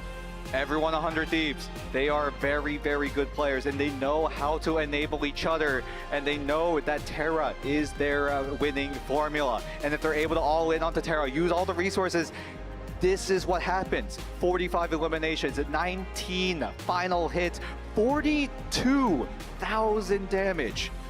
and Citadel need to get it together. Now, their backs truly against the wall this time around. Not only is it a map 5, this is also their tournament lives. That's it. They're on the edge of their seats there. Will they stay? Will they go? Let's break it all down right now with the analyst desk. A story worthy of Marvel Comics itself. Kevin Feige's like, write that down, Vicky Moxie, write that down. They said, hey, Tara, what an inspiring performance. I'm inspired. I have my Tara white Crocs on right now. Saw him on stage, had to bring it to the booth as well. Y'all, game 5. I mean, this is what you want to see at the top level play. Moxie, Citadel, they look to try to get back to what they've become. I mean, they've been so steadfast, even if they lose games. Break it down. I mean, you were saying Terror is an inspiration. He was getting permanently inspired as well because that Mantis made it through the ban draft. Something I want to talk about as well is the fact that Thieves have obviously done their homework. They had such a good, intelligent game plan in check to be able to take over that GF NATO composition. I'm sure we're going to get to see it when we have a look at those highlights coming on through because that Rocket Cosmic Yarn Amplifier with Meteor M combination was lethal. I mean, with the 100 Thieves, Vicky, it's always come down to the last second, I feel. When we were over there on the Kunlun map, right, you have Millennia, who has 2 huge picks, Angela, Psylocke, it's about to happen, and then time ran out. Yeah, because when you look at Millennia and the It's Jeff timer also ran out when they were eventually trying to not only get the stall, but he had gotten the It's Jeff on the Psylocke and Angela. That was so unfortunate, but you got a GG go next, and that's exactly what they did here, right? Literally, the Terra and TTK show. They literally add the T to 100 Thieves when it comes to some of these crazy plays and highlights. I have to just say, for me personally, when your back's against the wall like 100 Thieves, I mean, this was it, right? This was everything on the line. Why not lean on what works best? And that is why Terra is Himothy and why he got it done once again, Mox. I think that is now just unequivocal, right? We can't debate it. Terra is just the best Winter Soldier. I mean, the amount of eliminations that he was finding, not even with the Kraken impact, but just in the base neutral gameplay, with the Mantis damage boost, also from the Loki getting that damage boost off of the regeneration domain too. 100 Thieves from that absolute element on those attacking pushes. No, absolutely. And listen, for me, Vicky, when you look at what they bring on the other side, Citadel, as much as we talk about Terra, Paulie is him. I mean, okay, we have Captain America this time in the form of Tree. I mean, what can the man not do? Yeah, honestly, first off, when I was looking at the see Vinny on Groot, Paulie on Groot was something else. Because you look at the other side, you're like, oh, they let Groot, Mantis, and Loki go by. And then here comes Paulie popping off on the Groot himself. The isolations off the walls were fantastic. And then even during the Heart of Heaven game that we saw, Melio was out of Psylocke's jail. Melio was finally able to get enabled there, which I thought was a really big deal here, Moxie. Yeah, I mean, that Heart of Heaven, it's something that Citadel have really started turning into. I think the biggest problem for them, though, is still adapting into the Jeff, to the point that on the first round, we actually got to see them roll out with Melio, not on the Psylocke jail, but on the Ultron, something from 4.0, which is a thing of the past, but it was one of the things that a lot of these teams used to be able to try and disconnect the It's Jeff. Yeah, absolutely. At this point, I feel like we can start giving maps to different teams. And right now, I'm ready. Heart of Heaven, it belongs to Citadel. I mean, the way they're able to play that map and clutch it up time after time again. For me, right now, what is going to be what each team needs to do? Moxie, I want you on Citadel. 100 Thieves over there for Vicky to win, take this thing home, and push the other out of this bracket. I think, honestly, from Citadel, because so much of 100 Thieves' game plan is just getting Terra on a hyper carry duelist, maybe a ban on the Bucky would be a good idea here. Not only do you push Terra off of a staple hero, it also means if you want to go for the Jeff save, you get much more value from the It's Jeff ults.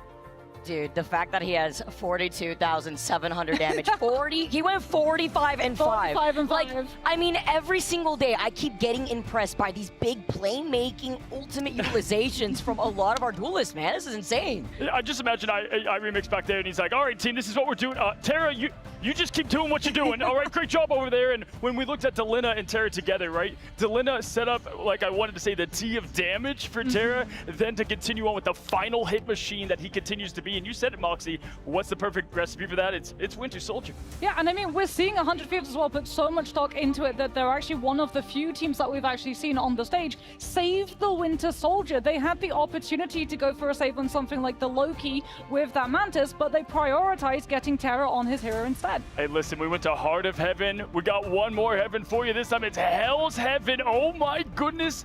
Ladies, to determine who wins, who goes home, it's domination to figure this whole thing out, which is always just a grudge match, right? I mean, just absolutely, there's still strategy involved, but it is just mechanics versus mechanics. Who's got the clutch gene? Vicky, 100 Thieves. Do they have what it takes to take it home? We're going to have to see, because if anything, it's Citadel who have been able to play on Hell's Heaven at least twice, and they've gone 1-1. Meanwhile, 100 Thieves, I believe this may be the first time we see them in Hell's Heaven for Grand Finals. Yeah, Hell's Heaven is Citadel's home stomping ground, essentially. They were undefeated until once when they were taken out, as we're going to be seeing the Mantis getting removed first from both of these teams. That's good. It's not a convoy map, so there is no reason to try and prioritize that Emma ban instead. Wow, I mean, this is the most important draft for both of these orgs in the history of what they've done here in Marvel Rivals. 100 Thieves, coach v coach. Oh, I'm Sola. It's the insta-save to the job. That, I mean, to just the hero that got it done for them. Yeah, I mean, this means that Citadel don't get the opportunity of grabbing the Winter Soldier. It's the instant save rather than the second save. I think 100 Thieves thought that there was going to be a Winter Soldier ban coming on out and want to safeguard Terra's hero pool. You know what? They're like, hey, get rid of Jeff then. We don't need him. We'll take the Soldier. And it's literally what happened last time, right? Because in the very beginning, instead of like just auto-banning Mantis on Citadel side, they auto-banned the Jeff, and that's why it allowed 100 Thieves to protect the Mantis. But what they weren't expecting is what Moxie already mentioned, saving the bucket to the very end. But now that they've revealed that card up their sleeve, you got to protect it from the beginning as they get rid of the Captain America. That forces the Venom protect, because you still want to be able to rock that dive. Yeah, the Venom is going to be there, but we're not going to be getting to see the Captain America alongside it, because both Polly and Enzo can play those dive Vanguards. If we do see a double dive Vanguard lineup, it's going to be onto the Angela instead. I'm getting, okay, I was like, I'm getting a little nervous because Jeff, we know what he can do on Hell's Heaven, and I know and maybe... he's making it really far for... Right, it's like the Venom save, it's like, okay, is that bait? Or wait, no, it's Hell's Heaven, you gotta get rid of Jeff. I mean, you know who else is really good on Soldier's Factory, guys? It's Angela. Our one winged angel queen herself. So just take a look at the disruption that could come out as they protect the Psylocke next. Melio no longer in Psylocke jail for another game. That's big. Like, that Psylocke is going to be able to mark out dive compositions. It's going to be able to put pressure onto flying compositions too. And it means that you've got the follow-up onto the Venom as we get to see 100 Thieves. This is the adaptation, right? It's a best of 5, not a best of 3. So both of those teams get the opportunity from the previous maps to feel out each other's win conditions and remove them from play. Tanuki loses the Daredevil. I am my mouth is wide open, just speechless. I thought maybe Emma with the Psylocke save, try to shut down the echoes. No, it's Daredevil. We have a Bucky save and a Daredevil ban. Adam Warlock, Delina is going to be able to play the Golden God. And this is probably going to proc a Loki ban is what I'm assuming right here, right? Because this is also just part of the mind games in the pick a ban phase. You only have so many. Time is of the essence as they try to ponder on what it is, and it is the Loki ban. And I like this because this is them also thinking ahead, because this is what forces out that final ban. Here we go, guys. The match and stage is set. Hell's Heaven will determine our first match 5 for one of these teams to be going home here at the biggest stage in Marvel Rivals history. It's 100 Thieves versus Citadel. Take it away, casters. This one going. It's the 5th, the final map here on Hell's Heaven. Will it be Citadel? Will it be 100 Thieves? Stay or go? It's all down to this. And let's see exactly how our players are feeling right now. They're focused up. You can see no emotions, cold as they get ready for battle. You cannot get the nerves get to you. Citadel and 100 Thieves, they know what's at stake. They know what's on the line. It's a tournament life. Blinking red for both teams. And what better way than to settle it at the depths of Hydra's hideout. Straight in to Hell's Heaven here. Who will be able to take control early into the mission area as the gates no longer close. They're wide open and ready for our teams to make the plays they're looking for. But what I like to see is Cloak and Dagger coming out the gates. Harvey operating on that Cloak and Dagger, a pick that we don't see too often as well, but the early save onto Terra's Winter Soldier. Does he get the Hell's Heaven buff right now? Because 100 Thieves, they're putting all in onto Terra, who has been on an absolute tear on this Winter Soldier. But Citadel, have they made their adjustments? Have they gone to the drawing board? Are they able to adapt and overcome 100 Thieves as Delena finds the right click onto Polly? That's going to be a huge man advantage for 100 Thieves. And this is where we set the tone. This is first fight is where it all matters. And it looks to be all 100 Thieves as Enzo gets pinned down, but does have utility thanks to his fellow teammates. Luckily, they're able to stay online. Tanuki not so lucky, though. Will be going down there now, taking advantage of the portal. Terra in a bit of trouble, does manage to push through. It's going to be the boundary in to the Eternal Bond. Delena still online with the Cocoon as well. Can pop on the boundary and ready to go. It's time for the Psionic Seduction. The big hug coming out from Vinny, but it's Harvey finding the KOs onto the Strategist right now, minimizing the healing impact, and now the Thieves open the account. Not entirely sure, but it seemed like Melania and Harvey did stack up their ultimates, maybe to just get extra healing onto the site, just to prevent from Citadel from finding any sort of way back. But now the control comes 100 Thieves. They tanked their ultimate economy a little bit, so now they have to regain it, recover what was lost, and Citadel look to find a way back in. Alex with the Fate of Both Worlds, and Tanuki with that Galactic Legend. It's going to be all down to this, and a Psionic Seduction is popped immediately there. No response from Citadel yet. They're holding strong into this one, playing the angles, looking to minimize that impact, and now looking to see if they can find a pack to their own. Polly in a bit of trouble. Big chokeslam there. Tuki one in the same, forced to fall back here. The Thieves still holding on to this one, but Enzo finds the opening. Galactic Legend to further their pursuit into this, and now they're holding on. How long can 100 Thieves stall until Citadel take over? They're going to settle at 51% as 100 Thieves look to get the reset going. Delena has that Karmic Revival, and oh my goodness, Citadel, you are just stalling, making sure that 100 Thieves take way too long to come back as they stagger out Harvey.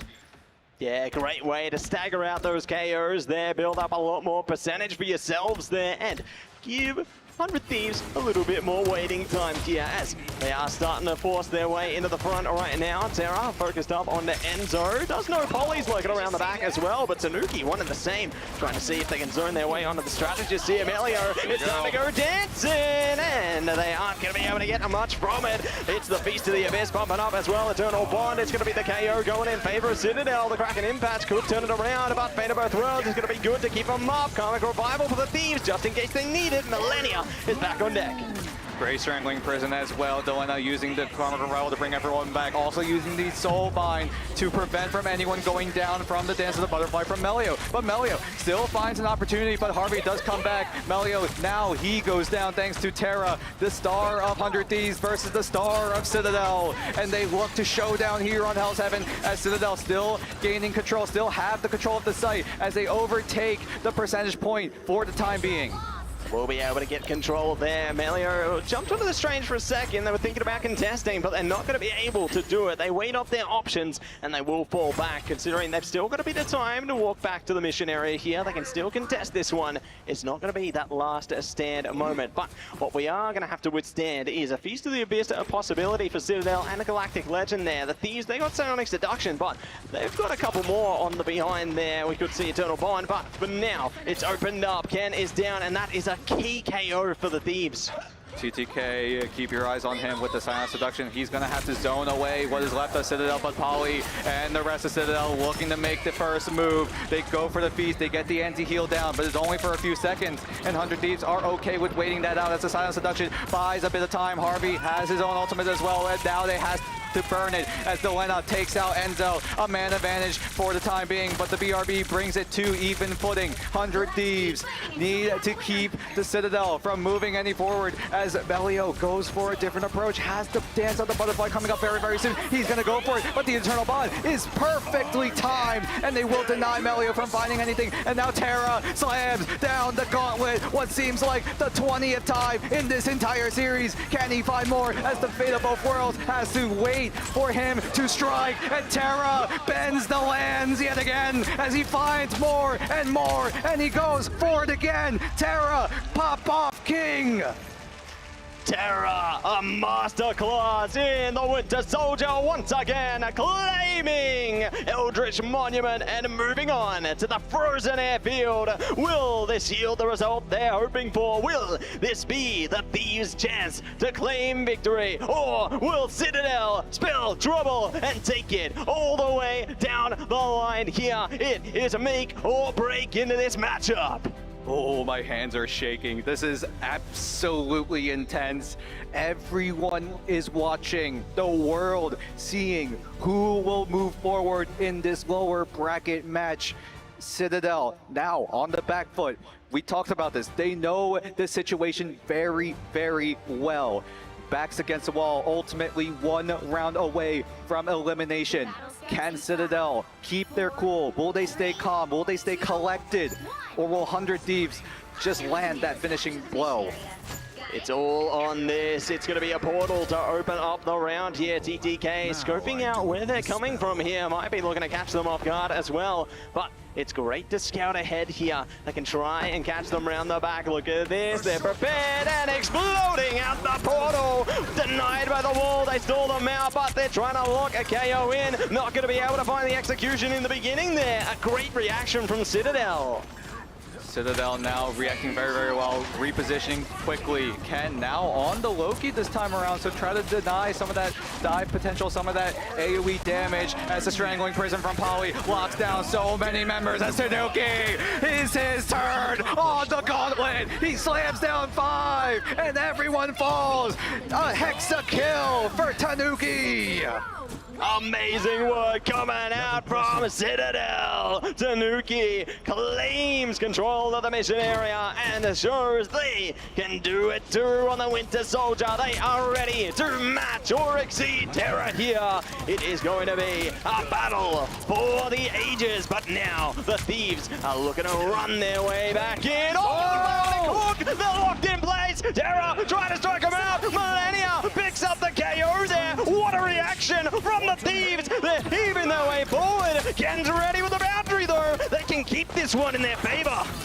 So much scrap, so much fighting happening, and it's all in the closest of margins. Ken now pops the God of Mischief, but he goes down. Terror and Vinny teaming up to 5-3. Everyone on Citadel fall, but Belio has that Karmic Revival, is in the cocoon. Does he go for it? He will resurrect himself, but will he resurrect his team? No, it's not going to be just yet. And 100 Thieves still not seizing control of that site just yet, but everyone on Citadel crumbling 1 by 1. 1 by 1, they all go down. Amelia lost to fall there, so great stall from the Thieves. They claim control of the mission area just as Citadel were on the edge of 60. And the Thieves have almost a full arsenal of ultimates here, so whatever Citadel bring to them, the Thieves are ready to react at a moment's notice. That Karmic Revival on both sides is going to come in clutch, but it could be a battle of who pops first. Who pops Q? Who goes first? 100 Thieves have their pattern of going for the offensive move, but Citadel are given time to get some ultimates up and ready to go. But the Strangling Prison lands onto everyone, but great peel, great shields coming in from Enzo to keep everyone alive, and well, Delena is forced to use that Karmic Revival to bring everyone of 100 Thieves back into the fray as Citadel look to do the same on Melio. Ken gets dangerously low, but gets brought back. Alex as well, but 100 Thieves have to make the push happen. They have to make something work as Alex and Melania create another Venn diagram across the battlefield. Open it up and solve the equation, and the Psionic Seduction is trying to zone him through here. Polly opens up the Strangling Prison, locking him in place there. Not going to be able to space out the KOs just yet though, but it's going to be Terra back online with the response. They've lost Millennia, but now they're zoning out more of their own. Going to be responded to by Polly, however. Nicely done by Citadel. They refuse to go down. Polly eventually will fall though. The Thieves are staggering out these KOs. Enzo is in so much trouble, but now we're back online, and 100 Thieves are powering ahead. Is this their moment? Have 100 Thieves done the work? Are they able to complete their heist. Citadel have to resort to the Doctor Strange portal. Enzo switches over to it now. But this is where they have to execute everything perfectly. 100 Thieves have the Strangling Prison and the Eternal Bond. Ken with the God of Mischief will find a way back, but Terra pops the cocoon of Melio, and here we go. The onslaught of 100 Thieves have to make the push happen. They have to stave what is the fortress of Citadel Gaming, and they look to do just that. Enzo tries to clap back, but everyone on Thieves trying their best, trying to stand tall on this site as TTK uses the silence seduction to try to zone everyone from Citadel away from the site. Delano right-clicks Enzo. The overtime meter slowly but surely going down. Polly comes in with the Strangling Prison, but it only strangles himself as everyone on Citadel falling to pieces. The fortress of EMEA slowly but surely falling down one after another. 100 Thieves! The hometown erupt for them as 100 Thieves make their heist happen. We move forward in this lower bracket. Congratulations, 100 Thieves! Your journey has not come to an end. It will remain ongoing. Up and up and up. They are on the high trend. And Harvey will take the MVP to close it out there. What an insane series. All 5 maps. And we be eating good today, Dan. That if it was one match we had to cover, this was the perfect one.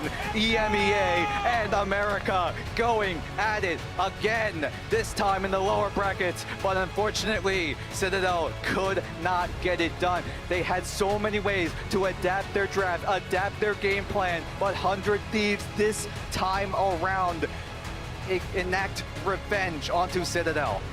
Yeah, the revenge story has been fulfilled. So bittersweet as we'll see 100 Thieves press on. But Citadel, unfortunately, their journey has come to an end. And this is not the end of their story. I'm sure we'll see Citadel time and time again. And they might yet seek their own revenge into the future of Marvel Rivals. What a series. What a map. What an absolute cinematic moment here. This is the early days for Marvel Rivals Esports, and in the highest stage, in the highest level of competition, 100 Thieves, despite the pressure on them, are able to come out as diamonds in the end. Just insane work coming through from both of our squadrons there. You know, it was a masterclass in how well you have to play in order to stay in this here tournament. It goes down to the absolute wire, neck and neck. You know, Citadel, they could have been more than capable of taking it as well. It could have gone either way into this series because they have a plethora of insane talent as well. So much opportunities for 100 Thieves. Now they move forward. They keep their tournament hopes alive. And now we look at the start of the show as we soon enough get an inside look on how 100 Thieves are feeling, because after all that pressure, there is so much more to be played. Staying alive in that lower bracket, you've got another best of 5 ahead of you. They do. They have to face the winner of Navi versus Chopper Mag there. Insane stuff coming through. But let's hear all about how this match went down. We got an interview on stage right now. Here with Terra, who seems a little exhausted after that game. Full best of 5 for revenge versus Citadel Gaming, who already beat you once in the groups. How are you feeling? I'm feeling phenomenal. I mean, it shouldn't have been that close. It should have been a 1-3, but we choked a little bit on Kunlun, but we bounced back from that. We find out what we're good with, and then we just gave belt to ass for the rest. So you seemed a little bit passionate there. You actually jumped up quite a bit in some of those earlier games. How much did this win mean to you? I mean, it means a lot. We're still in the tourney. We still have one more game to go. I think our whole goal, everyone's goal, is to make it a championship Sunday and make it to the end of the day. You took a few fights in that last map in particular, down ultimates. How confident were you in that, just being able to try and take those neutrals, or was it just a situation of just trying to run through that timer just a little bit more of that percentage? I think we just know how to play the neutral against dive so well, and we were kind of trolling against it on like Dom and all that, and other maps like that. So after we figured out what we can do after they ban out stuff, I mean, we just find what we can play and what we're comfortable with, and like that's one of our like best comps that we ever play, and people know it. And you mentioned you have at least one more series at minimum, and that is going to be against either Chopper Mag or Na'Vi. You've already played against Na'Vi in the groups. Do you have a preference out of those teams as to who you would play against? I have no preference, always no preference, because you have to expect whoever you want to play. You don't get to choose who you get to play. But those teams are two very good teams that have been working hard ever since China, actually. They've been working really hard. And speaking of since China, while you have played at an international event before, it's your first time playing in front of a home American crowd here at DreamHack Atlanta. How does it feel to be in this arena in front of some of your countrymen? It feels really phenomenal. This is like the very first LAN of Marvel Rivals, and I'm very happy to be here putting on a show for my whole team, putting on a show for everyone. You don't get it anywhere else. And to this audience that are giving you their support to keep this run going to represent the Americas, what do you have to say, not just to the people here, but everyone watching at home? These are where the maps happen. There's no more best of threes. It's all best of fives, and this is where you get the best quality of matches. So let's keep it going!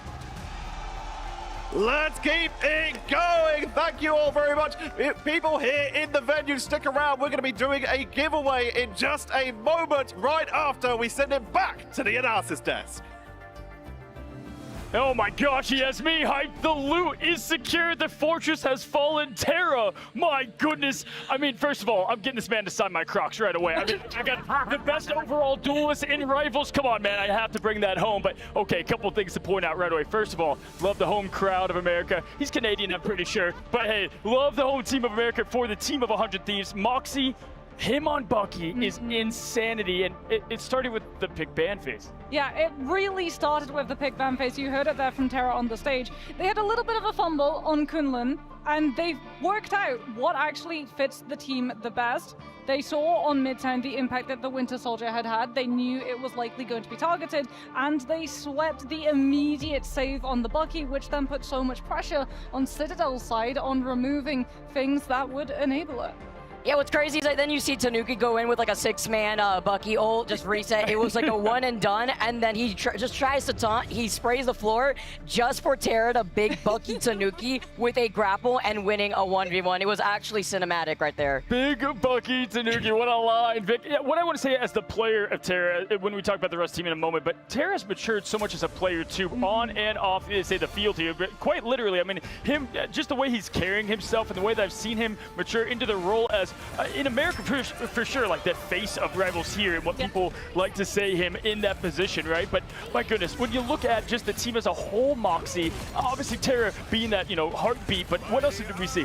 I mean, Harvey too, right? Yeah, the Harvey. fact that we're not talking about a strategist is massive, because when you don't talk about strategists, it means that they're doing everything correctly. They're ulting at the right time. They're not in really rough positions where they get punished by the other side. And that's the thing about Harvey. You can always rely on him to be that stability for the team to lean on. Hey, absolutely, and when it comes to Harvey, I think he's been playing his best Rivals since, honestly, when they were called Mutants. I mean, he was like the Loki god, right? And then, you know, kind of, listen, Loki got hit with a lot of nerfs, and he's been adjusting to it since then, and I messaged him last night, I go, Harvey, you are playing your best Rivals right now, and he knows it, Vicky. Yeah, and then at the very end, notice how he was playing so well with the Loki before. They actually banned the Loki out. Yeah, they banned the Loki out despite even banning out the Mantis from the very beginning, it looks like. And then Harvey then goes over to the Cloak and still pops off. I think Harvey was even like the MVP at the very end. Yeah, and although that could be skewed sometimes, it's the fact that Harvey is consistently always there, and the survivability is what enables the plays that TTK, that Terra could do. Hey, listen, and also Delina, I mean, first of all, how poetic that he had insane games as the Goddess of Death, Hela. That was like his kind of comfort pick back in the day always. It was Delina and Hela, and then he showed his flexibility. He's moved on to that Adam Warlock role, and now we got to see the best of both because they ended with the Adam save, and we saw it all Mox. Yeah, and I mean, 100 Thieves getting to play from the start, having that Adam to be able to snowball with Soulbind for the first fight, and the Karmic Revival cast for all of the fights that came afterwards, meant that they were able to clean up house on Monument, and we moved into Frozen Airfield with so much pressure on the side of Citadel, forcing them to have to really commit all of these wombo combos, all of these stacks of ultimates going against 100 Thieves. And it works when you're actually coming through and winning those fights, but because you're having to commit so many ultimates, you have so little into the retake. Listen, this crowd has been absolutely electric. Again, we saw it in China and the fan base there, but with America, it's so fun to see all of the raw and the cheers of applause from what they got to see, and that is Rivals at its absolute best. Match 5, Game 5. Terra wanted it. It was best of 3, now best of 5. Listen, Vicky, this team, can they go the distance? I mean, yeah, if you're looking at that final map, I mean, that's probably the biggest nightmare that Tony Stark's parents probably feel, just looking at those 2 buckets took it out, right? But looking at the adaptability that 100 Thieves had, hearing Terra on that stage in the interview, you were gassed up. I was gassed up. I know Moxie was feeling type of way too. And hearing that even in a best of 5, I would feel pretty tired if I had to have the Metro detrimental that Terra and the rest of his team needed to have. But looking at the way that they stayed strong, even when certain maps didn't go their way, is even more inspiring. I mean, yeah, we saw the player cams, right? We saw the reactions from Thieves, and when that Kunlun map, Heart of Heaven, had ended, they were probably feeling pretty heartbroken because they knew it was theirs to lose. We got the close-ups, we saw the slump in posture, and they were able to just go away, mentally reset, go into Midtown, go, okay, this worked, this did not work. Let's just keep that moving forward into domination. I'm just, listen, I've been watching this team for a very long time, been talking to the players for a long time. I'm just over the moon over here that we get to see now in the grand finals at the top. We're looking at what we've got so far. FlyQuest VP, in my opinion, 100 Thieves is that team of talent that also deserves to be at this spot. So it's Rivals at its pure best. And quickly, just to shift the coin over to Citadel, right? You know, first of all, you know, such a team full of talent as well that has to look to reload. You know, we heard from, you know, Velocity. This is a meta that was good for them. Mox, did you expect, you know, changes? What do you expect there? I think it was a meta that was really good for them, but unfortunately as well, we saw a lot of plays that they'd done previously, right? The Jeff Noto strategy was something that they lost against VP because VP actually used the last ban to be able to remove Storm from play in Midtown. Thieves, they were adjusted by predicting it because it means that you know that there's going to be a duelist on Storm, a strategist on Jeff. Out comes the rocket with the Magneto, and boom, you get to shut down 2 ultimates for the price of 2. I'll put some fire into this conversation. I'm also wondering, are we going to see some roster adjustments, honestly, going into this? Like, I'll just be real. Let's rip the Band-Aid off, right? Because then you take a look at what was going on here, where certain, you know, decisions just wrong. Looking at this team, I mean, I like to see what we've had already from Citadel, but, you know, I also like to be the type of person that lead that conversation. Hey, listen, you know, we had Melio go from Na'Vi to this. Can you imagine if Na'Vi wins? And then there's just so many storylines that are kind of crafting themselves, if you will, and that's what you love to see. Now, Millennia for me is someone I want to highlight, right? Because talk about roster adjustments. 100 Thieves, obviously, he was a sub at the midseason final, came in, earned that spot, switched from duelist to strategist, and has done an insane job at that role. We take a look at not only his stats, he had 5 people in the Jaws mouth there of Jeff, right, Mox? Yeah, I mean, Jeff has been an absolute monster on the Ignite stage, and it is all about getting those eats, right? Getting to utilize your Jeff ultimate at the correct time, whether it's to take people off of the map or whether it's to actually force a response from the opposing team so that they come on through with an ultimate. Like, if there's a Winter Soldier and he has to save Kraken Impact to stop in its Jeff, that's the Kraken Impact that's not getting a full team wipe. I feel like the only player we haven't talked about here is Vinny and TTK, the Vanguards that get it done. Of course, we give TTK his love, and again, you can get it done on the sticks too. If you're not a mouse and keyboard player, hey, right there, just showed with the clutch, everything on the line, you're able to pull through. But for me, Vinny too, just like we've talked about, Delina was the Hella, right? Each person kind of had their role. For Vinny, again, it was the Groot, and he has just proved to be a perfect complement to what TTK offers, right, Vic? Yeah, I definitely agree. And Vinny has also been fantastic to watch. Aside from TTK being able to flex over to the Angela, getting those interruptions, by the way, on the ultimates that we even saw in Heart of Heaven. We saw that a few times from both sides, but that's incredibly important, and that's going to be something that you're going to see in the future as these metas progress, especially with CC heroes. Listen, that was a matchup that's going to be hard to live up to, but we have more heat coming. But let's take a look at the bracket now, because the stage is starting to get more and more set as we find ourselves inching closer to what is going to be the biggest match we've ever seen. 100 Thieves, they got their ticket there. Moxie, Na'Vi, and Chopper Mag next. This one is going to be, it's going to be heartbreaking. It's going to be heartbreaking because we're going to be sending one of these teams home because it is that lower bracket run. And it's going to be even more heartbreaking if it is Chopper Mag, knowing their story, knowing how hard they have worked to make it all the way here. But I think it could be a close one. We went the distance on this one. We could well go to another 5-mapper to work out who walks away with the win here. I'll be devil's advocate here. Chopper Mag, they take it over Na'Vi. And then 100 Thieves versus Chopper Mag, that's going to be cinema. But we're going to have to see, okay, we got to see how this first series goes. And it's a best of 5. Moxie, you and I, we covered 2 best of 3s. And already seeing right there from 100 Thieves, things change when you have way more opportunities in the pick-a-ban phase. Listen, I was at social media and I saw the best quote ever. After seeing Bobo's interview yesterday, crying on the stage, I saw, listen, I don't care if it's a bandwagon vote, I'm hopping right onto the car of Chopper Mag. And that's just, I think that eclipsed the perfect story right now, because we're going to hear this crowd yell, Bo, Bo, Bo, Bo, as we continue to see them versus Na'Vi. And we have a very special guest here to kick that match off, so you won't want to miss that. Of course, we just had a great match number 5, my friends. Don't go anywhere, reset, reload. We'll be back with an awesome guest and more for our last matchup of the day.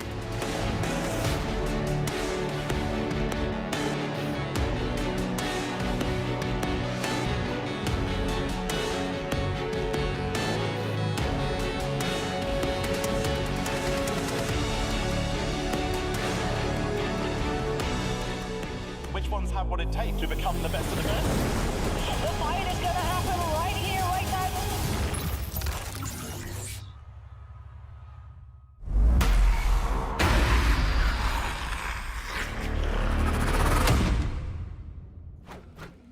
There is no reason to be afraid of my magic, unless you give me one.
You know what to do, spiders?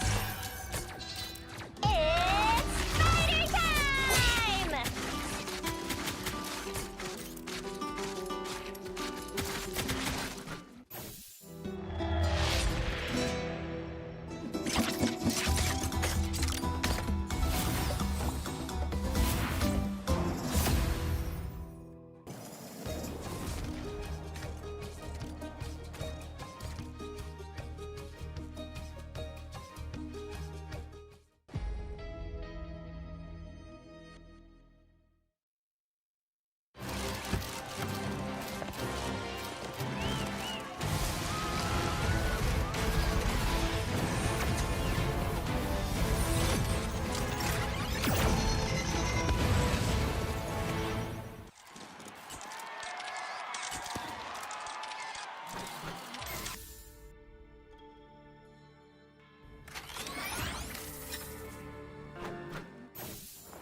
I don't think that's the welcoming committee. Bombs away!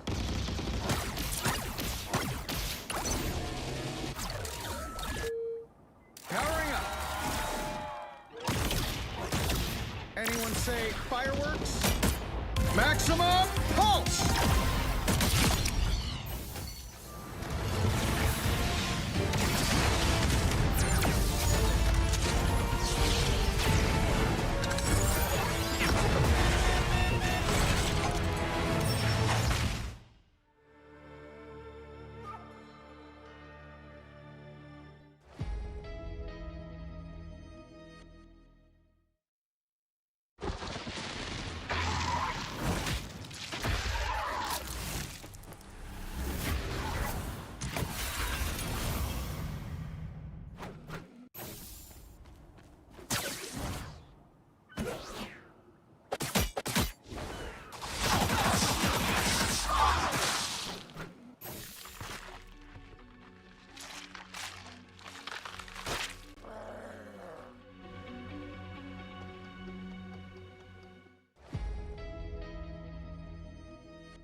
Hey Rivals, welcome to DreamHack Atlanta here for the Marvel Rivals Ignite Global Finals. And today I'm going to be catching up with Chopper Mag, our sole OCE representative here, but with a little bit of a guest here from Nova in the mid-seasons. We also have Bobo, who has joined the team recently.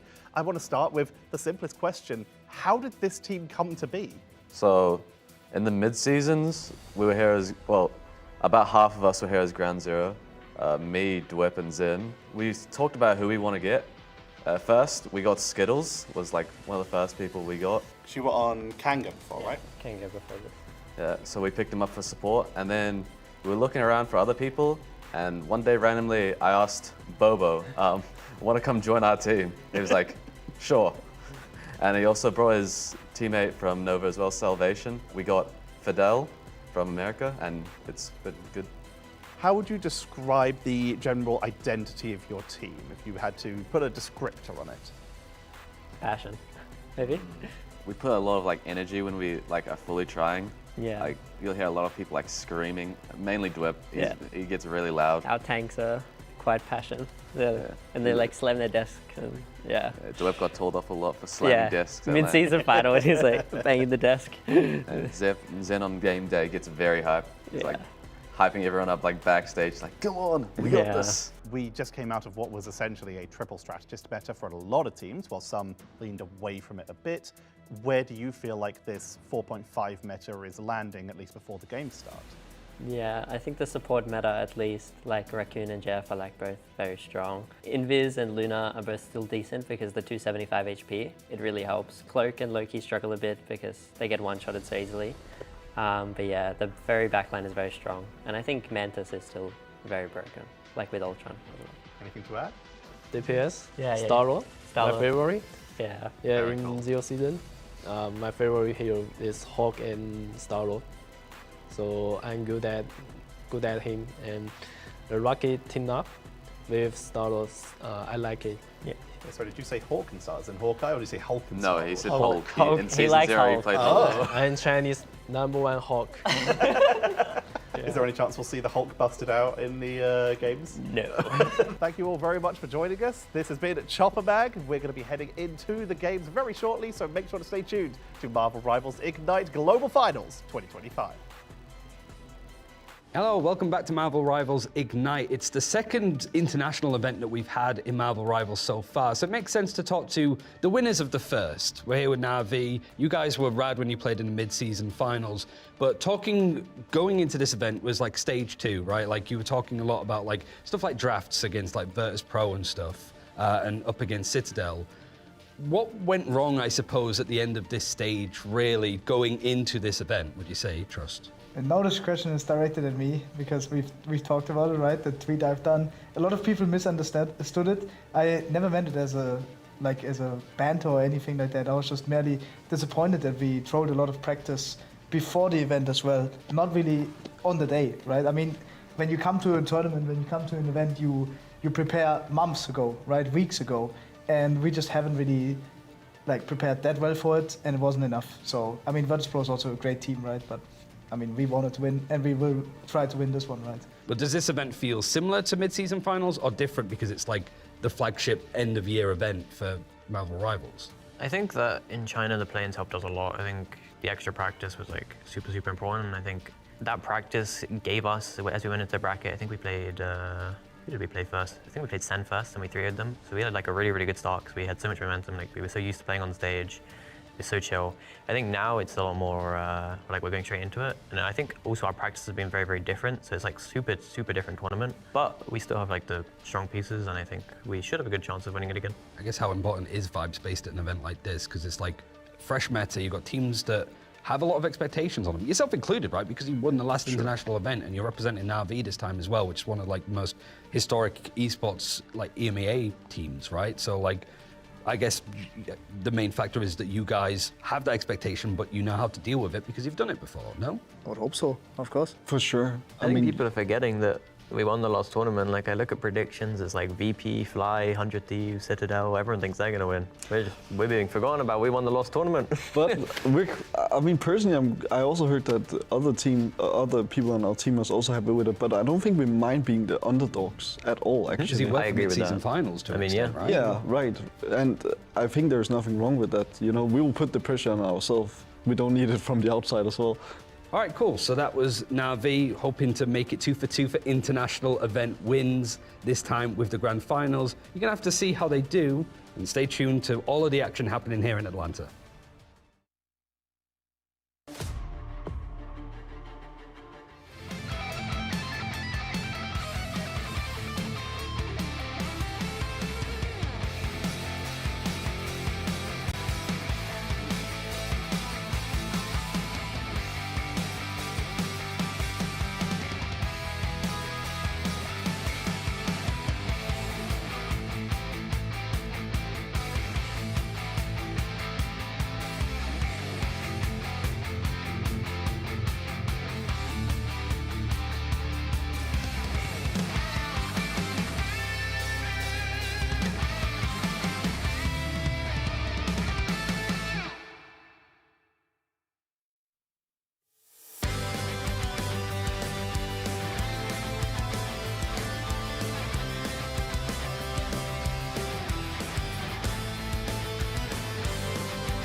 To become the best of the best. The fight is gonna happen right here, right now.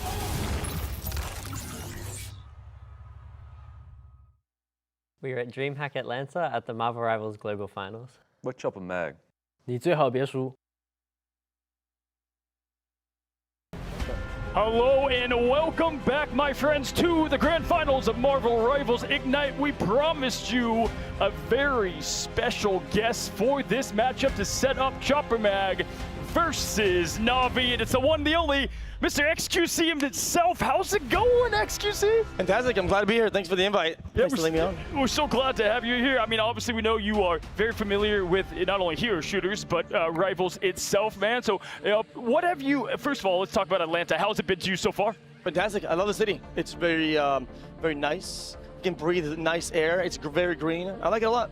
Just saw you in San Diego like about a week ago, so traveling right to here, love it. Ryan, obviously, you know, you come from other hero shooters as well. You're very familiar with the man and the myth over here of XQC. Yeah, we spoke plenty of times. I think we did a lot of content on like how to play, like pro players, how to play like pro Magneto, pro Strange and stuff. And I think you were one of the people that was like came to us and like, I really want to talk about these characters. You gave a lot of gameplay. You were really down, and obviously you've had a pretty interesting career since then. Yeah, for sure. Wait, when did that happen? 2018, 2017. Oh, yeah, when the game wasn't out yet. So yeah, a while ago. Oh, but it was all to get to here.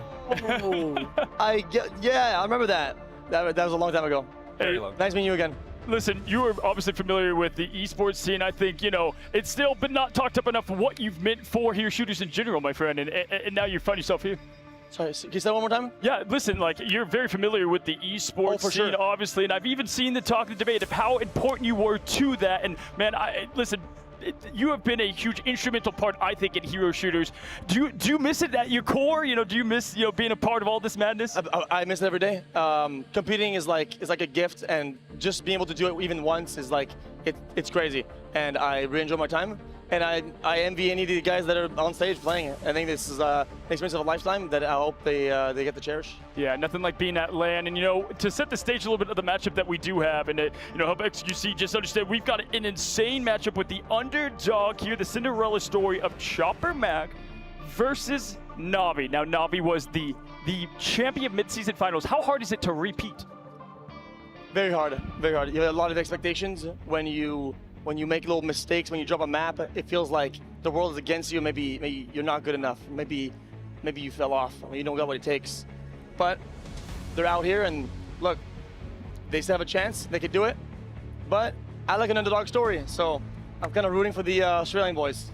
I'd love to hear you natural at the desk here, right? Yeah, I mean, it's also like you've been the underdog in those situations where you had some good results in like a playoff bracket, double elimination. Like, how do you keep that momentum going? Because it feels like at this point, all of the secret strategies and stuff have been shown. Now it's just going out and just trying to do whatever you can, right? Like, how hard is it to like keep that stamina up? Because you could definitely run out of steam.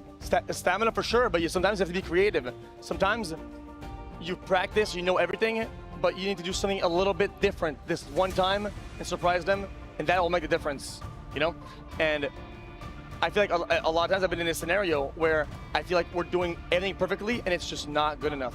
Right. And I hope they're able to find the answer to their question. You said you love the underdog, right? Let's meet that underdog team. For those that are just now coming in for XQC, this is the roster of Chopper Mag, and it started on stage yesterday where Bobo was led to tears. No one knew who I was, he said, XQC, and now everybody is on the Bobo bandwagon. I'm on the wagon. I'm rooting for the Chopper Mag boys, and hopefully they take it home. You hear that, guys? Chopper Mag, you've got XQC on the wagon. Hey, for a Cinderella story, XQC, what does it take for them to get this, you know, upset done? It takes a lot of courage, it takes a lot of stamina, and I gotta be honest with you, it takes a lot of skill. But I think they got what it takes. And on LAN, when you're playing, you know, on LAN. Yeah. Where we are. Yeah. You have to really lock in. It's a completely different ball game. Yeah. But once you've done it, you're LAN proven. Yeah. So maybe this is their big break. Have they ever won a LAN before? They won one match or two matches in China in Guangzhou. They won, but it was a different org, so they've kind of now split together this team between three orgs. So no, this is new territory for the majority of this team. Yeah, and it's like more teams at this event than there was at the start of the year, right? So like, it really does feel like nobody would want to lose or be eliminated at an event like this against an unsigned team as well, right? So Definitely I guess it's a little bit more pressure on Navi. So Chopper Mag have to keeping that in their faces, right? Like just keep pushing and keep Navi terrified of them because nobody wants to go out to an unsigned team. Definitely not, and especially if you're a signed team against unsigned, and you're starting to lose a map, even if it's just a little fight, a little whatever. Sometimes you can start rethinking about even the core fundamentals of your game. What's happening? And we're supposed to be better. Yeah. But you gotta be able to defeat that feeling. One way to get signed is have XQC join the bandwagon. That's definitely going to help. Listen, for those that don't know Bobo, listen, this was the interview we had yesterday with him and just the words and the inspiration behind what this legend has become so far. When I lose the mid-season finals, my teammate Gong leave, and Noah leave, and I don't have team. And Chopper Mag, my teammate, now they ask me, what do you want to join us? I say, I got to join you because you are a good team, you have patience, and you are young. I know. Yesterday is my birthday. I have 26, and nobody know me before this game. I have a job, and nobody know who I am. I got it. And when I come Chopper Mag, we looking for club. Someone supports us, and they say OC team is bad. We don't want you, and we want to screen with American team and European team. They refuse. Only CTG, Navi, like they say OC team is bad. Screen review is waste of time like this. Now everybody know us. We are Chopper Mag. The look at Bobo. I want to throw it to you, XQC. I mean, what are your first words after hearing that interview with Bobo? Respect. I gotta say that took a lot of guts to go out there and just kind of spill out like that. And I've been in that situation where you're not getting sprint blocks. People don't want to play with you, and you gotta do your own thing and improve. But when you're on land, when you're here, when you're qualified, you can run, but you cannot hide. And these guys are not going anywhere. They're going to the lobby, and they're about to battle it out. And whoever's better, they're gonna win it. And that's how they get proven, and that's how they get signed, you know? Ryan, listen, for me, it's the birth of this esport, right? And just to what XQC just said, I mean, this is legends in the making. And so right now, no one knows your name. I told him yesterday, he's becoming a household, at least rival's name, right? And so talk about that. Well, it's like even in the early days of esports, right? It just feels that like, okay, this guy was good in this game, like bit of nepotism here or there and stuff like that. So you have to kind of like actually grind to prove that like I'm good enough to be at this stage. And I think no matter what, we're seeing Bobo on a team next year. But I think we all just want to see the whole like gang stay together, right? Because he's done so well. But the whole team has allowed him to look as good, right? It's easy to highlight the duelists, but the Vanguards have been making so much space. The strategists keep him alive. It is a team game, but they're willing to let Bobo be the star child, the poster boy of the team. Hero shooters are incredible. They're very complex, and maybe sometimes they look simple when you look at it, but it's just not. There's more than meets the eye. And sometimes a player is shining, yes, because he's great, but everybody's doing their job, and it's like clockwork, you know? So, what? I want to ask, because the hero shooter man himself, will we get another XQC clash? I mean, I loved the last one. Would love to see it happen again. The heroes on the battlefield. You know what? What if instead I acquired a team? That'd be even more hype. Oh, assembling an Avenger team. You never know. As you will. You know what? Last couple questions for you. Favorite Marvel hero, and then Marvel hero you want to come to the game the most? Marvel hero that I like the most? Definitely Groot. Love it. Because he's cool, and he puts out trees, and he cares for his team, and I think that's cool. But the one that's not in the game, I don't even know. I'm gonna be honest with you. I don't even know all the superheroes. Yeah. There's a lot of them, to be fair. A lot of good ones to pick from. Give me yours, and then maybe I'll think about That's mine. fair. I mean, I always go for Kingpin, but I think that's just because I'm... Oh, because you're the Kingpin? Yeah, I try. No, that makes sense. I try. I'm just fat and bald like him, but like that's how it works as well. For me personally, it's Deadpool. I mean, come on, Deadpool, you gotta love a little bit of the action there from what Deadpool can do, Wayne Wilson. Okay. I'm thinking about, what about Professor? Is he? Yes, Professor X. Yeah. That Professor X. That's why I won the game. When is it? Yeah, let's bring it. You heard it here, Netties. Hey, listen, we talked about the heroes in Marvel. Now let's take it to the heroes on the stage as we set up for the matchup versus Chopper and Navi. Boom. Thanks for joining us, XQC, as we are heading into our second elimination match. And it's gonna be a tough one. The underdog Cinderella story versus the current world champions. There's no time to waste. It's only time to fight. And therefore, we're gonna introduce our first team from EMEA. It's your world champions, Navi!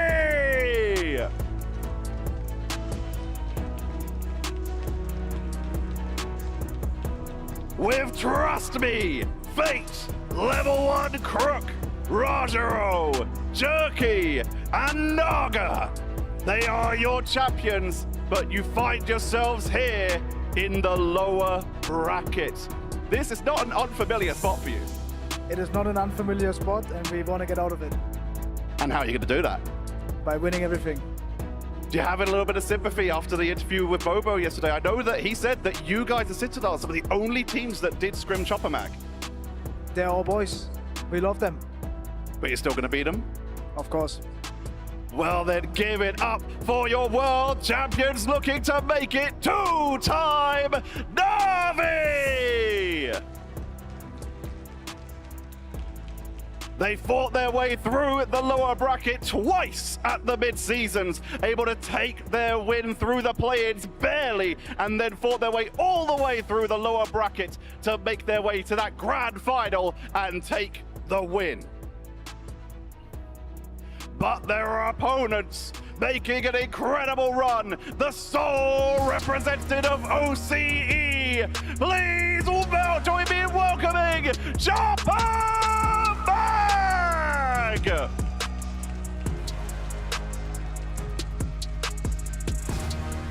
With Skittles, Duep, Zenstari, Tethig, Bobo, and Fidel. Skittles, this is your first time here at this international event with this team, a new player on this. How are you finding the main stage? It's great. I think playing on stage is really fun. The energy is insane. It's even more insane than when we play at home in our own region. And I'm really excited to have this match today. Bobo was talking a little bit earlier about this being an unsigned org, already making it this far. I'm just going to give you a little chance to sell yourself here. Yeah, we are obviously looking for sponsor, so heading into next year. If you like us, obviously we're the most fun team to watch, and I think we're going to win. And Bobo already mentioned that Citadel and Na'Vi are some of the only teams that scrimmed you guys before this. Is there going to be any catharsis or any regrets at potentially having to take them out? No, definitely not. We have to thank Na'Vi and Citadel for the scrim practice they've given us. They've taught us basically everything we know. And yeah, I'm just going to have a fun match and hopefully it'll be close. Any final words for your opponents? Good luck, because you're going to need it. Good luck, they're gonna need it. Take your seats and join me in welcoming for one more time, Chopper Mag! One of these teams will be going home. It is down to this. Dreams will be shattered, but for one, the journey will continue. And there's only one way to find out who it is, and that is by heading to the casters for our elimination game. Take it away! Welcome everyone to the Marvel Rivals Ignite Series Grand Finals. I'm one of your co-casters for the day. I run Shiv here with my co-cast, America Man? Yes, Shiv, that is 100% correct. America, the best region in the world, the best region in the entire country. Well, that doesn't make any sense. Doesn't matter, shit. Regardless, XQC was on our desk today. He always boasts how he was top 6 all time in the hero shooter genre. Hey, what the? Shit. I want my friend back! I want my friend back! All right, sorry, XQC was actually top 6 all time, one of the greatest hero shooter players in the history of heroes. But regardless, shit, moving forward, we have an incredible matchup today. We saw the story with Bobo on the desk, and what a beautiful one it is in Chopper Mag. And also going from scrim partners to competitors today, maybe they have decided to create one of the biggest and strongest teams out there in the entire world. Yeah, Chopper Mag versus Na'Vi. This is another elimination match. All coming down to this, a ton of talent, a team known for innovation, and a team now known for getting a ton of new fans and support. I think this is going to be heartbreaking either way, but I'm very much looking forward to seeing what these teams can do. Yeah, I mean, this is going to be a fun one just because we get to finally see what's been happening in those scrim blocks. That would mean both of these teams have a lot of time and experience against each other, and taking a look at the stage shit, we get a look at Naga alongside Jerky. Jerky, that new duelist in this roster to replace Melio and Citadel, who is now out of the tournament, right? Europe in general, if we talk about them, they are really one of the strongest regions in this game, if not the strongest, because of how many teams made it to the top 6, right? And now we have to see if Na'Vi can make it past Chopper Mag with them in this roster. That they appear to be one of the best teams in Australia and in the entire world. So showing up for that region that maybe is underrepresented. And both of these teams have huge hero pools. They all are not afraid to run those unique compositions. And you kind of mentioned there, Melio and Jerky, both of which can run very similar heroes and to a very high level. Yep. Similar with when you go look at Skittles and Fate, who both can run a mean Jeff. And, you know, Fate is one of those who actually developed that strategy and looked insane in the mid-season worlds, bringing it all the way here. But again, you have to win to move on. Best of 5, first to 3. I'm ready to dive in. Oh yeah, and by the way, we just saw Rogero on screen. I mean, he's definitely one of the most underrated Vanguard players in the entire game. So consistent. Both Mantises getting removed off the rip. We've heard about this a ton. Mantis being one of the strongest heroes. And every team here, I think, left is really good at the Mantis comp. So makes a lot of sense why you'd ban it, go for the Jeff Protect. Psylocke ban to make sure that Bobo can't play that hero, which we've seen him do so well on. Yeah, Psylocke removal, we might see that, try to be matched on the other side, and they will both be locking in that Jeff, as I just discussed, can be played at an insanely high level, especially here in Hell's Heaven, where there's a lot of off-map potential. And these teams, I have no doubt we will see a few huge It's Jeffs. Yeah, I think that Jeff right now has to be one of the highest skill cap characters in the game, which is crazy. I mean, if not the strongest character in terms of how well you can play the hero at a certain, sort of performance level. Like we saw earlier, we saw Millennia almost get that huge Jeff ult off the map, ran out of time, didn't save the team, and Angela and a bunch of heroes came out of his mouth and unfortunately lived for his squad. Meanwhile, Chopper Mag focusing on those Vanguards. We've seen a ton of these Venom bans against Na'Vi and against a lot of the other squads as well, really focusing on Vanguards as well, removing Rogero's Emma Frost. So focusing on those heroes opposite side, maybe focusing on the duelists on the team Na'Vi. Yeah, and we've even seen Trust Me run that Emma, so I kind of like what I'm seeing here in terms of their ban strategy from Chopper Mag. That is really aggressive. In the past, there's been some success getting rid of that Cap and Venom, but they always were able to get that Emma through. So instead, they're going to be locking in the Jeff and the Bucky here. So we'll see how that works out. But again, Na'Vi, a team that is very cerebral, maybe this will work out. Yeah, Na'Vi in the past as well. We're really focusing on Emma Frost, specifically when we go to combo and conversion, so pay attention to that for later, as trust me, maybe he's decided to change his banning order. They want the Bucky mismatch. Same thing with Chopper Mag going for that Emma Frost mismatch, even though Psylocke was banned on the opposite side, so they don't get that team up. Bucky's team up in the other angle, not banned, obviously, but that's because Captain America and Bucky, that team up is necessarily not the strongest. It's not something you have to worry about. Same thing with the Thing and Human Torch, right? Not really at the pro level of this game, something that is utilized too much, but we're about to head into it, shit. We're going to our first map of the day, which is Hell's Heaven versus two absolutely insane teams. Who would have thought you would see in top 6 Chopper Mag versus Na'Vi? It's going to be a fun one, man. Again, these teams have just garnished a lot of new fans. And yeah, when it comes to that team up with Cap, I think we saw it maybe twice just to try to drop back and use it as an escape tool, but you got to have a lot of communication to even make that work, as we will be sending it here into our first map. And we'll see a little bit of Angela play just because the Vanguards from the side of Na'Vi have been completely removed. Yeah, it makes sense. I mean, Vangela is a hero that got buffed in the previous patch and was already really strong. I think that she wasn't necessarily seen as one of the strongest characters in the game, but when you play her in this high of a level, it's the coordination that results in her being so strong, right? She obviously has the combo. If you hit the left click first and then you kind of combo it together with a melee weave alongside a fully charged spear. But regardless, now we get to see Na'Vi against Chopper Mag, and it's what you said, Shiv. Chopper Mag, one of the story teams, one of the most interesting stories of this game and of the grand finals against Na'Vi, who were the mid-season champions. So are they gonna write a new chapter in terms of Na'Vi, or is Chopper Mag gonna start a whole new damn book? And an aggressive portal play comes in here now for Pethig, pulling out those crystals early from Skittles. Team's gonna walk on point, but at this point Na'Vi's already set up there. No major success. Oh, as it does separate the team a little bit, but everybody's gonna drop back low on the front side. Rojaro gonna find Duef early on in this fight, and that puts Na'Vi up 1 so far. Make it 2 as Naga takes out Zenstari, and they are walking them backwards. Pethick finds one onto Crook, but Jerky gonna be taking out Bobo, and that's that duel we expect to see a lot throughout this whole matchup. And a little staggerage onto Pethick as well. I mean, just added pain to what just happened in the previous fight, and it's kind of what happens for Team Na'Vi. They were one of the originators. I think Moxie's brought it up. You also saw in stage 1 of the MEA region, they were one of the first teams to start playing this Jeff. Fate, one of the best Jeffs in the entire game, and you can see why that surround was so clean. But now, this is where the real fight starts. Ultimate's online. You're going to be playing still a 2-2-2 style versus both squads. Jerky already falls to Skittles, though.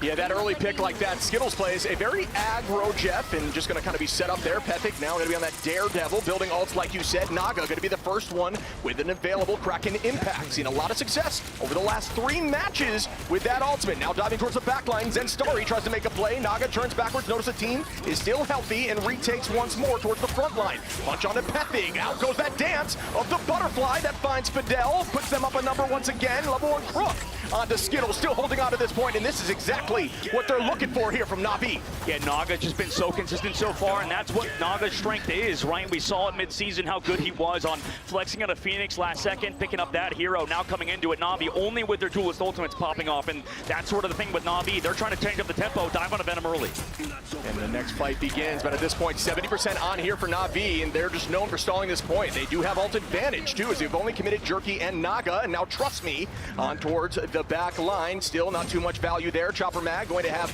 letting the devil out and start up here with a freedom charge potentially. Could pull out of a cooldown there from Naga. Another early pick once more here from Na'Vi. Every single fight is starting off in their favor, making it very difficult for them to take this space back. 90% on and counting. I mean, they able to come back with that freedom charge, but regardless, they'll get ran on. I mean, here comes that see you later from them too, committed on top. They have to find eliminations. BRB will bring back Skittles, but they're down Bubble. That's a lot of the damage. Pethic needs the follow-up from somebody like that. Phoenix to help collapse on these eliminations. There's that Devil out committed by Pethic. Maybe they can find some eliminations off of it. They commit the dance floor, or sorry, the dance floor butterflies from Jerky, able to take down Pethic too. Jerky and Rajaro coming together with that Meteor M2 Shib. I mean, that beautiful combination of them results in Na'Vi winning that first map. Yeah, I mean, you know, it looked a little bit like Chopper Mag are playing on their heels right now, maybe a little nervous, thinking that ban may have worked out for them a little more than it did, and that map definitely looked pretty good there from the side of Na'Vi, who did have a lot of off-map potential, making it a little more dicey to walk forward, especially when Angela is just lurking above you on every entrance. Angela's kind of been a menace, and Trust Me was one of the best Venom players that we saw at midseason. Now coming into it, one of the best Angela players as well. And there's been a lot of really good ones. I mean, it's been tough to really determine who the best is. It's a matter of the team environment. I mean, they were so practice-ship. Yeah, I mean, and again, Trust Me had mentioned to me that he was struggling a little bit with Cap at the mid-season, but now clearly has been working on it. Every team is trying to ban out that Venom and Cap, and forcing that every single time gives your team a huge advantage to run some other sort of composition and get away with some of these duelists that maybe would have been banned out in the past. Yeah, great point. And this team right now is looking incredibly strong, right? We're going to have to see how Chopper Mag kind of rebuttal against it, because that was pretty much one-sided. It was a really tough map, I think, for Na'Vi there, or sorry, for Chopper Mag there. They're going to have to figure things out. They're switching Pethic over to Adam Warlock, playing a triple composition versus Na'Vi, who's going for another TP play. We need to see Chopper Mag wake up here, but the portal play coming in from Na'Vi, and the kidnap comes through, and that will look like it does find one onto Pethic. Really smart play there. Jeff going under through the teleport. Hard to hear that one coming, as it will find Fidel with no escape. Will that be able to land a KO? Looks like no, as Pethic going to clean up Fate there, and the retake potential is very much alive, as Chopper Mag only lost Warlock, who res right back. Yeah, they can turn it though, right? Kraken impact available. Meteor M not in the fight. Meanwhile, Chopper Mag kind of walking in, getting all that damage with the sparks onto the back line, but regardless, pulled in. There's that Kraken impact alongside the pulls from Angela, setting up that Bucky well. Yeah, Naga with one, does have reset available. Again, Na'Vi even being down a number in that, kind of take and own the space, make it terrifying to move forward. Bang goes another, but it does not obviously land, just essentially used there, hoping anyone would turn the corner. We do see from this perspective where everyone's located, they don't have any of that view at the current moment there. We see Rajaro owning this space. Yeah, Rajaro kind of just pressuring out the main side, and at the moment, I mean, Chopper Mag's not looked like they've had any semblance of space. Zen Starry tries to go in. He's been sort of the star player of the squad in Duet. There we go. There's the follow-up on the point. And out goes the invisible boundary. Will it be matched right back? Jerky gonna find Pethic early on. Again, the trade comes through. Naga is down at the moment. Res available for Pethic. Fidel gonna bring out the dance floor. The fate of both worlds keeping the team healthy. There is a lot of answers here for the side of Chopper Mag, who need to take this point back quickly, or Na'Vi are going to do exactly what they expected. A team that's looking incredible right now. Duep gonna commit here with a Sonic Seduction, finds two. Will they be able to commit? Yes, they do. Three go down at Chopper Mag. Look like they will have an opportunity to take this point back at 55%. Clean work from Chopper Mag, finally online, finally getting value out of Emma Frost Shib. Like, they go for that ban protect system in the beginning with that Emma Frost, getting value out of it finally, and that Bucky mismatch has been tough for them. We'll see if they could deal it in the upcoming fights. On this triple composition, Pethic's also going to set up for this res. Team going to go in and try to int, as maybe they can come back with that resurrect from Pethic. However, Na'Vi's going to build up ultimates in that fight. Yeah, we've seen Duet play a very mean Emma Frost in the past, but right now there's just no one that he's able to get hands on at the current moment. But good all there. Bobo gonna find Naga in an off angle with a melee. Not eyes yet, but they're still up in numbers. Chopper Mag gonna hold this choke and keep trying to bide as much time as possible, get even out here in the percentage. Bobo dropping back once more. Team still looking all right in terms of their HP pool across both sides. Na'Vi taking the space back as Jerky now finds Fidel, which is a huge pick at the start of this fight. Yeah, I mean, he's coming back with that res this from Pethic, though, so everybody's still sticking to the original game plan of go in, die, come back to the point now, stay contested there as they contest with that Emma Frost. Yeah, and that is good commitment. Again, we talk about using that ult and fully committing as a team. Everybody is back in the fight, but could this be a huge Itch Jeff matched again by both sides? Almost gets dunked on, but it does pull out a cooldown. It still doesn't fall as Bobo gonna find Fate, but Fate gets a two-piece, trust me, on a Fidel. Bobo once more on a Jerky, 52%, but again, the retake from Na'Vi had them counting at 70%. Yeah, this is the tough part with Adam Warlock is you give up objective presence, and that's so important on domination. Rajaro coming through with the follow-up alongside. We saw, trust me, now they also commit the invisible boundary. Fidel committing that dance floor. They have to win now, but they're down members of their team.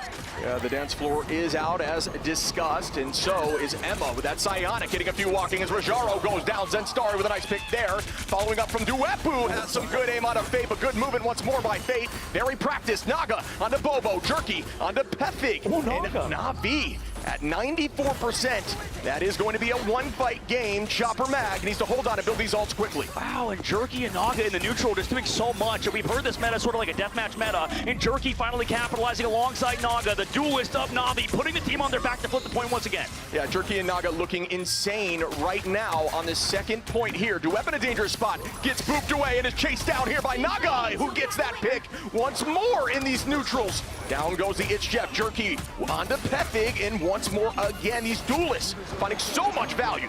We've heard a lot about how good some of the other, Daredevils are. Naga coming in, trying to collapse on this squad of Chopper Mag. They don't have a portal, I believe they used it earlier, so everybody's kind of coming in desperation at the moment out of them for good reason, because Na'Vi wins map number 1. Yeah, I mean, that looked textbook from the side of Na'Vi. I have no doubt we will see a change-up in bans here. Looking very confident, and again, a team we talk about all the time, potentially meta-creating team, a team that comes up with these compositions and everyone just says, hey, we should probably try that, right? And this team is no stranger to just walking down the enemy line. Chopper Mag's got to bounce back here and change something up. Yeah, I mean, they played so well in terms of Na'Vi and Chopper Mag on the opposite side. We saw some life out of them, but the Adam Warlock comp was interesting, right? We saw in that last fight when they eventually gave up that point, you saw them give it up, right? Come back for that res. They didn't even expect themselves to find a pick. That changed the game plan. You can see communication sort of got thrown up in the air there a little bit because they were trying to play around the res. They gave up the point at some during that fight, and at the moment, Na'Vi taking full advantage. Taking a look at Jerky, though. What a handsome man, right? Kind of living up to his name. As on the opposite side, right, we do have Chopper Mag trying to come back. They have to figure out that map type, like you said. They have to figure out a map they have to pick between combo and conversions. Yeah, I mean, letting that Psylocke through, and Jerky with 14 finals, 16k damage. Next closest being 11 on the opposition with Bobo, who did switch over there to Fist at the end just to try to retake on touch. But no, Jerky and Naga, again, just absolutely popping off 9 finals. Rajaro with 9, I think is slept on. And we heard some conversation with some of these teams saying Rajaro, as a whole in the Vanguard front, hasn't really been focused banned, but maybe deserves to be. Oh yeah, absolutely. Taking a look back at the map, it's going to be a lot of fun to watch these highlights because it was all Na'Vi, and Rajaro was able to find that first pick, like you mentioned. Yeah. Interesting fact about Rajaro is his brother has come to every single one of these LAN events, right here at Atlanta, Georgia, here at DreamHack, by the way. So if you're in the crowd, make some noise for DreamHack Atlanta because, Team Na'Vi, he's been there all throughout, right? Rajaro going to China. He's been in Rajaro's back pocket right here supporting him, right? That's a great story, I think, as Na'Vi has a lot of supporting family members as well with their squad.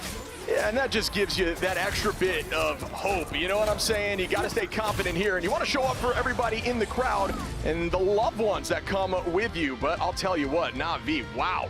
That was a dominant performance. It never didn't have it kind of vibe right there. Yeah, I mean, like you mentioned, you saw how well they played, right? It's interesting. There's a lot of stats in this game that I think are kind of misconstrued sometimes. Like, you can take a look at all of these stats and sort of make your own points, cherry pick whatever you want. But I was talking to Mega Milani from the side of Dark Zero. He mentioned how, it's hard to find a good stat in this game, especially in this meta, because where, it's sort of this incredibly brawly, people switching back and forth, and sort of relying on these neutrals. We're trying to figure out kind of what the exact stat you could utilize is in terms of casualties divided by like damage taken and stuff. But talking about Jerky, I mean, this guy has been living up to an incredible level right now. I mean, he's been getting better and better, and so have the duelists of Na'Vi. Everybody talked about how he had big shoes to fill in Melio, now on Citadel, and he's been filling them incredibly well. Such a great player, flexible player to build alongside Naga, who is kind of a very consistent mainstay in Team Na'Vi. And again, Jerky coming in as a new member to this team. It was not there in that mid-season where he did not take the title, but comes in and just looks incredibly strong, fits right into the shoes of Melio, and is performing in every single one of these matches. Yeah, he's kind of, this duo too is just incredibly good, right? Like they can flex on most things this patch, and that was going to be an interesting thing is how does Jerky fill into the shoes of Melio, especially when they looked pretty good in that Ultron meta, and Jerky was also playing a ton of it, but I know Jerky is a really good Psylocke player alongside of pretty much all those flex heroes, so he's been so good. Now we're headed to Central Park, the map number 2, which by the way, I want to point out, we did a giveaway. Just a little gripe I have. We did a giveaway for our crowd earlier, if I'm not mistaken. That first map was actually Central Park. So if you got that wrong earlier in the crowd, you weren't there for that stream, but man, you gotta figure out the maps, dude. Come on. Yeah, as you start up there, you do get to see the home of the Acorn Queen herself, as we now are going to dive right into the draft. And Na'Vi going to be removing that Mantis, which is just a staple of what they're known to do. But Chopper Max says, I don't want to deal with the Jeff anymore. Yeah, it makes sense. I think that Jeff on this map is terrifying, and we've already heard how good Fate is. We saw how good Fate is on that Jeff, besides one fight when he got an eat, and then everybody's focusing on him. But that's what kind of happens in these sort of brawly kind of compositions. Chopper Mag also going for their Emma Frost save, showing that card not once but twice. So Na'Vi are going to have to change things because of the ban of Jeff instead of Mantis. But regardless, Chopper Mag are trying to mix it up, and J-Mac too, the coaches of Na'Vi, with this excellent camera shot, kind of being the help in terms of the brains behind this squad, as you know, both teams trust me. Obviously, the captain of Na'Vi picking a lot of those bans, and Bobo on the other side for Chopper Mad deciding their own. Yeah, there's a lot of comm leads on these teams, and in terms of communication, how this is run, there's alt tracking, there's fight planning, and then there's bans, and everybody has a different role in how that works. Sometimes one person is handling all of that, and a lot of the side of Na'Vi is driven by Trust Me, like you'd mentioned. But when you look over on the other side of Chopper Mag, Skittles does a good job of that, and so does Duet. They kind of share the load a bit. Bobo helps with fight planning, and everybody kind of peppers in a little bit of comms in every fight to ensure they can make some big plays happen. So it's up for debate. What's the better style of comms? Whether it's, you know, having one leader or everybody peppering in. Yeah, it's kind of a, yeah, like you mentioned, it is up for debate. We'll see kind of as the meta progresses, as these teams get better, what kind of goes on. Because as we mentioned, we talked to Mega Milani earlier, as that Bucky is protected. We'll see on the opposite side that Jeff kind of come through on that ban phase. Bucky ban against the Loki protect for Team Na'Vi, showing that Loki at the very end of the draft. That'll be interesting moving forward, as this is a 1st to 3. But Mega Milani for Dark Zero was mentioning how this game is kind of a Wild West right now. I mean, every team kind of getting better. It's only been a year, basically. So in this esport, it's so young. We're at the very beginning, and Chopper Mag to be here as an unsigned team is an incredible story, but they're against Na'Vi, who are already starting to build their legacy. If they could maybe take home another trophy. Yeah, I would not be surprised to see Na'Vi running something cheeky like that Mantis Loki, and maybe having Adam or something along those lines just for the extra damage boost that it is available for them, and it looks like they were floating it for a moment. We'll see if they go back to that after they grab those armor packs from Rocket, but we will be starting up here on Central Park, where you can see the ritual beginning. This is a fun map too, Shit, because Chopper Mag obviously lost it to Dark Zero, who is now out of the tournament, but Chopper Mag outside of that have been really good on Central Park, right? This team, incredibly well practiced here. They sort of have that consistency, especially through Bobo getting better as the tournament has gone on. Flexing on do a lot of things, building up the Adam Warlock repertoire. You can see they have a specific game plan, but Na'Vi, they have been really good on these convergent maps as well. A little fun lore fact. You can see Ratatosker there being chained up and, you know, ensuring that they can't stop the ritual from Dracula, so you will free Ratatosker, who turns into the point here as you move through this convergence map. Trust me, going to be pressing forward. Skittles on the high side with a clone, gets burned instantaneously, as you should, against some of this equipment that heroes can put out, including group walls and Namor Squids. Rajaro going to take this offside angle, try to play off the left here, and they are going to be pushed back with some great positioning on height up there on the top right by Pethic. I mean, it's smart positioning, force out everybody in his right side. We always see Pethic do it too. Sometimes we see teams sort of capitalize on it with some aggressive plays, and there it is. Rocket pack from Majaro to sort of scouting it out, forcing out Pethic, and that sort of team up alongside him at Frost. A lot of cooldowns used, in fact, on top of that chip. So they're walking up. They need to sort of take advantage of every cooldown being popped out of Chopper Mag, especially the long ones. Fidel pulling in the side of Na'Vi there, but it almost turned out to go against them. But as I say that, Duet gonna find one and try to keep the numbers in their advantage here on defense.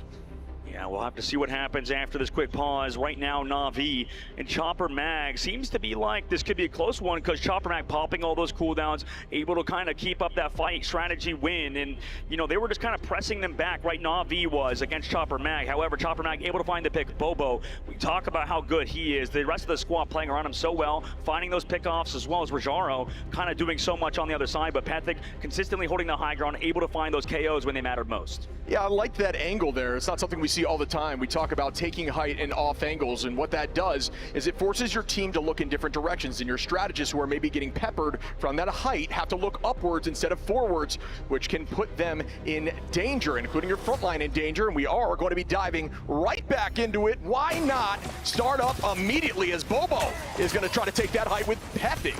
Yeah, and right now they're doing that well. I mean, just consistently pressing the back with that pick onto Rajaro, kind of pushing it back on that right side flank. The rotation by Na'Vi up to the high ground. It's quick, it's fast. We'll see what happens with Rajaro. He's going to come back from spawn. Does Chopper Mag want to try to take him out? No, there's a group actually waiting as Rajaro walks back from spawn. That was an awesome group play there. Group play, if you will, from the height. Just balling out from downtown. A half-court shot is going to find a few, but immediately going to be transferred right back in. Mantis, who can be CC'd mid-ult, is going to walk in with that resurgence, but nobody going down as that will keep them healthy. Goodbye to that overhealth here as Jerky now, on the same team is going to launch in. Level 1 Crook now going to match that back with the resurgence. Bobo reses Skittles back in the fight. Everybody's got to commit now as Bobo did use that revival.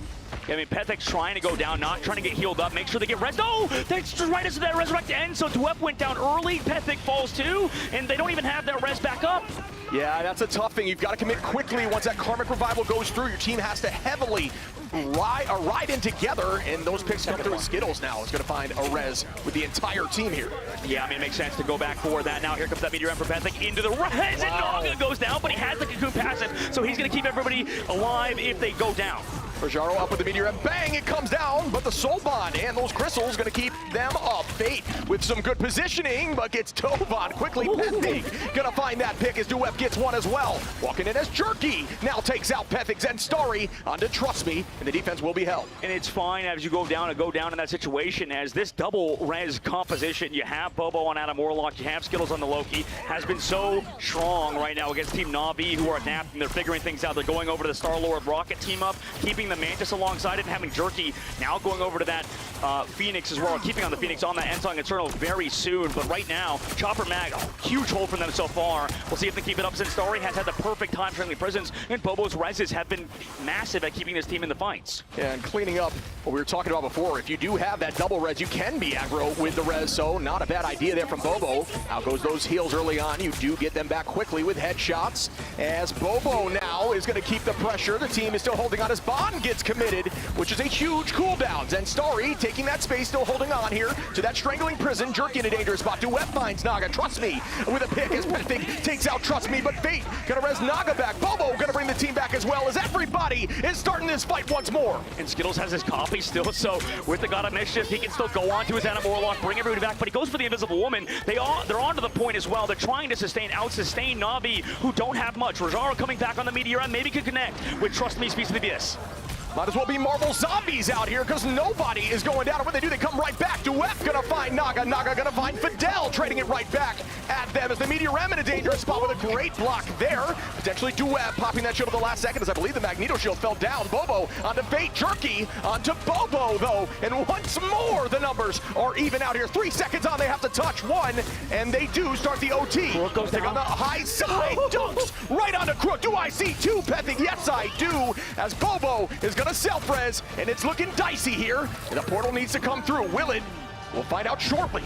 No, I mean, he's still on the point, so he can't. Naga goes down. He's going to fall. 13 seconds. Overtime. Chopper Mag have first held Na'Vi on their first defense ship, and it's the Vanguards, man. The Vanguards are so good on Chopper Mags, and Starry is huge. You saw Dwep, the reason why they protected that Emma Frost. You're an Emma Frost player, Shib. You saw how well he did, just constantly getting trades for his team when they needed him most. Yeah, and then he had Pethic there, on that high side. Again, for those who maybe don't know Pethic, old FMCL, who we've seen play Magic at midseason, and some more unique picks, even like Daredevil, running the Vanguard line. Really versatile, which I think is very helpful in this meta. And Bobo and the double res from Skittles. This was a tough comp to get through. Yeah, it really was, Shib, you're right. And Chopper Mag, what a way to set up your attack now, right? 70% of the board. Now, you can be somewhat scared, however, because, you know, on the stage, the nerves, XQC talked about earlier, so did our amazing desk alongside Ryan and Cozy. They mentioned how, you know, you can sort of collapse, and we always talk about it, Shib, you mentioned it, you know, you can collapse under the nerves. We saw Na'Vi almost choke away a first point hold. Pethic with 10 finals too? I mean, and again, you look at the damage, right? 7K damage. That doesn't mean didn't play the best. That just means it wasn't peppering the front line. Instead, it was very targeted damage towards the back line, not allowing them to overheal it and not having to just pump damage consistently, feeding those strategy assaults. Very targeted damage is what you're looking for. You want to get those finals. Really well played, as now he'll be jumping onto that duelist role. Definitely looking like a star in this map right now.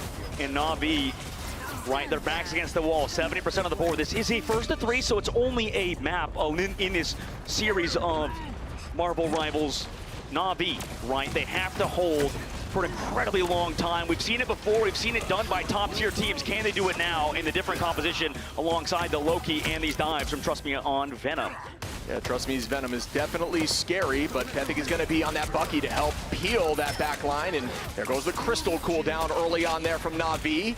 And they will try to press forward. They're staying as a group here. Chopper Mag might take this offside angle and head up towards the left. They will together right now.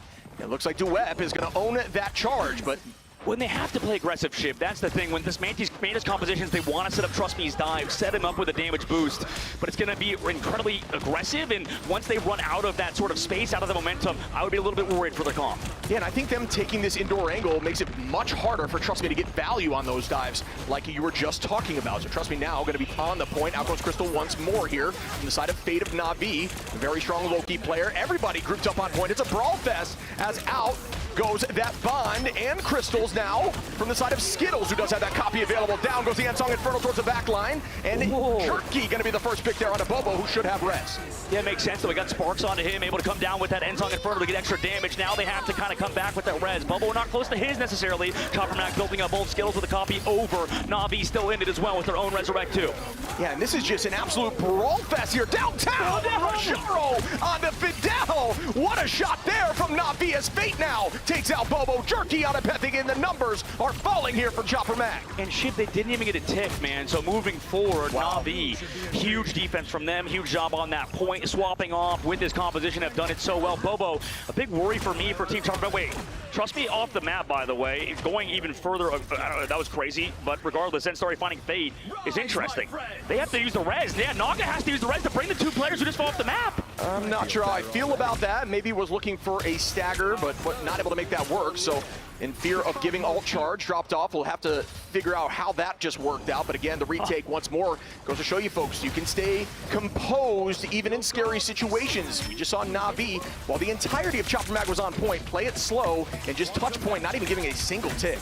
That was interesting. Maybe calm wine, trying to figure it out. Here comes the Budo from Centauri. He likes to go for these aggressive ones. And the Sonic Seduction. Jerky healed up, but still goes down. Duet for the early pick there for the Psionic. A second walking here from Trust Me. The targeted damage gets the pick, but there was a board again as Fate brings back Jerky and Trust Me. And again, the commitment from that team to fully res up after these picks is exactly what they were looking for, as Bobo now is going to start the Karmic Revival. Everybody is back in this fight as Jerky takes out Skittles and Pethic, but there they are once more, folks, back on this point. Jerky on a Duet. Bobo bringing Duet back, and the fight has been completely reset. Na'Vi's actually doing a good job, though. They've built another Resurrect. Skittles has the copy. At the moment, they're just getting pressed hard by Na'Vi with this pace of play. It's huge. And there goes the Kraken impact up with a Meteor M from Rajaro. Bang! Down goes Fidel. Naga onto Bobo. Jerky on his end story, and that is some huge commitment, even after some answers there from the strategist. Skittles using the invis boundary instead of a res is really brutal if you want to see that on Chopper Mag. They might be choking it, Shib. I mean, they got a tick and a half. This is going to be an incredibly close last fight. Naga has his res available. Fate's going to have the copy if they want to go for their own. Ansong Inferno, they've been big with it every time, too. So, ooh, this is looking real dicey for Chopper Mag now, and you thought it was in their hands at the beginning of their attack. Yeah, this is where that pressure can make diamonds or can just absolutely nuke your team. And right now, we're seeing a little bit of that nerves coming in from Chopper Mag that definitely should be looking forward. Jerky with a huge Ansong Inferno. It says it's not over yet and just pops off here and just cleans up Chopper Mag, who are down 3 numbers in this final fight. Oh, he uses Strangling Present, finds one at least. Portal plays coming in just a second. Overtime spawns mean that they're going to be taking a little bit to come back. Naga brings back his team as well. Whoever dispel will not only come back, but with overhealth, Bobo's Portal isn't this. They don't have it. They used it earlier. It's going to get kicked down. And Chopper Mag do touch last second. Fidel's there, but it's over. And now Na'Vi are up 2 in an incredibly unlikely situation. Textbook Warlock play right there from Na'Vi, with team just so composed in communication in those fights. That's just a testament to that calm lead there from Trust Me. Everybody stayed calm and collected, played team plays, big team plays, and just pushed them and held them. That was insane. You brought it up earlier. It's that experience from Na'Vi. I mean, they just have so much of it, right? It's easy to kind of fall back on that. Jerky, though, didn't, right? Jerky has been around, but he has been showing up for this team. And I'm really curious what the desk has to say about that later, because that was such a huge comeback from Na'Vi in that. I mean, it's never over till it's over, right? 100 Thieves is another team that has that resiliency that Na'Vi has. It's sort of those intangibles. Sure. They can do it. Anybody can. Fate looking right at the camera, obviously. He knows what they just did. I mean, it was an incredibly unlikely thing, but Na'Vi have done it, right? It's huge for them moving forward. And trust me, switching to Venom was a big part of that. And this man right here on your screen is starting to turn into a star right before our very eyes. Absolutely. Jerky again with the MVP there, looking so clean. Doesn't matter the hero. They banned out that Psylocke, coming right back in with Phoenix and taking it. Is just a testament to that hero Ocean. Can't ban me out. I'll still take that MVP. He's so good. I mean, right now, looking back at the highlights too, it's going to be all one point, right? It always feels like teams sort of play down to each other sometimes, right? Like, we'll see if we look back at the 100 Thieves series versus Citadel, we saw on the new map, Heart of Heaven, that went so long, and both teams just were absolutely brawling. Same thing here on a single point shift. In Marvel Rivals, this just goes to show anything can happen no matter where you are in the map. It's still possible, it's still comebackable, and Na'Vi proved that there. And now, Shiv, they are up 2 in this series, looking to close it out on match point. But you know, if any team could do it, I bet you everybody in the crowd, everybody knows Chopper Mag could definitely reverse sweep here.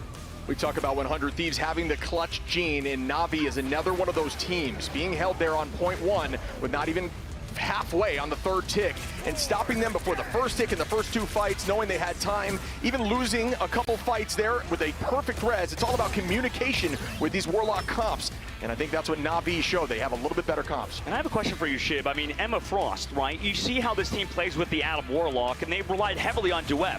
It felt like on attack, Duep couldn't get anything going. I mean, is Emma Frost just how she plays? I mean, it's more of a defensive hero for sure, right? Yeah, Emma Frost is great in the neutral, but that ultimate, that Sonic Seduction, is very much just a setup ultimate. You need to have commitment from the team, and when you're banking more on that res comp and trying to make plays through Groot, it doesn't have that much value. We saw a couple picks, but the res came right through, and the fight started once more, and they could not get it done as we now toss it over to the analyst desk.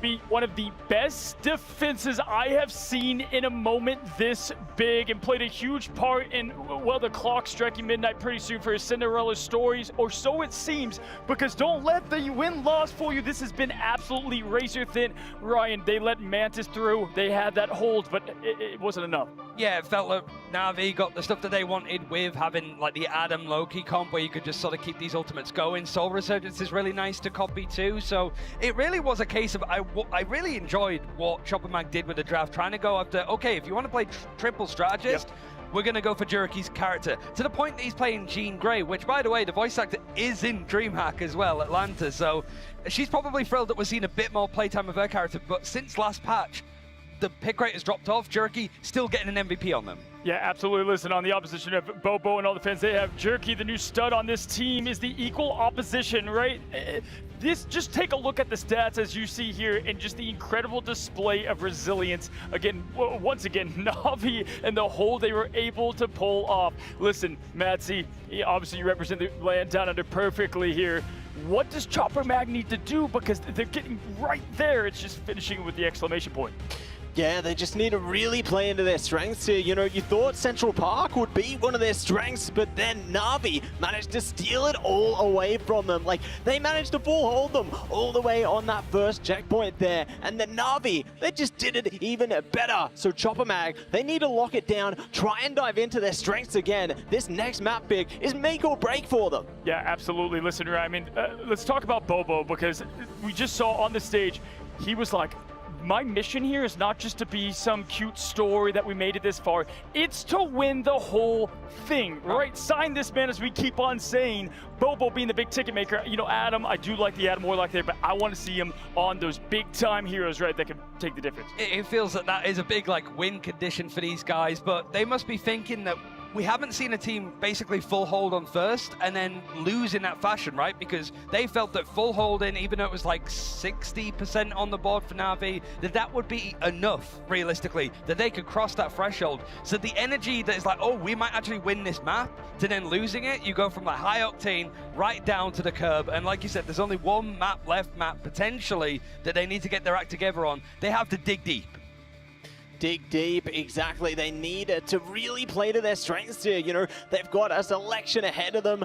What map is going to be stronger for Chopper Mag right now? They've had a bit of a mixed bag on a few of the maps. You know, I think one map where they really could take it to Na'Vi is Midtown, because Na'Vi, they've looked mortal on Midtown. They've lost both times they've been taken to it so far. Chopper Mag, you know, a bit of a mixed bag. They've had a couple of wins, a couple of losses on Midtown, but it could play to their strengths on a map like that. Finding hometown advantage there, the Australians at America, New York, if you will, there for those maps. And yes, Ryan, listen, when you look at Na'Vi, they're just so experienced. I mean, this is quite literally the perfect example of the David Goliath, because you have the winner, right, of the entire midseason versus this team, the dream to come together. For me, Sky and what she's been able to do for the team of Na'Vi as well, I think is a big advantage just to get, you know, these guys ready.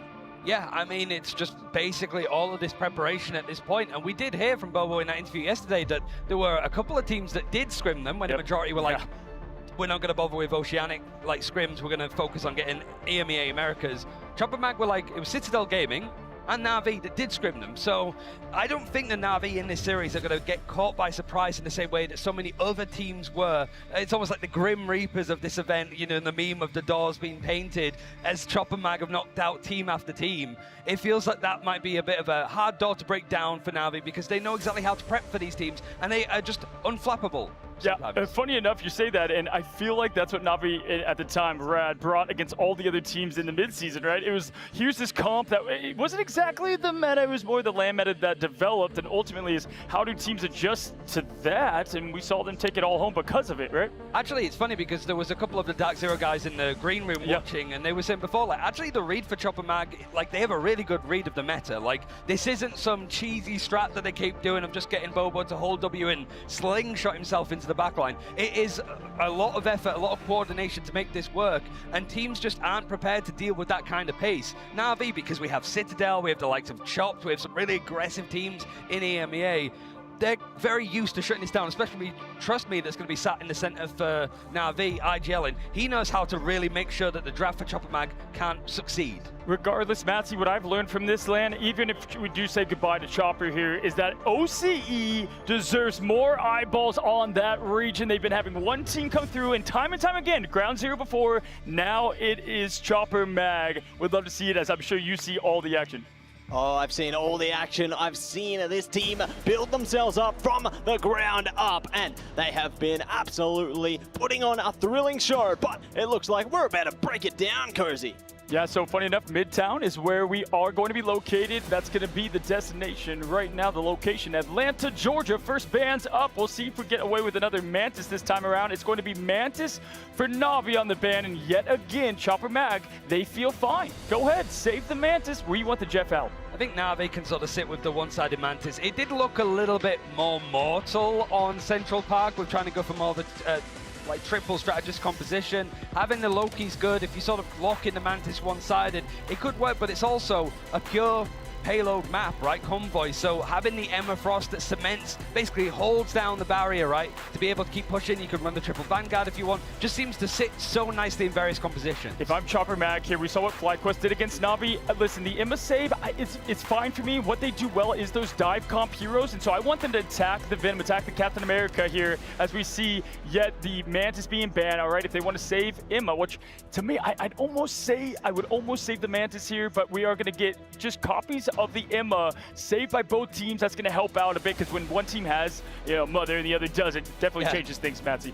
Yeah, Mother's home on both sides this time, but Rocket is going to be zoned out by a Na'Vi here, so going to deny a little bit of that BRB potential, and it's going to be an interesting change-up coming through on the double down here. But I'm curious what the priority is for Na'Vi. Do they shut down some of the more high mobility Vanguards into this one, and will they shut down Zenstari's Angela? Like, a lot for it. I think Jeff was a clear one, not only because there's a couple of maps where you could spit people off the map, but the Sharknado, Citadel Gaming sort of made it very popular on a lot of these pure convoy maps. Yeah. Psylocke, it seems that Cherokee is going to be the target to focus on, but the draft looking a little bit different in regards to some of the individual characters that are picked out from Na'Vi, but they still want to make sure that they get those flagship characters for their team. Oh, this is what I wanted to see. We just had Bobo, you know, on the Adam Moore line. I want to see Bobo on this Psylocke with Emma saved as well. They're going to have access to the Echoes, right, to that amazing team up. We've seen what Zenstari can do on Magneto. We'll see if that goes and makes its way through potentially here as we wrap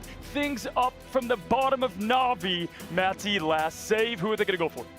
Ooh, who are they going to go for right now? They've got higher priorities to go for out of this one. You know, do they focus up on one of their key Vanguards here? Do they make sure they can maintain course? It's going to be Rocket actually kept on deck here. They do not want to have that one chopped away from them. I can understand, you know, they want to play into that BRB potential should the need arise. But now they're going to rise up for one last ban here for Chopper Mag. Ryan, not a lot of strategists. Chopper Mag to be able to play. You can see the strategy coming to light here for Na'Vi. Last ban for Chopper. Who do you think?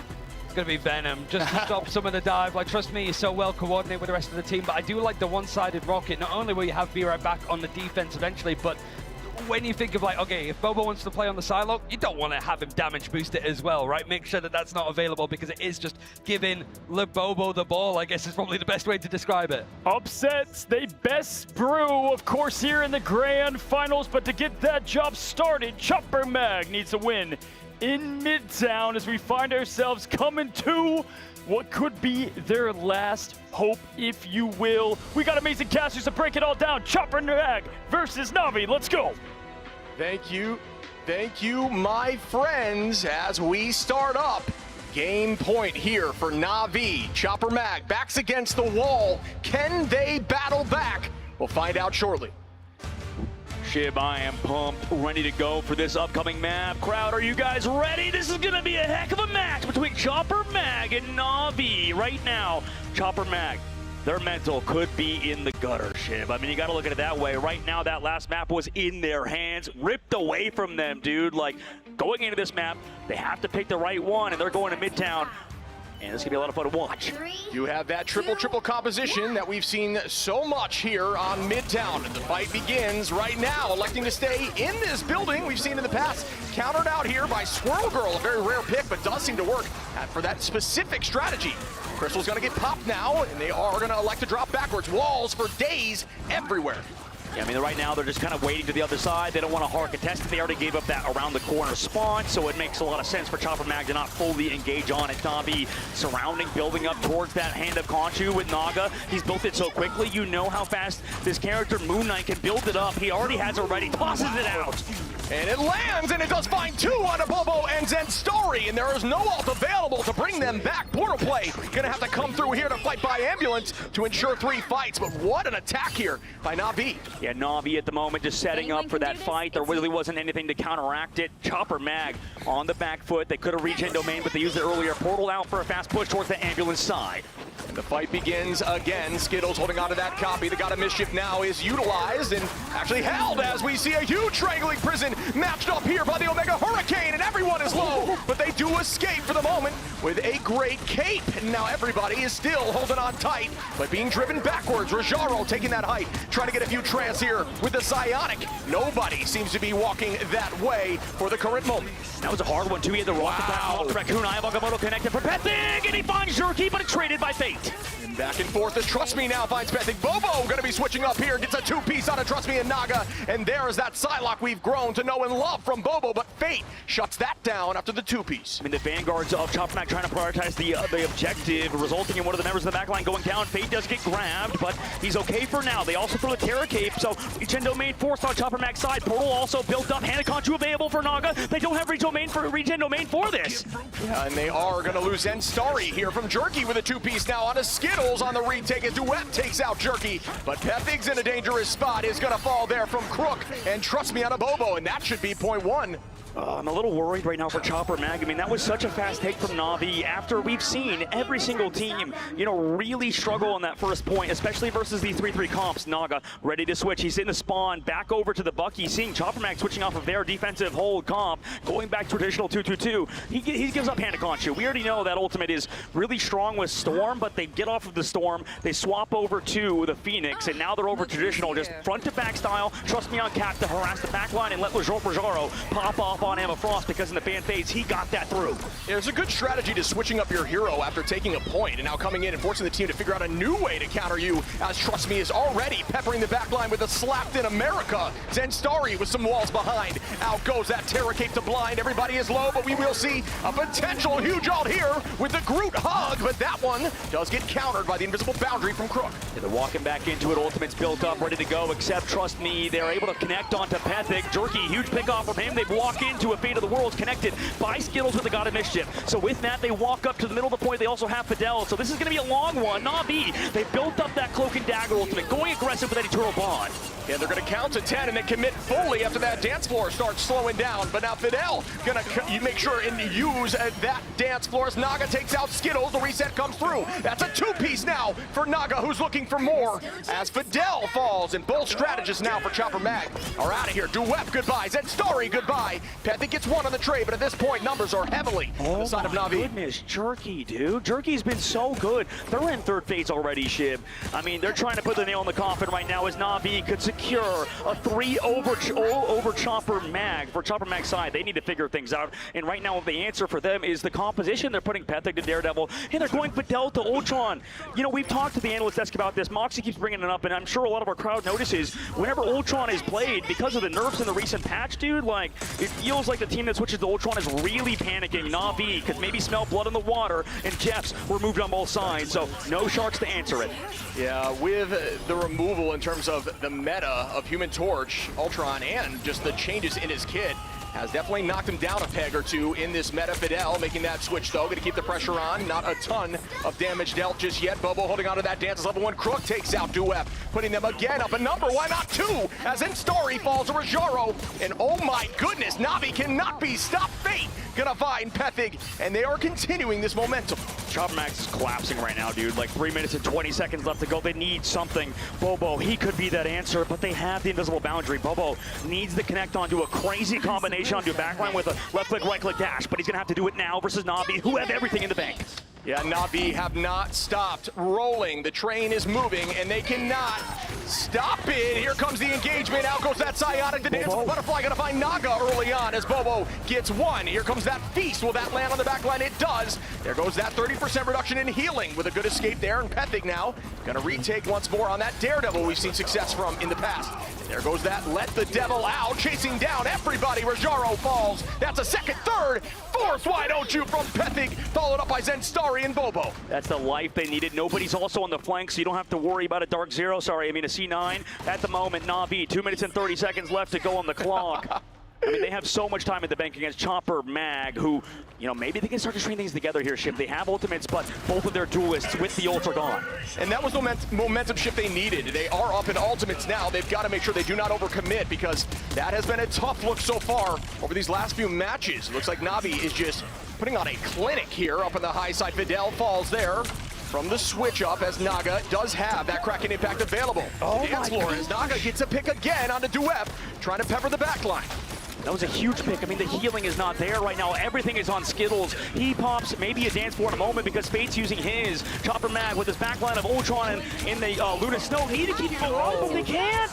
Yeah, the ult comes through just a little bit too late there from Skittles as Naga gets 2. Jerky now onto Fidel. The idea was to hold that ult to make sure it's even better, but when you lose that many bodies, it's just going to just inevitably make you lose, but slower as we see Jerky take out Skittles. Rajaro onto Bobo, and Na'Vi have not skipped a beat.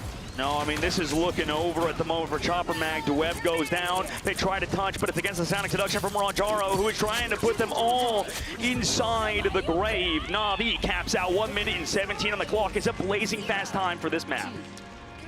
Yeah, that was insane to witness. I'm telling you what, Na'Vi is looking so good over these last 3 maps. Granted, they did not get that push there on Central Park through point 1, but even after that, just was awoken and just stuffed them even faster. So we got to see if Chopper Mag can find their footing, because at this current moment, it looks like they're panicking.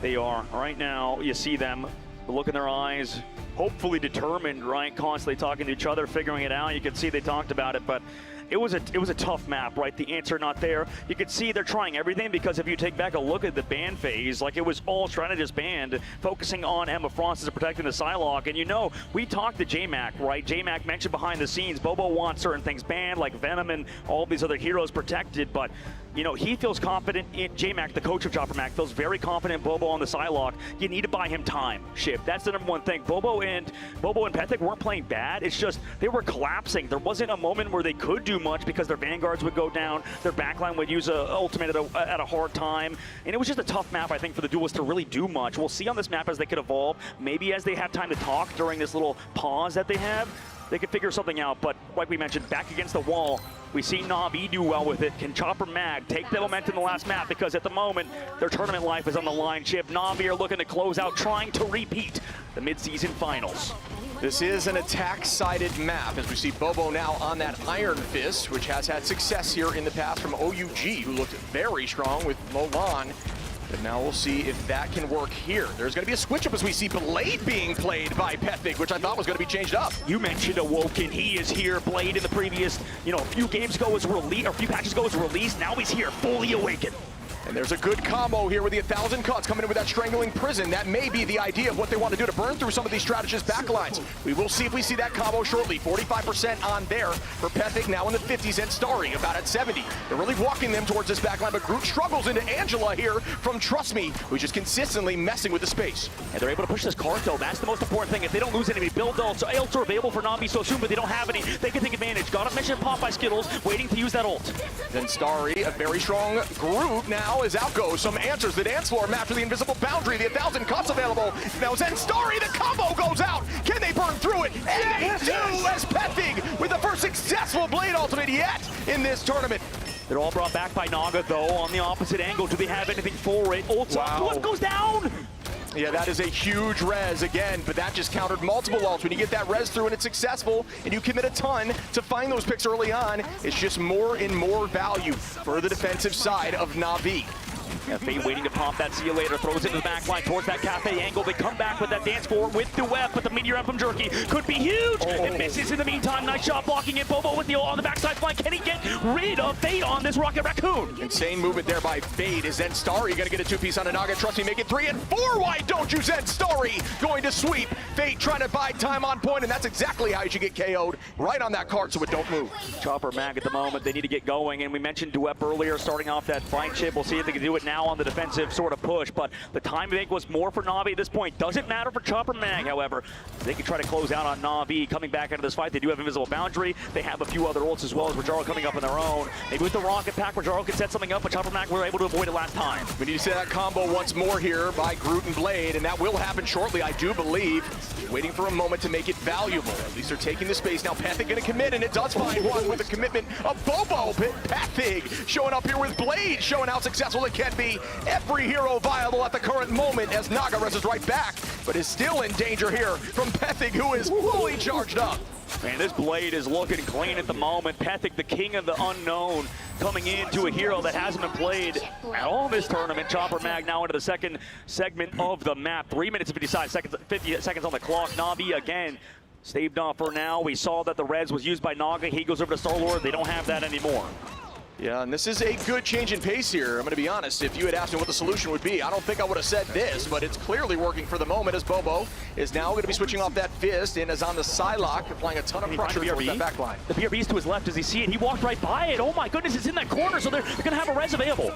Trust me, now have that freedom charge available. Might stall point as Rajaro takes out Bobo early on. The whole team dropping back into the building here. And the space is now retaken by Na'Vi, who will dance around this cart all day long. Duep in a dangerous spot as Rajaro almost finds one. Strangling Prison comes through. Is there a combination? There's not quite yet. A ton of damage out. But trust me, got to be the one to find a pick as Rajaro gets the second. Wow. What a turnaround. Great read. Overall macro, we talked to many players, Mega Balani from Dark Zero being one of them, the manager of Dark Zero. Rajaro gave up on that final hit he could possibly get to come back and save his team. Bobo comes back in, though, with those hero plays, connecting on Trust Me towards the spawn. Alts are going to be slightly in the favor of Chopper Mag here, who have that combination again. Bobo does have that Dance of the Butterfly available for the back line. The dance floor is up for Fidel.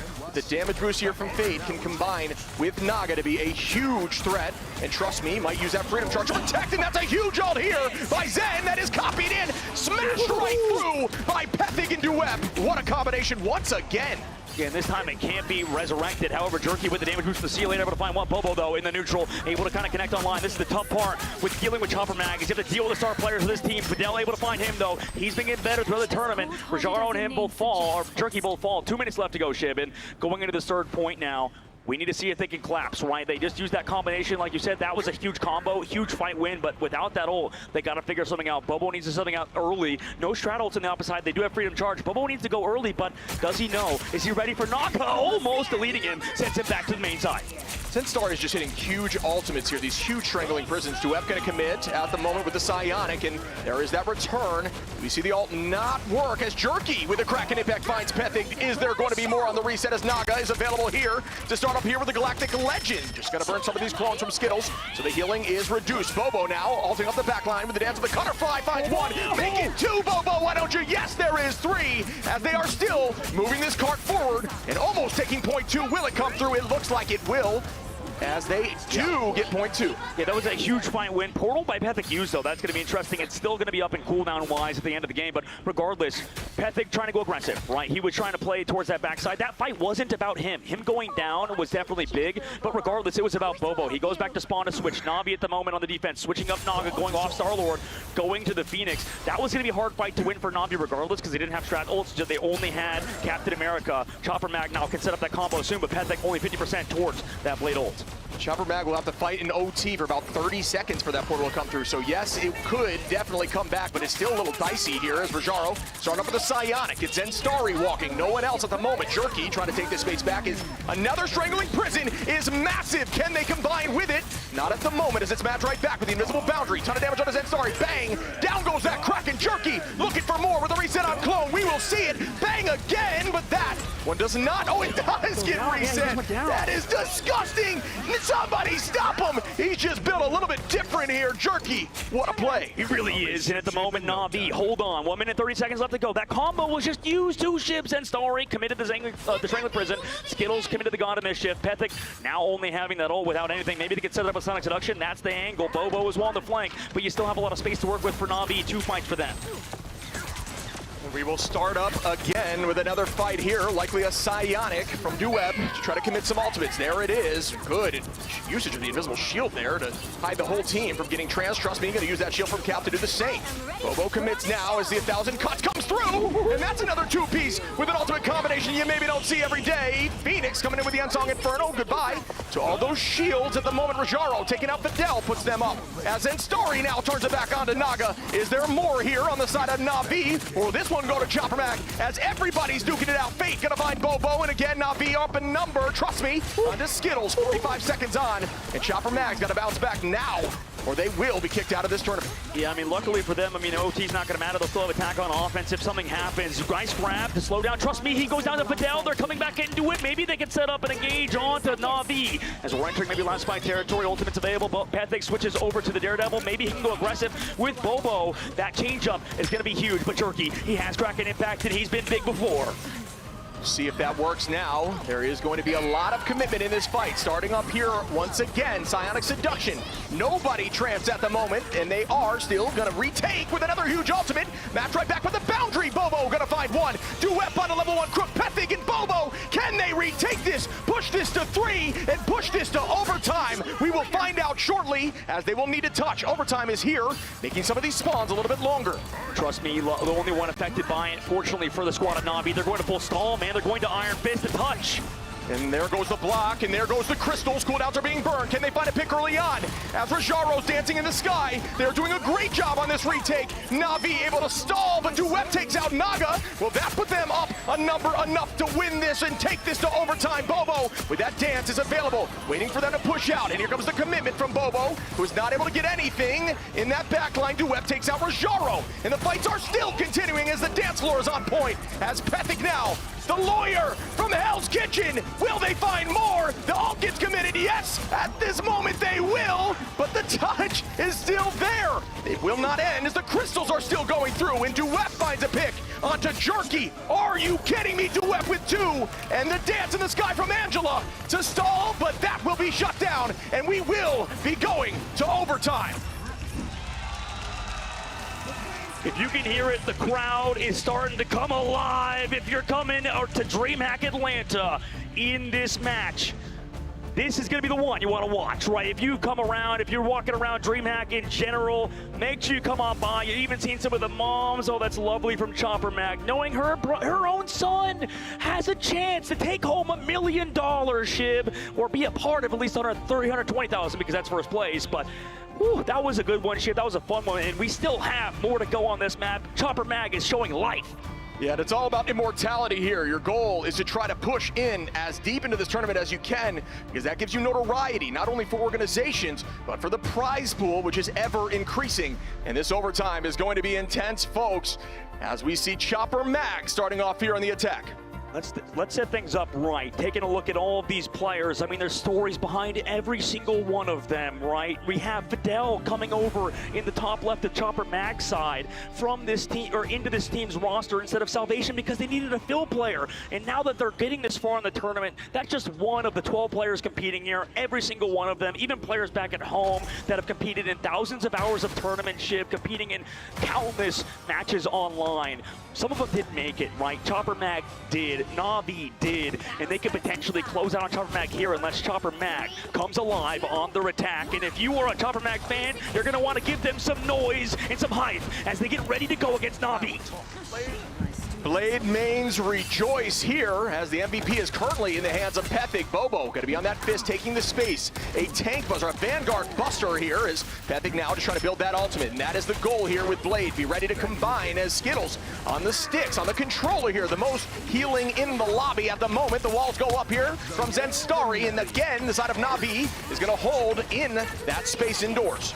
At the moment, Ultimate's being built right now. That's the number one thing, right? Who's close to Falls low. He's been a star player for this team. He's going to need to come online, but hasn't been involved. Trust me, deals with Bobo on the back. That's another pick for Na'Vi. We'll drop them back towards the spawn door. 18 seconds on. You've got to touch with 3. Level 1 Crook gonna find Duet. 14 seconds now as Naga and Jerky get 2. The reset comes in here from Jerky again, and you've got 8 seconds. 8 seconds to go. Bobo switches to Psylocke. He's going to have to touch last second. Overtime will tick down. You have the Kraken impact set up by a no. Oh, wow. The clone is still there. So smart. So smart. That reset will be available. The portal's going to come through so they can go through on the touch. Bobo does commit for that touch now, but Duep's in a dangerous spot. Overtime is ticking down. Ever faster now as it's low, and out goes a huge strangling prison. The 1,000 cuts committed as well. Will they be able to burst through? They do. Duep finds one. Can they keep it going? The dance floor is mapped out by Fidel, and they are off the point, but just barely holding on here from Duep. Naga brings them back into the fight. Jerky finds onto 1, fade onto Fidel 2, and no, Chopper Mag can stop before Duep even has an Eye of Okamoto. Na'Vi closes out, and it's done, at least for now. Na'Vi holds against Chopper Mag. Na'Vi going to be coming into this attack with 2 minutes and 17 compared to that 1 minute from the opposition of Chopper Mag. This should give them enough of an advantage as it was only one turn and one fight needed to win this. Right now, Chopper Mag. Their backs have never been more against the wall. They're pinned right now against Na'Vi. Na'Vi on the opposite angle have 2 minutes to work with. That is a huge time bank in. This team has resilience, right? Picking up Jerky, that was the question mark for this team. We have no more questions. Jerky's a top player in the world right now, Shiv, and you can see they have come together around the leader, and trust me, when it mattered most, right? Everybody might have been doubting Na'Vi. We heard scrim results weren't going the best before this tournament, but now in the group stages, they looked unbeatable except against FlyQuest. Now today in the playoffs, they're looking unbeatable once again. Chopper Mag have to overcome an incredible mountain right now. The tensions are high, folks, as we battle in this overtime. 61.9 meters is all it takes to move forward. Will Na'Vi be able to shut this down and take home the W, or will Chopper Mag push this to our next match? Right now, Chopper Mag starting it out right. They have to hold against Naga, who built up that Hana Conchu incredibly fast alongside the Storm, and what Jerky switches to. They just need one fight. Portal's going to be pretty late from Chopper Mag, but there's no overtime spawns at least. It's difficult to play indoors like that against Naga here on this Moon Knight, which can deal so much area damage already at 20% in climbing, but it's going to be looking towards Zen Star. The team going to relocate here to not allow Moon Knight to do what Moon Knight does. Out goes that bond from Bobo, who's going to use that res to try to keep the team there, but down goes Bobo, down goes Pathic Duep, and it looks like Na'Vi are going to keep this walking. That's another pick as they're walking from Zen Starry goes down, and again, Naga looking so good. Pathic's got to get this portal here quickly. He has to. They're waiting till you pop the cocoon, but it might be too late, and it is. Bobo and crew, Chopper Mag have been eliminated. Na'Vi move on to tomorrow. They move on, or tonight, sorry, in just a second, to fight another day. You can see, obviously, the crowd incredibly happy and proud of their crew for very good reason. They're putting on a good show, a good performance. And on the opposite side, same for Chopper Mag, Shib. I mean, I feel, we watched the interview at the halftime show on our desk with Cozy, with Ryan, with XQC, and I was moved to tears, and I'm just remembering of that interview of Bobo, man. Like, it's genuinely sad. Like, seeing him go home, I might cry here, Shib. This is, like, insane. Yeah, Chopper Mag, a team that I have no doubt we will see again in the future. Na'Vi, our mid-season Worlds champs, are proceeding forward now to 100 Thieves. The battle to progress further in this tournament will be coming up shortly. And it's tough for Na'Vi. We can talk about them later. They just won, right? They'll be in the next match, so don't worry about them. Their story is not finished. On the opposite side for Chopper Mag, right? They are done for now, going home, but they were an unsigned team, right? Just to point it out, they shouldn't have made it this far. It's the same thing with Iconics earlier on. They were from Open Division, Open qualifiers, and the second qualifier at that. Same thing for Chopper Mag. They had no right to be here, but they were here, and they were one of the best teams at this tournament, and that is known for all of our audience today. Absolutely, and I have no doubt a ton of new fans are looking forward to seeing this organization, and somebody sign this team. Really, I mean, I was joking with Tasmo. I was like, Tasmo, just sign them. You just lost your team. They're gone. Just make them NB International. I don't know, Shiv. It was an incredible match, a fun one, and I can't wait to see our desk later talk about it. Yes. Na'Vi still moving forward. Obviously, the victors of today. Yeah. They won the midseason coming in to Na'Vi, a new brand, right? A new entire organization backing them, and they look as good as ever. Going against Chopper Mag, back against the wall. I would be scared if I was against Na'Vi right now, because at the moment they look so good. Yeah, and they're now, right off this heater of insane play, are going directly into 100 Thieves, who have had a little bit of a break. The conversation now is, will this warm-up situation for them work out against 100 Thieves, or are they a little tired mentally? I will tell you, though, they really look so clean. 3 straight Ws. Maybe they'll keep that ball rolling. One more match today, Shiv. Na'Vi is going to have to play it, and they've had a really hard schedule, man. I mean, back-to-back matches coming into this next one.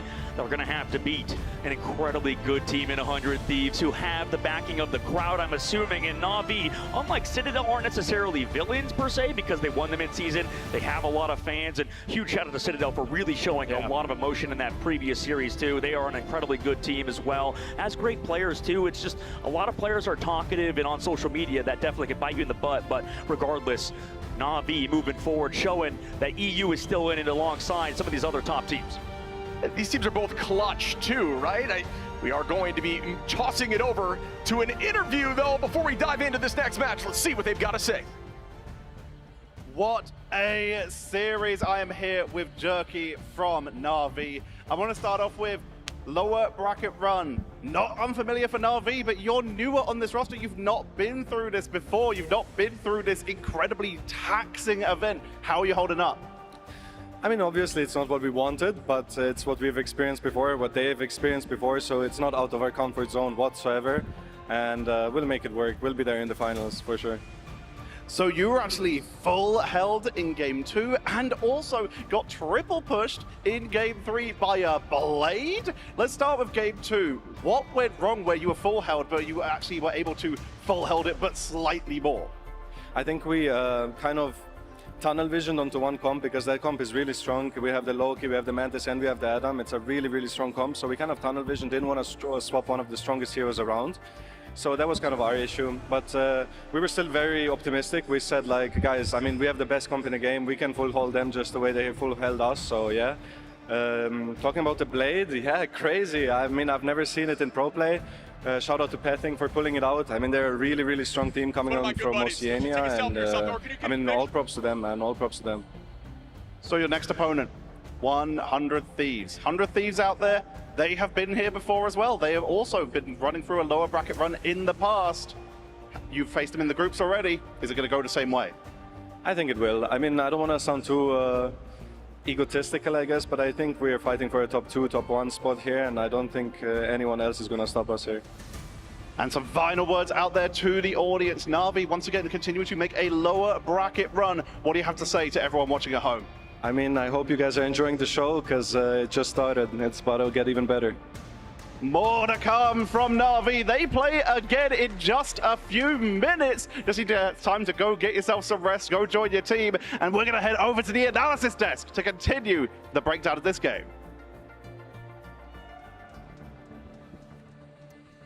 The Daywalker made an appearance, and the heart of the MEA shines through, my friends. Welcome back to the desk, and I've got to say right away, big congrats to Na'Vi. Just absolutely insane performance throughout. And for me, I mean, listen, they're not the villain by any means, but when you have the whole crowd going for the underdog, I mean, it's so loud in here. You almost feel like that. And props to them, Rye, for just battling through all that adversity. Yeah, and knowing that they have a full best of 5 to come against the 100 Thieves as well. It just feels like for so many teams, Chopper Mag would be the final boss for them, but Na'Vi is just so used to these kind of games. It got close, though. Stuff like Central Park, if that does go the way of Chopper Mag, this series opens up a hell of a lot more. Yeah, couldn't agree more. You know, they definitely put in a hard effort into that one. They tried the very best that they could to hold them out. It was insane that they managed to stick them out on the first point, but Na'Vi, they just do it that much better. I mean, listen, y'all, they might be headed home, but they definitely have won the hearts here, and I don't think anyone's going to forget the run that they've done here on the very first Grand Finals, you know, the birth of esports for this entire thing. Chopper Mag, you should be very proud of your run. Bobo, you specifically, my man, again, this is a name that will not be forgotten in the scene. Listen, like Dogman said earlier, so much to talk about with Na'Vi here coming up in just a match. Chopper Mag, want to give them their flowers. I mean, there's not going to be a tournament like this where you finish top 6 at the same level of Citadel Gaming for one, so that's a huge testament. But you go out with the panache of running Blade. It feels like sort of that TikTok audio of just like Robert, South Carolina is gone. The way he's pulling out Blade in that kind of moment, and then goes to switch onto Strange for the portal, goes back, plays Daredevil, goes, nah, goes back into spawn to go and bring out the Blade. The green room was going crazy to see it out. There's so many players in there now. It makes sense that Chopper Mag is beloved so far here in Atlanta. Yeah, and it's crazy to see that they brought the Blade out at this stage of the game, because we only saw that in stage 2 of Oceania. You know, they only brought that out against the local teams there, but now they've brought it to an international stage, and it took them so far into the OT. You can see the grit, the determination of Chopper Mag, giving it their all to stay in this tournament, but enough was enough, and Na'Vi sent them home. Yeah, listen, one of my favorite things about Marvel Rivals in general, so many iconic heroes and so many being able to be used. You know, teams are continuing to invent ways to find use for every single duelist, Vanguard, and strategist alike. And just like the heroes within Marvel, the heroes on the stage, I gotta point out Jerky here because we look at FlyQuest, we look at Na'Vi, these teams are bringing in one big difference maker, and that's what they need to get the job done. Vision for FlyQuest, and then for Na'Vi here, Jerky and the impact to join a championship squad. Right.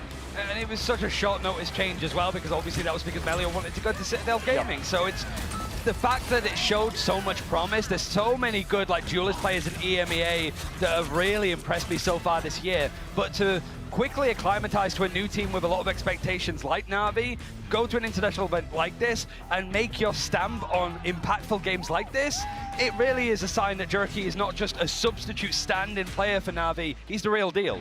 Yeah, you know, it goes to show, like, the addition of Jerky into that roster. It's like Melio 2.0, but enhanced, you know? They've been able to really take their roster even further beyond tier Na'Vi, and they go to show, you know, even if they've dropped down to the lower bracket side of things, they're still as hungry as ever to show why they were the champions at the mid-season finals, and they want to maintain the title. Yeah, just so much strength at every single position. We, you know, continue to talk about this team as we watch their run unfold. You know, trust me, there at the helm with Vanguard, and love the way that they're approaching the bans. For me, it always feels like they're not really worried about what always the, you know, their opponent is going to do. They're setting themselves up for success, and we've continued to see that. Really, I mean, against most teams, it has worked just massively. And that strategist backline, right? It is by far one of the most lethal in this entire tournament. It just seems so experienced at this rate. You've got the MVP from the mid-season finals as well with level 1 Croc, who I feel like we haven't really had the chance to talk about that much. It just feels that so much of like Na'Vi front to back has been so well disciplined, and teams like Virtus.pro have sort of done the same, right, where they've gone into drafts try not to catch your opponent out more so, but just like, okay, we have a follow through. No matter if they ban out some crazy weird stuff, we have an idea of what we want to make sure that we get, and we just want to limit the options from the opponent. And Chopper Mag, you know, Psylocke was banned out. They know the Bobo was a threat. Take it out as much as you possibly can. And go ahead, Matt. Yeah, and it goes to show, you know, they're trying to play into their strengths there. They know how to exploit the weaknesses of Chopper Mag, because once you take those key bits of pressure away from them, then they start to fall apart. But when it counts, you know, they can really dive into some of their other strengths, which is why we saw something like the Blade come out. Yeah, absolutely. Listen, we've highlighted a lot of players so far, and we're going to continue to see their story. I want to talk about Naga, right? Because oftentimes we find this between like all teams. You have one duelist that gets like a lot of the love, right? And then the other doing the exact same part. Favorite thing on social media I saw by him, he was up like 1 a.m. There's a trumpet player playing outside his window, and it's like, is this VP Ops? Like, what's going on here? Keeping me up. Listen, all I know is that trumpet player is playing the sound of victory for this team as we take a look at Naga and the stats, and talk to me, right, about what he's done for them. Yeah, it's like the funeral call as well, I think, for Chopper Mag a little bit, but it's just, oh my I think, gosh. The first time that we casted Naga in this game was the Invitational right at the start of the year. He joined like Luminosity on pretty like short notice. He was like, yeah, I've been playing the game about 2 weeks. And he was obliterating everybody. And it's just the fact that he's so easy to just work with. That's the general vibe. Like, we know mechanically he can perform and he's got the experience and tenure to be on stages like this one. But it is the fact that he's gone into a squad like this that feels very heavily run by Trust Me. Everybody else is on the same page. And especially when things weren't going well for Na'Vi, it doesn't feel like there's like a splintered of opinions. They all trust each other. And Naga Sport is definitely one that people rely on him for, and with good reason. Yeah, good reason, and they're able to really just play into their strengths time and time again there, you know. It just goes to show that team synergy playing into effect over and over again for themselves. Like, they know exactly what they came in to do, and they have all the key pieces to achieve their victory. And to continue to talk about Naga for a second, one thing I want to highlight is that, you know, they had a duelist that left, right? When you kind of have your side, you know, man, there, go to another team, it can be tough, right? In the strategist front, Vanguard, and especially duelists, the way they work maps typically in all the battle fights, that's where I want to give Naga a tip of the cap too, because he's able to just, obviously Jerky making it, you know, a great teammate to come in there and fill that void. But that's what can set them up for success against 100 Thieves, which will be that matchup that we're going into here. Right, I want to throw it to you, right? Okay, classic. We've got America, 100 Thieves, got EVA. Where's Mr. America? Yeah, no, hopefully gone away with. So, no. Gone home. Hey, tell me, you know, do you think Na'Vi's going to continue this run? 100 Thieves looking on fire. I think so, because you win a best of 5 3-0 quite quick as well, because there was a lot of 2-0 on domination, full hold on Central Park. It feels that like just making this as quick and efficient as possible for Na'Vi is good, whereas 100 Thieves have played and then have to go for a bit of a break and then jump on stage again. So maybe that time in between they want to keep playing, keep warmed up, because if they cool down, Na'Vi are feeling very much as they've just reached like Mach 10 now, so you have to be prepared for that. I mean, you're finding 2 battling rams coming at each other full force. I mean, they're both trying to find their steam and finding it. We saw that in mid-seasons as, at the time Envy, shout out to them. But, as they made their way all the way through, it helped them kind of steam their way to the grand finals. 100 Thieves, though, Matsy, what have you seen from them that make you think they can get it done?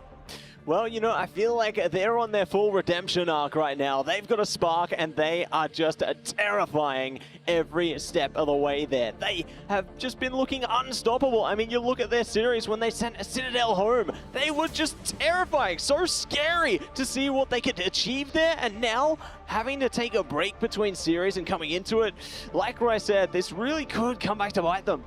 It feels like one of those ones, too, where we saw 100 Thieves get the revenge on Citadel Gaming. That's a big second win. Now they need to get the revenge on Na'Vi, which is going to be a little bit harder, but it's definitely doable, certainly on a home ground. Hey, one thing I want to point out as we take a look at the bracket and the teams that are left. Yep. Right, you notice anything here similar between these teams? Obviously, we have VP and FlyQuest up top, 100 Thieves, Na'Vi. So once again, folks, it is the Battle of America versus EMEA here in the final bits of this bracket, right? We said it earlier, like the top 2 of the top 3 teams that are going to finish at this event were not at the mid-season finals. New, fresh faces that have been keen to prove that they deserve to be at these internationals and can win them. But 100 Thieves, Na'Vi, it could go either way, I think, for Na'Vi. They seem to deal with 100 Thieves pretty easily in groups, I would say. But this is a whole different story now. Both teams, not ignoring the obvious, like they've played a lot of games today, like 5 maps for both sides. It could be a full 5-mapper again, which I don't know who that's going to suit more. Hey, listen, you can battle plan all you want for someone like Terra. It doesn't go according to plan, I can tell you that. And that's where I'm just excited to see the talent, the pure talent matchup between Na'Vi and 100 Thieves, and one of them taking on either VP, FlyQuest. No matter how you script it, it's going to be absolute legendary, absolute cinema, as you would say, right? Yeah. And Matsy, final thoughts here as we close in what is this matchup we just saw. Want to give it to the Australian here to, give your last love to Chopper Mag as well.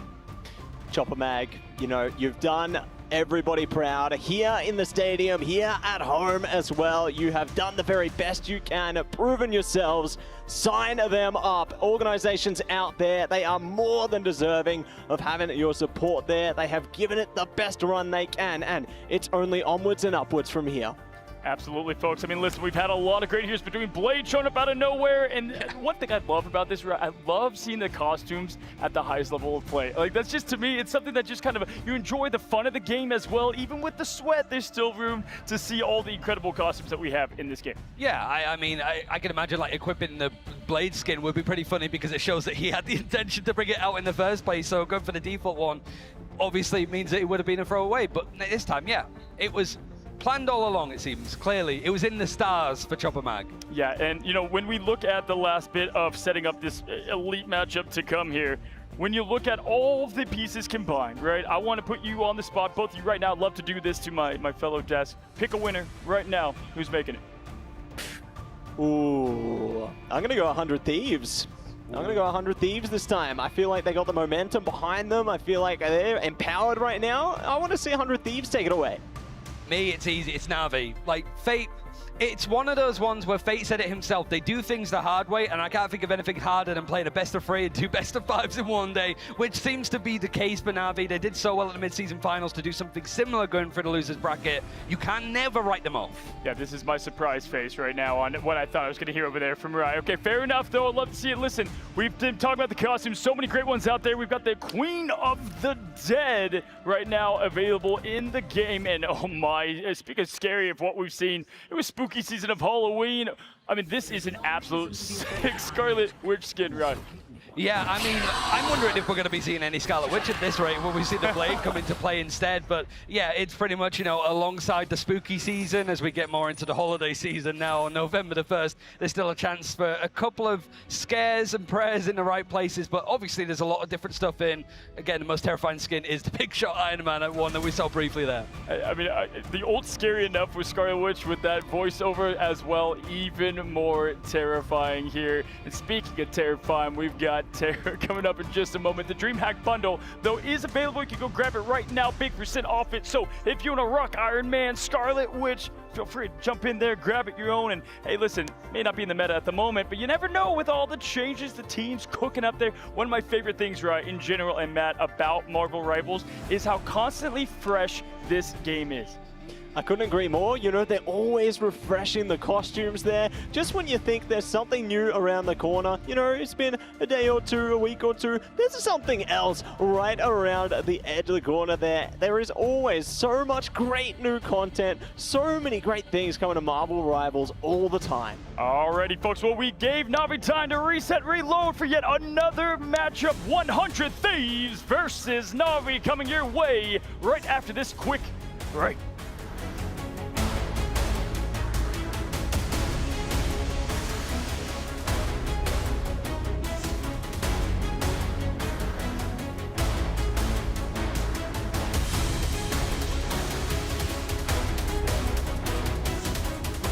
Which ones have what it takes to become the best of the best? The fight is gonna happen right here, right now.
which ones have what it takes to become the best of the best. The fight is gonna happen right here, right now.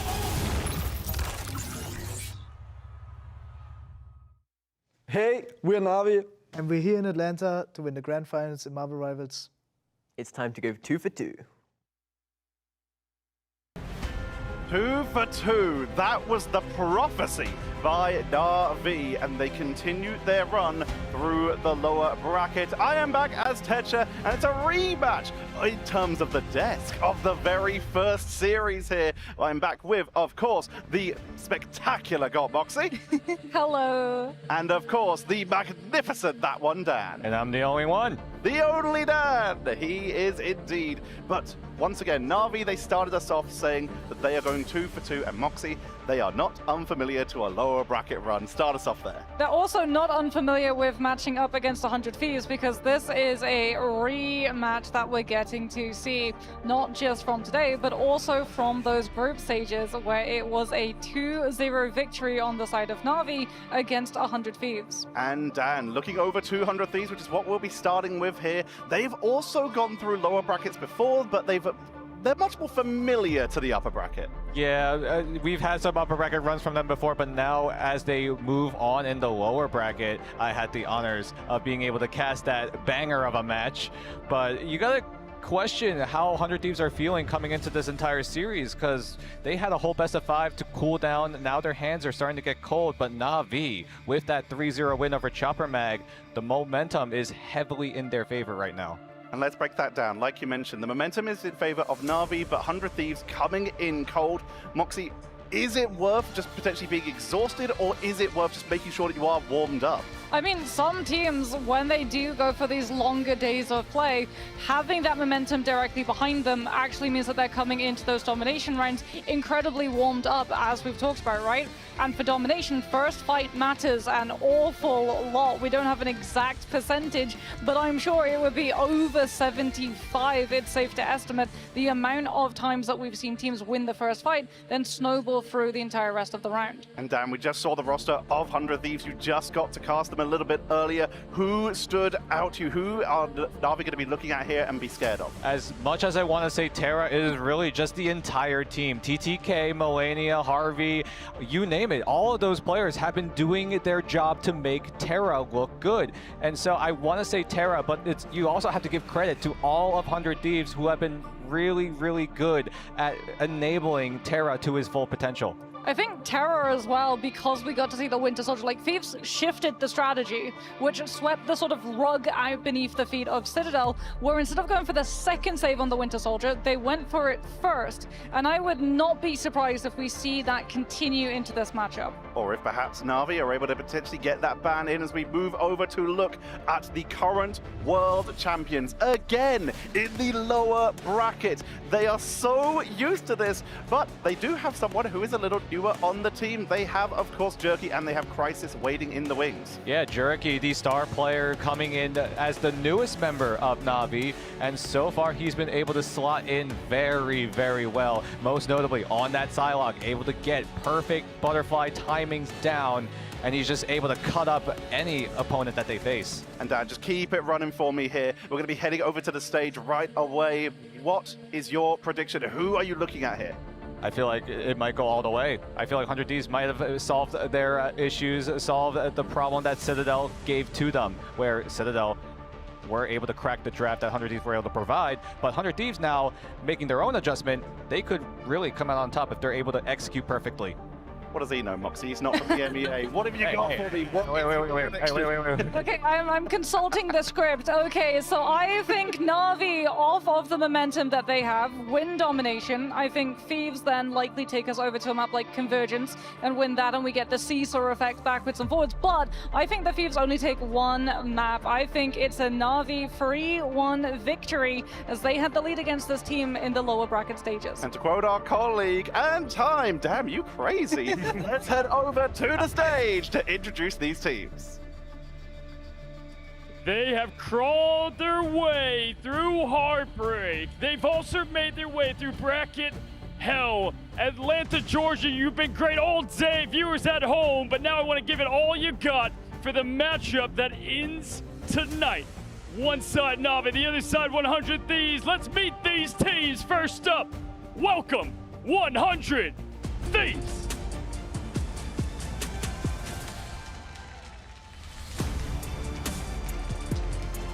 From Delina to Vinny, TTK and Harvey, Millennia, Terra. These are your thieves to try to steal the run on the lower bracket. Mr. Terra, you've been on the mic a lot tonight. Hey, we're matching, by the way. We got the Crocs. I need you to sign these, ladies. Go ahead and give me a word that you want to give to the team of Navi as you're about to match up. I mean, we're all friends here at the end of the day. Let's have a good match. Wow, you even surprised me. I love that one. Hey, listen, what's it going to take for this team to get the job done? Just play how we always do. Yeah, we're slowly getting there, and this match is going to be like online qualifiers. I love it. Well, hey, good luck, guys. Give it all you got. Yo, with 100 Thieves, they've been climbing through the fires of Ignite, stealing maps, the spotlight, and momentum. Lock your doors, hide your hopes. It's 100 Thieves.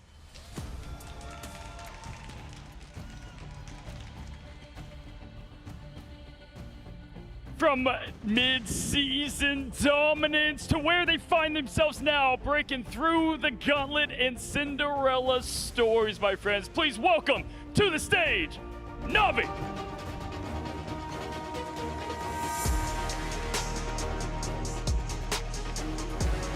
From Naga to Jerky to Rajaro, level 1 crook, fake, and trust me, by now you know them.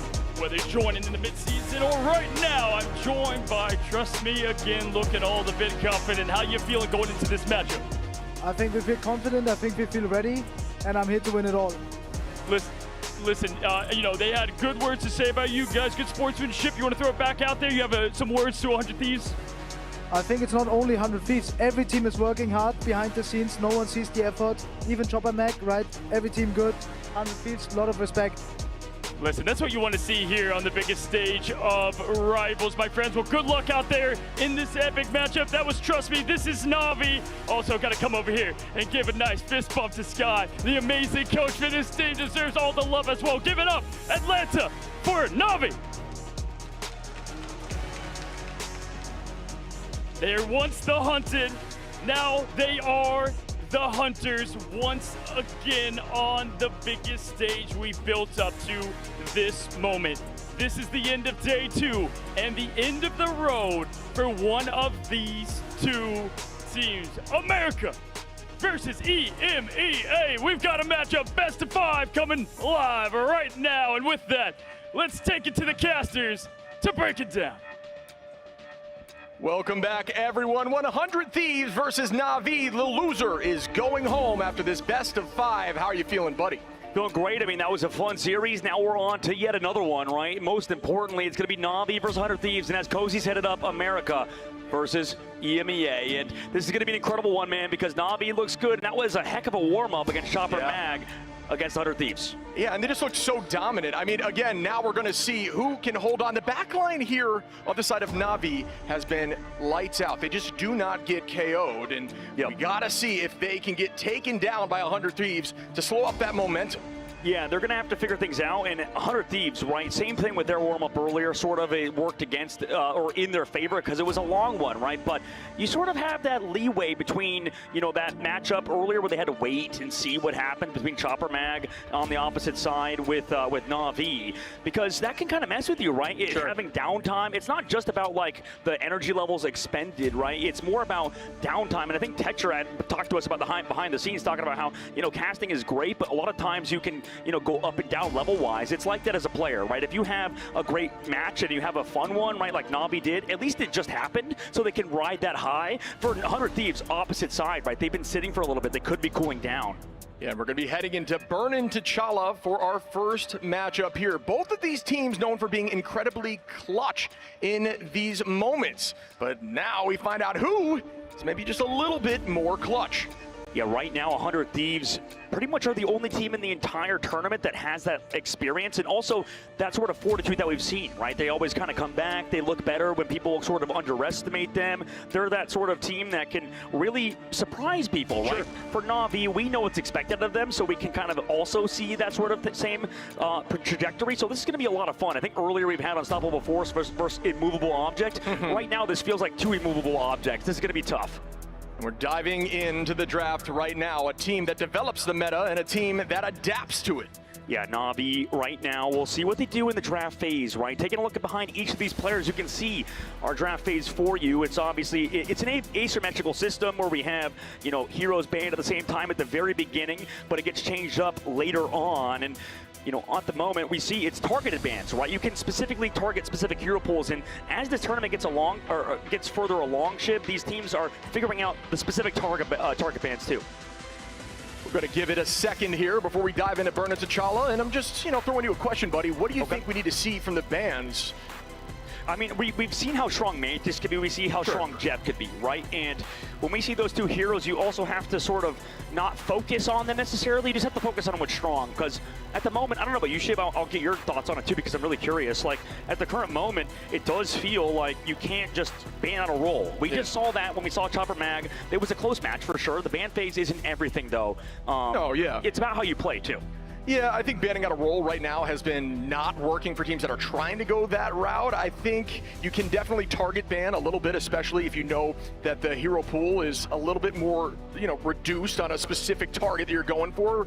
But we've been seeing them develop. All these teams are going back to the drawing board and finding new comps in case all these various ban solutions come into play. And we're taking a look at our players now. You can see with the, you know, overall setups, everybody except TTK has a mouse pad and a keyboard, by the way. So, you know, I'm sure the keyboard brands, mouse brands, and the mouse pad brands are happy. For TTK, his controller's under the table. So, you know, maybe he's got to put a little bit more out there. Maybe if you're a controller brand, you want to put that on a 100 Thieves jersey, maybe sponsor him, you know, look at future. Oh, there you go. I'm not trying to say I'm a 100 Thieves fan, but also for Na'Vi, too. Like, they also, you know, straight up are an incredible team, right? In EMEA, they have been one of the teams to beat. Same thing with VP, taking back a look at the bracket stage. I mean, Jerky, he had a harder matchup versus Sparker, but really anybody's going to be. Jerky in the last match looks like as the highest level, right? Just same level as Sparker. Yeah, we're going to have that Jerky v Terra matchup. TTK going to be up against Trust Me, both very strong. And, you know, just shout out quickly to Na'Vi. We were lucky enough to sit in on some of their scrims, and they are so fun to watch. Yeah, this is going to be a lot of fun to watch. And so will the draft phase, Shib. Starting off, you know, we'll let these teams sort of warm it up, and you already know, like you mentioned earlier, Trust Me does a lot of that captaining, a lot of that work behind the scenes, and you know, I said Sky earlier on the stage with Cozy, 100 Thieves. They can maybe do something here. Remix has been a mainstay in this roster. The coach behind it, right, has done a lot of that stuff. It's awesome to have this sort of head-to-head between the two of them. Mantis banned first, Jeff on the other side. Shib, what's your thoughts on that? That has been a mainstay of this tournament. Do you want Mantis or do you want Jeff? But leaving Mantis through, yes, is going to enable an insta-lock. And when you give that damage boost to a duelist like Terra, he will farm ultimates and turn it right around back at you. Na'Vi going to get rid of that Warlock. That's maybe targeted towards Delena, who's had some huge ults over this tournament. Yeah, it's been a constant strategy to try to ban out Delena's hero pool, and you know, it didn't really work for the last series, right? When we saw 100 Thieves versus Citadel. We'll see what happens in that one. They protect the Psylocke to keep at least something in there for sure. Yeah, I mean, giving Jerky a Psylocke, we've seen how much success Jerky's had on Psylocke. Again, I think in a very good place in the meta. You and I have mentioned maybe losing a little bit of that neutral battle, but the goal now with Psylocke is farm that front line, press Q on the back line, and watch them just get deleted. The biggest surprise, I think, of 100 Thieves is they go for that Venom ban, and now we here have that same ban at the same time for both of these squads. And the thing for 100 Thieves that's interesting is they get that Mantis. Now, I think that they are a solid Mantis team. They're very good at it. That's probably why Na'Vi on the other side are fine with getting rid of it. They want to get rid of the Jeff. They know that was a problem that we saw in Citadel's matchup. Millennia was popping off on the Jeff. Maybe give them the Mantis this time around and see how they do with it, because you need to learn that sort of thing. I think, for example, a team out of the tournament in Envy didn't really play the Mantis comps that well, so that's maybe why you can concede that. Maybe Na'Vi reads that on 100 Thieves side too.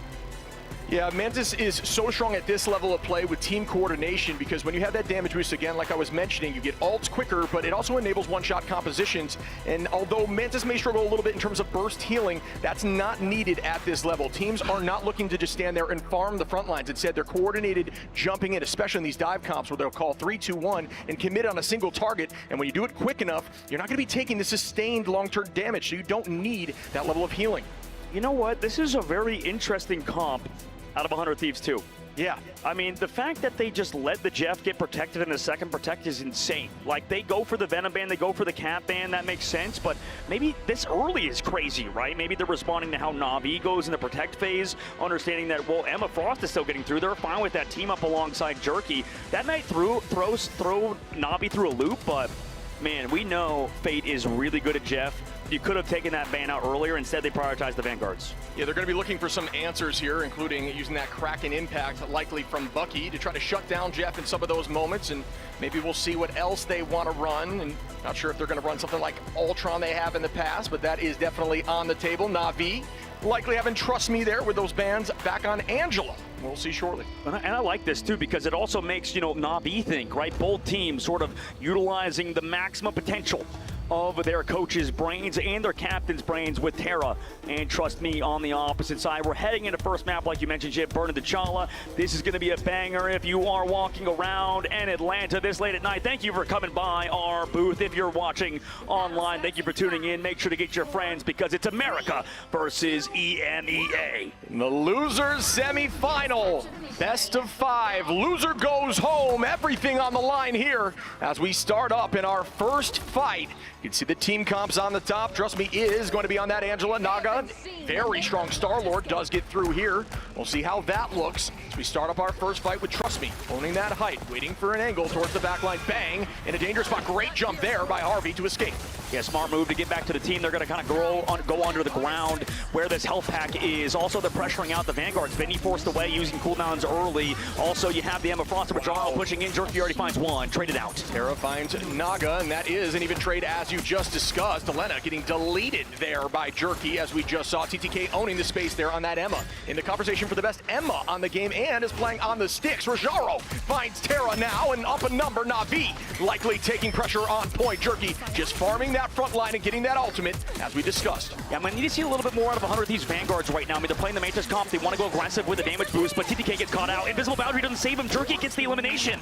Yeah, no, they're still just dominating this. The point's still not giving up at the moment, though. The team going to try to elect to hold on, but out goes that dance of the Cutterfly as Harvey falls. Millennia as well from Naga, and make it 2 as Vinny goes down as well. 2% and counting here for Na'Vi. Yeah, we'll see how this continues, but right now the draft phase is looking really smart by Na'Vi in hindsight, right? Right now they put Vinny onto the Venom, they give him that character, he's really strong, and you give him the Mantis too, you get that really powerful kind of combination with damage boosting. Now he's going over to Cap, now Terra's going over to the Bucky, they're swapping off of some heroes. We'll see if it pans out right now. They're going to hard try to play around Terra with this Mantis damage boost. On the opposite side, Na'Vi have a lot of ults to work with. Yeah, they're going to use that Freedom Charge as another solution to some of these ultimates with that reduction in healing across the board. No real mainline power burst healing on their composition, but there's a lot of sustained slow heals. Millennia is going to keep damage boosting to Lena in the sky. Out goes that Psionic on Terra, who's at 11 HP and still holds on somehow. Down goes the Itch Jeff. Does this find value from Fate, who is absolutely disgusting on this hero? Finds a 2-piece off of the Angela, and that Naga's going to find Millennia. Jerky onto Delena, and Fate likely going to get one. Does not with a double dash on, but they're going to reset with the team. Yeah, they have to jump off the map now. Vinny needs to run away, and this is so smart from Na'Vi. I mean, 100 Thieves, they're really good at front-to-back style compositions, and when Na'Vi don't give him those elims like other teams will do, they run in and just go down for no reason. Na'Vi played it perfectly. Nobody falling, Jerky not feeding. That's why Jerky is so good. He's not going in and going down early. 100 Thieves, backs against the wall, and they find a pick on a Fate. Next fight begins as Taro. Yeah, as you said, early pick there, putting him up a number, but 73% already on the point. It's a dangerous spot. Taro with a nice pick on a Jerky. Harvey onto Trust Me, and they're walking forward now. It's Elena going to keep the pressure. Switch up in composition. Now it's Elena is going to be on that Mantis. Terra on a Rajaro. Full comp switch. Likely what they needed, but 84% here for Na'Vi is exactly what they're looking for.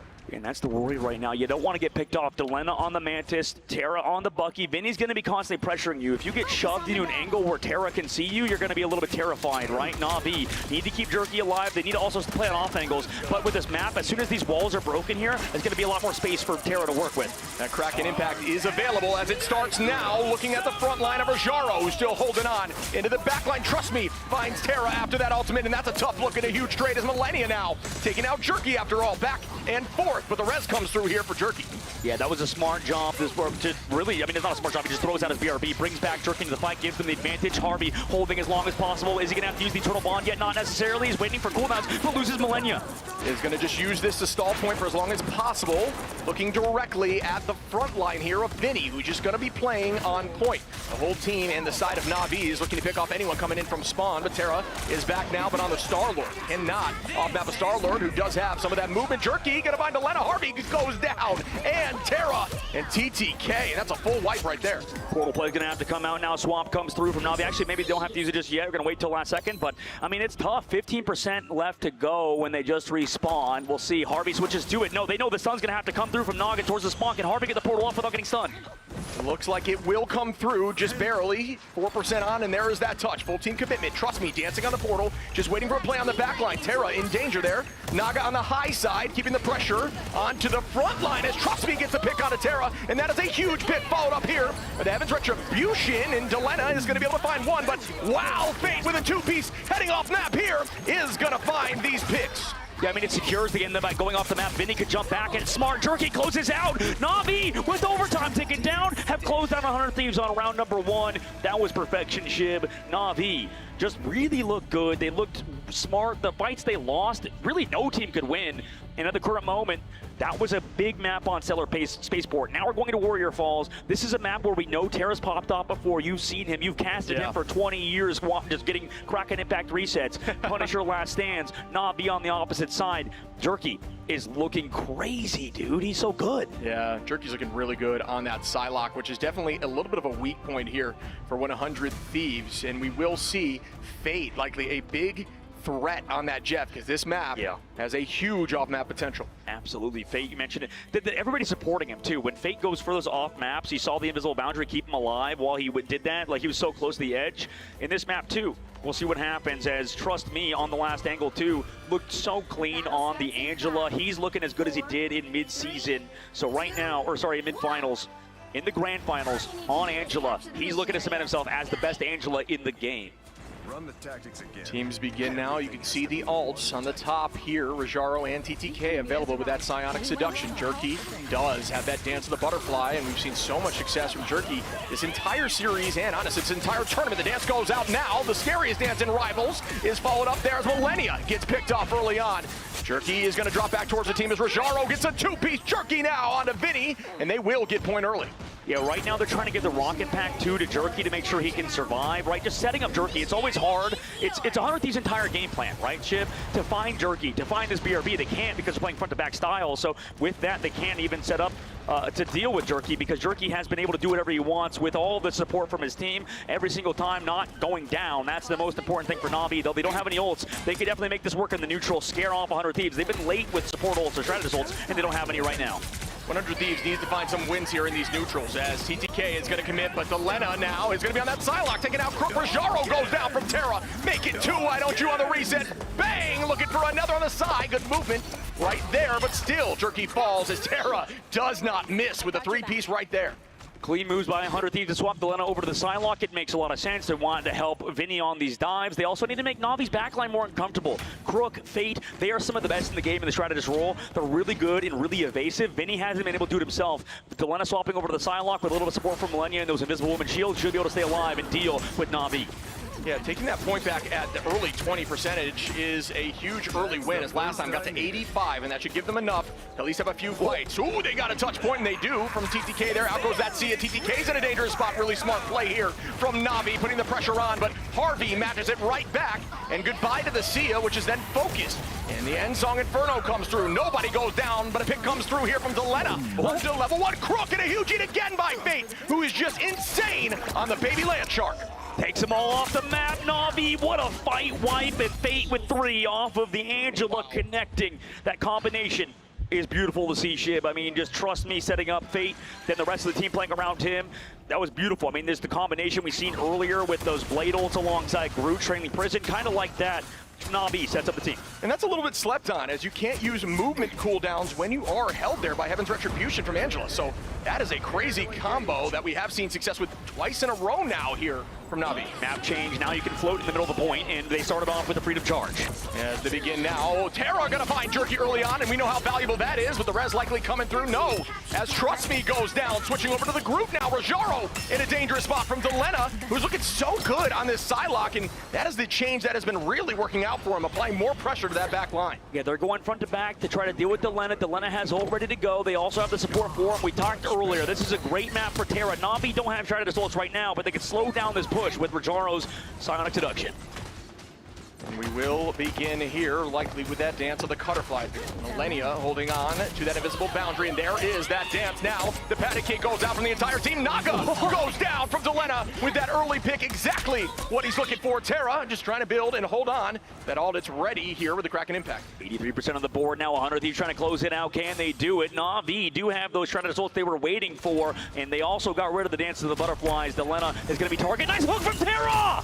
Again, they follow up here with TTK. They cannot for the moment. Meteor M is available, which could be huge against a strategist line. Out goes that bubble up in the sky, looking for a dunk. It comes in, bang, onto Jerky, and that's one here for 100 Thieves. Still maintaining pressure on the point, and Terra holding on to that Kraken Impact. It could be huge. He's holding on. Here it comes. Now connects onto multiple. Fate of the Worlds is here to keep him healthy. Also, they need to buff this Endsong Inferno. Here comes Naga.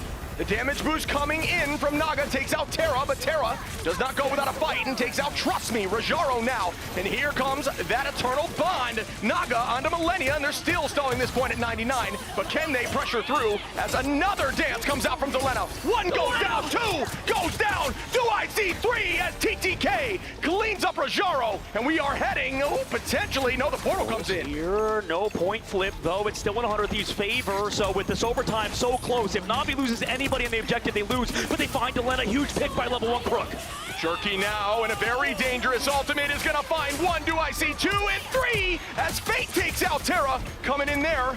Somebody's got to put on the mask. What a turnaround. The portal can't come in either later because of 100 Thieves dying or going down in this overtime. 60% on the board. This is the matchup that we've been waiting for. If you are in the audience right now, you want to get in the seats at the current moment because 100 Thieves do have ultimates available for this upcoming fight. Meteor M is going to be here. Na'Vi switch Naga over to the Daredevil to go for an aggressive dive and maybe help up set up Jerky with also this idol on Jerky. He's getting some extra healing from that Luna Snow. Yeah, that was a beautiful retake. Is now they are going to be slightly up in ult advantage. Trust me, holding on to that Eye of Agamotto as discussed, but Meteor M here for TTK, who did land last time. 94, almost 95% now is charging and still being held on this space. Got to come in here with 3% left. The whole team slowly pushing forward, but allowing these ults to build. It is a little dicey. Got to make a play soon.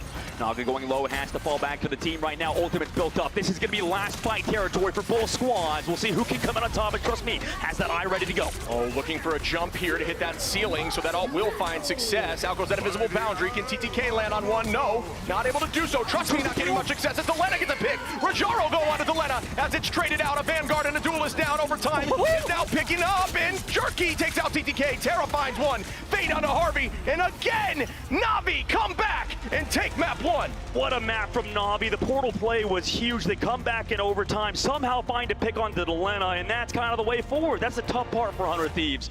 Ban out Delena's hero pool, make him play that Psylocke, and you'll be in a situation like that. It's a risk, but you have to take that right now if you want to move forward in this lower bracket. The thing is, Delena's Psylocke has looked pretty good. I don't think it, I don't think it needs to be put away necessarily. It's finding a lot of value, very similar to what we're seeing from Jerky, but Jerky's finals are always just insane. Another MVP here from Jerky with 18. You're right. I mean, Jerky was crazy, and that's the big reason why Na'Vi is so good and why Jerky is that guy. He was not going down. That's people talk about Psylocke, right? And, Delena does get the SVP on the other side. But listen, Shiv, I played with you in ranked, all right? You know, even at the highest levels of the game in Celestial, when you reach one above all level, when you get to that highest tier of ranked, mechanical skill in terms of your aim, it does not set you apart in Marvel Rivals. What sets you apart is the ability to live, the ability to just go in, understand what you did, and then fall back. Delena was doing that, but it was really hard. The best Psylocks in the game are just such a pest. They never go down. It's almost like a tough out in baseball if you're a fan of it.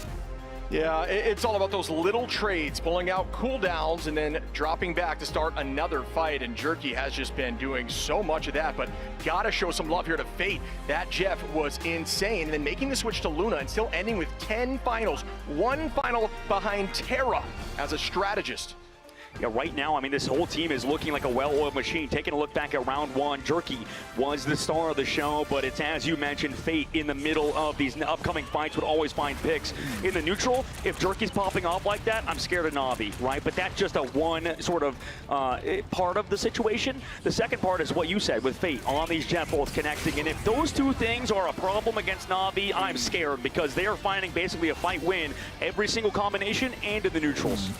And this is such a tricky thing to ban out because if you leave Mantis in, you give level 1 Crook Mantis, which is arguably the best Mantis in this entire game. And then if you let Jeff through, you have Fate. So what is the answer? I do not know. Looking forward to seeing what they change up in the ban phase here coming up.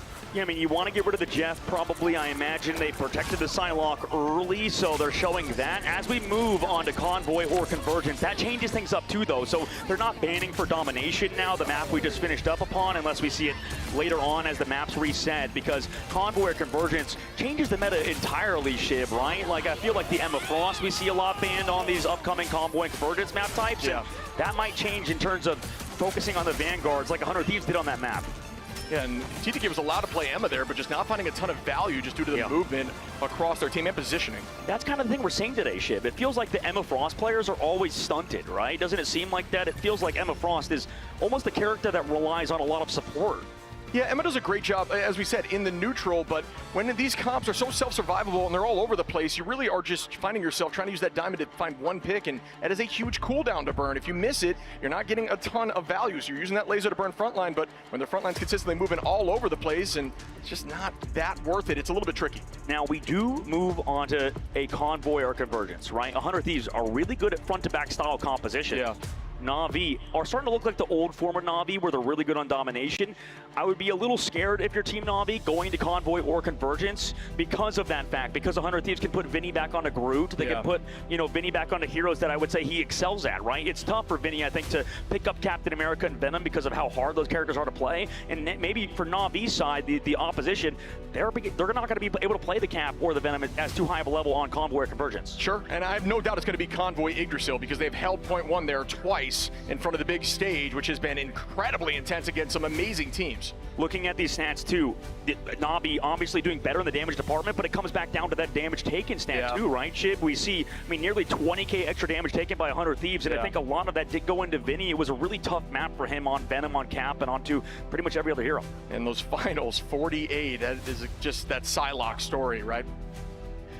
Yeah, right now, Na'Vi, and specifically Trust Me and Jerky talking behind the scenes about the bans, about the drafts. I mean, this guy, talk about a star, 29 eliminations in that map?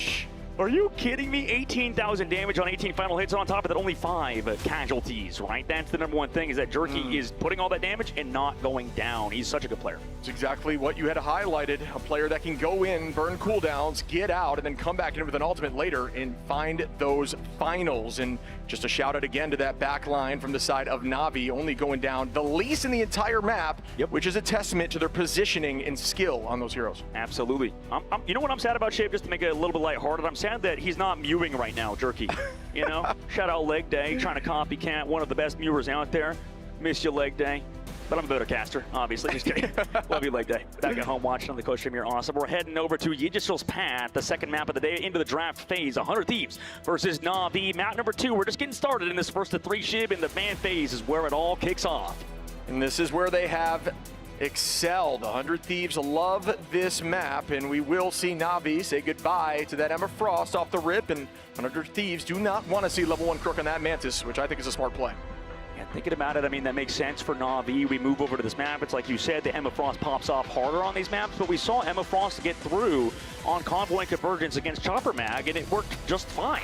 Yeah, I'm not sure if I agree with that. This is kind of bringing me back to the old ban strategy they had where they were banning out Emma Frost and then immediately locking Frost, and it didn't seem to work for them nearly as much, in my personal opinion, but again, and there it is right there. Yeah, the Emma Frost lock, it makes sense, exactly. It's like you said, but trust me, you just need to see a little bit more out of their one-sided Emma Frost matchup in Rajaro, but also for Navi's side, it does make sense, and it shows how much they value TTK's Emma Frost because of how good he is on that hero. And Rajaro and Trust Me can both run a very solid Emma, but it's kind of strange. Sometimes they'll bounce back and forth as to who's on the Magneto and who's on the Emma, and I think that adds a little bit of confusion and maybe a little bit of almost jealousy, or I could have handled that better type stuff in terms of the team comms. So it's a little tricky as a lot of these teams really have hard lines as to who runs who. And it makes sense as well for 100 Thieves to ban out the Mantis first and then go into the Psylocke ban because of how well Jerky played on top of the Venom, but it's, as you mentioned earlier, Shiv, maybe the Venom wasn't even the main focus point. Both teams are getting Jeff the Landshark today, buddy, on this upcoming map where we've seen Jeff's do pretty well, maybe not as well as other maps, but we've seen off maps here too. Yeah, Millennia's a really strong Jeff, and coming from a duelist role, I mean, Jeff at this point, kind of a little bit of a duelist strategist with some aggressive plays and can very much, head towards the back line and just disrupt and then come in with a big, it's Jeff. So what is the last protect here for 100 Thieves, Shiv, right? We see the Jeff protect for Navi. We know what they're going to do here for Fade. That's what we got to see. They're deciding, right? It's a tough one. Do they want to keep the Psylocke as they still have that available? Do they want to keep something for Delena? It's the Bucky. Yeah, it makes sense to me. You can really bully Groot if Groot was going to be running that triple line in the front. You don't have to worry about the ban as much if you do have Bucky up there. And, that is a very smart ban there from Na'Vi. Yeah, old strategy, Shiv. Like we saw back in group stages, banning out the Stranger versus teams like Envy was a strat in North America. I'm sure in EMEA, same thing. Yeah, and an answer to not having that portal is to run Warlock. So what they did was they banned out Adam Warlock, so there is no real way to get back to this point if they do get locked out. So very smart banning strategy. Well, ladies and gentlemen, we are entering map number 2. Getting late here in Atlanta, but it's only the East Coast, so for our West Coasters, I'm sure you're all alive and kicking today. Na'Vi trying to keep their hopes alive at getting back to that grand finals. In the grand finals, Shiv, double up on that bad boy. That's how excited we are for this $1 million tournament. And what a great map to do it on, too, because this is a classic in the Marvel Rivals esport. We've seen in the past Terra come out of this door with the Bucky and put some serious work in, and Delena back-to-back Storm play out the door. I have no doubt that will be something we witness. Will they run the Jeff to make sure they can get that Jeff NATO? It's found a little bit of success here and help them drive through point 1 quickly, which is what they are looking to do. Yeah, good point, Shiv. I mean, that makes a lot of sense for this squad of 100 Thieves. They have to figure out Na'Vi, and we've seen they're one of the better teams. It's like they just really do a great job versus triple compositions. Na'Vi running that triple Vanguard, triple Shredderus line against 100 Thieves, who, they have to deal with the BRB on the backside from Naga, who has it available, which, by the way, we've heard behind the scenes, when you put a duelist player onto Rocket Raccoon, it's noticeable when they don't climb up the walls fast enough and maybe get away from other people and drop down a good BRB location. Yeah, I was going to say the BRB locations are pretty much a tell as if they're a duelist player in there. There's a ton of damage onto Jerky with the wall off there. Good play from the side of Vinny to break that LOS, and now they're just going to keep this pressure. TTK finds Trust Me early. And he wasn't close enough to the BRB. Trust Me's the one res in this fight. That means that they'll be missing one. Na'Vi is for now, and another pull from Terra's huge. Yeah, and that's even more of an advantage there from that pull from Terra, pulling away from the location of that BRB. And folks, you can see a little icon on your screen when you're within range to be res. Millennia gonna find Fate and say, I am Jeff, just like I am Groot, as Terra walks forward onto Rajaro. Yeah, this is terrifying right now for 100 Thieves, and it's because of that man himself, Terra, Delena as well, on to Trust Me. Stagger picks is worrisome. Na'Vi have portal, so they can come back last second to touch. And they are progressing forward now as Terra and Harvey finds one onto Jerky. They're still maintaining this space. The portal comes through and the whole team able to get on that touch, but the Strangling Prison is available, waiting for that shield to go down and going to try to take height and launch it at the back line as we see a Kraken impact. As a huge eat comes in here from Fate. Can they sweep through right into the spawn? That is a big play as Vinny gets taken out from that. It's Jeff Delena, though, going to start off with the Omega Hurricane and trade right back into Fate. Will that be enough for them to press forward as a huge Jeff NATO now is placed? Here comes Meteorama and Invisible Boundary 2. I mean, they want to close out on them, right? Make sure they can get the fight win. Ultimates you can build up later. You can't always cap the map out after 100 Thieves came back at 0.07 meters left. And thank God we're not on TikTok, Shiv, because I bet you the kids would be saying 6.7 instead of 0.07. Sorry, that was a bit out of pocket. I was wondering when that was going to naturally come up in the cast as we're starting up again. It never does. It never comes out naturally. 6-7 needs to get KO'd, you know? 4 minutes and 23 on again. 100 Thieves on the attack here. Looking so good with this comp that definitely not traditional in the sense that a lot of teams are running something like this, but Jeff NATO is finding a ton of value. Yeah, it is. It really was strong on the attack for 100 Thieves, but we'll see how it can continue. Wow. The fallback, and nice job by Trust Me to stay alive with that Freedom Charge. We're seeing how that Freedom Charge, though, in the neutral, if the team can drop back, will be worth it here for 100 Thieves. And there's a huge ult from Vinny. Looking at one. Will they be able to clean up? Yes, Jerky gets picked. And again, that is Jerky, a very strong player. Removing Jerky from the field now allows him to walk right towards the backline. Terra finds one, but what a freeze there from level 1 Crook. Will there be follow-up in the reset? No! Level 1 Crook says not today. Yeah, but unfortunately, if you've noticed in Marvel Rivals, if you're Luna Snow with a big freeze, sometimes it just results in you getting staggered. Right now, Crook is running from his life. He's running back to the spawn, using the passive, though, to get away, movement speed, but this court is still pushing Chip. Yeah, and that is a tough look at potentially a retake here. And they're just going to look, this could potentially be massive, but they're able to turn around and focus in that moment onto Crook. And Crook get back to the team, that would be insane. As level 1 Crook gets a pick on it to Lena. Are you kidding me? Trust me, onto Harvey. What am I looking at here? As Navi is coming back hefty. Make it 4. Are you kidding me, level 1 Crook? He's just an ad right now, man. I want to go download whatever game he's selling because it's Marvel Rivals today and he's level 99. Crook popping the heck off on the flank, and that's the thorn in the side that Navi needed to deal with the front-to-back comp of 100 Thieves. He set something up, set a flank up, and Crook might as well make it a strategist player, which you would assume would be in your back line instead of theirs.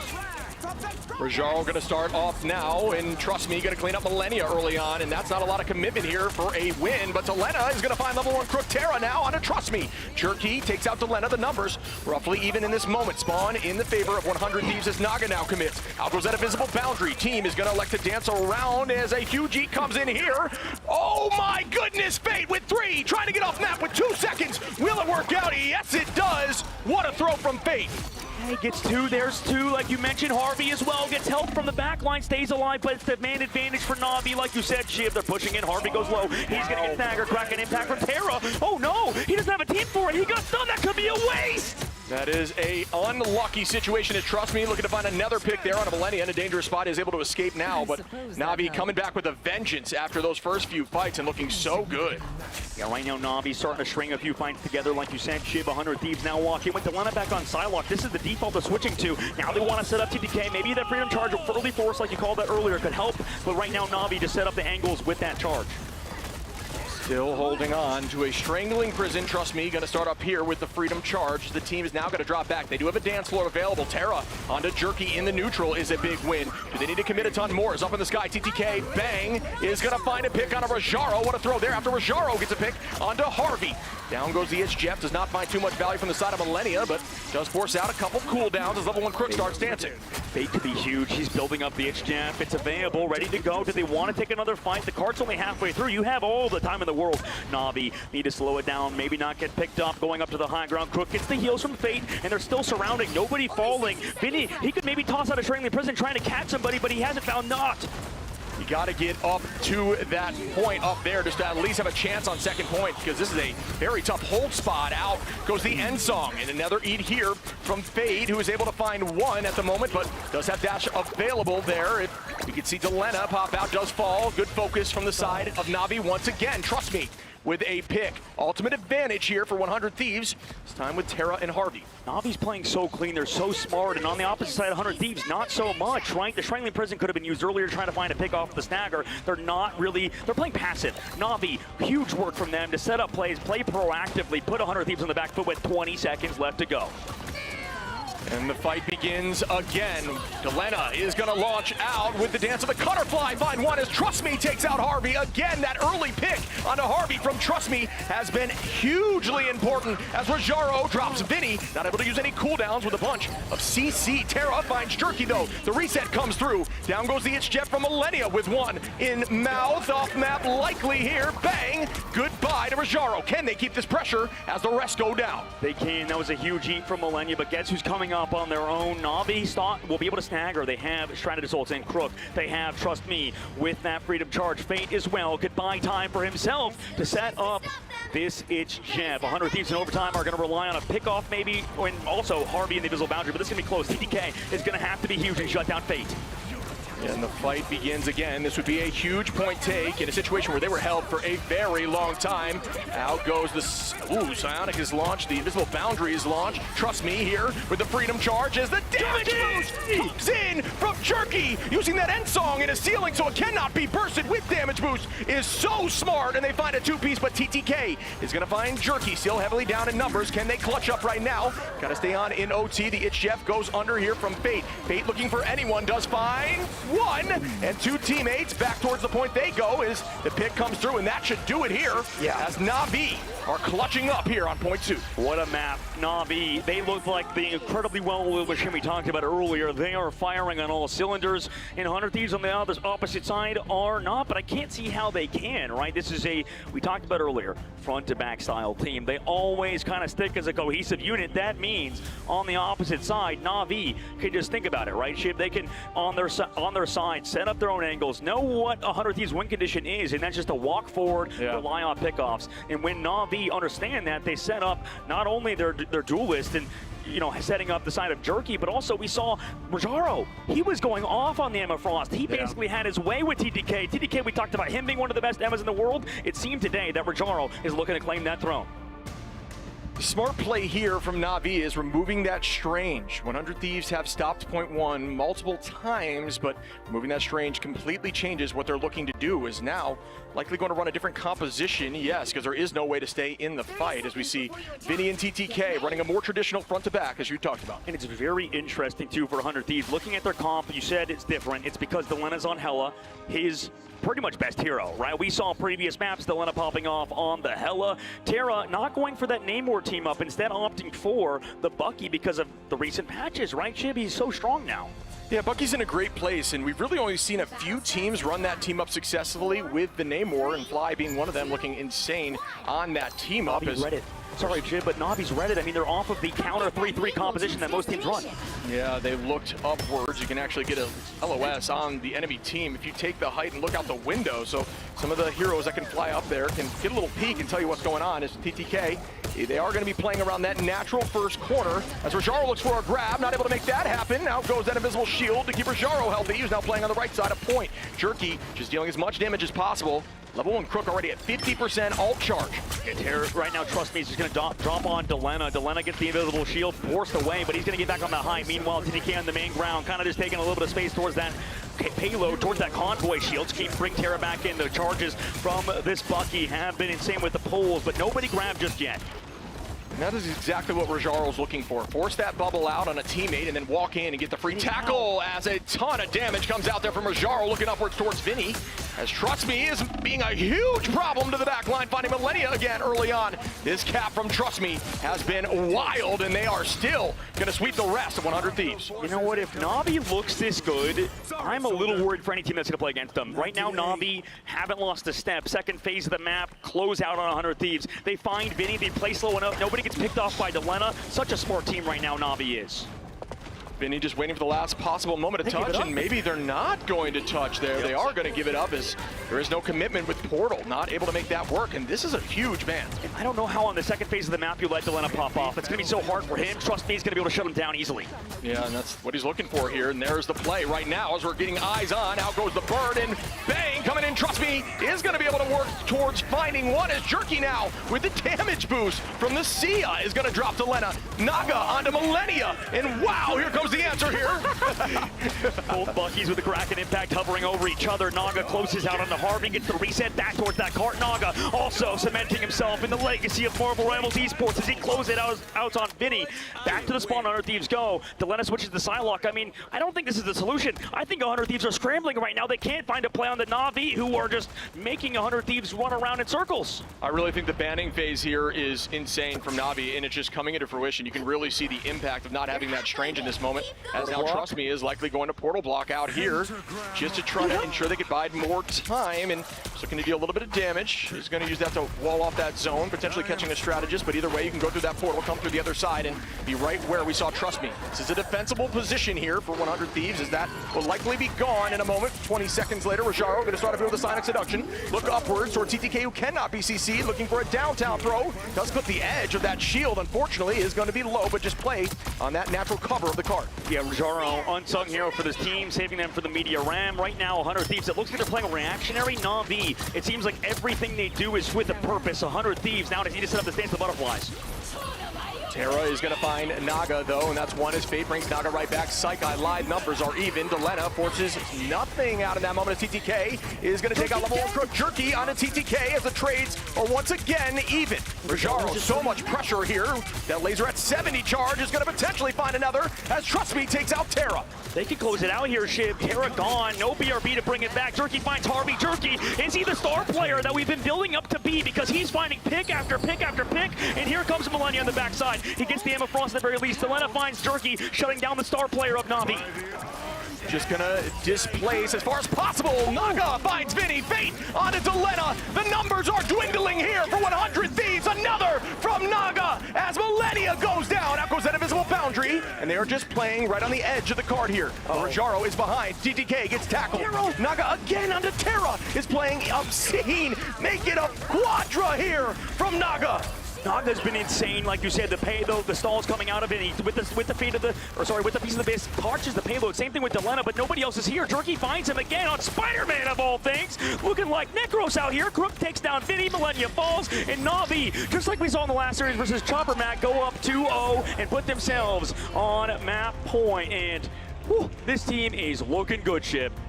Confidence is everything at this stage in the tournament, and I'll tell you what, Na'Vi are looking so confident right now. 100 Thieves losing in the ban phase there, in my personal opinion, really allowing this team to walk them.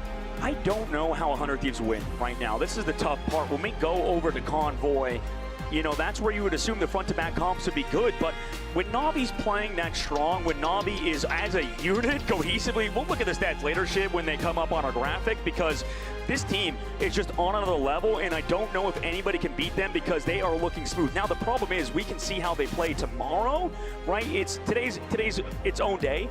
Teams always talk about, you know, go next, go tomorrow. It depends on the matchup, right? It depends on the series you have. 100 Thieves, this meta is starting to feel less and less like theirs. We knew how good they were on front-to-back style comps, but we've seen how strong these dive comps have been, and you can see exactly why when teams are this good. In the meantime, we're going to have to take a look at our analyst desk and looking back at the series, because I'm curious what their takes are.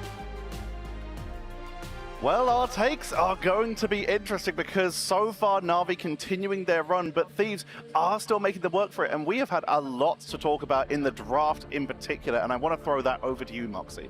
Yeah, the draft was really interesting, right? Getting to see the Jeff make it all the way through on the side of Na'Vi, getting to pair up with the Heaven's Retribution of the Angela ultimate. So too was very interesting that the Winter Soldier managed to make it all the way out as well.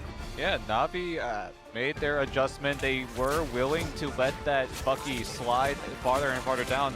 And 100 Thieves, they realized what was going on. They tried to get that duelist down. They do get it, but unfortunately, it just never translated to the results they wanted. We also saw a little bit there at the start. We saw 100 Thieves bring it out the Storm and the Jeff, but they did move away from it a bit, but potentially a little bit of, let's call it trauma for Na'Vi, having had to play against Citadel fairly often.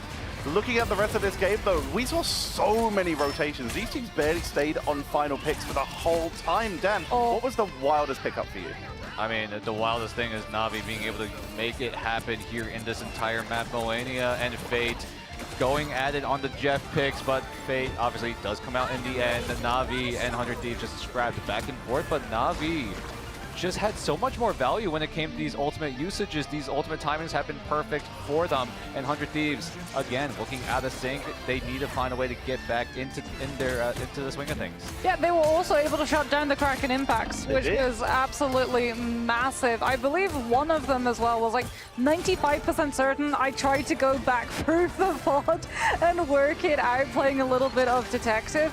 Was down to a carbon crush coming out from Rajaro, being able to to pick up Terra after the ultimate cast had gone on through and that aura had been applied over to the Emma. And when the CC was there, Na'Vi were able to continue with the follow-up damage and find the elimination. And this is what this series seems to be, a game of milliseconds, the reactions to try and catch that Bucky once he lands to make sure he doesn't continue to get resets. The Spider-Man coming in for the last couple seconds there from Jerky to try and give them a couple extra seconds and to help delay Angela as they flew back in for the CC. But it's the damage where we start to see a little bit of a clearer story. And of course the damage blocked Rajaro put on a clinic here, Dan. Yeah, Rajaro, the man on the Emma Frost has been it's a very consistent pick for Rajaro, right? There's a reason why Na'Vi put so much emphasis on that hero in the pick bans. And we can see it right there, Rajaro just popping off every single time on it. A lot of damage blocked, a lot of damage done as well, especially in shredding down that front line of 100 Thieves. Yeah, I mean, it's a risk when you lose that first map on Domination and you take us over to Convoy, because that is the map where we see most of all the Emma being the instant ban. And that was something that Na'Vi were able to use against Thieves, right? Thieves went for the ban onto the Mantis, the traditional pick, and it was Na'Vi who took that risk, removing the Emma from play away from TTK. One-sided Emma is huge. It prevents so many rushdown compositions while also allowing your backline to have that buffer with the Emma shield, not requiring her to fully recommit away from the frontline position. I want to dive further into this side of Na'Vi with you, Moxie, because we've been seeing a lot of focus onto players like Raja, we're seeing a lot of focus onto players like Jerky, but Naga is someone, just because they're just quietly doing the work, who we don't hype up that much. So could you do that for us? I mean, he was brought in, it was, oh my goodness, he was first on Team Peps, was actually where he originated from in his Marvel Rivals run, and he was brought in from a different game, but they prioritized picking him up with that experience. They figured that he would be able to acclimatize faster to the pace of Marvel Rivals and also understand the ultimate economy and positioning, and he got picked up as a Storm player. So the fact that we get to see on Convoy things like that Storm come out into the mix, he's on his home hero. Yeah, and he's just the quiet duelist on the team. We do talk a lot about Jerky and how he's been the D-star player, D-star diver, but Naga has been so consistent enough that Na'Vi are able to get into this position, and we got to give more props to Naga for just being so consistent. Yeah. Especially due to the fact that obviously when we really started to see him pop off was going to be in last stage, where Human Torch was more of the meta and Naga was just performing on that. But it looks like we are heading to Symbiotic Surface for our next match. Convergence has to be the map, as we just played Domination and Convoy. What are your two thoughts on this map? Let's start with Moxie. Symbiotic Surface is the map where Jeff has the least amount of value in terms of that convergence. Central Park is a no-go if you want to have to go up against Na'Vi, because if you have to instant ban the Mantis, Fate with the Jeff is going to be able to make it through. And Dan, what are some picks on this map that can get some extra value if we don't see Jeff? What are some picks that can go well? I mean, we usually turn to verticality. Symbiotic Surface has a little bit of that verticality, albeit for some sections of the map, it's a little bit more difficult. And now with no more verticality available, I think really the dive composition could really shine, especially when you go into that first point. There is just so many different avenues of approach to that first site. Maybe you could Strange Portal up to the high ground. Maybe you can go in that deep little nooks and crannies inside the cover and be able to try to get off guard. We are going to be heading into this draft. We've seen a sort of triple priority for a lot of these games with Jeff, but like you said, the priority goes down a little bit. Mantis has been highly prioritized, and we have just been sitting on the desk just looking for the Winter Soldier to appear with a X over it. So we're going to be starting off here. This is also one of Groot's strongest maps when it comes to giving you a little bit of safe passage into those side rooms and also finding those isolation angles, which plays perfectly into the strengths of the Winter Soldier's follow-up on the Kraken Impact, as it is going to be the Mantis removed from both of these sides. If a team does want to go for the one-sided Jeff save, they're still going to have to worry about the next ban, however. That's the problem, right? If you want to go for the Jeff, we talked about it just now, the value of Jeff on Symbiotic Surface in particular goes down a tiny bit, where 100 Thieves, though, look to get the Emma Frost. A great tool if you want to make moves forward or you want to go for retakes. It's going to be the Emma save coming through from both of these teams. 100 Thieves will be able to secure TTK staple hero, but Jerky will not be able to secure his. Psylocke has been targeted out, as we're going to get to see Na'Vi actually sweep away the Adam Warlock, starting to remove heroes from Delena's hero pool. And this is starting to look like a very similar ban draft that Citadel used against 100 Thieves to secure out their victory on the third match. Double Winter Soldiers removed, and there is that Venom. You see a lot of symbiotic shenanigans with the Jeff that can come in and give some extra value, but like you mentioned, there's not really much in terms of environmentals here, so it would be for more of the Death Ball style of composition of just quickly speed boost and roll with it. Is this next ban going to be the Hela? Is this next ban going to be the Hela to force 100 Thieves onto either the Psylocke for Delena or the Invis Woman on the triple strategist line? What exactly do Na'Vi have here on this last ban that they lock in with? It's going to be the Jeff for 100 Thieves. That's the save, the choice. And yeah, both teams having options to that symbiotic shenanigans, but 100 Thieves investing into the Jeff stock. Will it go up? Will it go down? Will the symbiotic shenanigans be enough to justify that Jeff save? Rocket! It has to be the Rocket because of the Jeff save. You can't have the undivable backline in play from 100 Thieves, so Delena's hero pool is secured. Taking away the Rocket, like you already mentioned, the Zootopia backline is so hard to pick off because they're both very fast. The healing output is very good when they have to just heal each other if there is a dive, and their ultimates can be extremely impactful. One for damage boost and one literally removing people from the point. So it is a solid ban, but like you mentioned, it lets through Hela, it lets through Venom. So many options here, Dan. Yeah, so many avenues of opportunities for 100 Thieves, right? The Hela Namor composition available as well. So we're gonna have to see a lot of adjustment from 100 Thieves. Na'Vi, can they crack the code here? Moxie, quick thoughts before we head over. It's just going to be a banger of a match as 100 Thieves have to secure the win here if they want to continue in the series. And to continue with this series, we're gonna send you back over to the casters.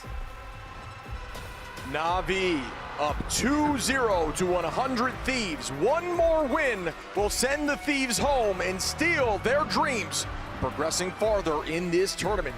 Symbiotic Surface. Let's begin. I'm cranking my volume up, Shiv, if I'm a viewer right now, because at the current moment, Na'Vi are one of the best teams I have ever seen in Marvel Rivals history, right? And that's saying something because they just won at the midseason. But the Marvel Rivals esports as a whole in the Ignite series, the talent level, the competition has just been getting better. Everybody's improving, playing ranked, grinding their butts off in this brand new patch. And Na'Vi are trying to close out on 100 Thieves. Can 100 Thieves reverse sweep? Trust Me is going to be on that Venom, just disrupting the back line as Terra is holding on to the Phoenix. There is some low ceilings here to get some of that insta-ultimates we've seen in the past, but they will not be running that Rocket, as it was banned out, that can help insta-KO any of the back line. Trust Me taking some damage, or putting some damage onto Vinny. Right now, Vinny's going for those dives on the backside, so it's Trust Me, right? Get that snow flank, has so much pressure. Jerky dealing with Delena, 1v1. Delena wins it, Jerky goes down. It's an early pick there for 100 Thieves, who are taking this pressure and trying to make sure they can build off it. Rajaro, though, going to find Delena to even the odds just a little bit here. Rajaro putting that shield out, gets bursted immediately, heading back towards the back line, going to retake as a unit. Vinny is going to be grabbed there, but it was actually used as more of a defensive escape tool, and just happened to grab him at that moment as Millennia is going under with the Jeff. TTK is going to find Fate right there with the follow-up with a huge play from Terra. Vinny, Harvey ready with ultimates at the moment, and Na'Vi has no answer. I was just about to get ready to talk about how good Rajaro is, and then we see that from Terra. Just weaves that baby around the corner. Shiv, I know you talk about it a lot on your TikTok. He just pretty much swimmed around that angle, came through, dived on that back line. Terra, what a play from him. We know he's one of the most mechanically skilled players, and now 100 Thieves moving to the streets phase of the map. And that is going to be an ult advantage here for 100 Thieves. Likely going to take that height as you see TTK and Vinny owning that space so they can't retake from up there. Trust Me, though, on that Venom. Can dive anywhere at any time. Is going to initiate here when you have that ultimate available right towards the back line. Hoping the team is separated. This could be a huge play with a little bit of an escape, but ult goes out. That reduction in healing of 30%. A ton of damage there onto Trust Me as an answer who is still holding on and dropping back towards his team. Delena looking for Fade, who's on their back line, but the card is still pushing forward. You have one on it. Fade kind of dodging back and forth. Vinny ready to set up on his dive, but Na'Vi has the space. Psionic Seduction to slow down the push, but Fate of the Worlds keep everybody healthy on the side of Na'Vi. Fade is walking, does get stunned there, but still able to escape in that moment, which is insanely strong in terms of the play. And out goes this dance. Does this one find value? It does, as level 1 Crook goes down with a 2-piece out of Rajaro. Trust Me takes out Millennia, and that's a 2-piece there. Answers right back. But Vinny trades with Trust Me, Terra onto Naga, and they're still walking this point. You know, this is what we talk about when we talk about Terra, first of all, but when we talk about this meta, Terra with a nice 3-piece in that fight, this meta people talk about is a deathmatch meta, right? You just saw, you know, you got those first eliminations, you get those first KOs on Earth Thief's side, but it doesn't matter for Na'Vi. They came back found 2. You have to close out, you have to rely on star plays right now on Hunter Thief's side for Terra. And that's an early pick there on a level 1 Crook, which is a strategist. So again, Terra looking very strong here on the Phoenix, getting a ton of value. Is this the new answer for this team, which is looking much different right now? Naga is going to start up here with the Devil of Hell's Kitchen, but goes right down from TTK, who punts him into a wall. I mean, right now, Fate is doing so much on the high, just constantly pressuring out that back, but it doesn't matter because the pace of play is too much. TTK on them, but Frost is looking clean. Millennia, he eats Jerky, making sure he's out of the fight as well. Na'Vi and Fate specifically can't really find anything. He's just going to wait it out because it's been a really tough fight. The portal comes out, but is it too late? Millennia does go down. They trade it out. They still touch at 1.55 meters. Now that is going to be a retake here from Na'Vi at the current moment. Terra able to find Rajaro. Fate onto Harvey. TTK falls from Trust Me. Vinny very low. Looks like the whole team is going to have to elect to retake as a unit, but good push there. But what a retake by Na'Vi. No more portal cooldown though. Yeah, no more portal cooldown, but that was a really big retake, right? We saw Fate not go in. He's so smart, which is why we talk about he's one of the best Jeff players. Sure, he didn't get value with that eat. You see Jeff players miss their ults all the time, but that's on purpose. That's because Fate doesn't want to go down. We talked about the most important thing in Marvel Rivals is not going down, not getting KO'd, and Fate proves that there. Yeah, if you pull out cooldowns, that's enough value. So as we see right now, Trust Me, going to engage and just try to get eyes all over the place with some slick movement now. Out goes that Psionic here from Rajaro. Everybody on 100 Thieves has ult available almost as Millennia still trying to build up there. Jerky goes up into the sky now on the Phoenix as well. Fate takes out Vinny, Terra onto Trust Me. Both the Venoms are removed. Yeah, right now Terra's just running down Jerky. He doesn't even use his ult. I thought he might have had to use it, but the healing by his team is enough. No portal cooldown you brought out earlier. Naga's also still on that Doctor Strange.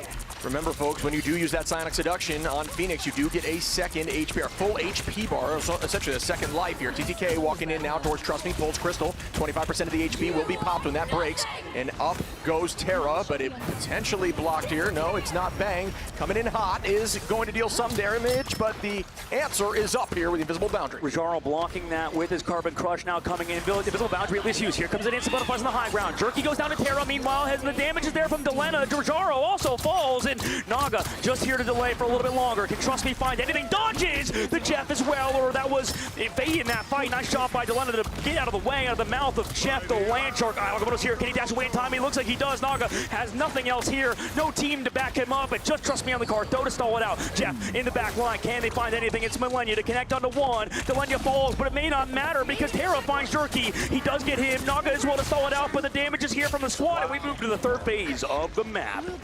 That was some really good rotation from Na'Vi to stay on top of the point, but 100 Thieves, way to stay calm and collected. Definitely ensuring their comms are cleaned up here because they had great target priority and are now walking into point 3. 100 Thieves looking like a refreshed team here with 2 minutes and 3 seconds on the clock. Jerky and Naga have swapped it up. They're going to Hella Namor. This is a comp we know that really likewise play well, but let's see if Na'Vi can play it well too.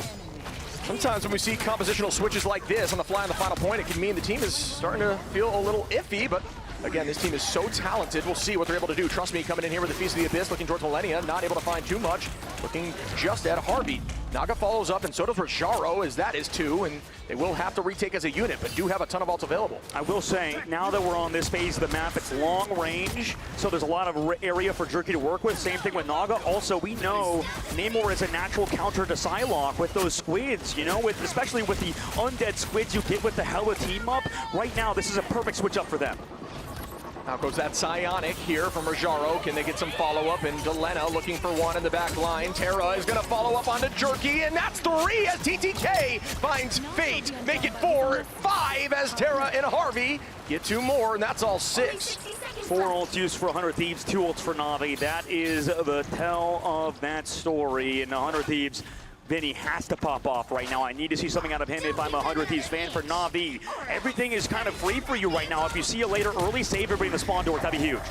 Going in with the Feast of the Big Fist quickly. Dodge everything. That is not a huge feast. It did buy some space there onto the point, but Jerky and Rajaro are now on point. Trust me as well, burning out those cooldowns. Up goes Jerky in the sky, the goddess of death, putting Harvey in a very dangerous spot. Who does go down? Terra is going to find Trust Me. Naga finds Terra, though, and now the numbers are back in Na'Vi's favor. Goodbye, Millennia, and they are doing work on this retake with 18 seconds on. We likely will see a portal play. 100 Thieves were never going to win that fight. That was a really tough one to win. Na'Vi, great job from them. Jerky going aggressive with that goddess of death on top of Faye. Here's the portal play from Terra towards the main side of the objective, but they're going into a whale. Can he block it? They have no ultimates. Na'Vi can close it out here.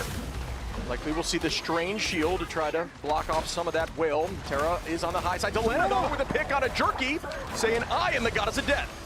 That was a huge pickoff from him. Millennia through the backside. Here comes the whale, though. Candy traded. Delena gets on the ground, but he misses the shot. Naga! How could you miss such an easy shot? TTK on the backside takes down Rajaro, who's brought back by the BRB. Naga brings it back, but Delena finds him after punishing him after not going down. The Blue Crook playing aggro here onto the Delena. Millennia trying to walk away from the backline as Rajaro is still chasing here. They got to maintain presence on point. They have one on. Jerky takes out TTK, making it 2-piece on a Vinny, and they are up a number again. OT ticking down. This is looking like it will be held by Na'Vi. It's getting intense. I mean, you could see it on both players in their crosshairs, right? You could see the emotion being worn on their sleeves, or at least on their mouse. I don't know how else to call it, because right now Na'Vi have done a fantastic job at shutting out 100 Thieves whenever they're coming back, right? These hero plays are not enough for 100 Thieves right now. They're going to have to figure it out as a team. In the meanwhile, for Na'Vi, they really only had one bad fight in that third phase when they pushed towards that main angle. They got caught by a Sonic Seduction, and then all went down. But besides that, Na'Vi is playing near flawlessly, Shib. They look like a good team. Yeah, I mean, that's a good hold for sure on point 3, but also you got to give credit to the push all the way to 3. 2 is a very defensible position. We will see when 100 Thieves can hold them tight. A really good job on that first point, taking the space quickly and just capturing that point. If they can buy enough time, this may be what they need to get their first win. Na'Vi is going to be a team that's going to be so hard for any other squad to solve. Right, if they continue, right? 100 Thieves could reverse sweep it, obviously, but for Na'Vi's side, it looks like they're trying to close it out, and they're not really struggling. I mean, you had some tough points there when you had that hella matchup on Delena, but he's not usually on that, right? That's not something you have to worry about, because we know how valuable the squad is. The desk called it, I believe Dan said it. Naga, one of the most valuable duelists in the game. Sure, stats-wise, isn't necessarily the best, but in terms of what he's doing for his team, setting it up, playing the flexible role this time around, which that was kind of Melio in the last tournament, really has been setting up his squad for success.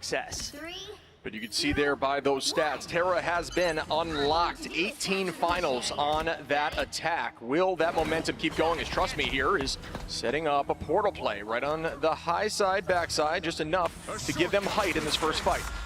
There it is. They go and sort of set it up, that angle. Like you said, Naga could find the pick. No necessarily cheese kidnap play like we see sometimes from Dr. Strange portals. In this case, setting up 100 Thieves to make them worry, and that's been the struggle for 100 Thieves. They don't know what to do when they get surrounded by Na'Vi. This time, they go aggressive. That's a smart play by them. Terra gets one early on, and that is a good start here for 100 Thieves. Na'Vi looking to keep the momentum. There is some more damage as Naga's burned essentially all cooldowns right now. Very low. 19 HP does go down, but Trust Me taking out Millennia after that fight. Trust Me again onto Harvey. Level 1 Crook bringing back Naga, and the numbers now heavily back in their favor as Na'Vi are looking very good on this first fight. Vinny dropping back, electing to wait until they need to touch at the last moment and come in as a team. Na'Vi are just kind of clinical right now. Delena falls. Terra does trade Naga at the least, but at the moment, I would have all of my eggs in the Na'Vi basket because they've surrounded 100 Thieves when they're playing a dive comp. Portal comes back from Millennia. Maybe it's too little too late, though. They were about to cap it out. Na'Vi is, and they still look like they're going to do so because this portal isn't going to be enough. The staggers are going to eventually happen, and 100 Thieves are going to eventually be staged off this point. Delena does commit the ultimate. They're able to find one, but is it enough after the Jeffel? And everybody's there to close out 5 minutes now Na'Vi has in the second phase of the map. When you're in the dance, you are not committed on point, and that will give them enough to take point one. A good idea there to try to find some value. It was a last-ditch effort from Delena to try to find some picks, but did not come through. You see Terra 99%, Harvey at similar at 80s, Vinny 95. We're a level 1 Crook. Naga, Jerky, and Rajaro will have answers here on the attack.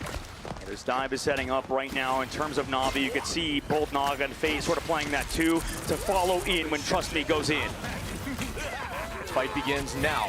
Owning this height, out goes that Sia. There is a huge combination from Terra with a two-piece coming in with that Ensong Inferno, looking for 3 there, and yes, down goes Naga. Trust Me falls from Vinny, and what a retake here by 100 Thieves, who were down in ults in that fight. And this is the story of 100 Thieves. Terra putting the team on his back at specific times. It was a big instant on Inferno. It shut down level 1 Crook. See you later. Gets rid of all of the overhealth, and really Terra has been that guy to put 100 Thieves in his sort of side angle, because 100 Thieves at the moment, right, rely on him heavily. They need to see more out of the rest of the squad. Vinny needs to pop off. I need to see more of TTK like we saw on defense if you want to see him win. For Na'Vi, though, they have ultimates to work with. Naga looking towards the back line, letting the devil out, and that is going to be a nuisance. You can turn away and not get blinded, but Delena is in a dangerous spot. Way to jump out there is going to jump inside that invisible boundary. Then diagram out. Jerky with a pick there on a Millennia. Delena turns it right back, though. Harvey gets one. Trust Me. Finding Harvey. Terra onto Trust Me. Fate onto Terra. And everybody is trading right now. Ooh, deathmatch meta. Delena comes big and finds level 1 Crook. So it's back and forth. Rajaro finds him. I mean, it's 1 for 1 for 1 for 1, but can they hold on? There's 2v2 on the carpet to Jeff, healing his Venom, or healing his Captain America. Rajaro, and Trust Me, can find the rest of 100 Thieves, and this fight is still happening. They want to back up. 3 minutes on is plenty of fights and plenty of time here on point 2. Trust Me, going to engage now, going under with a Feast of the Abyss, and bang! With perfect timing, goodbye to Harvey. Naga is going to find Millennia. TTK gets a 2-piece though. Terra taking out Naga. Will that be enough on the retake? As Delena deals some damage onto Trust Me, burns cooldowns, but no. Trust Me takes out Vinny. Wow, this Venom battle's insane. How does he keep doing it now? 1v1 of the car, you get the sparks off, you pop the Ensong Inferno just to connect, but it's a counter! Are you kidding me? Back on to Terra, but he's invulnerable because of it, though. Trust Me, he's found. 1v1 again, and Terra, he wins it! Not even needing the melee animation canceled there. Still gonna find that melee pick as Fate goes down. What a maneuver by Harvey to dodge that ultimate. And TTK does Carbon Crush to counter Fate with that with that ultimate on Jeff. It's Jeff now. Shib, we have 2 minutes left to go on the clock. They've got See You Later. Terra did happen to use his Ensong Inferno, so he can't counter that, but at the current moment, 100 Thieves and Terra, like you called out, is playing lights out. 2 minutes on now, still a ton of time as the first point was grabbed relatively early. Keeping pressure on the height here and always having eyes on point to ensure it is not moving forward. Everybody is battling again. TTK with an early pick there onto Rajaro. Naga has to drop backwards, looking towards anybody in the back line, but Jerky doing the same. Hands inside that invisible boundary, goodbye to a clone that is not getting healed up by that boundary. Jerky finds Harvey though, and that's an early pick that is huge. TTK puts one down low, and Millennia cleans up Naga, and they're still owning presence on this point. Terra in a dangerous spot is going to be healed up. Vinny takes out level 1 Crook. Now on that cap. Huge plays there from 100 Thieves. Delena starting to come online. TTK as well for Na'Vi. Relying heavily on Trust Me right now. It doesn't really matter. Jerky falls to Delena too, who's looking amazing on Psylocke. I mean, this is the best we must have seen him play Psylocke in the past year. Yeah, Delena definitely working on this Psylocke to deepen that hero pool. Has looked very, very strong, as you had mentioned. Ults will be available from Terra, Vinny, Delena, Harvey, as Naga, Trust Me, Jerky, Fate, and Rajaro should have ults in this next fight. Sin back on the high ground, right, trying to start this reverse sweep with 60 seconds left to go for Na'Vi. They want to close it out right here, and it's Naga to try to do so. Naga is dropping backwards again. Delena is going to find one. Terra onto Jerky, not committing too much at the current moment to ensure they can win this fight without overcommitment. Out goes those boundaries, or those additional shield as Naga goes down, and the retake will begin once more for Na'Vi. Delena looking for another pick with Terra, and down goes Rajaro. And we will not see a portal play just yet. We're entering last fight territory here. Shiv, 30 seconds left to go. Na'Vi have basically every ultimate for 100 Thieves. You just use that Dance of the Butterflies. Millennia gonna have to try to live versus Naga, who's surely set up for that flank, but it's a few fight wins for 100 Thieves. They're starting to build that momentum.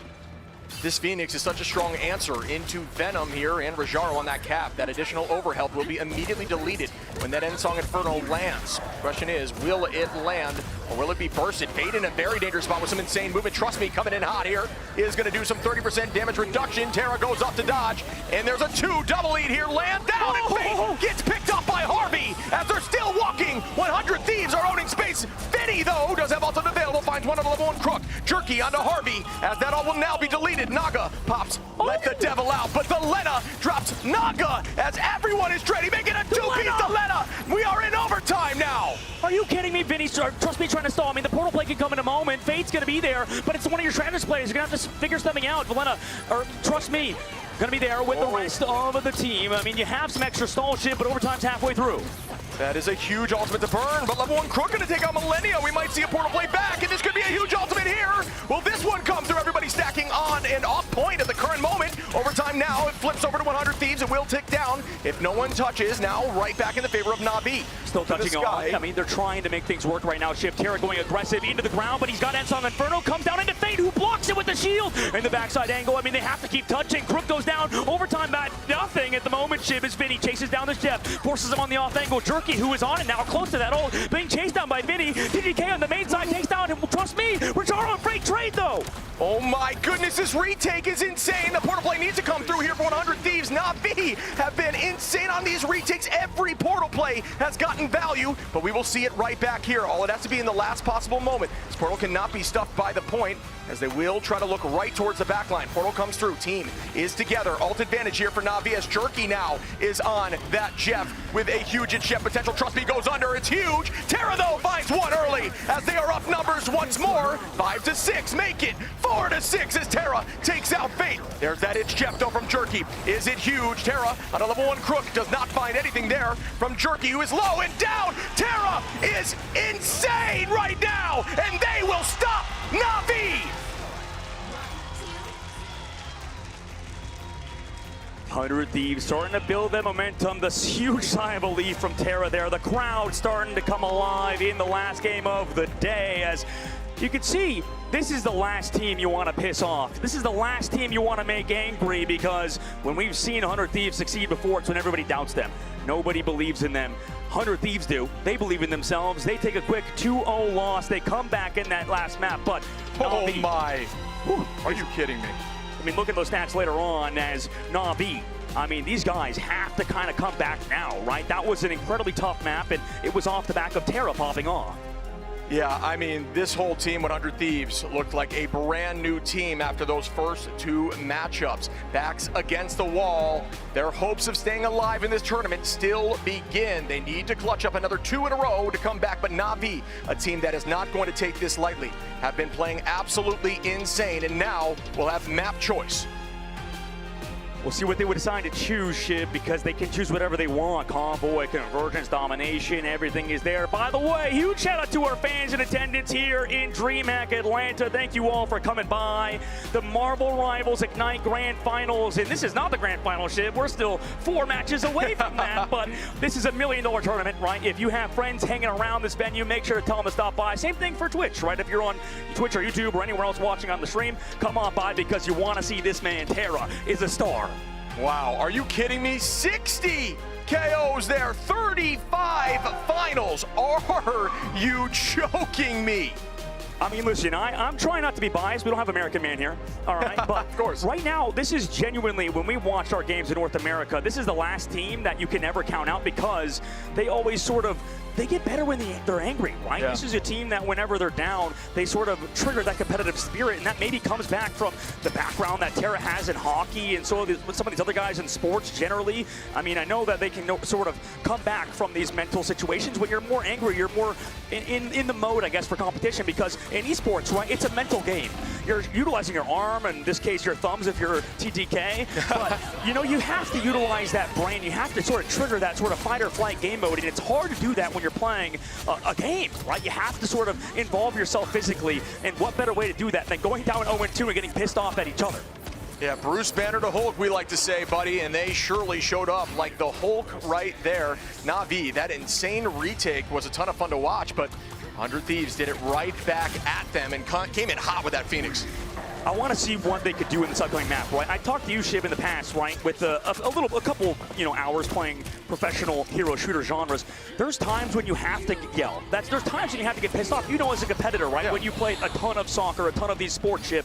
I mean, what do you do when you're down in this series? How do you come back when you're down 0-2? You have to yell. You have to get some sort of emotion going for your team, right? Yeah, I think emotion is a big piece, and also you have to believe you can do it. As soon as teams start thinking they're done, if you see them defeated on their cams, it's over. Great point, Shib. And taking a look back for Na'Vi versus 100 Thieves, like you mentioned, we're going to be going to another map, and that means Na'Vi, right, have to kind of stop that reverse sweep, right? Stop the bleeding, stem the bleeding, because of the current moment.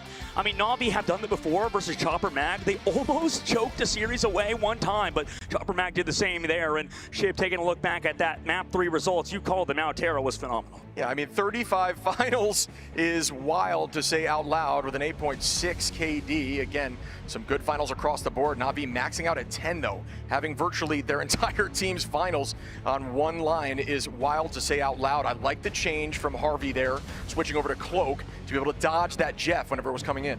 And I know that stat watching isn't the best thing, but if you take a look at Vinny versus in TTK versus Trust Me and Rajaro, we were talking to Mega Milani about this. Damage taken is a big stat, right? But there's more to it just that. But regardless, you can see Vinny played a lot better there, had way less damage taken. Same thing with TTK on the opposite side for Trust Me. They were just feeding. I hate to be that guy, but they had 44,000 damage taken. Trust Me usually doesn't play like that, right? He was doing a ton of damage, but you talked about it earlier. What is all that damage good for if you can't even do it often? Yeah, I think Phoenix was a good answer there to that overhealth. As we look over to our next map shortly, it's going to be Hall of Dajalia Convergence. Hall of Dajalia is a great map, too, for both of these squads, right? For 100 Thieves, they're going to have to deal with Na'Vi on this map type. A huge shout out to you, those of you still in attendance this late at night, especially in Atlanta DreamHack. So it's a pleasure having you all here. This is the last match of the day, but the grand finals is still coming up tomorrow, Shib, and we still have 3 games tomorrow too. I can't believe we get to watch so much Marvel Rivals in person. But this is going to be an interesting map, I think, for 100 Thieves. We really get to see a lot out of this squad. Are they going to are they going to sort of fall back on Namor, Hella? There's so many questions, I think, out of this squad. Yeah, I think the switch there again from Phoenix was the answer they were looking for from all this overhealth of that front line of the Venom, for example. We'll see Na'Vi remove that Jeff and 100 Thieves remove the Mantis, which is, again, not a major surprise, but we will have the ability to see 100 Thieves lock in the Mantis here. Yeah, that is interesting. That's a good, I think, ploy from Trust Me in this crew out of Na'Vi. It makes a lot of sense because of the fact that, you want to try to mix it up. You don't want to just play the same stuff every time. We know how good Mantis is, but we also know how good Jeff is, right? Jeff is so strong. We know how those ultimates can connect and land flush a lot of the times. You really have to counter it sometimes with Emma, like we saw to TTK. I think TTK had a good read on Fate, and that's why they want to stick with this Emma matchup on their side, make sure it's unmatched on this next map. So they're reading what Na'Vi are putting down and trying to counter with their own picks and bans. But Jerky will have access to that Psylocke, and we've seen what that means for the backline of 100 Thieves. It means running consistently for your lives right there, and goodbye to the Mantis there from Na'Vi. We're heading to that protect and ban phase once again. This is the last one out of both teams, right? So 100 Thieves with their protect. We'll see what they want to go for. It's going to be a hard choice, right? Do they want to go for that Bucky again because it's available so far? This time it's the Captain America. They need to set up Vinny. I think it's the right choice because we already know Vinny is a good player and he can flex, but Captain America is definitely a comfort pick for him, as you can see, and they also banned the Venom on the opposite side, so it makes a lot of sense to go for that Cap, knowing that they probably want to ban another dive tank. Yeah, and the odds of the group being banned out are so low, where Cap is just far more prevalent in this specific meta. I will say group does a great job into the triple strap backline, but these have been more consistent comps and locking in the Venom there from Na'Vi. Yeah, they want to set up Trust Me on Venom, right? This is a matter of, can 100 Thieves repeat what they did last map, right? They get that Phoenix open, they have the Bucky open, they also can't play the Star-Lord or Terra. We've seen play that previously because of how good it can be with things, like that, like the Rocket, because it's not banned. And, there's a lot of things that I think 100 Thieves have to think about. Same thing for Team Na'Vi. So they're mixing it up, trying to throw out that Jeff ban first, but they still resulted in doing a very similar ban phase that they did earlier. Leaving Delena still on Psylocke is interesting for 100 Thieves. On their angle, it's going to be interesting to see how they deal with Jerky on Psylocke 2. And we will begin shortly, folks. Hall of Dajalia Convergence. Na'Vi needs one more to take this home. 100 Thieves needs to go back-to-back here to counteract and potentially move forward heading towards those finals. Taking a look at the player cams today, you can see all of these guys. I think Trust Me pointed it out and called it out well, better than I ever could when he walked out. He said every team here is scrimming and practicing countless hours, more than you could even realize as an audience member. How many hours they put into this game, how many sleepless nights they have because of a lost scrim, because of a terrible scrim block and a terrible day. And they come back, they have the mental fortitude to come back in this game like a lot of us do in life, Shiv. So 100 Thieves, can they do it? Can they come back against Na'Vi, or can Na'Vi strengthen their fortitude and hold on this map? We've seen performances from Na'Vi on this map before, and 100 Thieves looking to try to hold them .1. As we begin now, compositions will be on the screen. Trust me on that Venom. We've seen this team in the past use the rocket jump to take the right side height together. We'll see if 100 Thieves have done their homework. It looks like everybody is going to do that once more with that rocket jump. This is their consistent strategy. A push here from something like Invis could be huge, but no, the team has not caught them on this high side. Waiting it out, Naga presses out the side of Vinny for now. Trust Me on the flank, matched by Terra, who was incredible last series. Meanwhile, he backs off for now. Trust Me ready to go for that in the back line, but they're setting up their angles. If Trust Me's countered on this Vanguard roll, we'll see if it happens, but Terra still has to deal with a huge chunk of HP. Fight begins once more. The whole team dropping back as Jerky is going to find Harvey early on, and that is a huge pick onto a strategist, a mainline strategist that will keep your team healthy. TTK in a dangerous spot, likely going to go down. Nice movement there to stay up. As Delena now in a dangerous spot. Jerky, what a shot there. And that was another clean sweep. This is the problem. You're going to get this mismatch Psylocke in terms of the duel. Trust Me takes down Millennia too, and on that height with the Luna Snow, they were able to take an incredible off angle there, Shiv, with Naga and Crook. Crook sets up behind his Phoenix, just kind of pounces through in terms of whenever he gets damage from Terra, able to heal him up. So Naga now ahead in that Ensong Inferno play. Also Jerky able to set up so many consistent dives with his Venom player. Yeah, don't give Jerky Psylocke from what I'm seeing. It is wild. Great tracking there as Rajaro now owning this space, trying to break down a little bit of this building to open up an LOS here, dropping back towards the team now to move this cart forward in the streets phase of this map. There comes that dance, and Harvey's very low, Millennia the same, and they both will go down. Jerky says, I'm not done yet. They get a three-piece as level 1 Crook drops Terra. Jerky's just that guy, like you said. They try to dance with the butterflies. Is it fruitful? They find Crook and Fate. Is it enough? No, Naga shuts it down. The dance of the butterflies sent down. That butterfly had about as short of a lifespan as a real one, Chip. The retake will begin now again. Millennia holding on to a different dance floor as Terra has that Ensong Inferno. That has been a good answer to some of these big ults, but Rajaro is now on that Magneto instead of the Cap, so that overhealth will not be as impactful. Trust Me's engagement. There comes that combination, looking for the 1-2 punch. Can't boost anymore. Bang, it is gonna find them very low, and that would be an early pick onto a clone. Well done by Delena to hide in plain sight. And then he ducked around the corner to at least dodge to see you later, but here comes Naga in the top with the Ensong Inferno, shuts down Millennia too.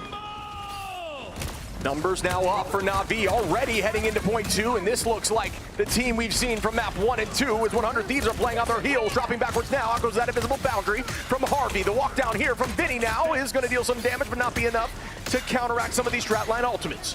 Playing it slow, Terra with that slow play, able to find Jerky on the high, just sort of taking this sort of off angle in the third-person perspective, but Jerky brought back by the BRB. Huge job by that Rocket to put down a good BRB. Eventually, Terra Trust Me falls to Terra, and meanwhile, Delena on the opposite angle doing well. The bubble forced, but Trust Me's gone. Put a bubble there by Rajaro, but Delena is going to find Naga and still walk now. Again, looking towards those strat line to find a stagger. Does have that dance of the Cutterfly ready to just be detrimental to that team, and there it goes. And it might find 3, and it does with the help of TTK and Harvey. You know what, Shiv? This reminds me of a good man we had on the desk earlier. I was talking behind the scenes about this. XQC, right? My old team, when I played professional hero shooters, had this strat called delete XQC. And it works every time. All you got to do is wait for XQC to go in and feed, and you happen to KO him, take him out of the fight, you win the future 1. That's what's happening to Na'Vi right now. Trust Me keeps going in early, keep going down to 100 Thieves who are countering him, a lot like XQC got countered by Team Kangarna. And they are going to start another fight now, waiting for that engagement from Trust Me, who's very close to ultimate. Jerky is going to start up here with that Dance of the Butterfly. Vinny going to counter quickly with that Freedom Charge. And there is TTK with the Psionic. Finds one walking. Do I see two? I do. On a level 1 Crook, who's now low and goes down. Good commitment there by TTK and Vinny, who are still looking to find more. Terra onto Rajaro. Terra again onto Jerky, and Fate jumps off the reset. Terra's so good, man. I mean, what else could you say, Shib? I mean, he and the rest of the squad playing it so well. The pocket for him as well. Terra, that guy, we'll see if 2 minutes left to go, can result in Jerky popping off a little bit more. He's the person that needs to bring Na'Vi back into it alongside the dimes of Trust Me. And there will be that damage-boosted Ensong Inferno opportunity here from Terra and Millennia, where you'll see level 1 Crook and Trust Me have the same opportunity with Venom and the Feast of the Abyss, both of which can be very scary to a back line or anybody. 275 HP and below. Naga is going to keep that pressure now, and what a stun there on a Millennia right before he can press the Q button. What a play. Yeah, huge pick by Naga as well. Trust Me setting that up. I mean, the damage output by him. Now Naga has the height to do whatever he wants. Jerky takes out Harvey. TTK onto Rajaro. Fate bringing Rajaro right back. That trade did not work out in their favor. Jerky now into Terra, and that could be enough here for them to take this point, but the dance floor comes through. The dance floor comes through, but it might be too late. I mean, the Meteorum's about to slam down on the Millennia. No one comes back to the card. Wow. But it might be too little too late regardless for 100 Thieves because of Na'Vi setting up in the Omega height almost. Really good movement there by Millennia to come back and keep the team healthy once more. Harvey is going to be in trouble, and same with Millennia again. Jerky is looking so good. Rajaro is going to find Vinny, and TTK goes down to Jerky, who is playing once again lights out on this hero. 100 Thieves have been doing a better job this match at keeping Vinny alive, but Na'Vi, understanding that read, want to set up Naga on that height, able to find the pickoffs onto the back line. Everybody's being focused on Vinny, but Harvey, he goes down in the middle of his ultimate, uses his invisible boundary, gets picked off by Naga. This guy's coming online, Naga as well, the guy we talked about on Na'Vi, who also can match Terra, but he has to right now. Now it's point 3 with 2 minutes on here, folks. TTK starts with the Psionic, looks towards level 1 Crook, who will not be walking now, looking to try to make that happen at the very end. Still didn't work out. Vinny takes out Jerky, and that's a number in their advantage as Elena finds one. TTK makes that 3, but the res comes through from Naga. Vinny onto Crook as well. 100 Thieves with the retake, and they're still holding on to that Freedom Charge. And listen, if you're a scrub that can't aim like a lot of people in this game, you have that Psylocke bikini skin because it was so amazing in our shop, but you haven't been able to play Psylocke. Now in the recent buffs, she does a lot more damage per swing in that Dance of the Butterfly, so you don't have to damage anymore, Shiv. You do as much damage as Jerky, or as Delena did in the previous fight. Yeah, that ultimate, instead of 8 swings, roughly 9 in terms of damage, but more bursty as it's in the same exact 8 swings, just in terms of raw damage. That is the number. Trust Me comes in with a huge Feast of the Abyss. Down goes Millennia. TTK with a follow-up. Jerky and Naga are going to follow up onto Harvey and Terra. And wow, what a combination off of Trust Me. Might have retold a story about XQC, but I'm so sorry, Trust Me, I didn't mean to compare you to that guy because you are one of the best players on Venom. We've seen at mid-season that he is the GOAT of this game so far. He not only brings the brains to this squad of Na'Vi, but the mechanical skill. 40 seconds left to go, Ship. 100 Thieves, they're going to have to stop right now, but Na'Vi has a combo. And out goes another dance. Jerky takes out Millennia and Harvey. This combination has been so consistent. They cannot stop falling to Jerky. Terra finds one, but it won't be for long as that's turned right back at him. Delena does have one ult to come back heavy. Millennia with the dance floor and Harvey as well. But again, you've got meters on the location here. There comes Vinny now. He's going to start up. Does have 25% to ult, so they're just going to try to hold for 9 seconds and hopefully win this OT. And Naga on the left side has to deal with his backline. He's doing so far. I mean, with the time against the wall, or time running out, rather, Meteor and hat from Rajaro has to land flush on a Millennium. Wow, what a combo from a Naga. What a shot. Use that to burn shields as Rajaro is just cleaning up here in the neutral after ultimate. And that is going to be everyone on 100 Thieves. And Na'Vi are going to keep this pressure on the point. Stalling for as long as possible. TTK goes down, and that should do it. Na'Vi, 3. Huge closeout from Team Na'Vi. I mean, they took the entire time bank, but that doesn't matter when you close out the entire map. We've seen it done before where teams will just cap out in overtime. We've seen specifically on Convergence that it can happen, right? You don't have enough time in the bank a lot of the times to make things work long term. Trust me, sure, went down to the streets phase 2 or 3 times, but it didn't matter because eventually they came together around Naga, found their pace of play, stopped kind of going in. 100 Thieves don't have anything to really match that. Maybe they can set that up on the offense versus Na'Vi. But Navi on defense, we've seen them before. They really do a good job at shutting out 100 Thieves whenever they want to sort of take any angle ship. Yeah, 100 Thieves got to clutch up. You've seen it time in time again in ladder, but it's a very different story here at this level of play. Navi seemingly coming back from a potential ban loss, or how it looked there on Clintar, but yeah, they're looking so good again. 17 finals, 10 for Naga. His team is just playing like they're map 1 and 2 selves. Navi right now are one of the kings of this game. There's a reason they're here at LAN and in America, right? These guys traveled across the globe from different parts of Europe, right, Shib? And now they are here against the 100 Thieves and want to crush the hopes and dreams of the American fans in attendance today. And for Navi, they've done it before in China. Can they do it again here in Atlanta? All you need to do is capture the mission Here area. comes the initial fight, trust me, just scouting, essentially telling the team what they are going to be running and ready to stop them. Back line, it's actually going to like to drop back towards the team and protect for the moment. Rajaro going to break down some of these structures to open up the LOS, and everybody else coming right down main. Side guy live, they're going to take the height. So we see Delena just poking from main. And Navi setting up right now for 100 Thieves. Where Terra is on that back left angle. Vinny trying to control this top right, but he's getting poked out so much. Also, doesn't have that idol. Seeing that, dropping down. Vinny has to play around the health pack super well, has to live, and does so. He's gotten 3 health packs in a row. How did he do it? Still goes down. And Jerky is going to be able to clean that up from Vinny, and the team is already owning this space as the point is starting to move forward. TTK trying to get there, but no, Naga is going to find Delena and put them up 2 numbers until that spawn comes through. Jerky just walking down now and pressing them backwards. They are going to have to retake as a unit, and that is exactly what they'll do. Yeah, the idol probably on Terra, or sorry, on Delena. Meanwhile, for Navi, able to sustain for longer. We know how good Venom can be in the hands of Trust Me. Never went down. Same thing for opposite side for Vinny, though. His struggles have been on these dive vanguards. In that case, it was pointed out by the side of Navi. Stalling now as the next fight comes through. TTK again up in the front line space, but the back line is where the issue is, as the dance of the Cutterfly is going to find one from Delena, and Jerky takes out Millennia, excuse me, as Fate brings back level 1 Crook. Delena now onto Rajaro, Terra onto Trust Me, and again, coming in hot here with the Unsung Infernal. That one does not find value from Terra. Level 1 Crook with the dance floor. Naga available, goes up into the sky, will come down heavy, and boom, here it comes, and very low, but able to escape there is Delena. Yeah, it's about having less weaknesses right now. Naga falls to Delena. We talked about how duelist players, whenever they're playing Rocket Raccoon, can struggle sometimes. You saw that they had the dance floor towards point, but instead of driving towards his own dance floor, doesn't live. And with this, I mean, you have the portal plays, Meteor M on the backside. Maybe if you can group at 6, you can come back in, but it's going to be rough.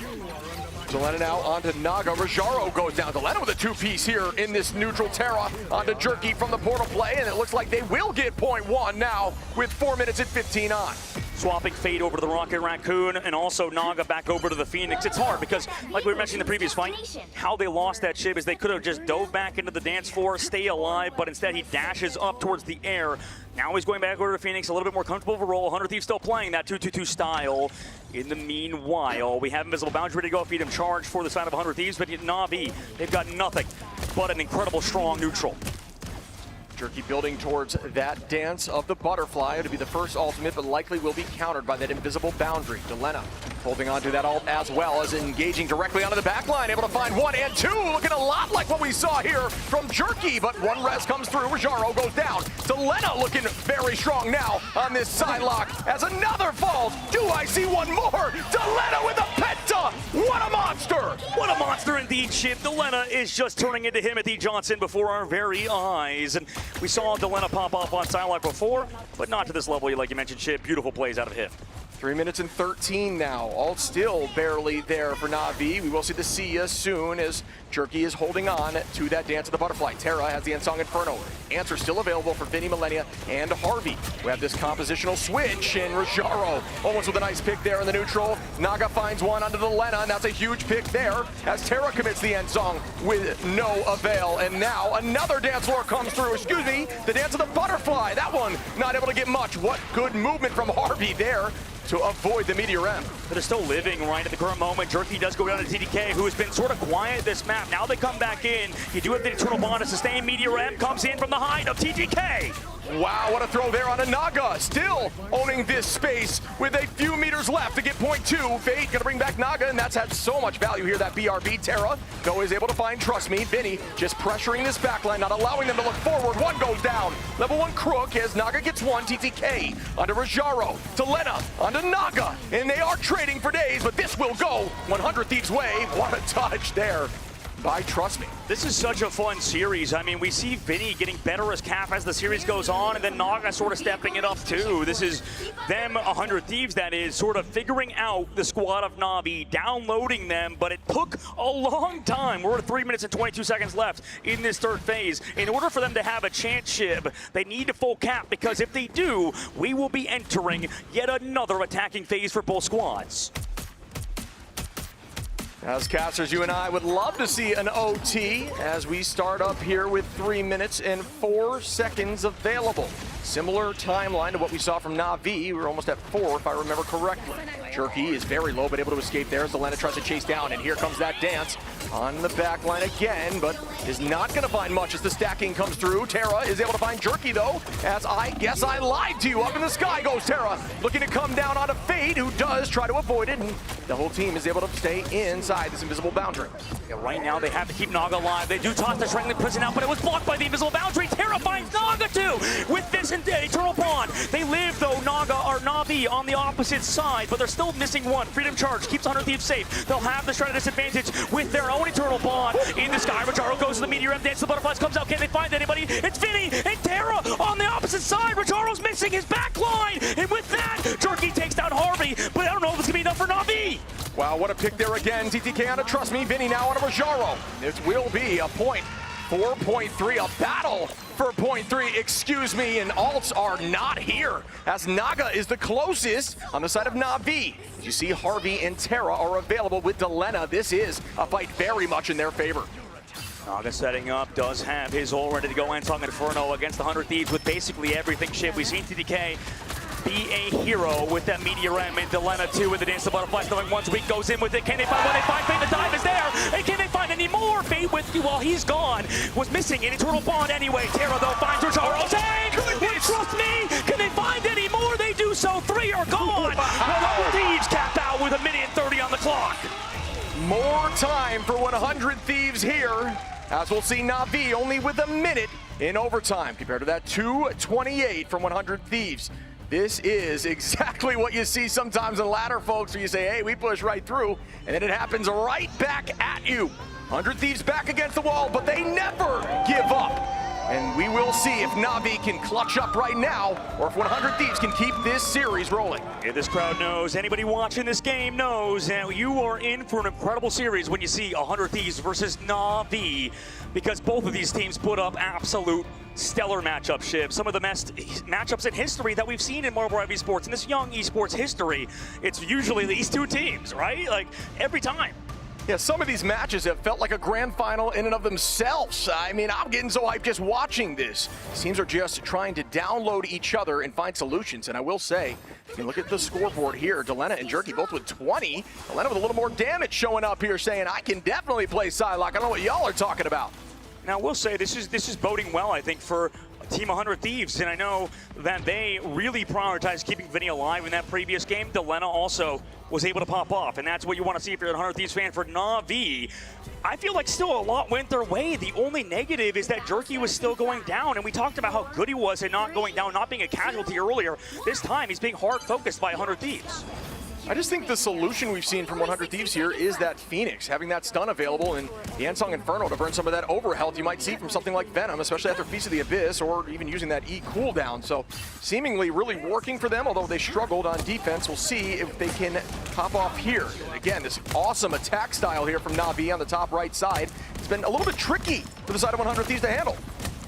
TTK taking a lot of poke, but he's fine with it. They're building up the Stratus ultimates regardless. Naga knowing that, looking back for Vinny. He's the real target that 100 Thieves are going to be painted on their backs, right? It's Na'Vi looking for him.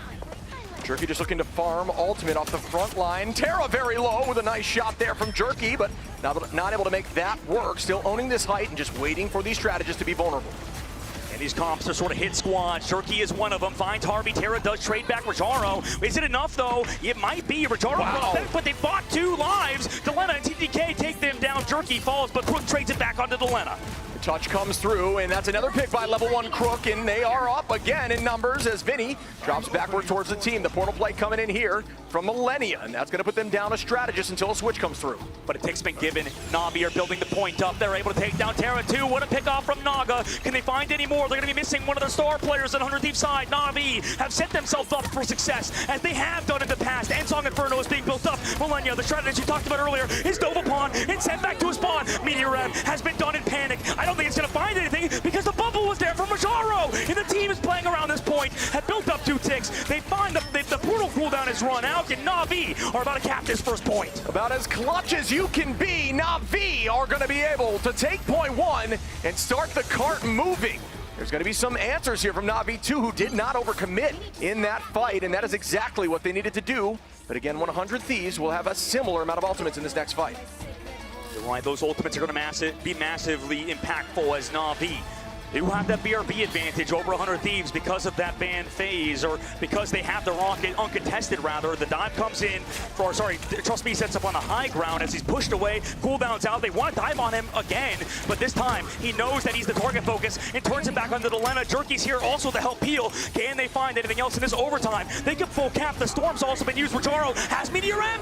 Oh, but what a fade there from Harvey, who's going to ult in. Terra is going to get bursted out of the sky in that Ensong Inferno. Everybody pressing the Q button now. Vinny and Delena holding on until this ends. Fate does have that Sia, which can be very impactful, especially with potentially Jerky here, and there comes that combo potentially. Out goes an invisible boundary. Delena is going to find 1. Jerky onto Millennia, and 2 onto Harvey. Level 1 Crook now onto Delena. And wow, Na'Vi said it's definitely going to keep this thing walking here as Terra, no, and Vinny now find 2, but trust me, onto Terra. And they use the Freedom Charge too, because, I mean, the rocket advantage has been so big, Shib. I mean, every fight we've seen a res come through from that BRB to bring them back, whether it's Rojaro, whether it's Trust Me, whether it's Jerky, doesn't matter, because the Rocket Raccoon advantage is giving them a person advantage every single fight. So huge plays by Fate. He's been phenomenal on the Rocket Raccoon. On 100 Thieves side, they have ultimates against Naga with the Ensong Inferno, and he's been a huge player so far throughout this tournament. We'll see if he can close it out in the second phase for his team.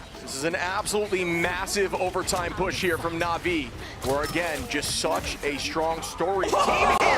Freeze as Harvey goes down now. Oh my goodness! Naga and Rojaro finding 2 more. Jerky onto TTK. The momentum is too much here as Vinny and Delena are trying to find the back line, and they do what please, but it is going to give them enough to get point 2.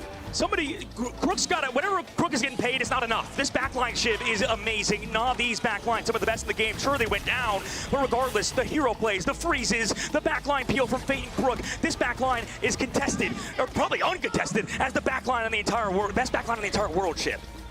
Yeah, I mentioned that a bit before, how they just seem to not fall ever, and they are still keeping that up, looking so good.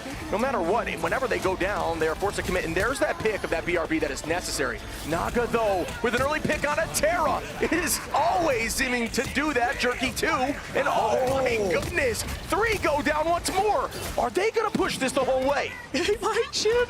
They might. I mean, this is one of the most impressive things I've seen out of a team with no time in the bank. I thought it could happen earlier, right? We could see a draw happen sometimes in other maps, but it's never the case when Na'Vi pushes this far. We rarely see a team with no time in the bank almost fully cap out. Folks, they've been in OT for over 3.5 minutes. Jerky, and trust me, Naga, oh my goodness, come on now. Looking so good as Vinny goes down. They are just on this train, and they pushed it the entire way. Folks, that is so impressive, like you said, Chip. 3 minutes is how long that fight was. You can see the crowd is sweating. We're sweating up here too, guys. Don't worry. Na'Vi is making this room feel as heated as ever because they full cap the map with no time, and you can see Jerky hands up. He's like, guys, that might have been the best round that any pro team has played, and you have to wonder, Chip, what does that mean for 100 Thieves mental? That just happened to them. They got full capped on with a minute in the bank for the other squad. Yeah, just to be completely honest, the odds of this happening back are incredibly low. That was just an absolutely dominant performance by a team that absolutely deserves it. Our mid-season Worlds champions pushing with over 4 minutes of overtime, only having a minute on to start. Did you say 4 minutes? I said 4 minutes. Oh my God. I'm gonna pass out. That's crazy. By the way, both squads have, like you mentioned, deserved to be here. We know for 100 Thieves, this team gets better when everybody counts them out, right? If they were to do it, I mean, that would be the most unbelievable thing, like you mentioned, Shib. They had more time in the bank when they capped out than Na'Vi. That means they have 2 minutes, like you said, when we swap sides. But at the moment, that doesn't really matter because the other squad just full capped you with none in the bank. 100 Thieves, I don't want to count them out just yet, but can they overcome everything that they've overcome so far? Can they get over Terra being really having a tough tournament in terms of just being sick, in terms of his physical health? And he's been able to sort of overcome those challenges, but they're going to have to do it right here and now because if they don't, they are out of the tournament. A tough task and a tough ask here for 100 Thieves. Can they do it, or will Na'Vi move forward and make the dreams of becoming a two-time back-to-back champion a reality? And that could start off legacy talks, but we'll have that later as this is just a setup for tomorrow. At the moment, 100 Thieves walk in through main side and they lose Millennia. That could be an absolute nail in the coffin for 100 Thieves. Yeah, the retake must come through here as TTK now goes down as well. Terra trying to find one, but Rajaro instead is going to be the one to find that pick onto Vinny. The whole team, again, starting over once more. 1 minute and 40 on. Remember, folks, Na'Vi started with 1 minute. There's still a minute 35 on here. They've done it versus Chopper Mag before, stopping the future hopes and dreams of those players. I mean, there's still a future, obviously, with being an unsigned team, but 100 Thieves are not unsigned. This is a professional squad who's getting paid to do this by Nadeshot, one of the guys who tries to claim his org is not a hoodie org. If it's not, they need to win it here, and they cannot versus Na'Vi, who have shut down Delena once again. Naga with another early pick, and I can't stress this enough. These duelists finding these neutral picks before every fight is just everything you can ask for in terms of duelists. Again, a minute now. This is exactly the position Na'Vi was in. But I can't lie to you, 100 Thieves not looking like what we saw from Na'Vi on their attack. A team that is very strong, but potentially crumbling a little bit in the comms as we start once more. Championship pedigree is what TTK might have on his mind after taking down Jerky, the new addition to Na'Vi, but the BRB advantage brings him back.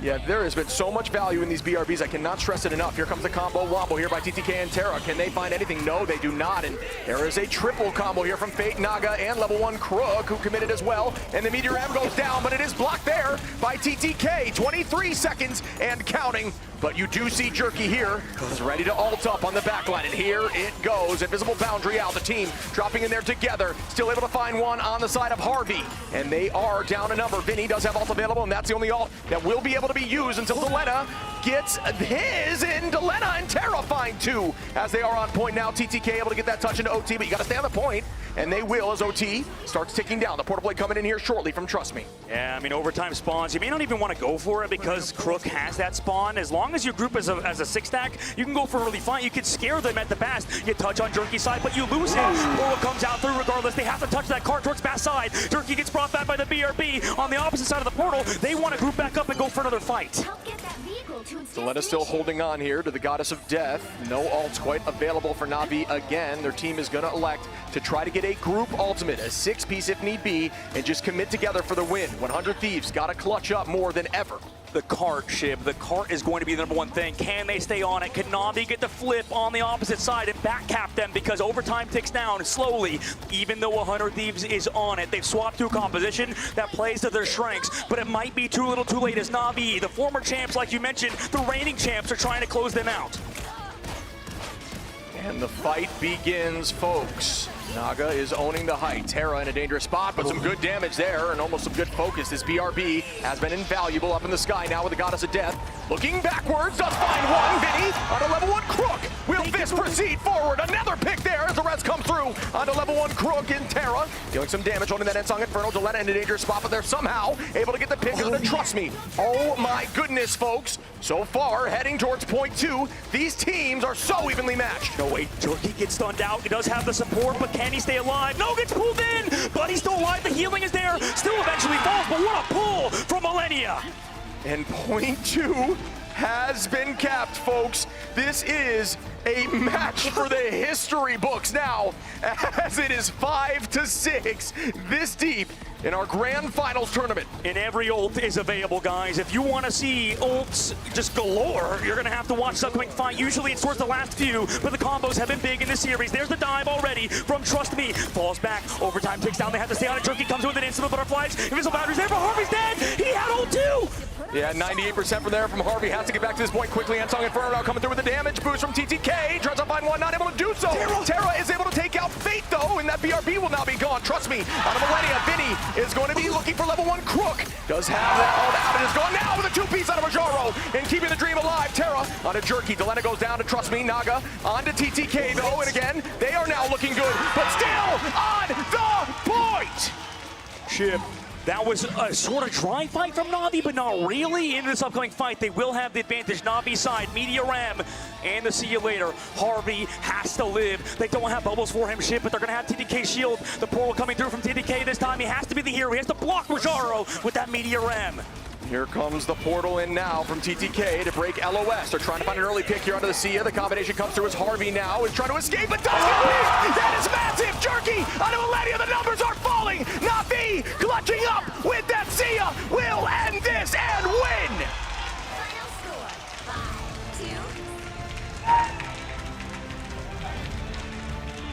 5-2. Ladies and gentlemen, that was just the losers semifinals. We still have 3 more games for you guys tomorrow, so don't worry if you're in the crowd. We will be right here in Atlanta, Georgia, and so will Na'Vi, 100 Thieves.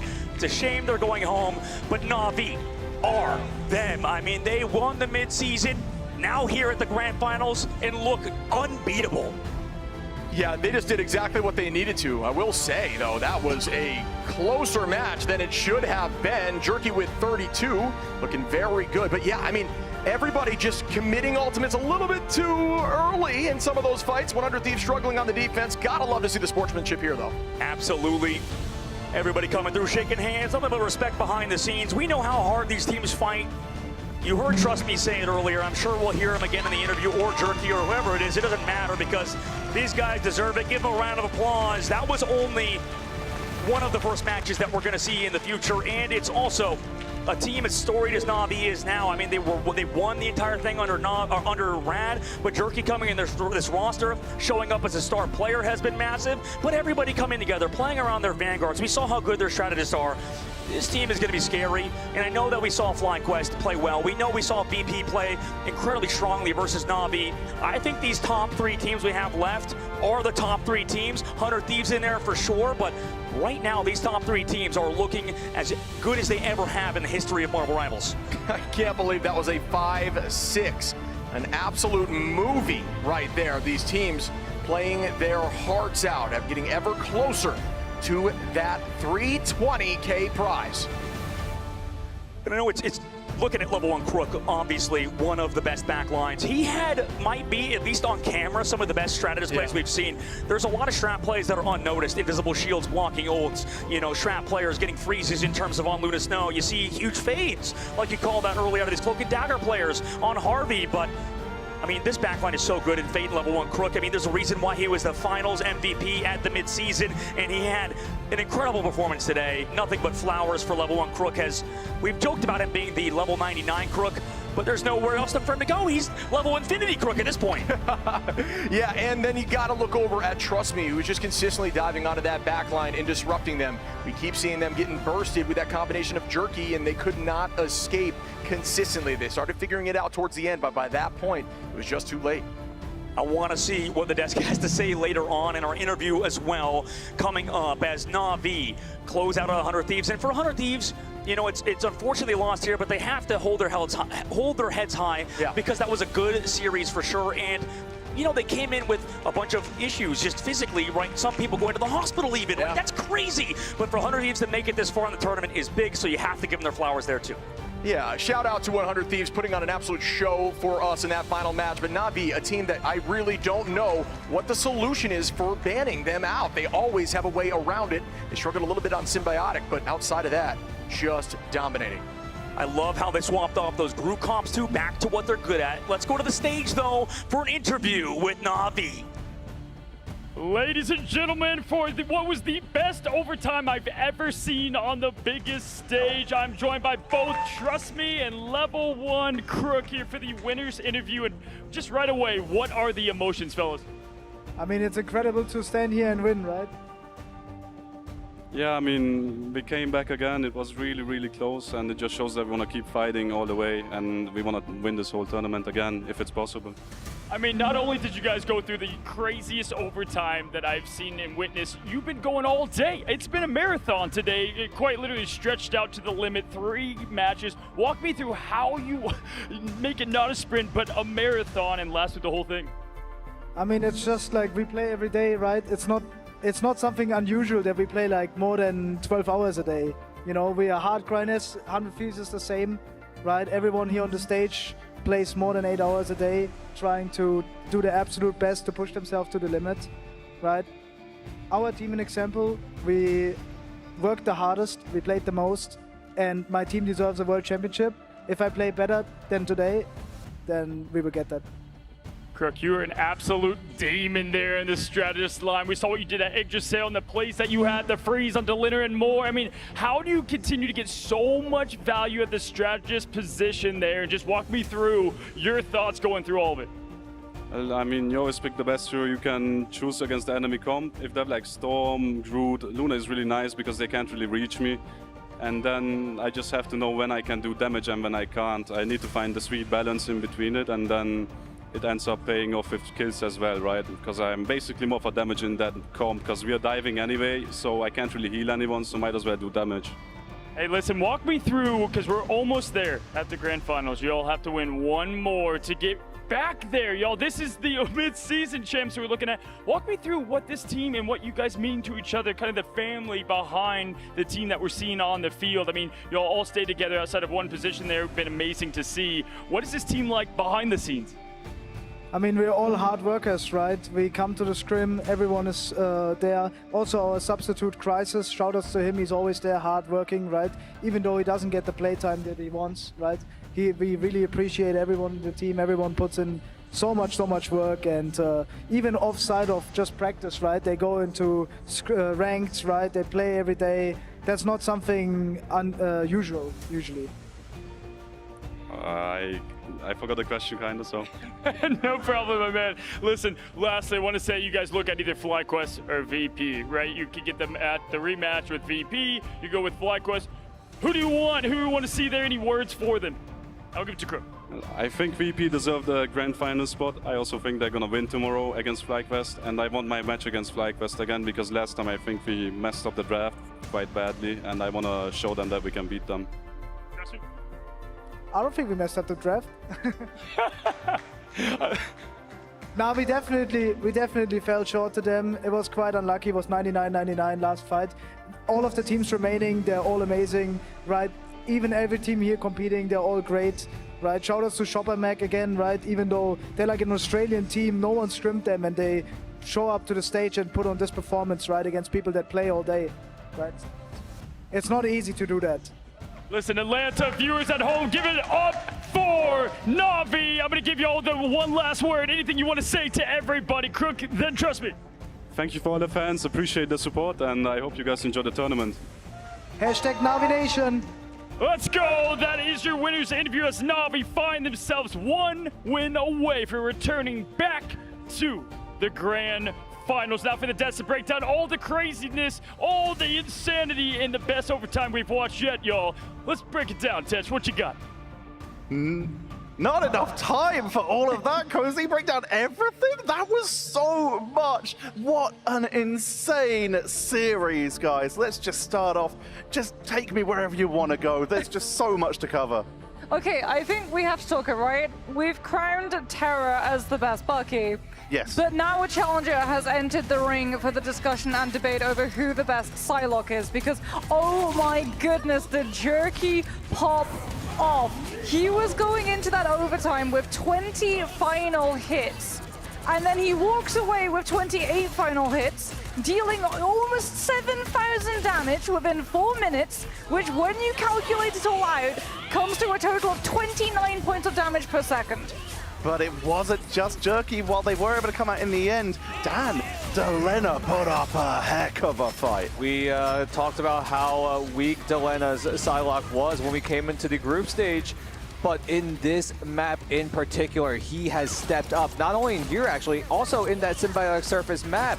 Delena really stepping up his Psylocke gameplay. And sometimes you gotta wonder, did 100 Thieves pull a play out of Virtus Pro's book when Virtus Pro went back into the drawing board, worked on their hero pools? Did 100 Thieves do the exact same thing in a short amount of time? Do you know what else we got to see go back to the drawing board of previous metas? Na'Vi, because that Meteor M and N-Song Inferno wombo combo was straight out of the mid-season finals, a LAN which Na'Vi won.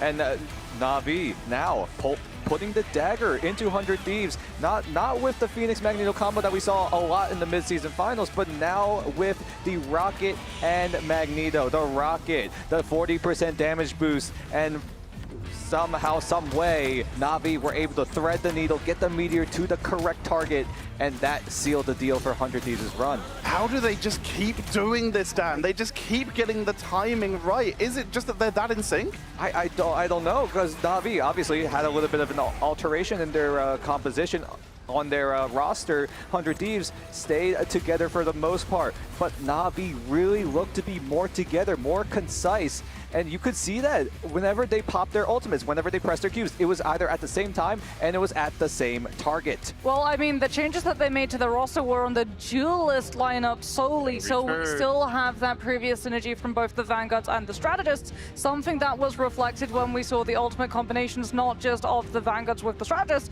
but the Vanguards together. There were some of those fights where we got Meteor M combined with Feast of the Abyss to force out things like both the N-Song as well as the Eternal Bond, which they were wanting to bait out because it then allowed level 1 Crook to come through with that later lasting Lunar ultimate and take full advantage. Also Crook with the freezes multiple times onto Delena, who again, we just can't build up while they're going home. What a revelation coming in for this guy. Just bringing out characters who we weren't sure they played and just showing what they can do. Just so impressive. And we're seeing the meta evolve as we see it.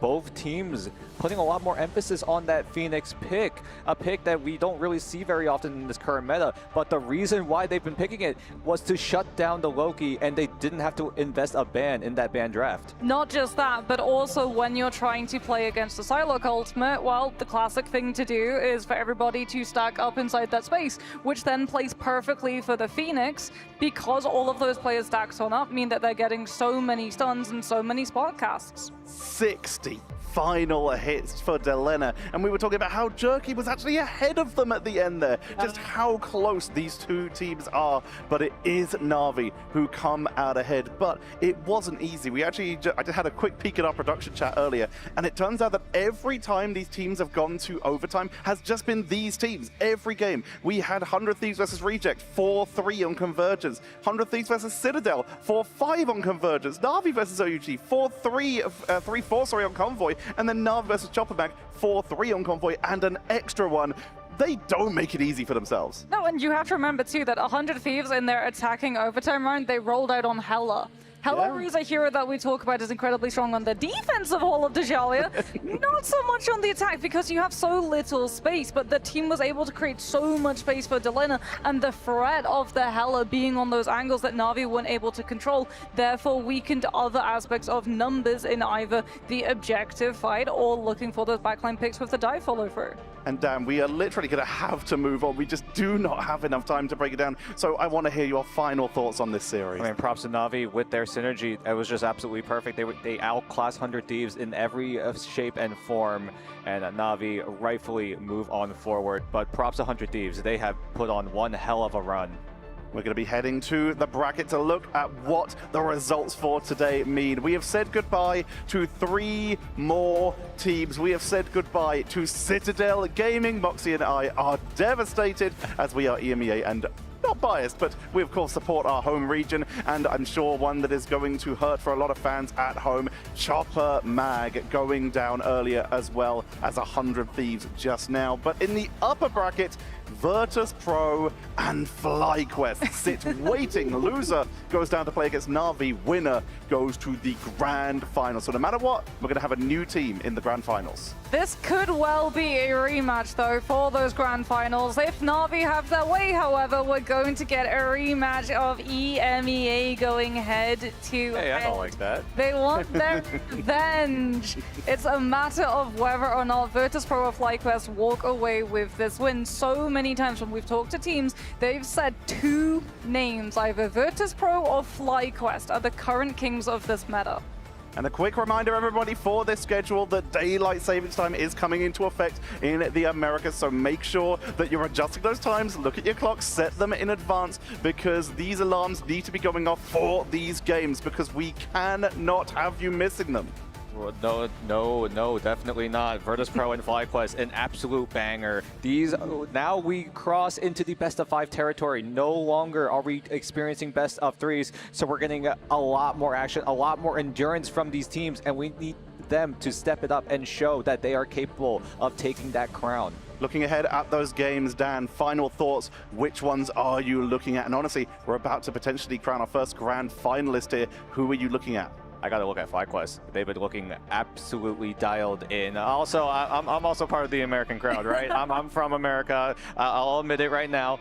Although I did follow the Asia scene a lot, but I gotta put all my eggs in FlyQuest's basket.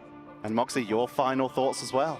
I mean, I've got to go with EMEA, right? The storyline is right there. Virtus Pro not being able to qualify to our first international LAN, being able to walk away with the win on that final stage would be absolutely massive. These guys were the kings of the meta early on. The meta favors them. I think they're going all the way. And going all the way is something you could do in style if you go and check out the DreamHack bundle in conjunction with this event. 49% off right now for the DreamHack partner costume bundle, including you can get yourself, of course, that new Wonder skin and the big time Iron Man. We're all out here dressed in our finest finery, and you can be as well. And we did see some Iron Man earlier on in the tournament as well, so you can look like your favorite players. I mean, the Iron Man, maybe not the most amazing, because, you know, John did get a little bit put into the dirt, but like you said, those cosmetics are insane. And remember as well, the exclusive cosmetic will be on the drop for our Twitch stream tomorrow. Make sure that your account is linked. This is a one-off. Watch and bag yourself that Loki costume. Moxie is coming for my job, but I am going to end the day before we get too far into that, because I'm here for now until Moxie eventually kicks me off this chair. For now, ladies and gentlemen, I hope you have enjoyed this day number 2 of the bracket stage of the Marvel Rivals Ignite Grand Finals here at DreamHack Atlanta. Make sure you've got those alarms set right. Make sure you take into account daylight savings time. Thank you all for watching, and tune back in tomorrow, because we are about to crown our world champion for Marvel Rivals Ignite. See you tomorrow, Rivals.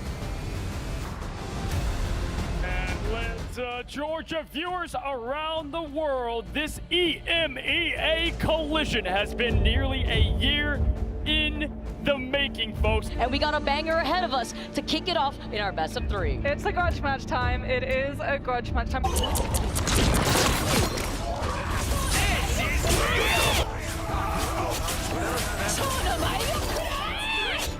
BP closed out the first series of the day.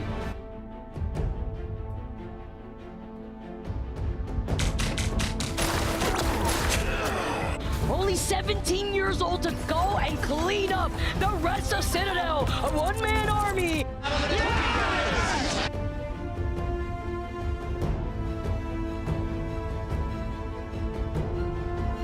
It's an elimination match here! One team will keep their dreams alive, and the other will be sent home.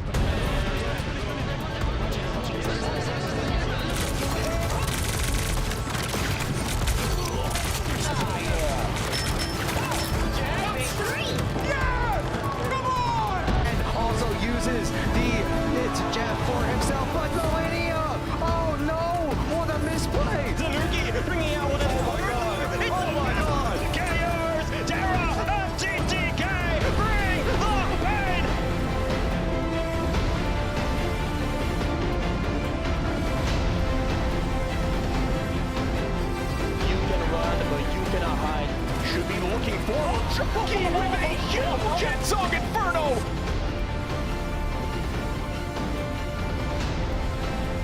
the matchup that ends tonight. Navi 100 Thanks. Absolute cinema.